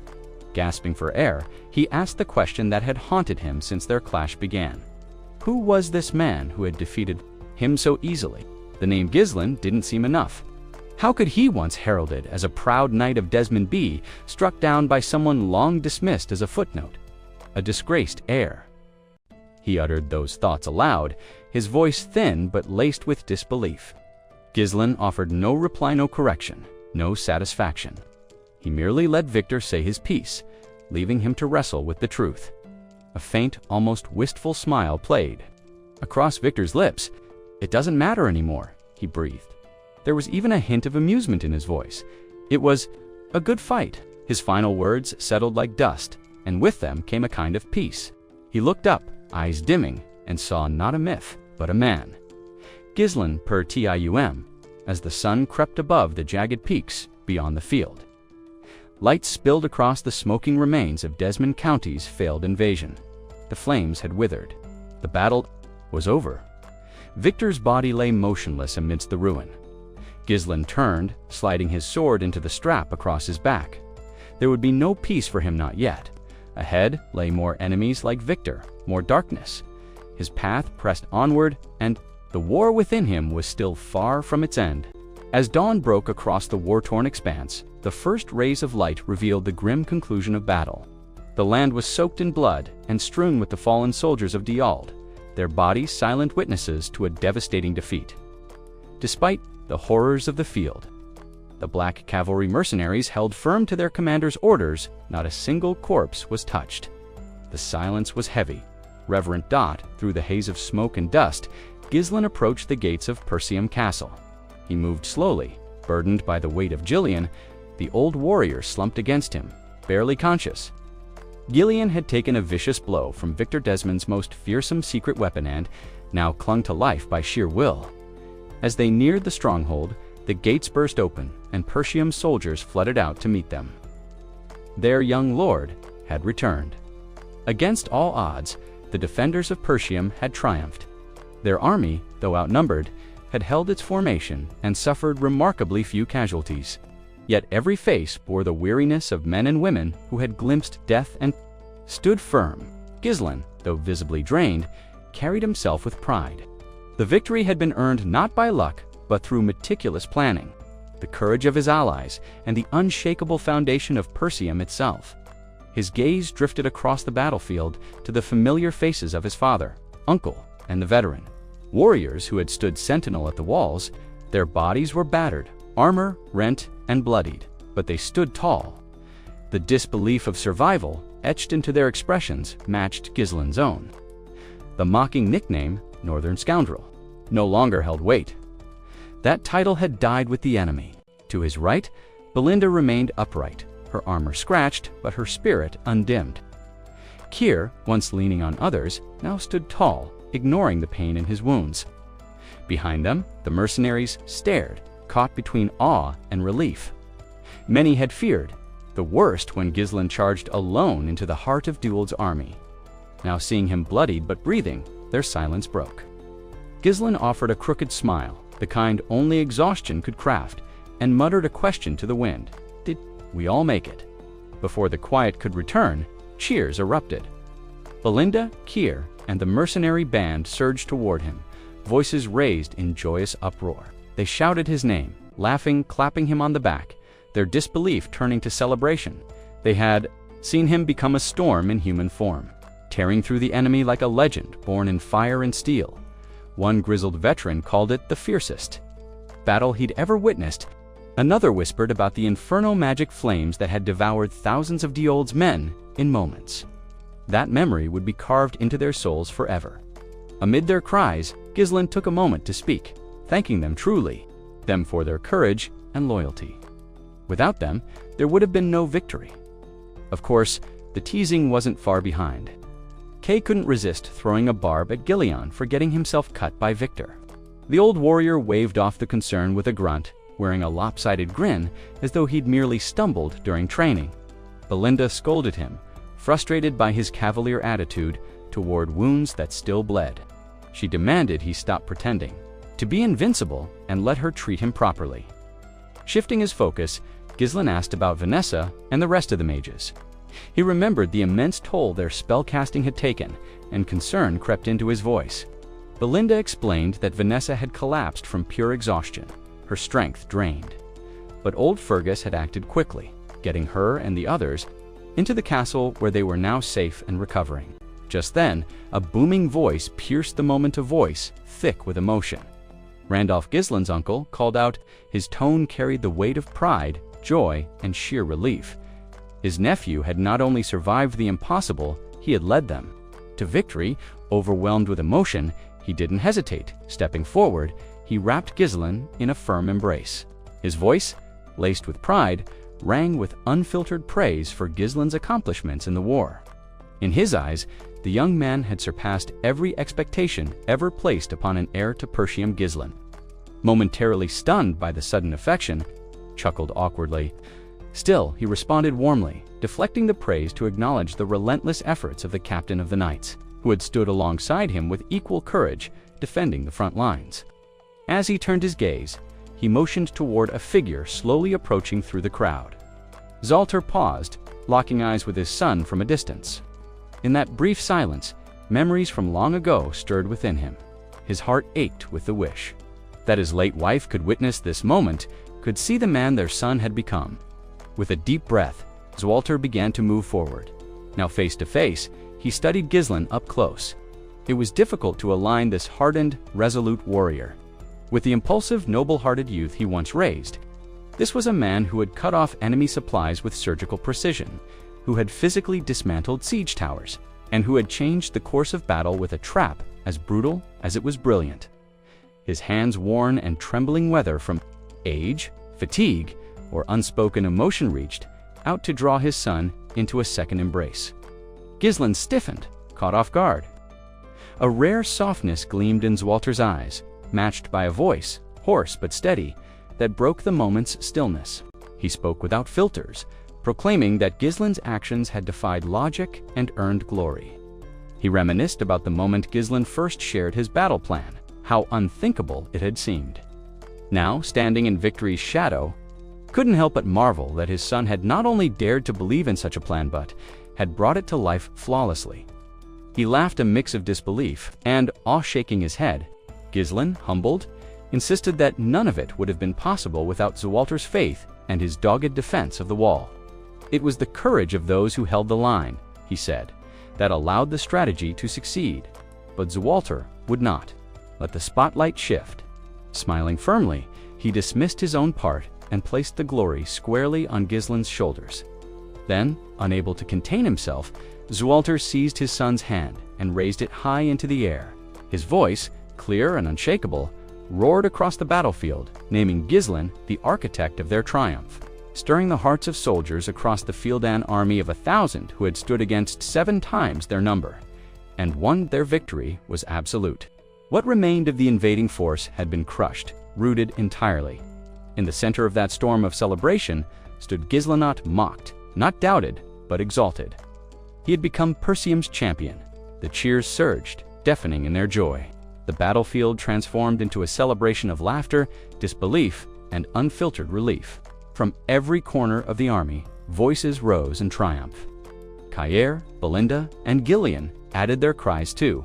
The chorus, their faces bright with elation. The warriors of the Black Cavalry, once scattered souls brought together by coin and contract, now stood united, blades raised, voices lifted in tribute to their indomitable leader. Even Gordon, whose name echoed through legends, could not resist the tide of exhilaration. A roar escaped his lips as the elation swept over him. Gillian stood amidst them, silently absorbing the scene.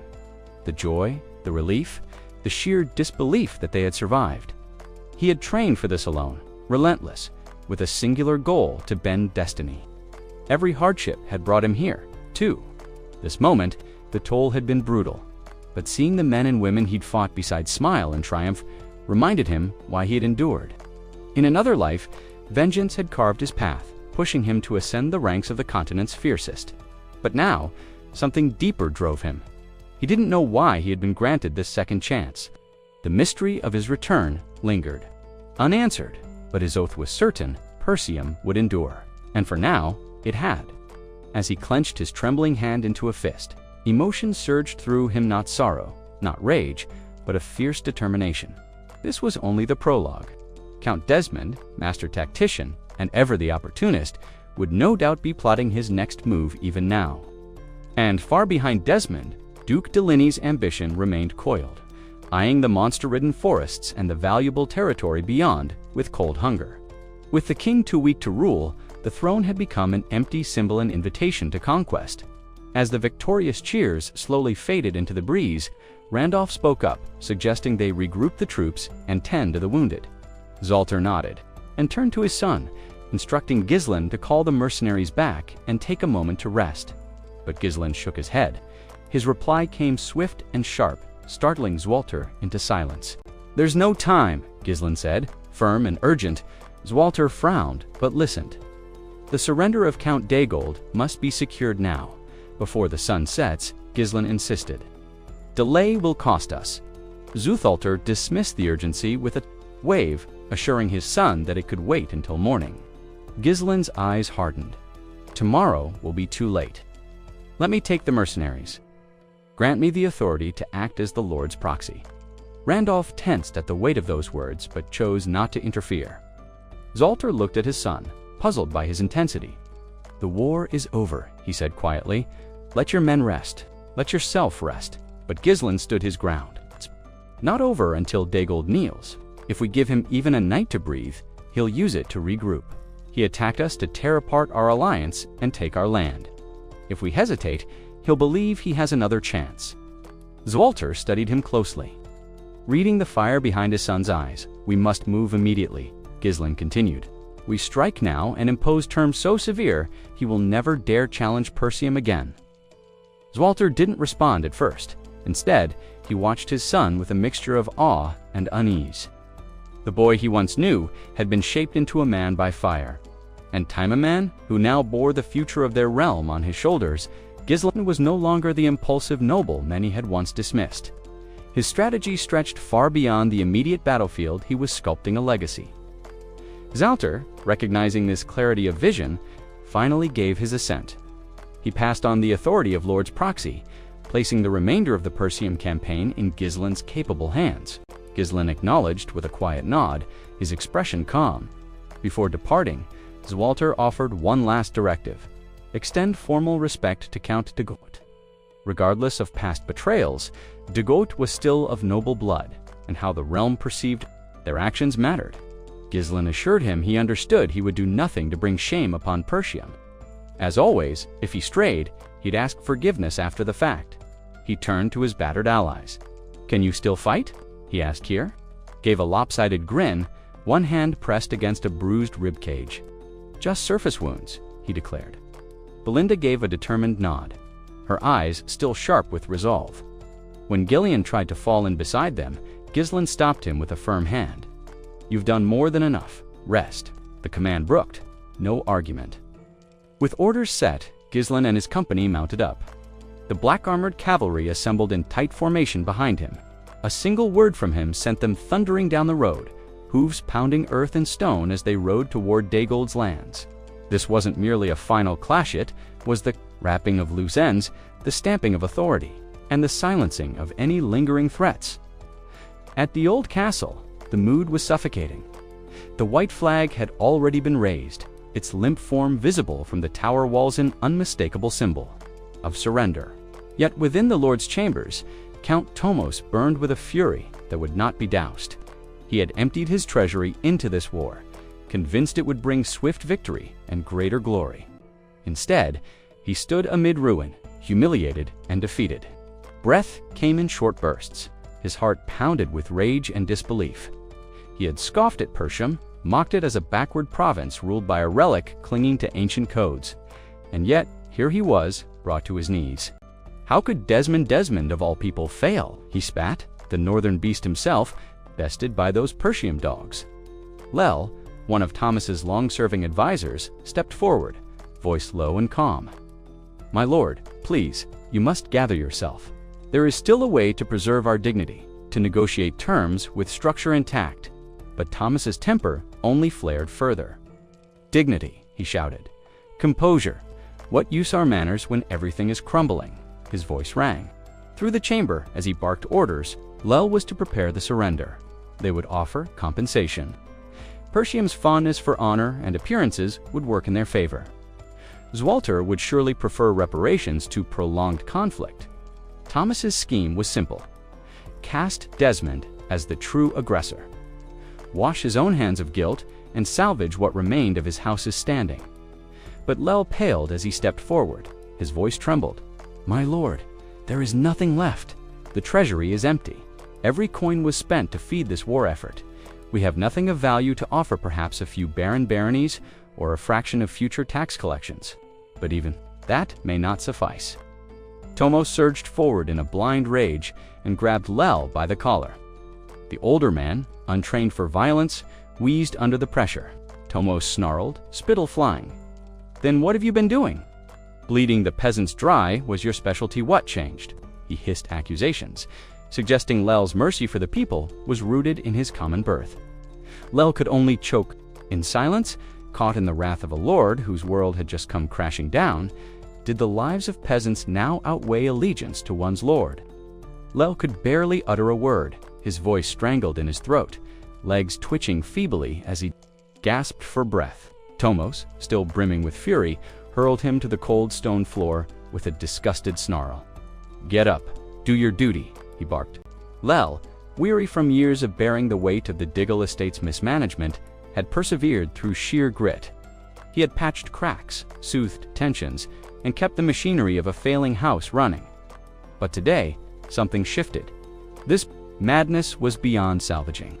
He could feel it now clear. As sunlight, the people were nearing a breaking point. The fire of rebellion, once improbable, now felt inevitable. The moment shattered as a soldier stumbled into the chamber, panting. "And why? Persium's forces are here," he blurted. Shock froze the room. Outside, the elite black cavalry had arrived. Their horses foamed with sweat, driven hard across countless leagues with no rest. Yet the riders sat tall in their saddles, unshaken. They had charged from the battlefield straight into enemy lands. Straight into Thomas's hall, they entered in silence. Forming two disciplined rows along the audience chamber's length, warriors, scarred, dirtied, and utterly resolute. No one dared oppose them. No knight moved, no servant breathed resistance. Fear sealed every hand. At the far end of the hall, Count Tomos sat rigidly on his dais. He tried to maintain the illusion of control, gripping his dignity like a drowning man to driftwood. Though defeated, he clung to his role, hoping posture might mask the despair. Inside, his mind raced. How had Persium's army arrived so swiftly? He had barely begun preparations for surrender. Could it be Walter himself had come? The thought offered a flicker of reassurance. Walter, the Lord of Persium, was known for his discipline and diplomacy. If he had brought the remnants of his elite guard, perhaps there would be room for negotiation. The presence of the black cavalry might be explained. The situation might still be navigated. That fragile hope crumbled as the true leader stepped into view. It wasn't Walter. It was Gillian, draped in blackened armor, face streaked with dried blood. Only his helmet was absent, revealing eyes sharp with cold resolve. Beside him strode Kerr and Belinda, their footsteps as unwavering as his own. Gillian's presence dominated the chamber. He didn't falter, didn't pause. He advanced with quiet authority and addressed Tomos by title, formally inquiring whether he was ready to discuss terms of surrender. His voice was courteous on the surface, but the look in his eyes cut through any illusion of diplomacy. There was no warmth, no mercy, only contempt. When Tomos asked why Walter hadn't come himself, Gillian's reply was clear and unbending. His father, he said, was busy restoring order in Persium's own war-torn lands and tending to their wounded. Gillian had come as Walter's chosen representative. empowered to conclude matters in his stead. Those in the northern reaches had long whispered about Gillian, the wild son of Perseum, troublemaker, rivaling even the infamous Gilmore, son of Count Daygold.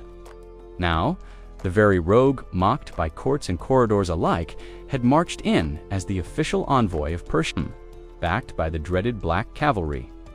Tomos barely had time to process it all before Gillian raised a hand without ceremony, commanded his mercenaries to drag Daigle down.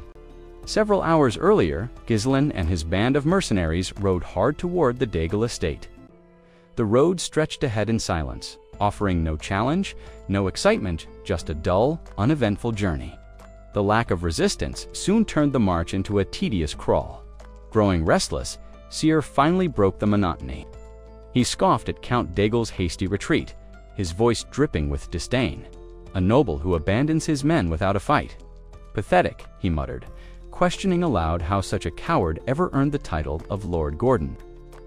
Guilt edging his tone, offered an apology for failing to intercept the fleeing count. But Seer waved it off with a grin, shifting the blame toward Gillian instead. Everyone else did their part. Seer teased, his words biting yet playful. The exchange drew laughter from a few riders, even easing the ache in Seer's muscles. Gillian, watching quietly, wondered if it was time to drag Gillian into their next wager. The humor faded when Seer turned to Gillian, his voice laced with concern. If we're just here to negotiate surrender, does that mean Daigle gets to live? The thought seemed to disgust him. The idea of sparing a man like Tomos felt wrong. Gillian didn't answer immediately. His expression hardened as he considered the question. Everyone knew what kind of man Count Daigle was, a schemer who tried to seize Perseum, hiding his ambition behind the guise of vengeance for his son. Negotiating too aggressively now could backfire. After a pause, Gillian finally spoke calm and measured. Tomos will likely settle for reparations. That will be enough, Seer scowled, muttering his frustrations. To him, noble diplomacy was a farce, blood and betrayal, neatly swept under the rug. He would rather storm the gates and end this charade. Belinda, riding nearby, broke her silence with a question. You really think disputes between nobles can be solved so simply? Seer gave a bitter laugh. In the end, they're just people like us. But they act like gods, free to do as they please, even after starting a war. Enough, Gillian's voice cut through their debate, his gaze fixed ahead, unyielding. This is the path my father would have chosen. The words silenced further argument, but Belinda's eyes lingered on him, troubled. His father might have shown mercy, but would Gillian? Her unease deepened as she caught the faintest hint of a smile on his lips, one that spoke of intent. Gillian was not his father. Not even a warning from Zwalter himself would sway him. That was why he had secured authority to act in his father's name, yet with his own purpose. As the estate loomed before them, his resolve sharpened. He would claim it, and he would do so without drawing complications for Perseum Tomos. Never expected Gillian. He had braced for Zwalter's arrival and looked visibly unsettled when confronted. By the son instead, Gillian entered without the pomp of a victorious noble. No arrogance, only a cold, unwavering determination. Unlike his father, he wasted no time. After a curt exchange of formalities, his command rang clear. Bring him to his knees. Seer and another mercenary moved instantly, seizing Tomos and yanking him from his ornate chair. The grand hall fell deathly still. Not a servant, not a retainer dared to intervene. Furor, perhaps disillusionment, held them frozen as Gillian prevailed. Not one soul rose in defense of their disgraced lord.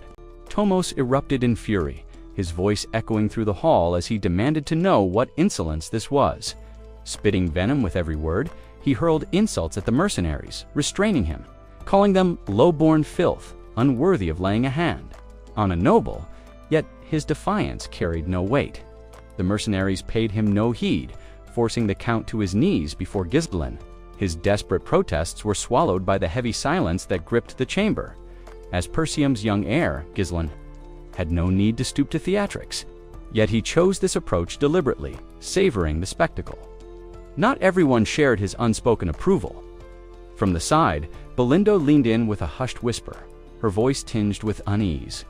Was he truly certain about this? she added with a nervous laugh that, should Lord Zualter demand answers, she would swear this wasn't her doing. But Gillian stood firm, his expression carved from stone, Tomos still kneeling, clung desperately to his last thread of hope. He shouted that he had sworn loyalty to the crown, insisting that only the king possessed the authority to judge or punish him. He pleaded for restraint, demanded respect, and warned that Gillian's reckless act would not go unnoticed. His desperation, however, earned him nothing but the cold gleam of a blade hovering inches from his face. The young lord's hand did not waver. His voice was calm and merciless as he delivered his verdict. Tomos Daigold was a traitor, a man who had severed the alliance, driven by greed, and sought to carve Persium for himself. Tempted by whispers of the enemy's promises, his rebellion was no righteous crusade, it was opportunism laid bare. In that instant, Gillian's killing intent surged like a storm. The pressure was suffocating, crushing the Count beneath its weight. The message was clear. Those who turned against Persium would find only one fate, death. Stunned, Tomos stared. At the poised blade, his mind reeling, in a trembling voice, he asked if Gillian truly intended to kill him. The heir's reply was cold, resolute. After dragging countless others into chaos, it was only fitting Tomos pay with his life. Tears brimmed in the Count's eyes as the truth struck him like a blow. This was the scoundrel of the north the unpredictable madman whispered of in courtly. Hall's Tomos realized Gillian might one day face retribution from the kingdom, but that would be meaningless to a dead man. The heir's sword rose high, its arc smooth, inevitable. The killing intent radiating from that single motion left no doubt. This was no bluff. As the blade began its descent, Tomos broke. Panic seized his voice, and he screamed for Gillian to wait. The sword halted mid-swing, trembling in the air. A flicker of triumph passed through Gillian's eyes. This reaction had been anticipated. Tomos had fallen neatly into his trap, breathless. Drenched in fear, Tomos stammered, asking if compensation could mend this rift. It was no negotiation, merely a desperate bargain struck under the shadow of steel. And so, he offered what little he still possessed, his lands, and a few berries of Dildes reparations to Persium. Belindo flinched at the offer. Even Lel, who had stood still and silent until now, stiffened. Such a concession was unheard of. A noble stripped of his land was no noble at all. Gillian's expression barely shifted, though a faint smile threatened at the corners of his lips. He had foreseen this outcome, yet the game wasn't finished. Terms needed to be sealed before victory could be claimed. With a measured voice, Gillian pointed out the obstacle. Inheritance law forbade casual transfers of territory. Only blood or rightful heirs could inherit a domain. Surely Count Tomos knew this better than anyone. Lands were not trinkets to be bartered like goods in a market. Thomas's voice cracked as urgency consumed him. He insisted that he would take care of all the technicalities himself. In his desperation, Tomos proposed a bold idea, recognizing Gillian as a distant blood relative. His vassals, he claimed, could easily forge the necessary documents. All Gillian had to do was accept them, without waiting for a response. Tomos barked an order at Lel to fetch paper and ink immediately. Still, Gillian remained silent, his hesitation clear. When he finally spoke, his words carried a sharp edge. Land alone might not be enough. The implication was obvious. He expected more. Tomos understood instantly. His voice trembled as he offered restitution funds on top of the land. Though the gold wasn't on hand, he swore he would raise it through taxes, squeezing every coin. From his people, if necessary, anything to buy himself time. A poor lord, after all, was better than a dead one. Desperation consumed him. He promised everything he could think of, all pride stripped away, reduced to begging for Gillian's mercy in the hope of being spared. Gillian, however, looked upon the broken noble with cold disdain. Inwardly, he wondered if such a man's life was even worth saving. A lord groveling so pitifully was that even a lord anymore. Then, to Thomas's astonishment, Gillian spoke. He would give him a chance. Relief surged through Tomos as he imagined a plan forming, refuge with a loyal ally. A message sent to the capital, time to reclaim his lands. But before he could cling to that hope, Gillian seized him by the front of his armor and hauled him up with brute force. Without a word, he dragged the disgraced noble through the estate halls and out into the open square. There, before the manor gates, Gillian hurled Tomos to the ground. The people of Diggle watched in stunned silence. This wasn't just a spectacle, it was the ultimate humiliation. Their once proud lord, who had marched to war beneath high banners, now lay in the dirt like a defeated criminal, overpowered by a single young man. Whispers spread like wildfire through the crowd. Tomos, choking on panic, pleaded for the display. To end, "This isn't necessary," he insisted. But Gillian dismissed him coldly, warning him to keep quiet and reminding him of the truth. His fate no longer rested in noble hands, but in those of the common folk he once ruled. Stepped forward, his voice ringing clear over the murmurs. "I am Gillian Persium, heir to the domain of Persium," he declared. "Count Daygold waged an unprovoked war out of vengeance hand he has lost. Now, reparations must be paid." The words struck like a hammer.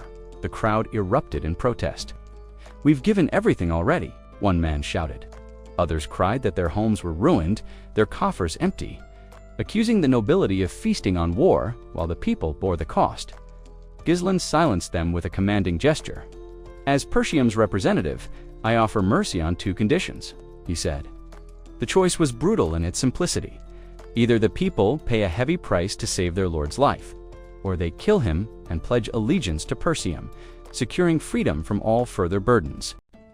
The square fell silent. The decision now lay in the hands of those who had suffered most. A heavy silence gripped the crowd like a vice. The common folk, conditioned from birth to bow before nobility, had never imagined such a sight. To raise a hand against a lord was unthinkable. To even speak out of turn could mean imprisonment or worse. Yet here they stood, offered a choice that shattered the chains of fear: remain in servitude or seize freedom. Thomas's face twisted with rage and disbelief. Spinning toward Gillian, he barked for the humiliation to end immediately. But his command had barely left his lips when a stone sliced through the quiet. It struck his temple with a sharp crack, blood trailing down his brow as he staggered. Another followed, then another. Hesitation gave way to fury, and what began as a single act became an avalanche. A man shouted an insult, his voice quivering with long-suppressed anger. Another roared about how Thomas's collectors had stolen the last crust of bread from his children's mouths. A woman's voice broke as she cried out that her mother's keepsake had been seized for war. They had been stripped of everything. Now they returned to pain in kind, driven by years of silent suffering. They descended upon him with a purpose far beyond mere rage. Fists, boots, and crude weapons rained down. The man once elevated by blood and title now lay broken before those he had oppressed. Tomos writhed under the weight of their judgment, a feeble arm raised in a desperate, useless defense. But no scream escaped him. Mercy had no place here. At a distance, Gillian turned away, his cloak stirring in the wind. He walked toward his waiting mercenaries without so much as a backward glance, granting the mob the right to finish what they had begun. This was his design and execution delivered. By the hands of the people, freeing Persium from any official stain. It wasn't that he lacked the strength to end Tomos himself. He simply chose not to. A calm, almost serene smile played upon his lips as he reached his men. "Our work here is done," Gillian said softly, finality in his tone. "The war with Daigle is truly over." Turning to Belinda, he remarked with quiet amusement about his father's earlier warning. Belinda, caught between unease and resignation, forced a nervous smile. "I suppose I was never worried," she admitted, though her voice betrayed her. "You've always had your own way." Before long, they returned to Persium. When Gillian relayed the outcome of the campaign, the great hall fell into stunned silence. A chill swept through the gathered vassals. Even Lord Zwalter wore a look of unease. Gillian spared no detail. He laid bare every fact how he had mocked the kingdom's laws and driven Count Tomos to his brutal end. There were no omissions, no gentle phrasing. He ended with a simple, cold truth. Count Daygold was dead. Lord Zwalter's expression darkened. He reminded his son of the counsel he had given to treat fellow nobles with respect. But before he could press the point, Gillian cut in. He assured his father he had not forgotten those words, but what he had witnessed on the battlefield demanded a different judgment. Had Tomos been offered peaceful surrender, he would have seized the time to strike again. These were the reasons he spoke aloud. Others, more private, remained locked behind his calm gaze. Still, the explanation held weight. Albert struggled to comprehend the necessity of such ruthlessness. With Dagel's army shattered, the thought of another uprising seemed absurd. Homer echoed the sentiment. Neither understood the deeper currents at play, the unseen hands behind the war. Gillian then laid the truth bare. Dagel had marched on Perseum with 7,000 soldiers of force, far beyond its means. That alone proved the involvement of a greater power. Finally, he revealed the name that confirmed their fears. Desmond County had stood behind Dial, feeding the rebellion with men and resources. The situation grew darker with the revelation of Rayfold's secret hand in the conflict. Its nobles had worked tirelessly behind the curtain, intercepting and eliminating every envoy Perseum had dispatched for aid. The silence they left in their wake was deafening. These were not minor players. They were among the most influential territories in the northern region. Desmond, for all appearances, had always maintained a stance of neutrality. Yet Gillian alone had seen through that facade. In truth, Desmond was little more than a loyal vassal to the duchy, its supposed impartiality nothing but a crafted illusion. Mind sharpened as he pieced it together. Someone within Rayfold had acted independently of their house. That someone was Amelia. The blockade bore her mark: cold, efficient, absolute. He even suspected she had executed the envoys herself. It was her style. Isolate the prey, cut every lifeline, and let them suffocate. Now, with Diggold firmly in his grip, the balance of power had shifted dramatically. The region's geography worked in Gillian's favor. Diggold shared borders with both Desmond and Rayfold. Any future aggression toward Perseum could now be met swiftly and decisively. Still, the gravity of the situation was just settling over Zulter when another obstacle emerged: the question of rightful ownership, with Lord Tomos of Diggold dead. The land could not simply be seized by force. Kingdom law dictated that such estates pass only to blood relatives or officially named heirs. Swalter voiced the concern bluntly. Even with Tomos gone, Perseum held no legitimate claim. Without one, the land remained beyond their grasp. That was when Gillian calmly reached inside his coat and withdrew a scroll, sealed with authority. He laid it before his father with deliberate care. Zwalter's eyes scanned the parchment, and his expression shifted in quiet astonishment. The document declared Gillian as a distant relative of Tumos Diggeldond, more importantly, the first in line to inherit the estate. Unflinching, Gillian explained that this was no fabrication of convenience. The declaration had come from Tomos himself. With that, Gillian asserted, any disputes over succession were effectively resolved. The chamber fell into weighted silence. The implications were staggering. Whether forged or not, a document carrying Thomas's own seal bore undeniable legitimacy. In such matters, perception often carried as much weight as law, and the lands in question were the prize Gillian claimed for ending a war no one else dared. Concludes so decisively. Breaking the stillness, Zwalter offered a word of caution. Ruling a territory, he reminded his son, was no simple feat. It demanded infrastructure, loyal officials, and relentless oversight. Did Gillian truly have the manpower to govern such vast lands? Gillian's response was a measured smile. He assured his father that he already had someone in mind, perfectly suited for the role. The narrative shifted, far from Perseum to a corner of the Siren Kingdom, a place known not for nobility, but for luck and risk, the city of Austin. Within its lively streets stood a tavern steeped in smoke and noise, a sanctuary for gamblers and dreamers. Laughter and curses tangled in the air as fortunes turned at every table. Tonight, however, all attention centered on a single game. At its heart sat Claude, a man whose reputation stretched beyond the city's borders.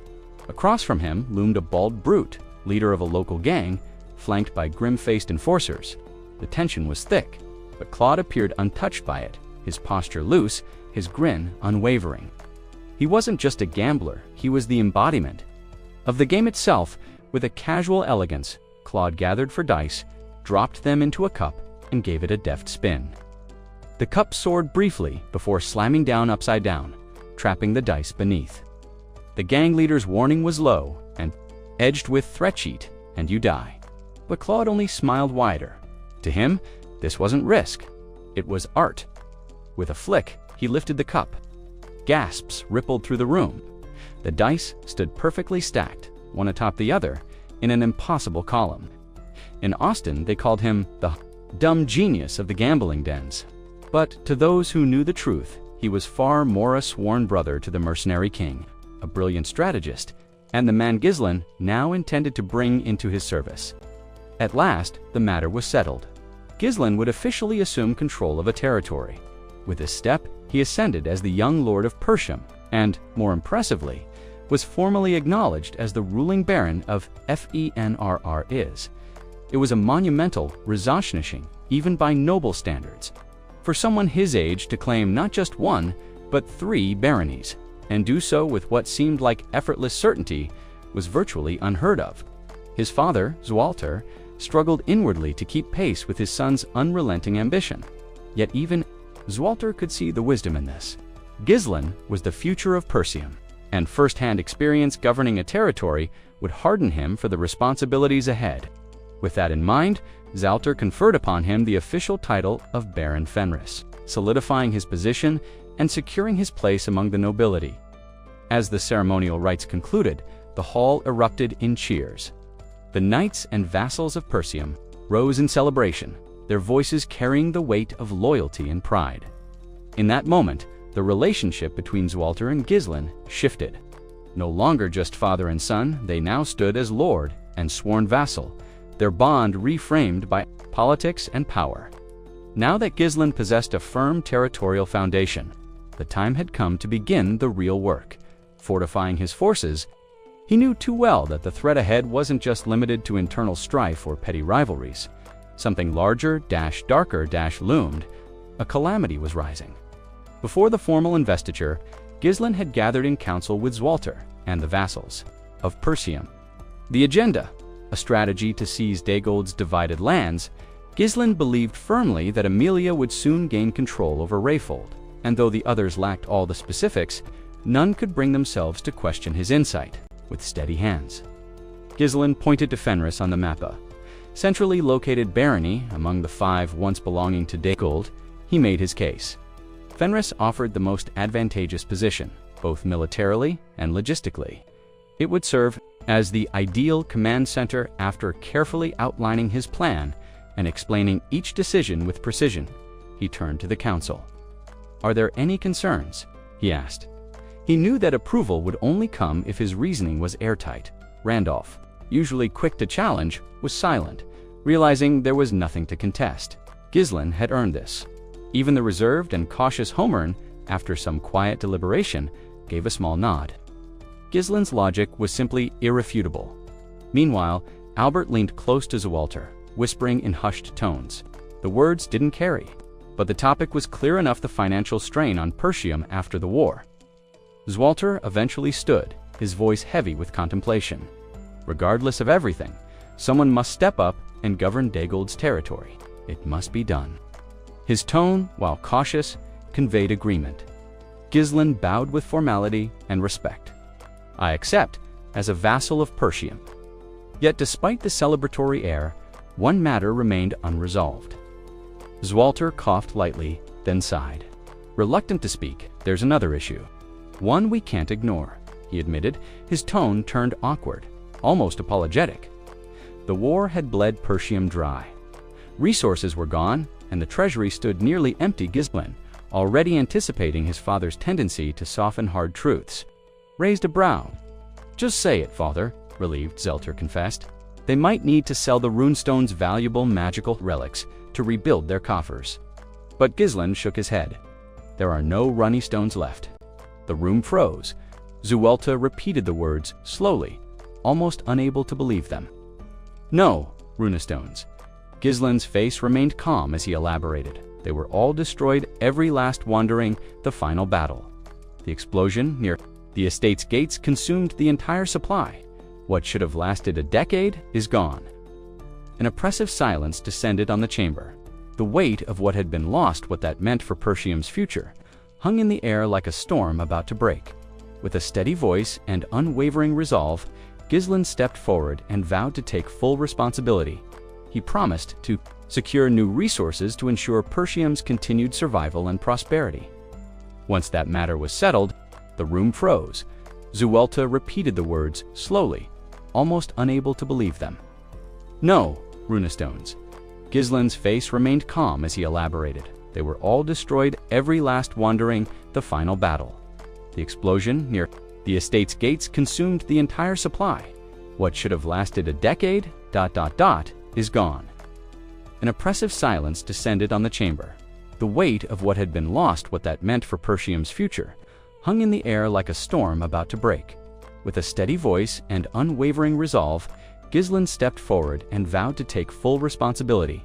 He promised to secure new resources to ensure Persium's continued survival and prosperity. Once that matter was settled, a modest banquet was held in Persium's Great Hall to celebrate Gillian's elevation. The mood was warm and joyful, a rare reprieve after the long hardships. Among the first to approach him was Belinda, who offered her heartfelt congratulations.